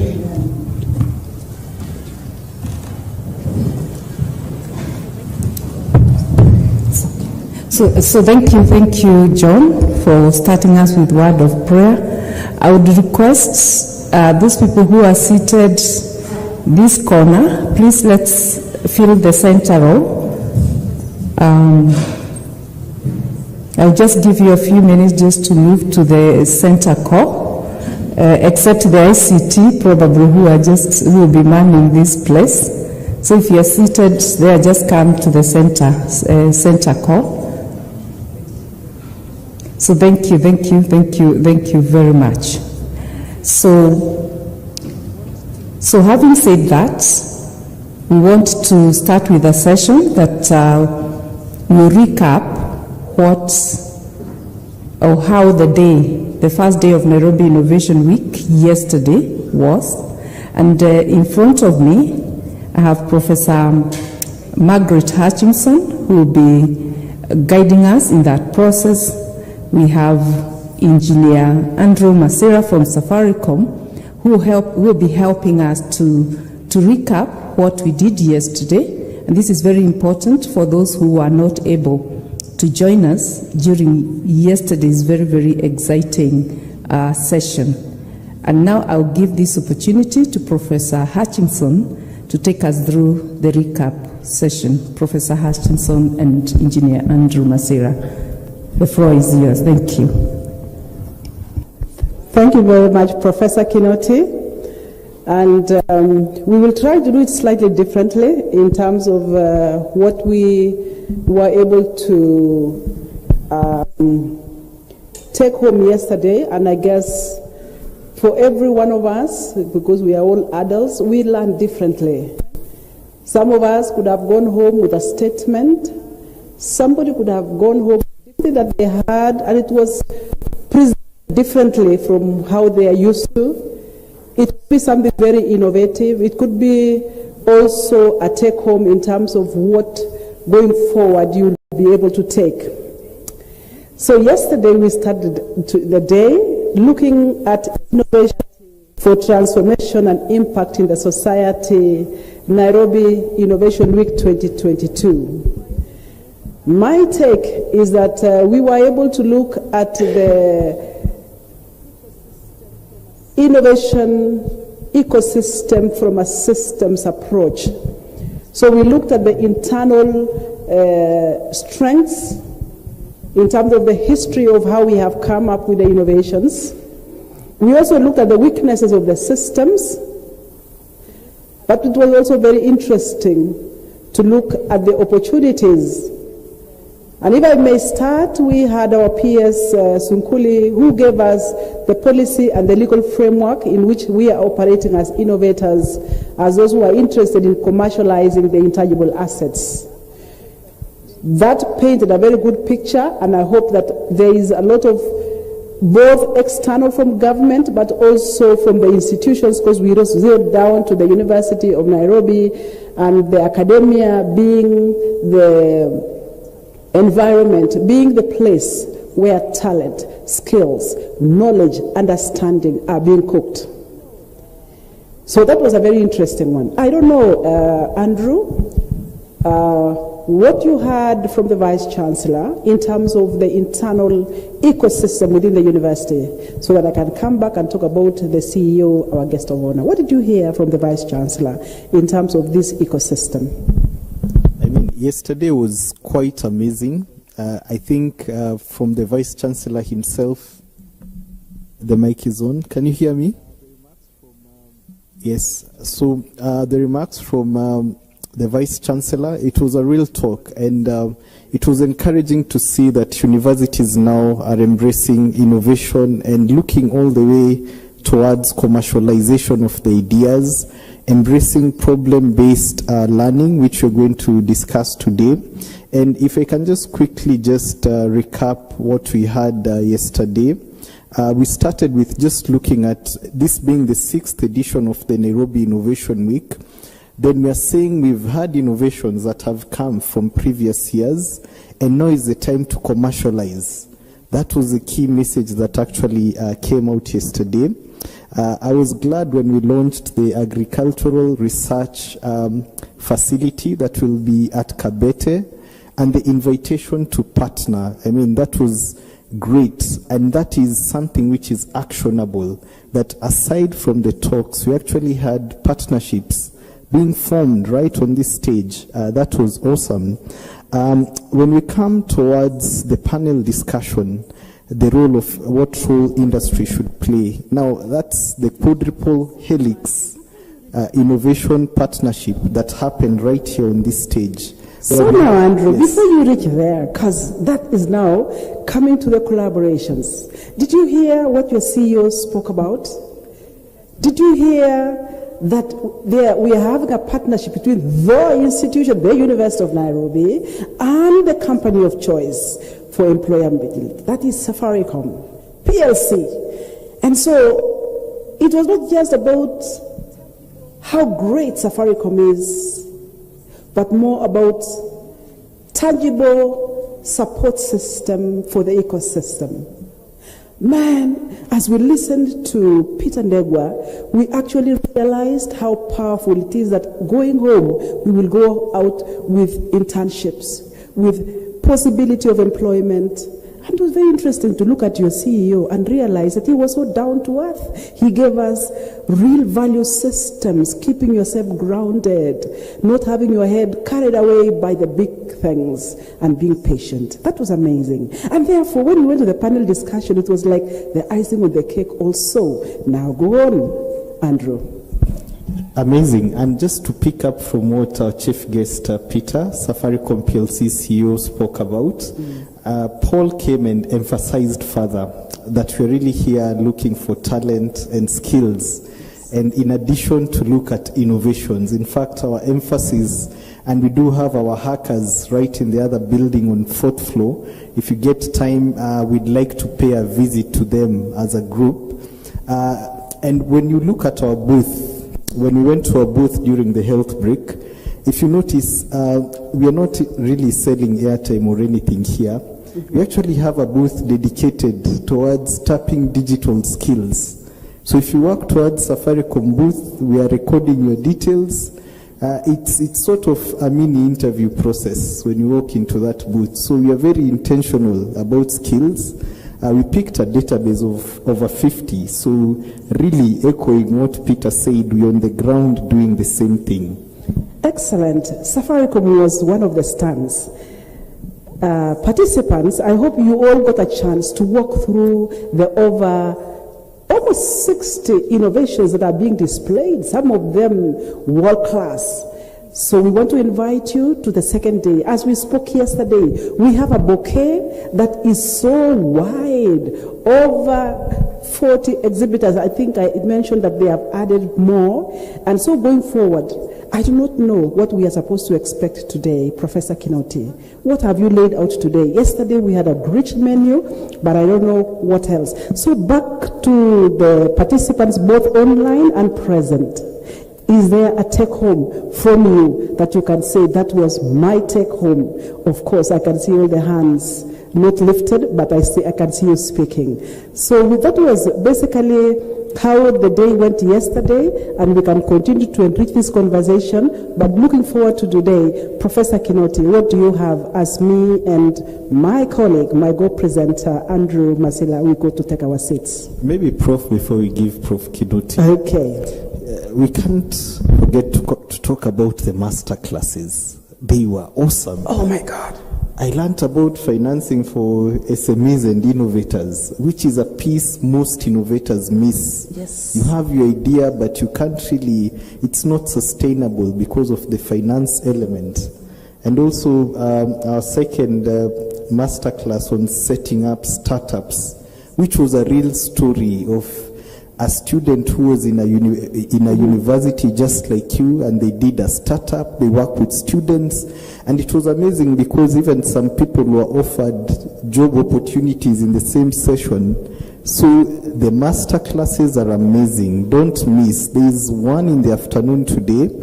There are going to be a series of talks. So here we are talking about real transformation.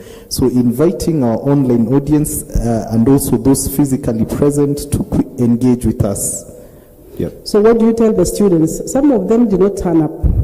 Do they need to be present?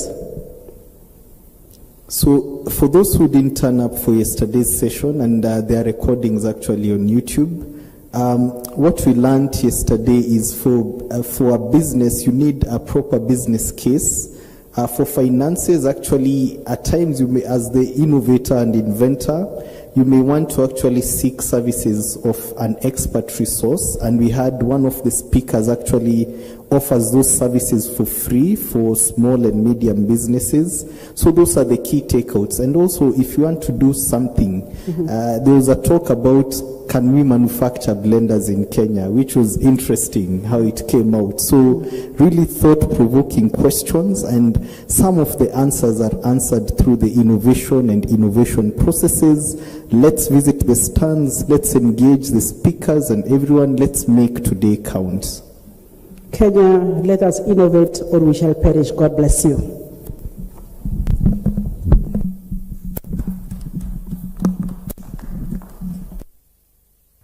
Let's appreciate them further. They have really energized us by reminding us. Let's appreciate them further. They have really energized us by reminding us what we learned yesterday. Today, I just want to take you through the program, and I know each one of you has a copy of the program. We have very exciting topics right down for us. And today's session are dubbed Innovation and Startup Summit. We'll start with keynote address. And this is the topic, Solving Wicked Society Problem Through Problem-Based Learning. And I'm saying I can't wait to hear how we'll be able to solve wicked society problem through problem-based learning. Then, after that keynote address, there'll be a panel discussion, and that panel discussion will be read by Dr. Samuel Rohio. Samuel Rohio, please come to the stage. So that you can invite the guests to start us with the panel. So as we come, after health break, we'll have a keynote address from Ahmed, who is a founder of CEO Next Arabia.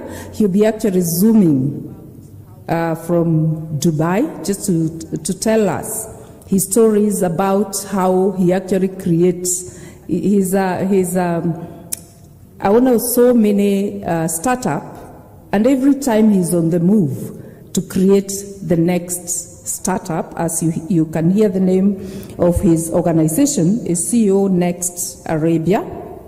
The topic that will guide that panel discussion will be Burn Your Business Plan, a Startup Journey. And I'm just wondering, I come from the Faculty of Business, where we write business plans, so I'm very excited to hear, and I think you are very excited to hear how we'll burn our business plan and start a startup journey. That is after health break. There will be a panel discussion there.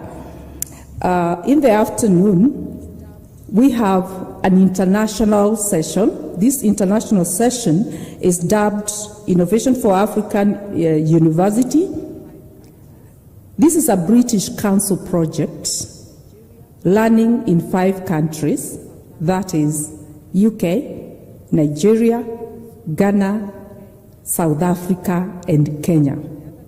So we'll have people zooming from the UK and all those other countries, the other 3 contexts in sub-Saharan Africa, just to share their innovation stories, their project they are working on, their innovation they are working on, to actually address the challenge of youth and unemployability. And it will be very exciting to hear what is this, how is this challenge in other contexts, in Nigeria, in Ghana, in South Africa and Kenya, and what are the universities doing to actually respond to this challenge or try to solve the challenge of youth unemployability.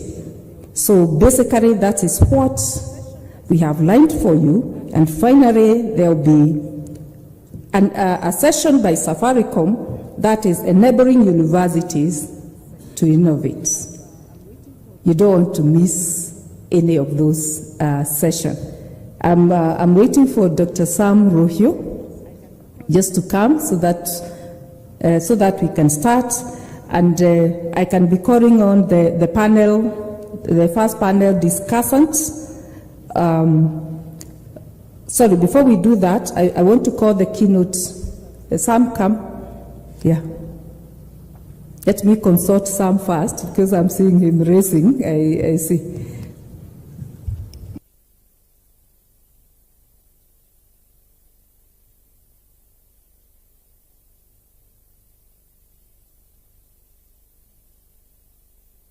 So Dr. Sam Rohio is here to invite the guest. So Dr. Sam Rohio is here to invite the guest who will be giving us the first keynote address. Dr. Sam Rohio, karibu. So good morning, it's good to see you all. This morning we have Dr. Eija Lehtinen from Hammi University of Applied Sciences, Finland. She flew in on Sunday for this event. Dr. Lehtinen will be sharing with us on the potential of PBL in fostering innovation through academia industry linkages. This is a discussion we're going to have this morning. And Dr. Lehtinen is an expert in many things, but one of the areas is PBL. Now, there's a project that she is a PI of, which is called PBL by Africa, which is a collaboration between her university and Aalto University, Finland, and University of Nairobi, Egerton University, Southeastern University of Kenya, Mulungushi University, and University of Zambia in Zambia. So she's actually heading that project, and it's around, maybe she will talk a little bit about it. I mean, not steal her thunder. Then she will take us through. So we just have that session, and then we shall be able to have the panel discussion. At that point, we shall introduce the panel discussant. So, Dr. Eija, you're welcome. Habari asubuhi. Jina langu ni Eija, mimi mwalimu. That's in English from that on. So, good morning everyone. And in my language, hyvää huomenta. Can you try this?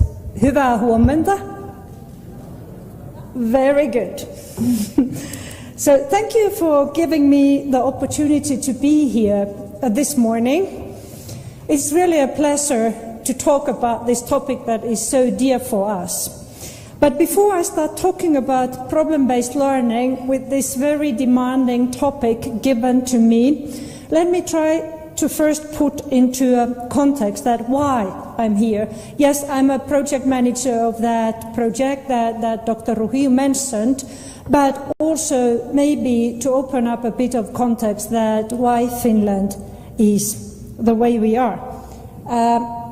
So I come from Finland. Oh, sorry, I was supposed to point here. So, okay. Come on. Okay. Or did I close it?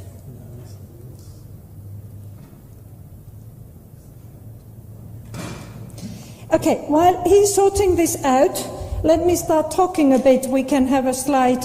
It helps to capture the content when he solves the issue.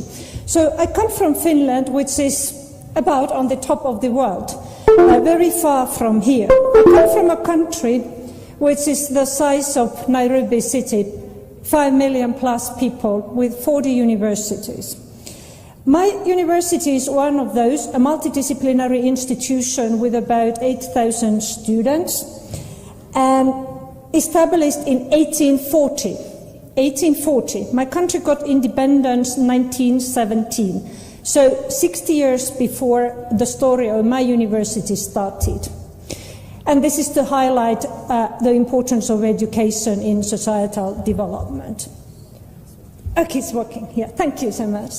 I want to mention two things about my university. First is that we have an African Action Plan 2020-2030 to emphasize the importance that we find the cooperation with Africa.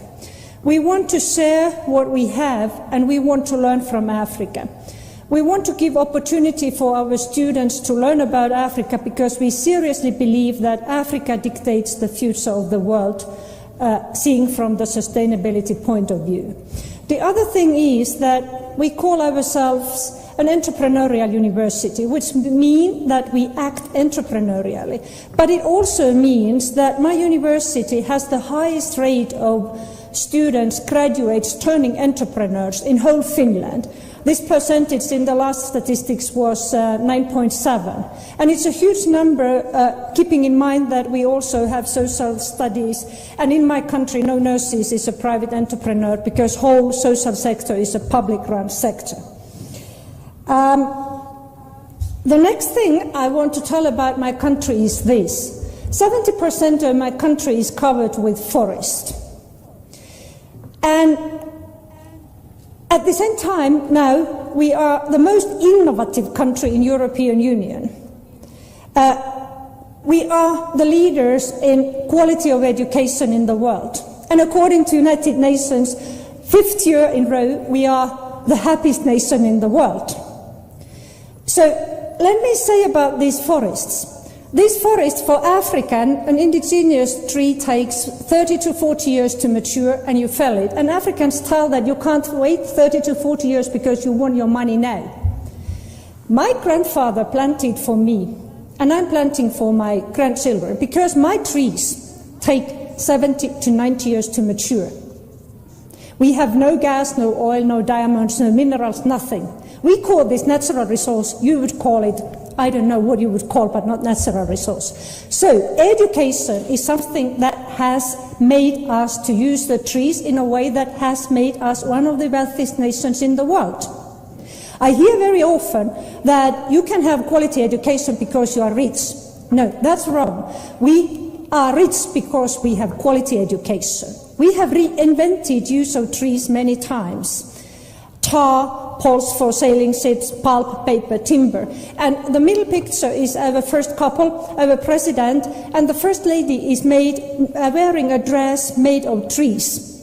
So we are now probably in somewhere on the verge of having forced to be reinvented because consumption of paper is going down. We have to redo what we do with the paper, with the timber to keep our richness.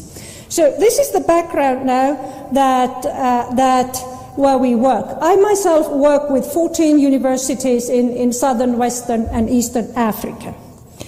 Now, let me try to explain that why problem-based learning could be a solution to society. I'll try to address that, what to teach, how to teach and where to teach. And let's see if I manage to convince you. So, yesterday, we had really an excellent day, and the message from the employer was very clear. We heard people employing by attitude. We heard graduates lacking hands-on skills to do. We heard a lot of talk about mindset. So this is the starting point that we have to take the mirror and start thinking what to do, how to do, and where to do.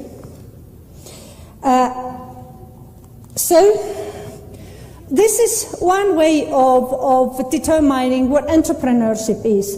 Many of you can't read it now because the text is a bit smallish, but what it tells there: to be resourceful, to be creative, to be a problem solver, embrace challenges, courage to move, turning possibilities into reality, constant need to grow, persistence, challenging assumptions constantly, recognizing opportunities. This is very much what we heard from Safaricom and other agencies that employ companies. These are the words we were hearing yesterday. This is how World Economy Forum puts the same. You can read here critical thinking, creativity, communication, collaboration, curiosity, initiative, leadership. This is what is called 21st century skills. These companies were asking for these skills yesterday, you to get employed. These skills for universities and any education institution to equip the graduates with to be employable. And this is not an easy task. I'll take one more. This is the Nobel laureate Muhammad Yunus, who says that we have to equip graduates to be from job seekers to solution creators. Or nowadays we could say that from job seekers to job creators. So the answer is here. It's the CBC. There's no home in Kenya now that doesn't know competency-based curricula. But it's a good moment to stop to see what this means. Competence is threefolded. It's to know, it is to be able to do, and it is to be. This to be is the attitude, the values, the mindset. Competence is tricky in a way that if you have one of these lines, you have nothing. Because even if whatever you know, but if you can't do, or if you don't have the right mindset, if you don't know how to be, your knowledge is wasted. And any of these, they have to be created together. So not one there, and then is the next session, the next one. They are integrally interrelated. So the experience is that curricula are often too packed with knowledge. Do we recognize the importance of skills and to be element in the curriculums? Because we have to teach them. Some of us are talented by nature and we have all this, but most of us would need education. And at the same time, teachers, professors, lecturers are pressed with the emerging issues. So you can see arm-long lists what should be taught. But actually, the curricula is a huge dilemmatic issue that what to really teach. That's the million-dollar question of this century, what to teach. That's the first point. The curricula is not problem-based. Curricula is competence-based. And nothing tells that it has to be taught in a traditional way, giving lectures, or it has to be taught in a problem-based way. So, but curricula, competence-based curricula is the starting point. Now, I tell you a very small story linked to this picture.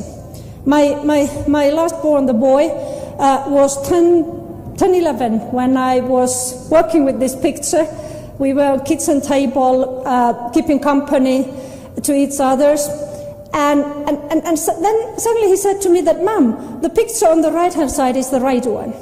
We are Finnish speakers, so he couldn't read English, and anyway, this wording for 10, 11 years would have made no sense. But he could recognize that this is a school. So after my question, without hesitation, the boy said, Mom, but when we do it ourselves, it's easy to understand. I can remember what I'm learning. And then, with a small pause, he continued, Mom, and besides, it's fun. So my boy captured the essence of constructivism and social constructivism better than you can read in the theory books. Because this is what deep learning is about. It's about ownership and it's about active learning, allowing students to be part of their own learning process to construct their knowledge. And now we are coming to problem-based learning. The question here is that if we accept what I said about curricula, the question comes, how do we teach this curricula, what we have now decided to be our objective? And that comes now to professional teacher competencies. In my country, I have my PhD. That qualifies me to be a good researcher on my substance.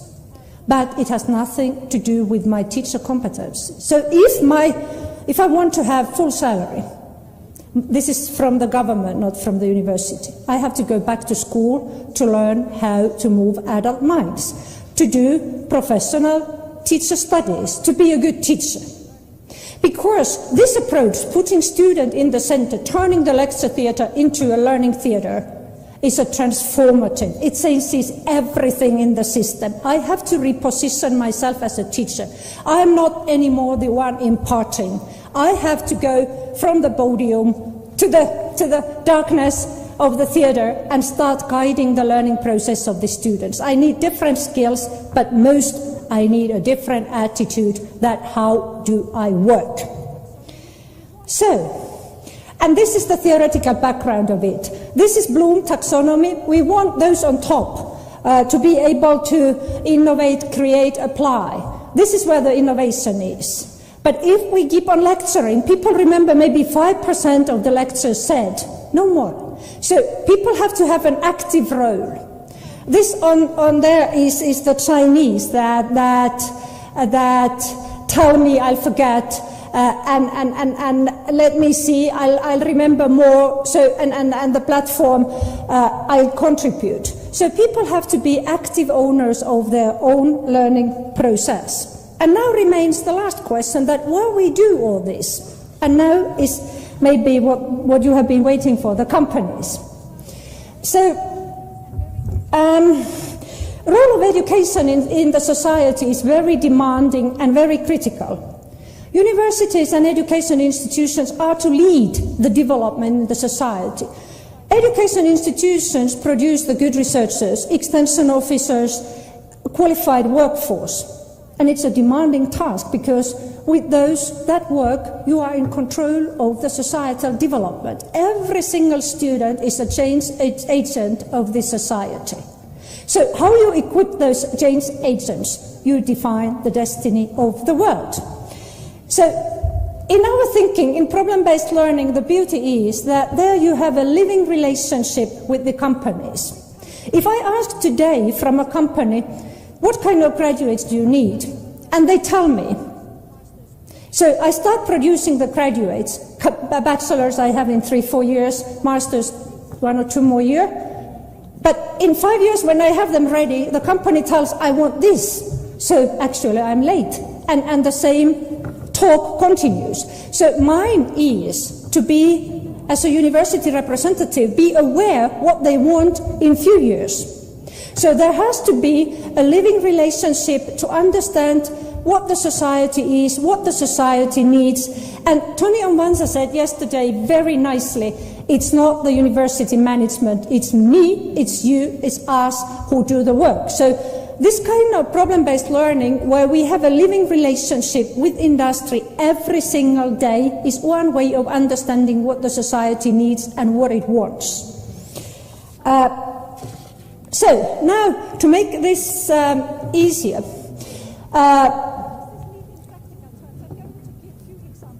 is that, what does this mean in practical terms? I'm going to give a few examples. So in problem-based learning, we work, every single course is rounded with a real problem, a real challenge from a company, from an NGO. The course has, of course, learning objectives. So the mentor, we don't call teachers, we call mentors. Their work is to put together the problem, the learning objectives, and start guiding the students' learning process. So students are solving real cases of companies. They do it in groups because, of course, we have also big groups. Slightly smaller than you, but for example, my colleague is starting an online group of 120 in August, and that's all fully problem-based with a company. So in this kind of exercise, students learn these soft skills, metacognitive skills of leadership, self-directiveness, communication. These skills, they come automatically. Of course, we support them, but when you work with company, you deliver, and you have to think the processes, and a mentor has to support the processes. So in our system, we take the responsibility of linking the students to society for the responsibility of the university. It's not the student who looks for the linkages. We provide an opportunity for every single student from day one. Note from day one. I hear very often that, yes, from 3rd year, 4th year, whatever.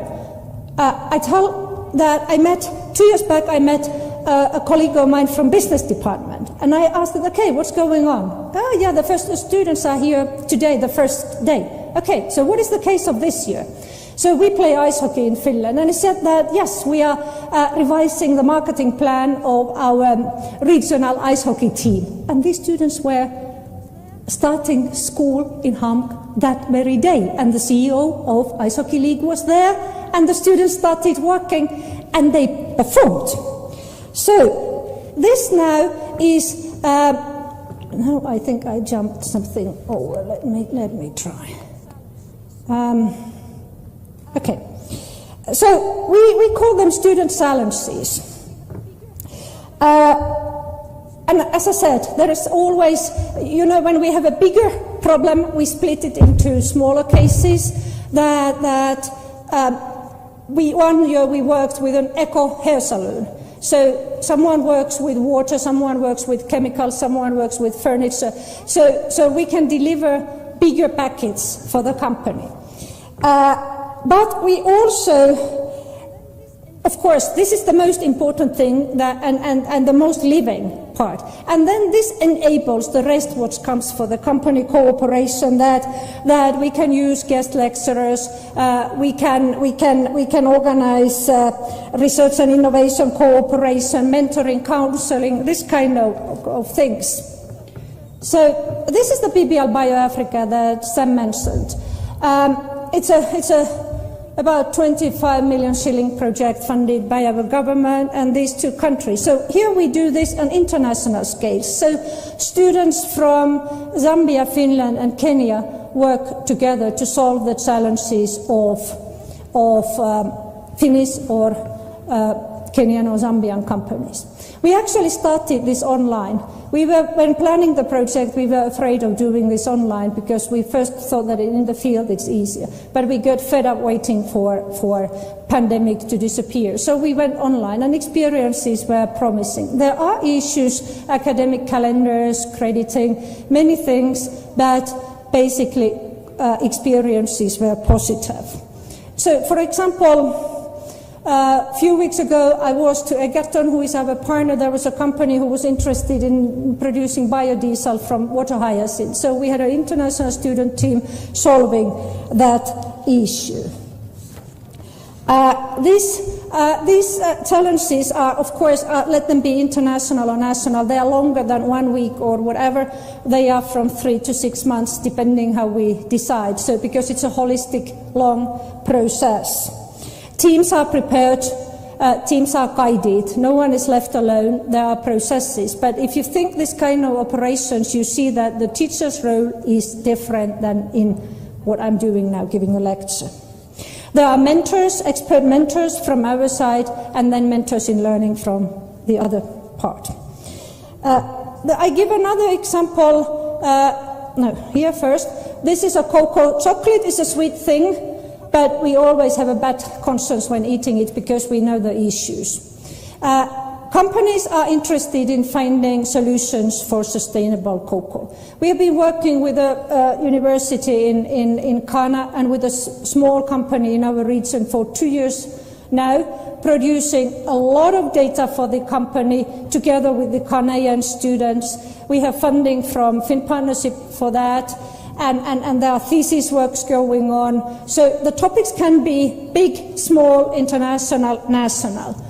This is the example of last week that we were contracted in Zambia to train about 15 Zambian bioeconomy companies to press up their business plans and business operations. So we could have brought there our teachers, mentors, the skilled people. But what we did, we took a student team of 50, 60 people from Finland, from Zambia, and they started solving. There were 15 challenges ongoing at the same time, students working with the companies. And last week we got the feedback, it was overwhelming. Never happened before, a new way of learning, and the company's feedback that yes, this is worth doing. Because the company in Kenya, with whom I talked in length, he said that he has stopped recruiting by advertising. He only uses now the students that they work with. And I tried to dig out that, is there something, you know, that things don't always go well? And yeah, things don't always go, but that's it, win-win. Things, at times, they go very well. So he was so committed on this, so there's always a reason. This has to be win-win. This is my last slide. Problem-based learning is not about money, it's about way of doing things. Companies can solve with this system many things that they are working, producing new solutions, business opportunities. They can co-create, they can innovate, develop, test new products. It's creating a new ecosystem which allows the society to develop. So this was my answer. I hope I convinced you. Now I say thank you. Asanteni sana. Kiitos. Let us discuss. Back to you, Sam. I don't know how to. Yeah, you can have a look. We have few slides there. It doesn't come back anymore. Okay, thank you. Where do you want? Yeah.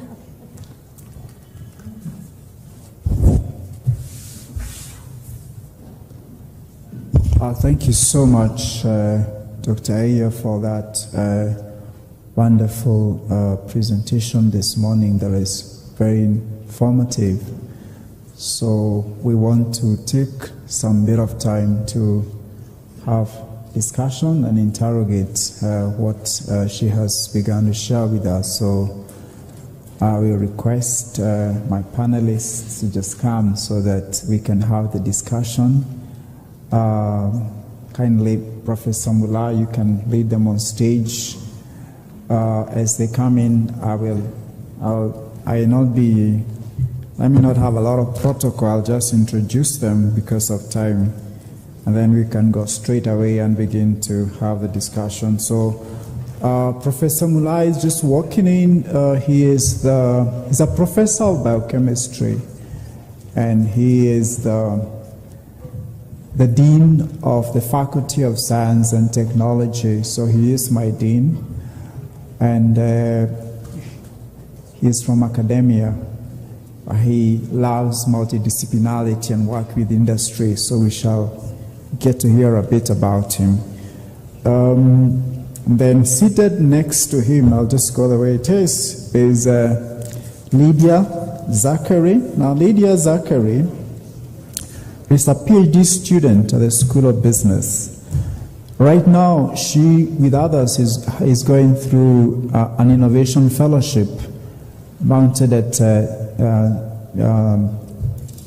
Center for Computing and Development at the Department of Computing and Informatics using problem-based learning. So she'll be telling us a little bit about that. So that's Lydia. Then next to her is Charity, where you are. Now, Charity is a senior research manager at IBM Research Africa. And their mission is to develop innovative and commercially viable technologies and to impact people's lives. She got a PhD from Xavier University in the US, and she has a few patents to her belt, but let's not go about that. She doesn't talk about it. Just basically around cancer risk, cancer diagnostics and stuff. That was basically her background. Her present assignment, and we shall be coming to that shortly. The next two. Her present assignment, and we shall be coming to that shortly. The next two highs, you already had him. He's Andrew Masila. And I will not say many things about him because you shall hear him a lot, but he is in charge of innovations at Safaricom, and he has a big vision of how he sees Safaricom coming to work with academia to solve challenges and come up with innovations. And then next to Andrew is Emi Chilchu. So she's a science, technology, and innovation advisor, and is the deputy head of the East African Research and Innovation Hub. based in Nairobi, and she leads the Science, Technology and Innovation team at that level. She works for the Foreign and Commonwealth Development Office, a country office. That's the organization that basically from the British government that gives aid, the former DFID, that's what they're called today. So we're glad to have you all. So I think we will not take any more time. We already heard from Dr. Aya, so I think we shall just shortly begin our discussion. So, okay, I don't know, maybe it looks like we have to be here, unless a mic is brought, then I can be able to join them down. So the topic today is the potential of problem-based learning in fostering innovation through academia industry linkages. So that seems to assume that we should have academia industry linkages, and it alludes that perhaps some value can come out of this. But academia industry linkages have been very elusive. Professor Mullah, why has that been the case in the past? Academia, we know, been able to work with industry, and industry seems to say a few things about us. There's such a disconnect. Why do you think there has been that lack?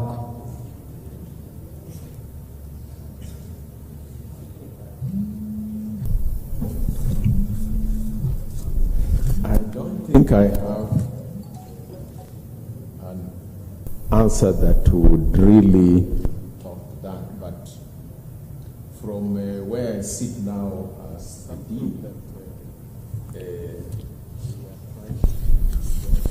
it's something that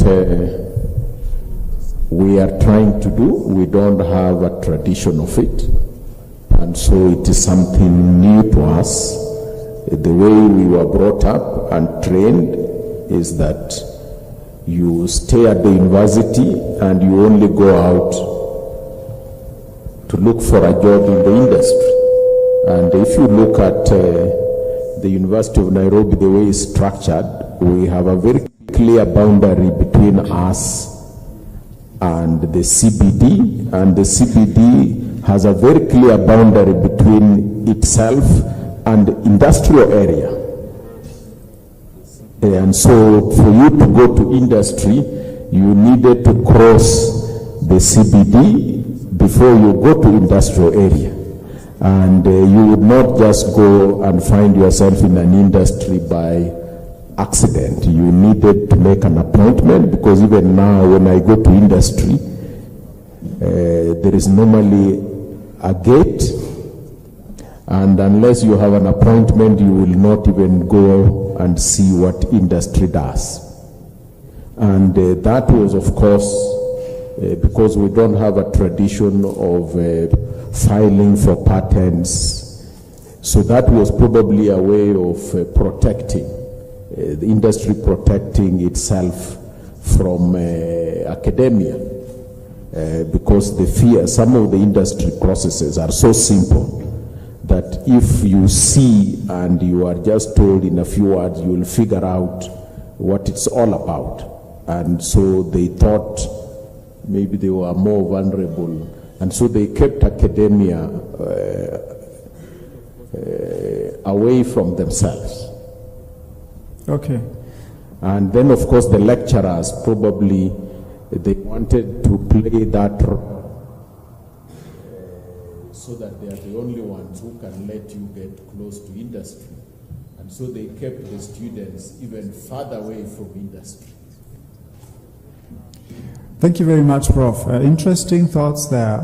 And he's painted up with a broad brush. Looks like there's some bit of suspicion and a lack of close working together.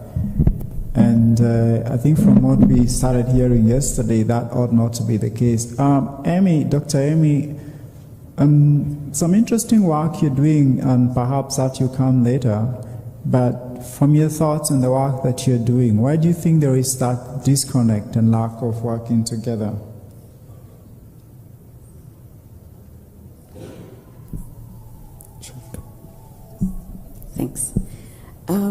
I really like what he said. Just infrastructure, access. A while back, we were reminiscing with Dr. Kiongo about our experiences studying abroad. I studied for my postgraduate in Germany, and I think you're in Belgium and Israel. And the fact that when you arrive, you realize the city is part of the university. You don't even, there's no gate, it's integrated into the city, into the life, into the community. So I think there's a problem there around infrastructure, whether it's soft infrastructure, the pedagogy, the curriculum, or the physical infrastructure. Like you said, there's a gate, there's a security. And I think what that does, it also builds that barrier. And noting that there's already a bit of mistrust between academia and industry, and that stems from a lot of things. You touched on a bit of them, just skills, soft skills, if I can say so. Are you able to deliver? Am I assured of the quality? Will you adhere to timelines? Communication skills, so just basic skills, very basic skills. The other one, you've touched on it a bit, is around value. Do we have the same understanding of value? Private sector industry is looking for the bottom line. They're looking for certain values to be driven out of that collaboration. Academia has its own, incentives for engaging the industry. Do we have that same understanding? Do we have a framework for how we derive value from that relationship? And I think this is one of the things that has been in discussion for a long time. A while back, I was doing some work for the World Bank, and we actually dug this paper out from that experience, and we were trying to establish a student-centered university-industry collaboration. And we visited a couple of universities, talked to a couple of industries, Safaricom, MasterCard, a wide set, including IBM when we came over. And those were the same things that came up, just trust. This is a trust economy. We trust, I trust that you will deliver. I trust when I sign a contract, all these things. So there are some really, understated ethos that I think need to be incorporated into how we learn. When I went to university here, the local university for my undergraduate, the three lectures that I remember were entrepreneurship, creative and critical thinking, and communication. This is what stood out for me as common units. I think this needs to be incorporated across learning, and also, not just in the first year, but across the 4 years and even after you finish university. Thank you. Thank you so much. We have a lot to talk about, but Amy has mentioned something interesting. Charity. Do you want to describe, those gates and those whatevers? Describe your university, Pad University, and the town and the city, and just that space, that ecosystem. Just expand it a little bit.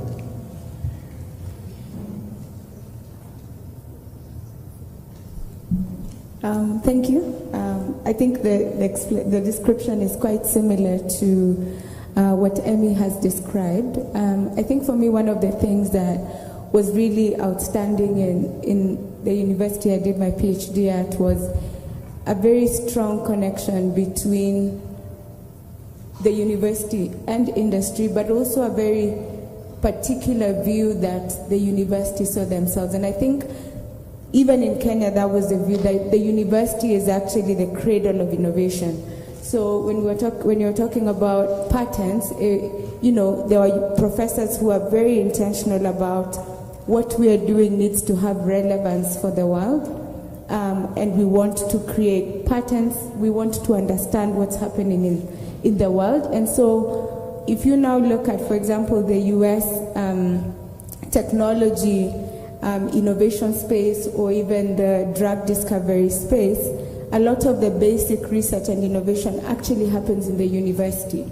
So that way, industry is forced to go to the university to be able to understand and to be able to collaborate, because they know that that's the source of their future innovations that they can collaborate on to be able to commercialize. So I think that's something that we don't necessarily view the university as, and I don't know if the university views themselves that way, that it's not just industry, you going to industry, it's also industry being forced to come to you because you're creating innovations that they like. And I think that has to do a lot with how you structure certain programs, so that way people can actually be able to spend the necessary time to innovate. So if you're looking at like drug discovery, tech innovation, those are time-intensive programs. So you also have to think about how you structure them so that you can create the necessary environment for people to innovate, so that you start to draw industry. I think the second part I would talk about is creating industry perspectives. Is also a lot to do with how you incorporate industry conversations. So that when I'm graduating from undergraduate, I understand fully that problems don't come neatly packaged as they show up in the exam. Most problems are interdisciplinary. Part of the problem is actually figuring out what the problem is.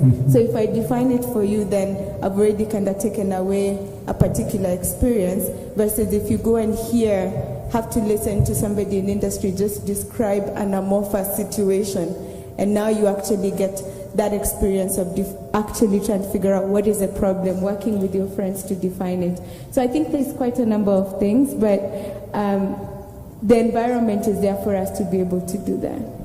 Thank you so much, Charity. I know Aya is smiling because some of the things that are coming up, but before I rope her in, she didn't mention that for Purdue University, it's right in the center of the city. And someone told me that they wondered, how can you have a university in the center of the city? And they were told that the city grew out of the university. The city literally grew because of the innovations and the startups and the spin-offs and the companies. Now that's some interesting synergy, okay? Interesting thought there. But we can be there for a while, but let's just move on. And I want to ask Aya,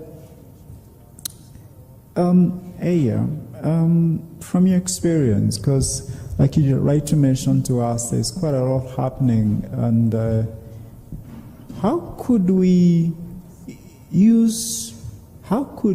PBL be a channel or an instrument to catalyze this linkage from your experience in Finland? Thank you, Sam. I think there were really good contributions from three of you, and especially Professor Muller. That hesitation in his answer, that what the reason is, that was among every single staff member of ours when we got this thinking that you have to start working very intensively with the companies. We have the tradition of doing things in a certain way, and walking backwards all this way, that suddenly you are not in a classroom where you slam the door shut and tell now my lecture starts, but you have to be hand in hand with some company. Where do I find those companies? Who trusts in me? All this rocky road we have been through to this kind of system that at the moment we are getting more demand from industry than what we can serve. More companies are contacting us. We can't take everything anymore in. But that rocky road, that was rocky.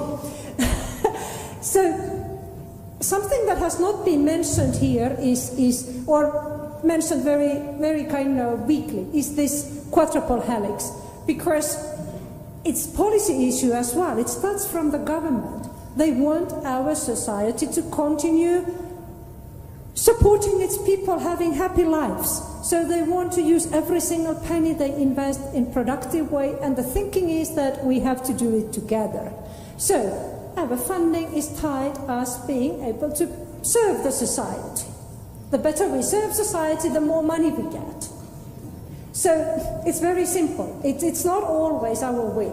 Then we have to remember this issue that university or companies, to find the win-win. Companies, especially big companies, they're not dependent on university. Someone said yesterday, we can go abroad and recruit if we don't get from here. So it's us to prove that it's worth working with us. So, of course, companies can be trying to help, but still in final end, SMEs are the ones suffering. Big ones, they survive without, even if the university. But what happens in my country, if the university does not serve the society, you merge to someone and you disappear. That is what happened. For us, this has been now up to best understanding. We have a research unit of 60, 70 people doing research how to teach well. how to build the 21st century curricula. That's our solution. It's not only our university. Other universities in Finland are doing same. Everyone is looking for ways to serve the society the best possible way, and we use our money, what we have best, working together. 1 + 1 is more than 2 if you work together. So we have more than 1,000 examples every year that how we work with companies, and that is for societal development, because companies provide the work and people pay taxes, and that's how my hospital's bills are paid and how my education is free.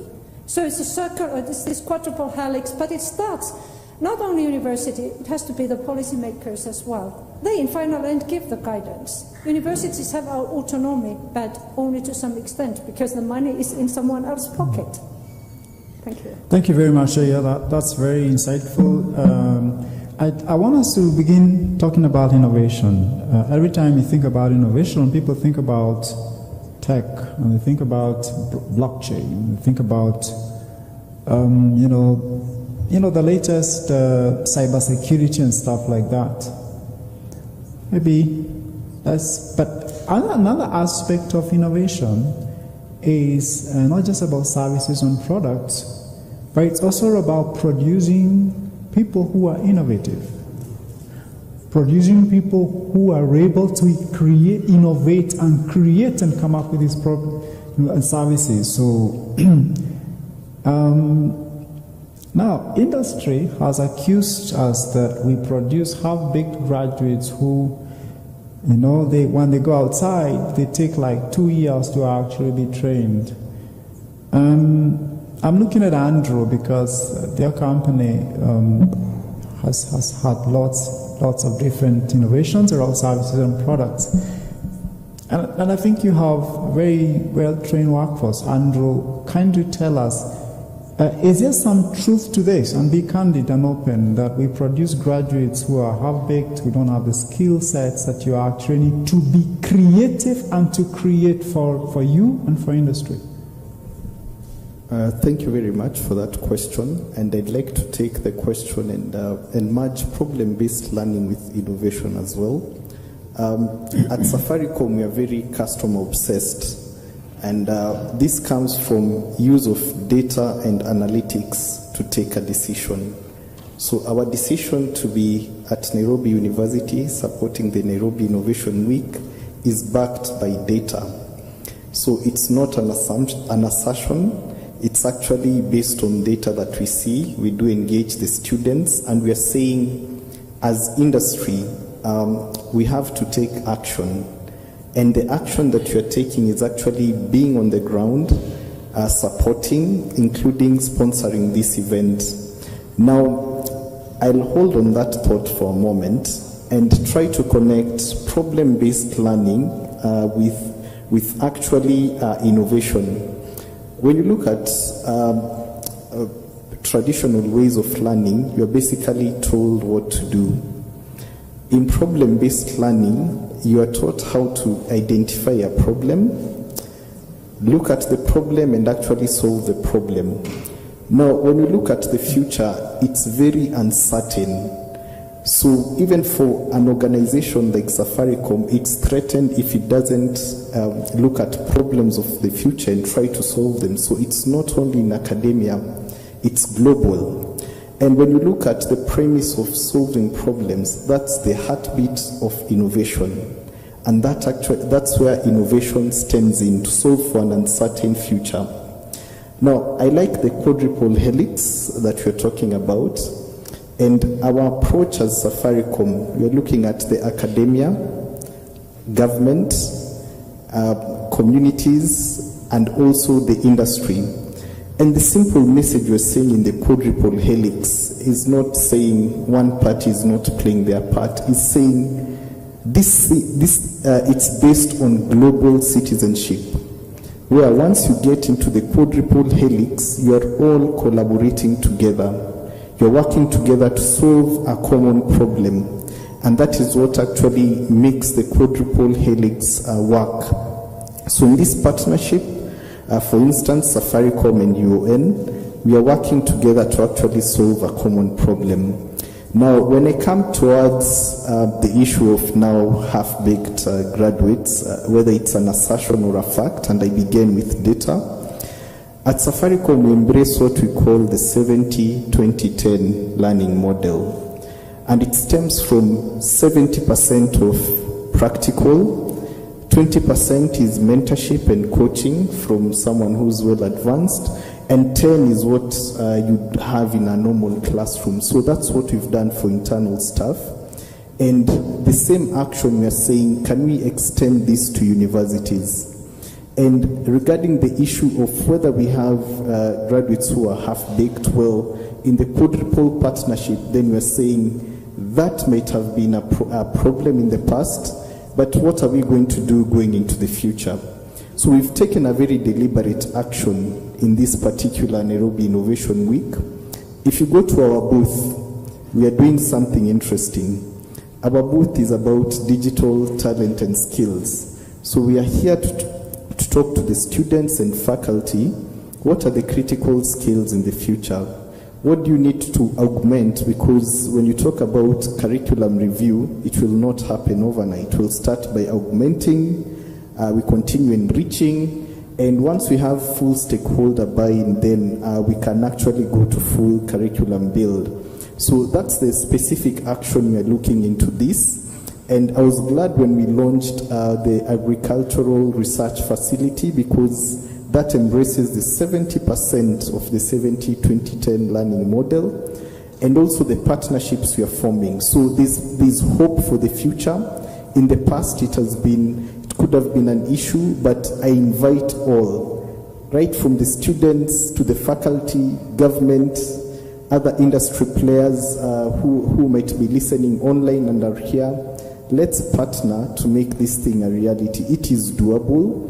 We don't have to boil the ocean. Let's start with the space that we can control and make the quadruple helix work for us. Thank you. Thank you very much, Andrew. Now, Andrew is painting the future, speaking vision. But people have to believe you. Why should we believe you that we're getting there? So I wanted us to walk slowly. So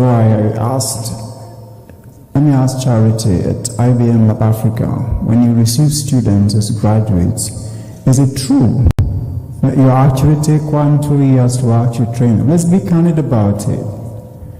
And I'll also ask him, is it true that that is an issue and that you have to actually take some time to mentor them, to train them?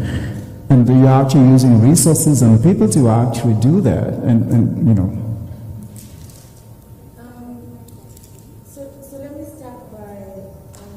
I hope you can hear me. Yeah. Let me start by highlighting. So think about a typical undergraduate, and since I work at IBM, let me use a tech example. So they finish their Bachelor of Computer Science, and today you know the breadth of topics that they will learn there, right? So, and it's important that they learn that breadth because that creates the foundation. If I now hire that individual purely as a software engineer, there's a level of specialization that perhaps maybe they took 3 or 4 programming classes, right? Now I'm asking them to do this from a full-time perspective. So it's understandable that there's a certain level of training that they'll be required to take to deepen their skills there, because now they're getting to some level of specialization. So that's one point, right? A second point is that for some of those ones, as I said before, they maybe learn only in the classroom, very theoretically. Now I'm asking them to work on a problem that either requires some level of interdisciplinary components, or 2, that requires some level of soft skills that they have not had the opportunity to demonstrate or to practice. So there's just level of mentorship there that you have to spend the time to do, because that's not the way the classroom is set up. And I think that's what Prof has been describing, that the more you do some of these things when they're in class, they start to understand how does industry actually operate.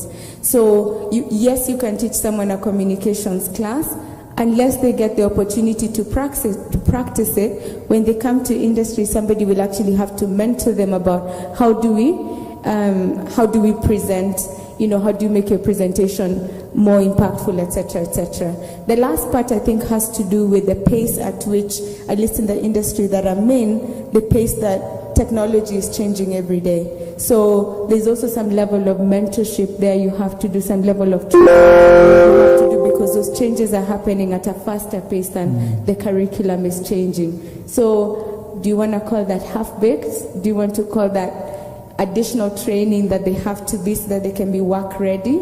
I think the choice is for us to make, but I think creating the tighter partnerships with industry starts to bridge that gap, so that it's much smaller, so that you start to get people who are much more comfortable to produce very, very soon after they start their job.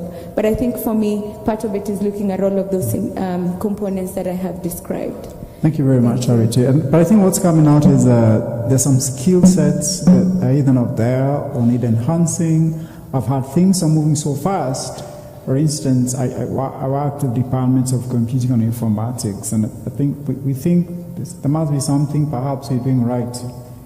The likes of Andros and Charity. I mean, I think they take our graduates and now they're Microsoft. So I think there must be some. But things are moving so fast that there's no way we can train them to actually be able to do this. So I guess some of the things that they have to actually be learners. They can actually learn to do things.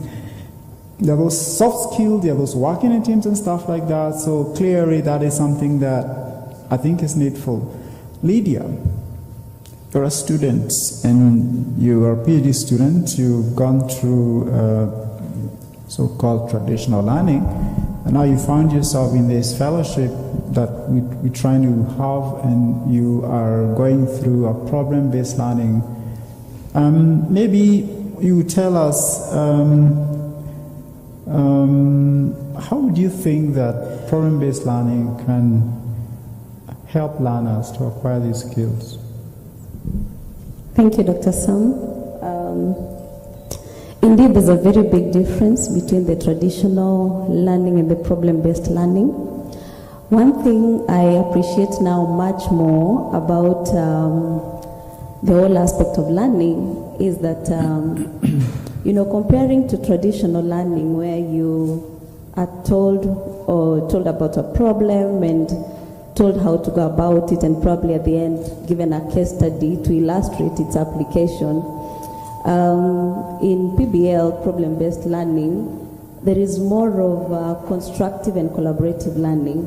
You are given the opportunity to immerse yourself into the problem, get to, partake the journey of, let's say, the user, get to hear what are they saying about their problem, what is it really about their problem. So you are given a problem, and you actually taught through the whole process of solving that problem. So it's like a drive-through into that problem solving. So there is a lot more of learning.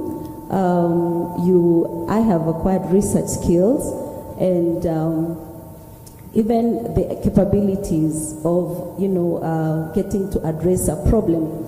Yesterday, Dr. Mwansa said that we should love problems, and problems are good.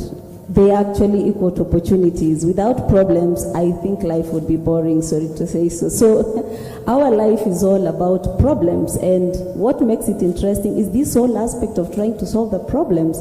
So myself as a student, I've enjoyed this journey because I've acquired skills of, creative thinking skills, the whole aspect of being able to work with a diverse team, because like in my team, we are students from very diverse background. I'm a PhD student of entrepreneurship and innovation. We have students who are psychologists, economists, and being able to work together as a team and, work towards solving a problem. The interesting bit, Sam, is that at times you're given a problem, and PBL has taught me not to imagine that that is actually the problem. You have to go out there and try to understand empathize, ideate, define this problem, ideate, come up with probable solutions, the prototype, and test them, and actually go back and try to find out whether this is actually working. So the whole aspect of having the user in the whole circle is more critical. And I think problem solving or problem-based learning is actually the key ingredient to successful innovation. And I'm so privileged to be part of this journey. And I represent the views of many students, my colleagues, whom we are working with in this problem-based learning approach. Thank you. Thank you very much. I wish you had the whole morning to talk about this, but time is running, but we need to just, okay. Aya wants to say something.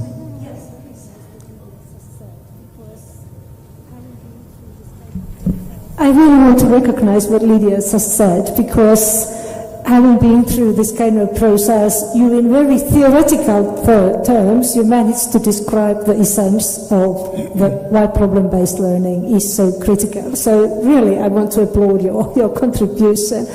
But I also want to pay attention to what Sam said when he started this round, is that we easily glory the people that do really the startup that become whatever giants in the world and have patents. That's part of it, and like Sharon said, there's always university research behind them, something that we have to recognize, that they don't come out of nothing, they come from the work we are doing.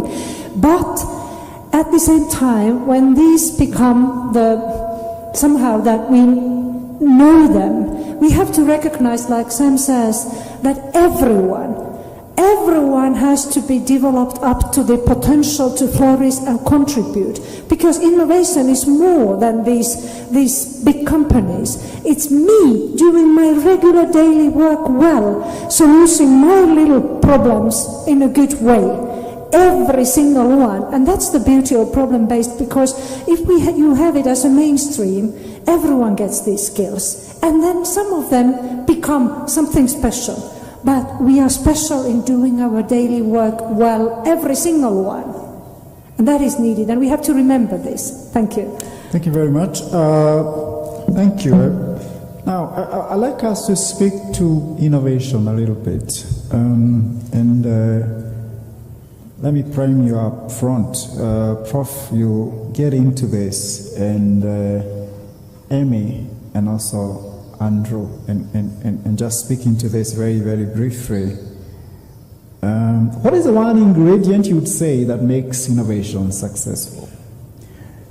What divides between successful innovations that ultimately get into products and services and industry and earn money, and those ones that powerful innovations which ultimately fail?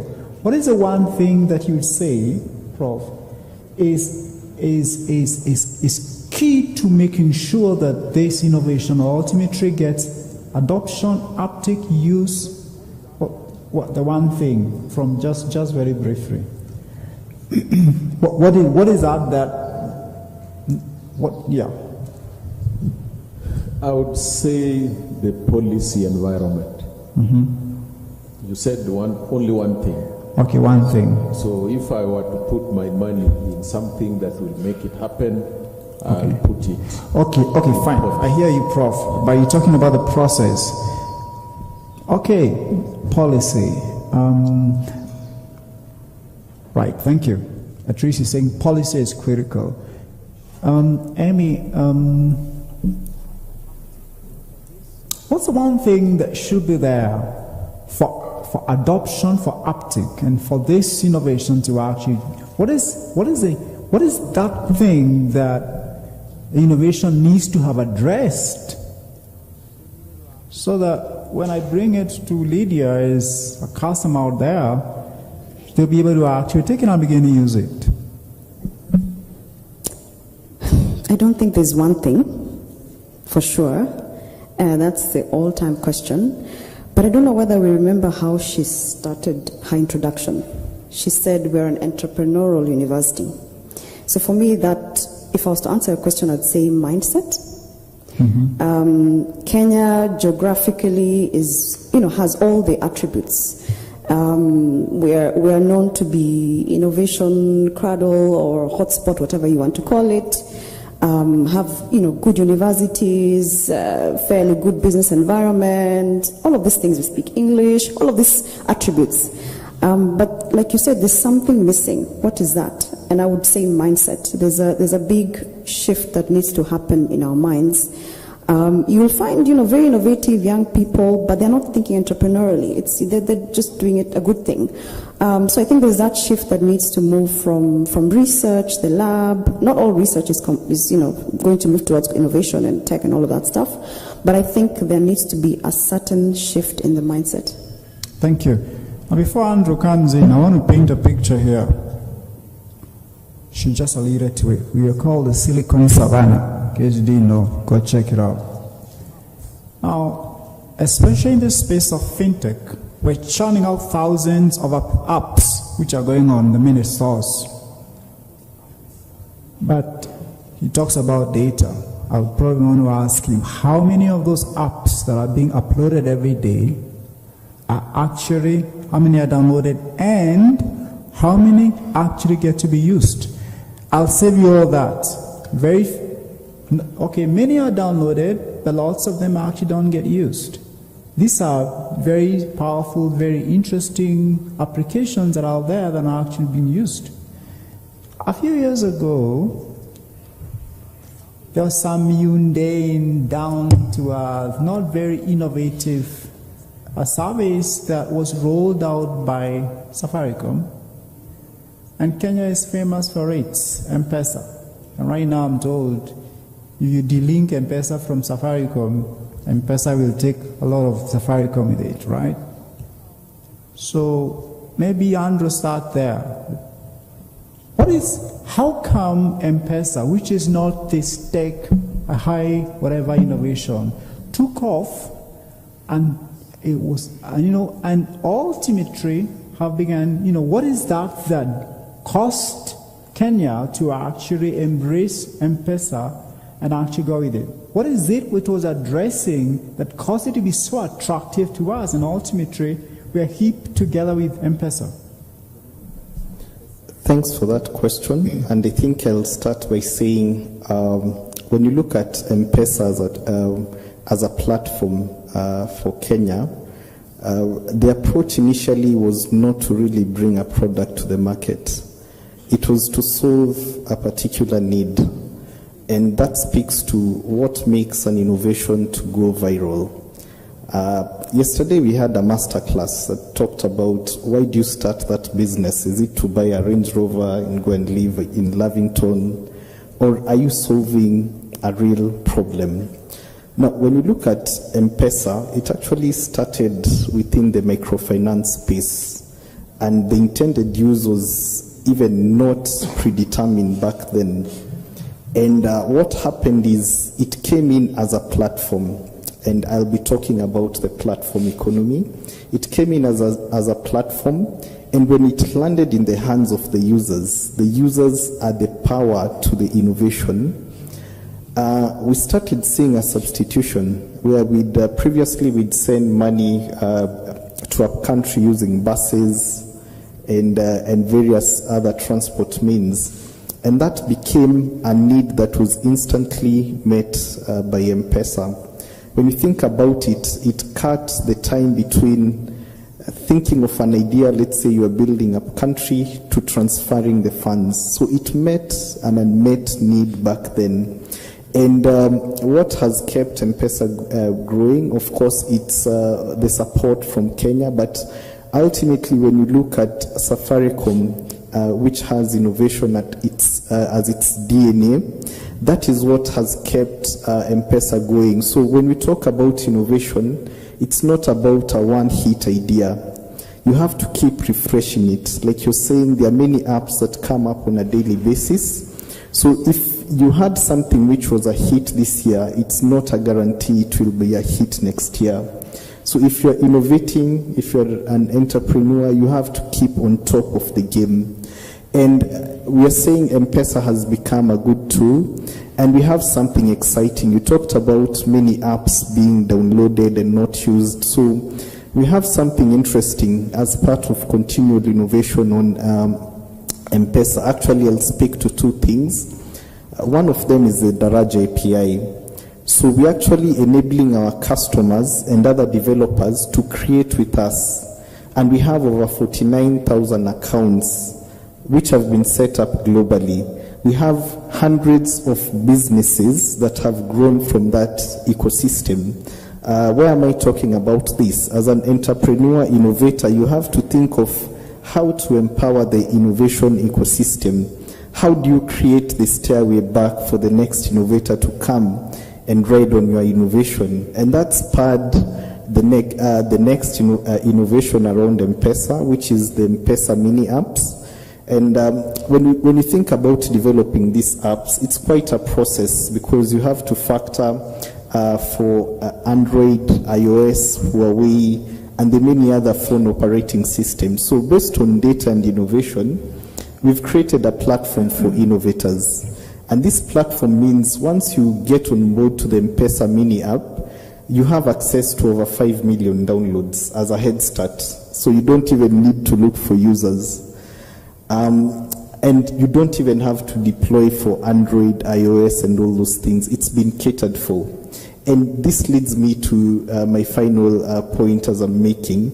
Innovation is also about the platform economy that can scale. So the scalability, looking at the customer problem, but most importantly, look at your local problems. Before you go and solve a problem in another country, can you look at your problems? For instance, I like the notion about a university without gates. Well, when you look at those countries, they've invested in digital identity, cybersecurity, but ultimately there's also trust in the citizenship. So there are also tech building blocks, which I can even pose as a challenge. Can someone innovate? How can we have a university without gates? I think that was posed as a challenge, and I throw it back to the audience as I end there. Thank you very much. But I think one of the things that is coming out very clear is that, I think someone talked about loving problems, is maybe the reason why M-Pesa took off is because it was solving a problem, a real problem, a critical problem, an urgent problem, and basically that is why it took off. Well, my colleague who was here yesterday, Dr. Mwansa, wrote a book called Money Real Quick, and he was able to talk to the senior executives at Safaricom about how they started. And it's amazing to actually learn M-Pesa did not start as M-Pesa. It was a totally different thing, addressing some space in the microfinance and micro-lending and that kind of thing. And that M-Pesa, the send money, receive money, was actually just an add-on. It was something they threw in there for those people who are doing it, but they are actually going to realize this is the innovation. Everybody started using it, and that's how come ultimately Safaricom wised up and said, hey, this is the thing, and it's completely transformed this country. So the main thing is that there was a problem that was existing, and this innovation addressed that. So it did not have to be using blockchain, which hadn't been discovered then. It needed just something simple, SMS, USSD, and it's taken off and now created all these different things. So the main thing is that there was a problem, there was a need that needed to be solved. And maybe before we move into the next two issues very, very quickly, so my question is, what is needed to create the next M-Pesa? Andre is not to answer that. What is needed to create the next M-Pesa? Here.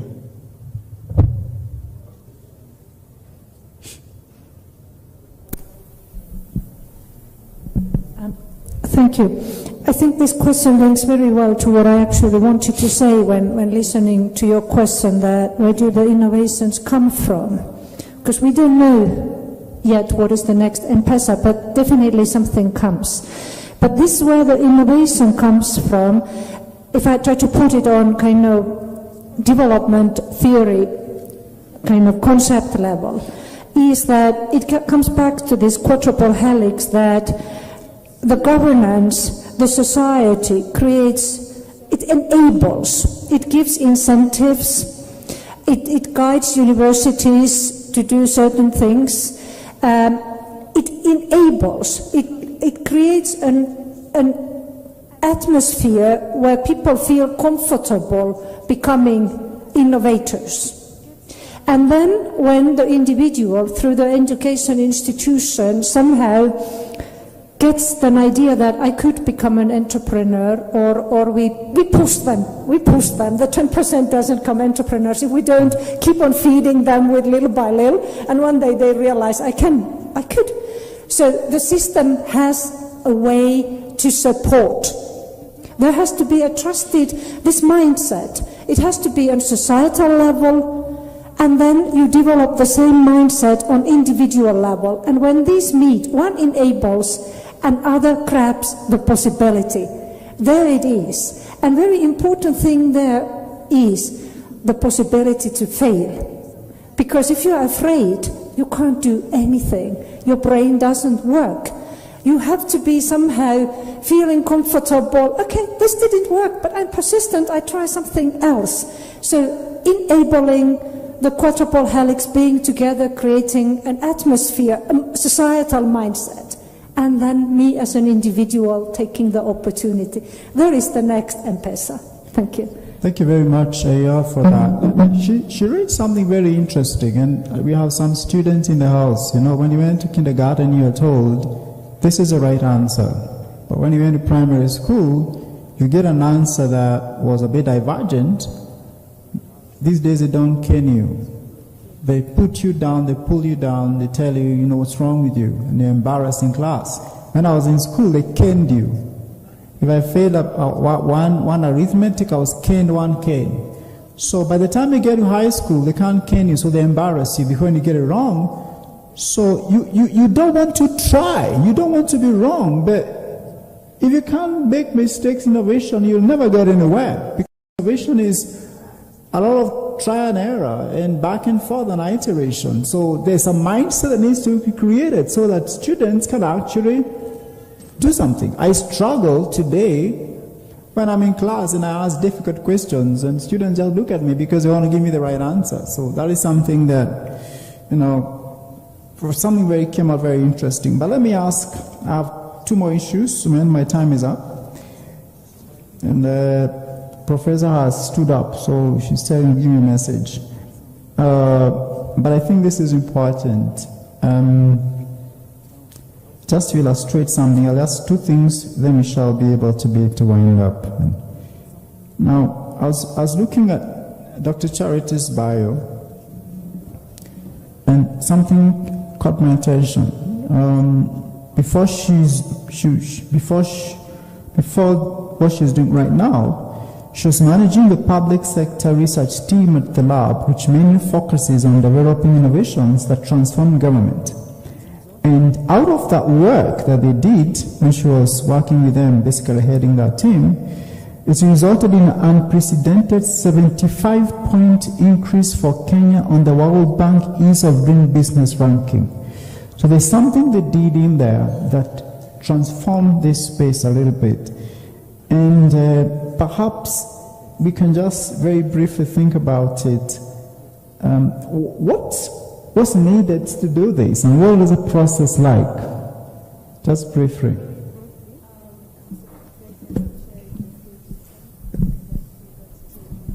Very briefly, and I'm super excited I'm sharing the stage with Emmy, in that we got to do a bit of work on that.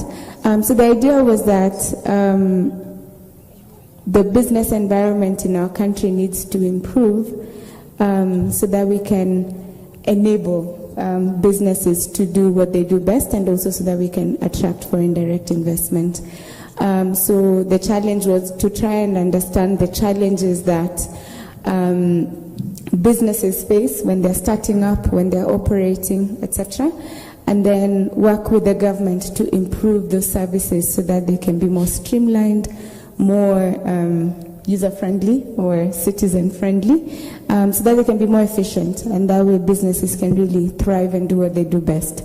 And the way we're measuring ourselves was using the World Bank doing business ranking. Maybe the 2 points or 3 points I would highlight from that experience, I think it's, one, we collaborated with a local university, Strathmore, so the team that I worked with, majority of them were coming from different disciplines, but graduating from Strathmore. The second part was there was a very collaborative effort between us as IBM, the government of Kenya, so the different ministries where, the business registration services, KRA, etc., and then the university students. So defining or understanding the actual problem, we had to spend a lot of time in government. We had collaborators like the World Bank who helped us to understand what best practice was, and then our contribution as IBM was from a process innovation perspective, from understanding what technologies would apply, but all of these things had to come together so that we could actually provide services that were going to be adopted by citizens, and that were actually going to make their lives, or businesses, their lives much easier. So the ranking improvement was just a measure of what we had done. That was a global measure, but the work was actually done in a very collaborative nature. And, if it was done from a classroom perspective, it would have fit very well with this notion of problem-based learning, because quite a number of us were actually new to the problem set, but we had different components that we were bringing in that came together beautifully to address the challenges. So I wanted us to open up, but we don't have time. But she raised some interesting issues: collaboration, teamworking, co-creation, with a view to understanding that space, immersion, working with students, working with the government, and working at IBM Lab. Very interesting space in there. And, Aya is smiling because really that is the heart of PBL. And so I think that is brought out. Let me do the last one, then we can be able to close. I'm almost sad because we may not go into a lot of some of the things we had in mind. But there's been attempts to catalyze the innovation ecosystem in this country. And perhaps this is part of the process. We have people like Kenya trying to come up with, and you have now these different whatevers. But it's very interesting because in universities you have this huge potential of intellectual capacity, and students and lecturers, and they're there to learn. So the potential is in there. And so some people have said, really what you really need is the two, that place being categorized so that we can actually begin to see them solve problems and come up with innovations. Amy, I think looking at your bio a little bit, it looks like there's some work that your team at FCDO is actually working with universities to try and categorize that space. So maybe as we finish, we just want to ask, what does this look like, and what needs to be done? What do universities need to do so that happens? What is your data telling you? What is your research telling you? What's coming out of this?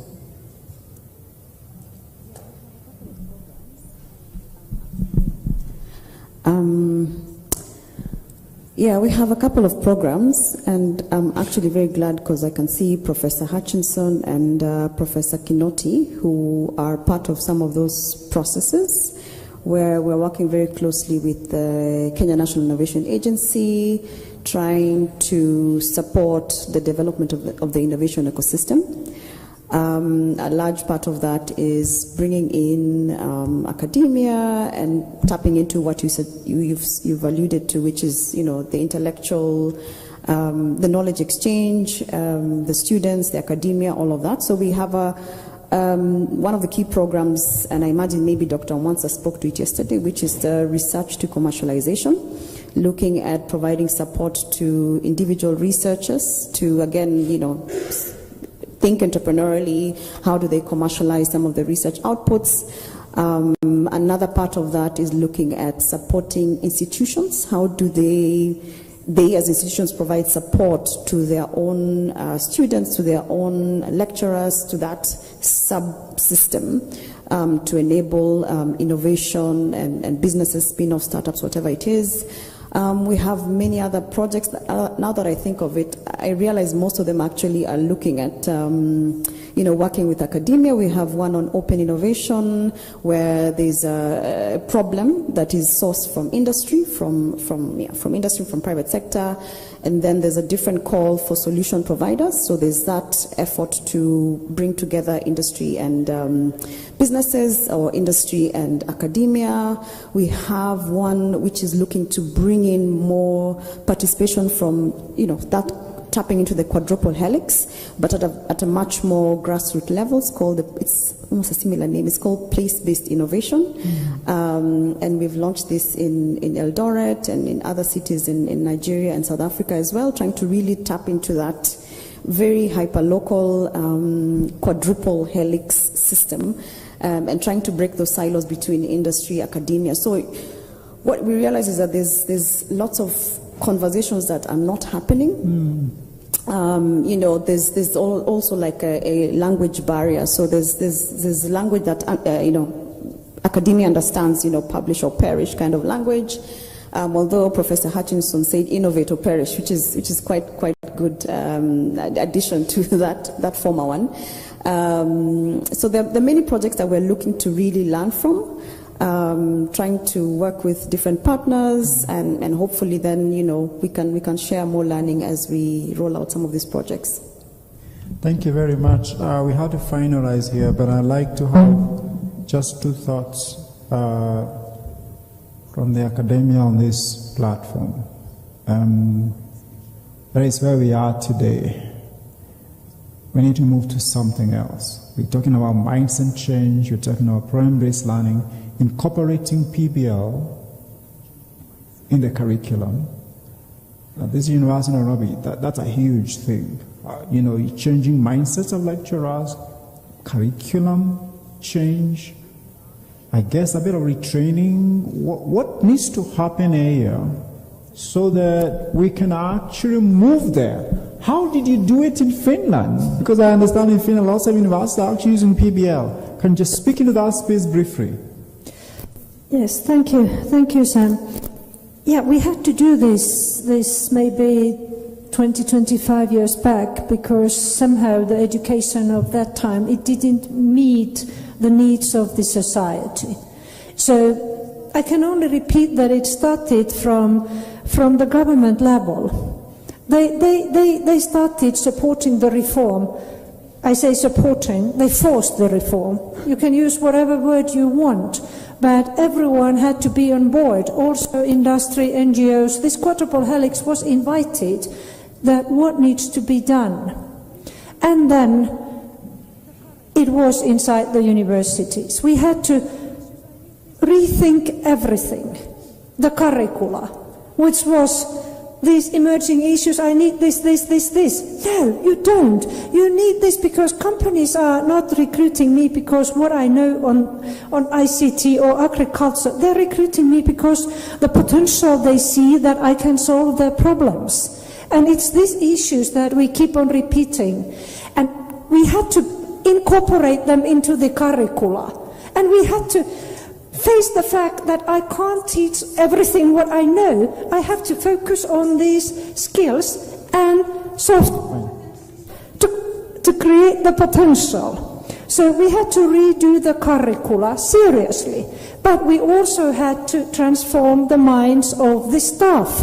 And this is now what we are doing in this project, what we are doing together, because if you tell that stop lecturing, it's not easy to stop lecturing. You have to know what do I do instead. So that's why we have the professional teacher training. And that's what we have been offering now also for Nairobi University staff. We are European Quality Framework Level 6-7 accredited institution. It's a science as such that how to move adult minds. So people have to go through these trainings. And I told Egerton, I told it Sam yesterday, in Egerton they had the panel to review stuff for promotion. So those certificates of demonstrated learning were there on table to promote people that they have good teacher competencies, not they have been present, participated, something they have demonstrated their learning.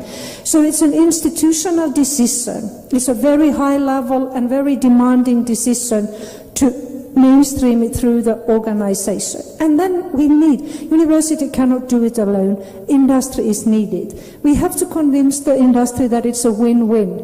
But I see there's no problem here, industry is on board, they are willing to work. So because it happens together, we don't want to teach in a classroom. Basically, we don't need any lecture hall like this. We need comfortable cafeterias where people can work in teams. We need the premises where we can visit.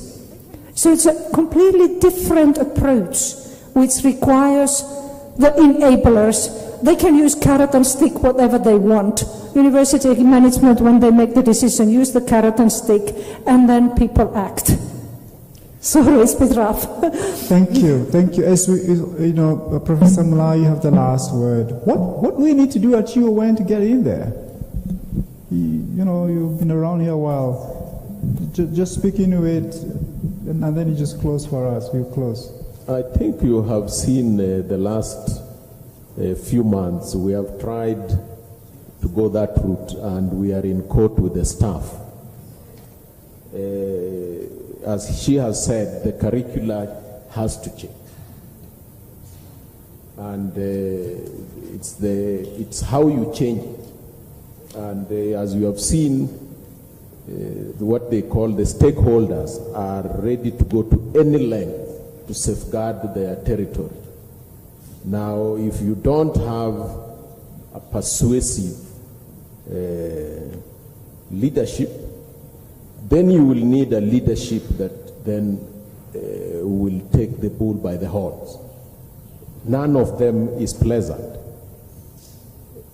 But if we don't, the easiest thing would have been, of course, to change the curriculum, bring industry on board, because we have failed to go to industrial areas. So what we are proposing, can we bring industry from industrial area into the university?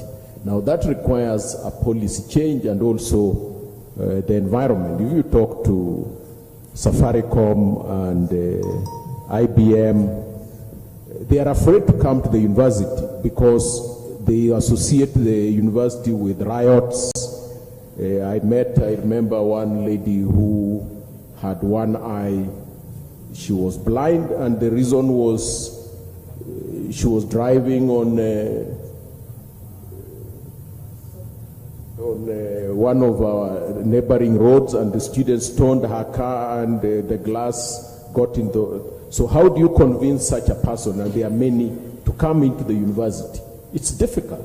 So that ecosystem has to change. But one way, of course, is to create partnerships, to create trust, so that industry can feel comfortable in the university. And then, of course, the students and lecturers can see value in this partnership. But the curriculum must allow that to happen. The current curricula does not allow that. The curricula allows you to stand the way we are now. You stand on this side, and you have an audience at the other side, and they listen to you.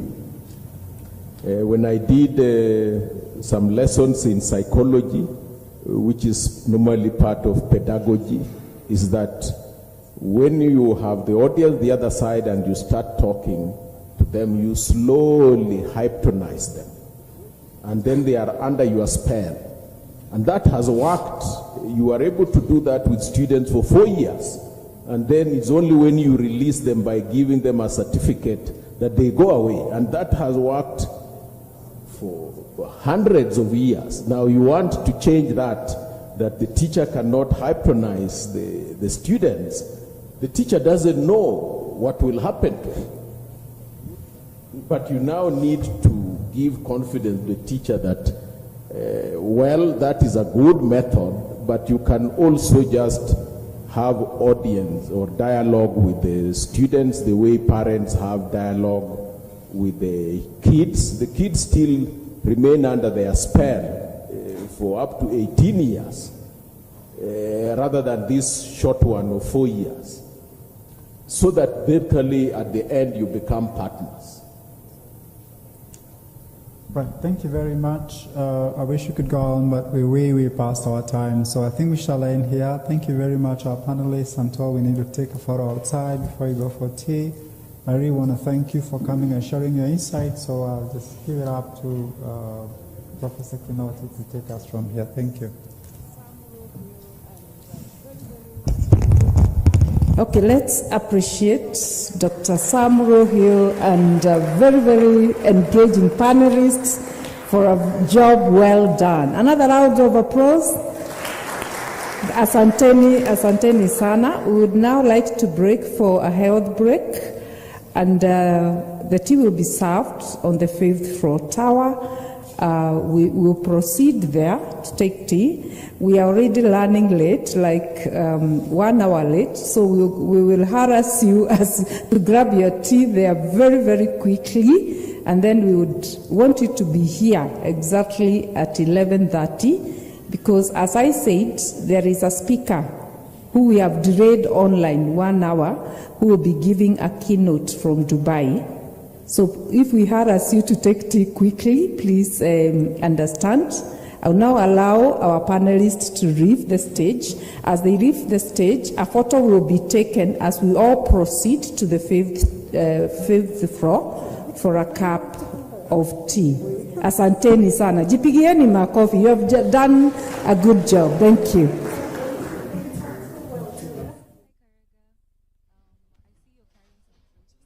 Hi, Karega. Hi, Karega. I see you're carrying some trophies, and I also met you exhibiting your innovation. Would you tell us about it and what?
Stop Fresh is a startup that is creating the fresh fruit supply chain for people and the planet in Africa. You can hear us?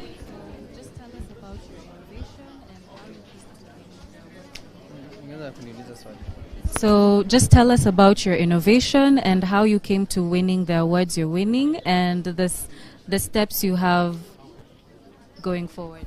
So thank you. My name is Kairo Karega. I'm a team member of Storefresh Africa, one of the founders. So we recently participated in the Halt Prize on Campus Finals for University of Nairobi, and my team won, as you can see, also proceeding to the regionals, and we won the Digital Skills Resilience Innovation Competition for East Africa. Our team is composed of 4 people. So basically our idea is all about recreating the fresh food supply chain for people and the planet in Africa.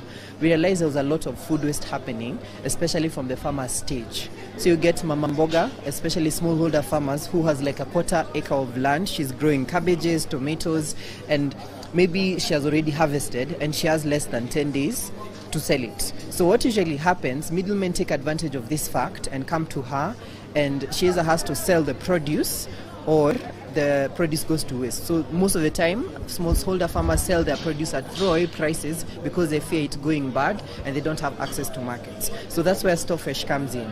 So we're basically creating shared cold storage facilities in markets for smallholder farmers to be able to access them and be able to store their produce as they await for market. So Mama Mboga will come to, for example, Wakulima Market, come with a crate of tomatoes, put her tomatoes in our shared cold storage facilities for 50 bob shillings a day. So and once she gets market, she can take the tomatoes, and we also link her up with the market. So you can go to restaurant owners and tell them, hey, you know what, we have 50 crates of tomatoes in our storage units, do you want some? So but that's basically what we do at Storefresh Africa. Thank you very much for sharing that with us. Thank you.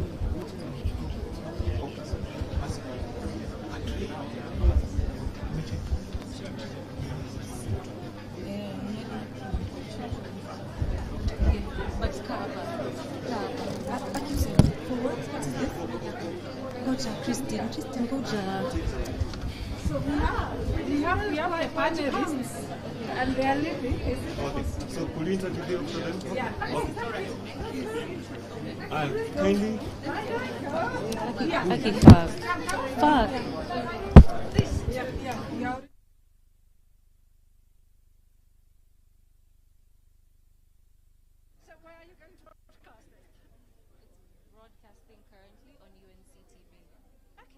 So where are you going to broadcast it?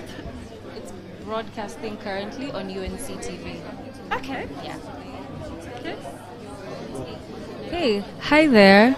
We're very happy to have you with us today. Would you tell us your take on the Nairobi Innovation Week? I saw you in attendance yesterday and today. How do you feel about it, and what are your expectations as the days go by? Oh, you. Okay. So I come from Finland. I'm a University of Applied Sciences, and we are partnering with University of Nairobi in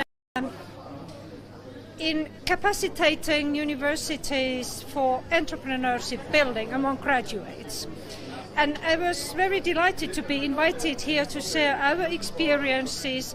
And this kind of event, it's just a great opportunity for this quadruple helix we are talking, for the people from governance, people from society communities, people from business communities, and then the university staff and students to share ideas, thinking, views, values. That's the way forward. Thank you very much. And what are some of the innovations you've had a chance to look at, and what are your thoughts on them? One thing that I saw yesterday, I was only very quickly to the exhibition yesterday, but something interesting I saw, there was a company who was producing hygiene products like toilet facilities from local clay. And this links in my thinking to this issue of using local materials. I've been working in a project in Marsabit where making bricks from local clay. So there is so much potential. What I want to say with this example is that there is potential which can be used. And I was very happy to see that, because construction housing is a big issue. It's one of the big 4 agendas. There are local materials for that, and I was happy to see how they were utilized. Thank you very much for sharing that with us. Thank you. Thank you. Morning. What do you want me to do for you today? Tell us about your participation in the Nairobi Innovation Week today Okay. Hi. Would you tell us about your participation in the Nairobi Innovation Week today and how impactful it has been so far? Thank you very much. I'm Andrew from Safaricom, in charge of innovation, and our participation was in a very interesting panel where we are talking about problem-based learning, and that is at the heart of innovation. Innovation is about solving problems, not just the technology that comes with it. As Safaricom, we realize that one of the ingredients to solve problems, society problems, and to be relevant in the future is digital skills. So with this partnership with the university, we are looking to actually have digital skills that will bring about the next innovations. But on a broader context, then we are talking about the quadruple helix, really bringing it to life. And quadruple helix looking at academia, looking at the government, looking at communities and tech hubs and the industries. How do you orchestrate them at scale so that we're able to deliver innovations with speed and really power the vision of this country? And when you look at the future, it's about digital transformation, and that's what we are here to power. So it was a really exciting panel, exchanging notes, and the time is right because when you talk to academia, other big players across international players in the digital industry, when you talk about government,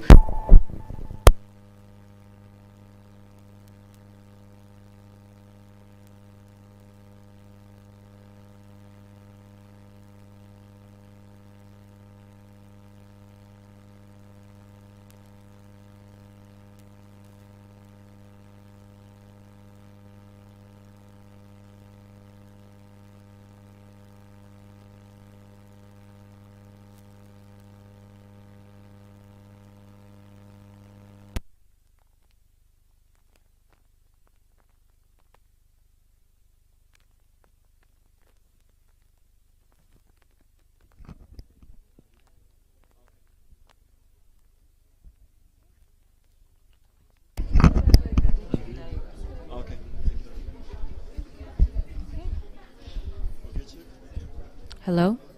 Can you hear me? Can you hear me? Okay. So, hi. As the principal of Zalego, would you tell us your goal during this Innovation Week and the type of exhibition the types of exhibition you've been exhibiting this week? All right. So, so the goal for Zalego Academy this week was basically to participate in the startup program. We are the appointed training partner for Amazon Web Service. And for Amazon, it's one of the big aspects is promoting startups within the Kenyan economy. So currently, because about a week ago, actually, Kenya launched the Digital Master Plan. And part of the master plan, one of the main agendas is to promote startups within the local industry as we transition to cloud and support emerging technologies. So the government, business, everything will literally be centered on cloud services. And we feel that this is the right time for university students, the academia. This age is actually placed at the right season because they're the ones who will actually come up with these innovations. They're the ones who will actually take advantage of these new platforms that are coming up. Things like Internet of Things, things like robotics, things like blockchain technology. It's not us who are going to adopt this. It's the youth and the students who are in campus right now who we believe will pioneer the next transition, the fourth industrial revolution. Yeah. Thank you very much for sharing that with us. Thank you.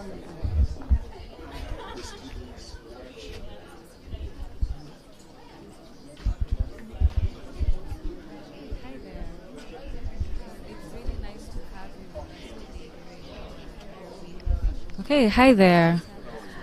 It's really nice to have you with us today during our Nairobi Innovation Week. Would you tell us what you've seen and the type of innovations that have interested you, and of course the significance of this whole program? I think the first one, which was yesterday, were the exhibitions. And they are very nice, very interesting, but they still remain academic. For example, you have the exhibition of Professor Mibei, where he has shown that the waste from tea can be much more valuable than the tea itself, because he's able to turn that into dyes that are much sought after by the textile industry. But how to turn that into a manufacturing, I think is still a challenge. Now, the only way maybe to get out of it is to bring industry in, because they will probably be able to like tweak it around so that it becomes a business or a manufacturing. The other one, of course, which has been dear to me for a long time, but the bean varieties. The gentleman Kimani has so many bean varieties, incredible varieties. Some of them I even tried to convince him to allow me to buy or commercialize. But I think the way we are trained and brought up is like somebody telling you he wants to adopt your baby. And no mother will allow that. But unless you let the baby go out and have his own family, sometimes moving in with maybe a girl or woman you are even against, they will not bring forth offspring. Now, those are challenges we need to overcome, but they are very interesting innovations, but they just remain that. I was told by somebody, you cannot commercialize innovation, but components of it can be commercialized quite often by a completely different person or entity. Now, we need to bring so many people so that hopefully some of those innovations or aspects of innovation can be commercialized, and then maybe out of those ones that are commercialized, they can then finance the remaining ones either for knowledge purposes or for skills, or eventually getting more of them commercialized. Thank you for sharing that with us. Thank you.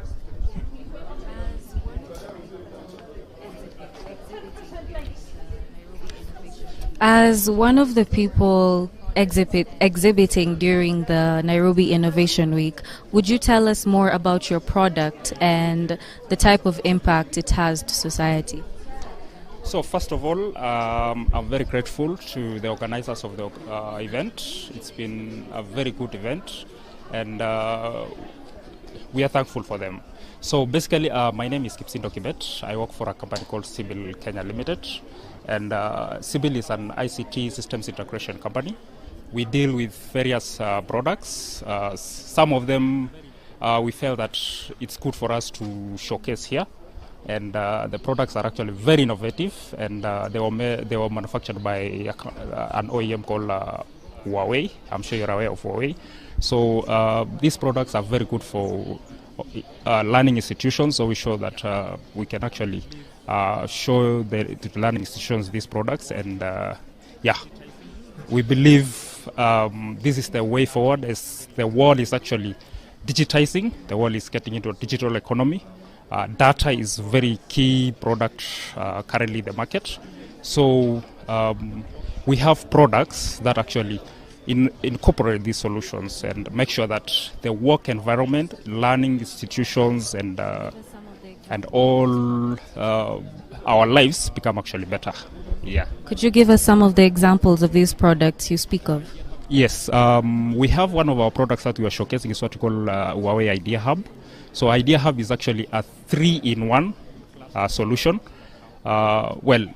In the current infrastructure or in the current classroom setup, you normally have a whiteboard, which is actually just not smart whiteboard. Okay, so this Idea Hub is very good for classes whereby students, the lecturer doesn't need to actually after the lectures send handouts to students.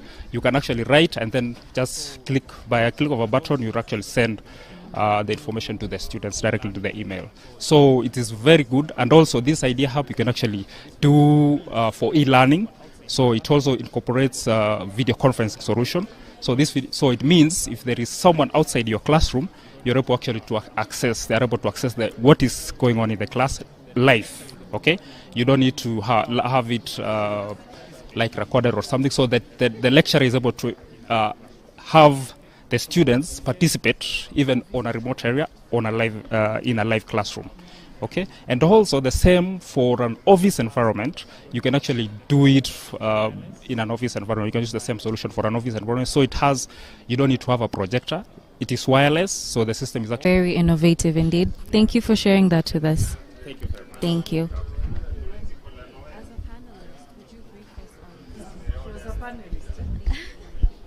Okay, as a panelist, would you brief us on some of the most significant things you people highlighted during the discussion? Well, thank you. Okay. Thank you. Now, we had a very interesting discussion about problem-based learning and let me say its pros and cons and comparing it to the traditional learning. And it was evident that problem-based learning gives opportunity to students to address real-life problems, which then really helps in even giving the student the confidence to face the problems or challenges that they come across once they're outside the university. Different insights coming from panelists who are from a very different, diverse background. We had people from industry, we had people from academia, and I was representing the students. I'm a research and innovation fellow at the University of Nairobi. But then what came out quite evidently is that problem-based learning is a human-centered approach that is really a key ingredient in innovation or in driving successful innovation. We realize that whatever challenges that the industry are facing, they need to partner up with academia in conducting the research, going through the process of coming up with solutions which could be in form of products, in form of services, because an innovation is really an invention that is addressing a particular need or a problem and is easily adopted by the user. So problem-based learning comes in to make this really so easy and to work. So ideally what we are saying is that industry, academia need to come together and bridge that gap between, let me say, the universities and the industry, not making students feel that at the end of it, when they go to the industry, they are not told that you're half-baked, but actually they have that experience that makes them easily flow or adopt into the working culture and working practices and solving the problems that the industries are solving in form of either the products or the services that they're offering. Yeah. Great. Well, thank you for sharing that with us. That's amazing. Thank you.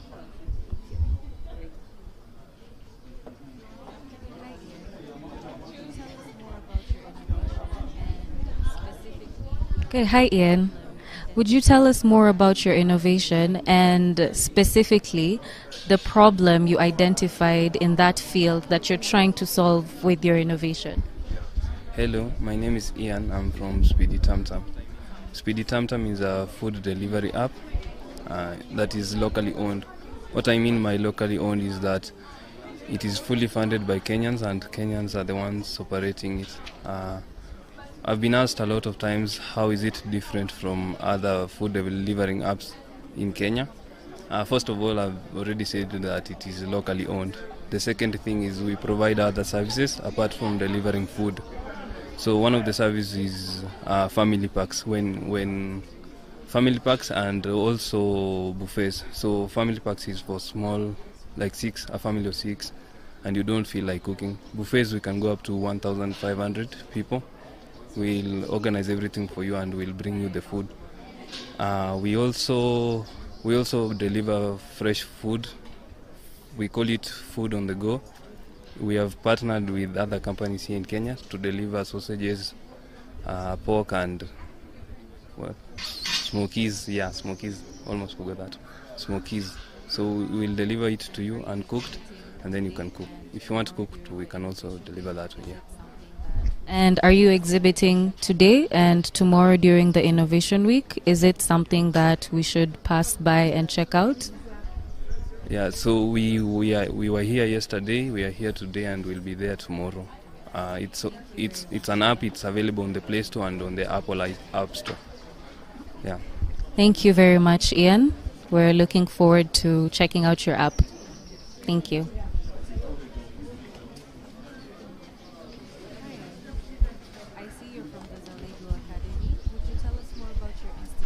Hi, I see you're from the Zalego Academy. Would you tell us more about your institution and what you're offering people who visit your tent today during the Innovation Week? Okay, so my name is Lydia Midimo. I'm from Zalego Academy. So basically Zalego is a software development training institute, and what we do is we capacity build students in things to do with technology courses.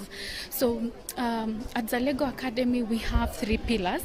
That is, we have high school level, we have university level, we have corporate level. So at high school level, what we have been doing is basically nurturing talent and supporting innovations in students, where we identify talent at a young age and help that talent grow.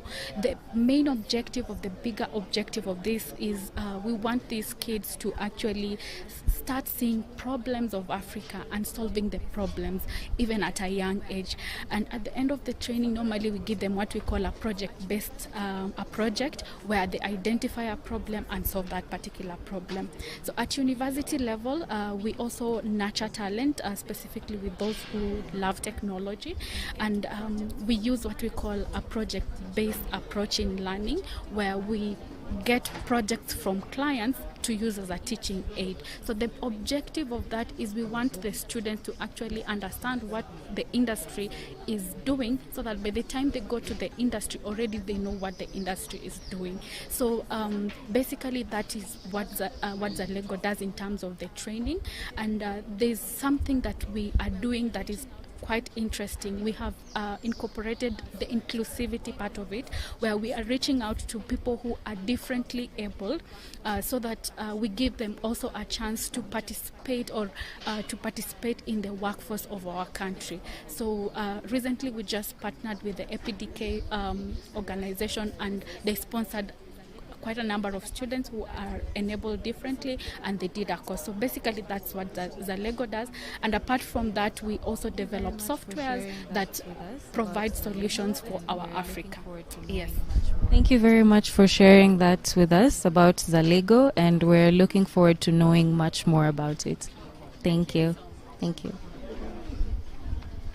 Hi there. Would you tell us your name and your thoughts on innovation and how Hi there.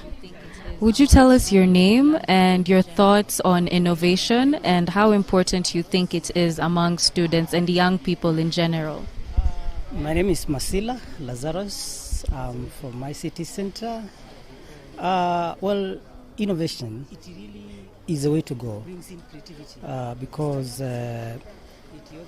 it really brings in creativity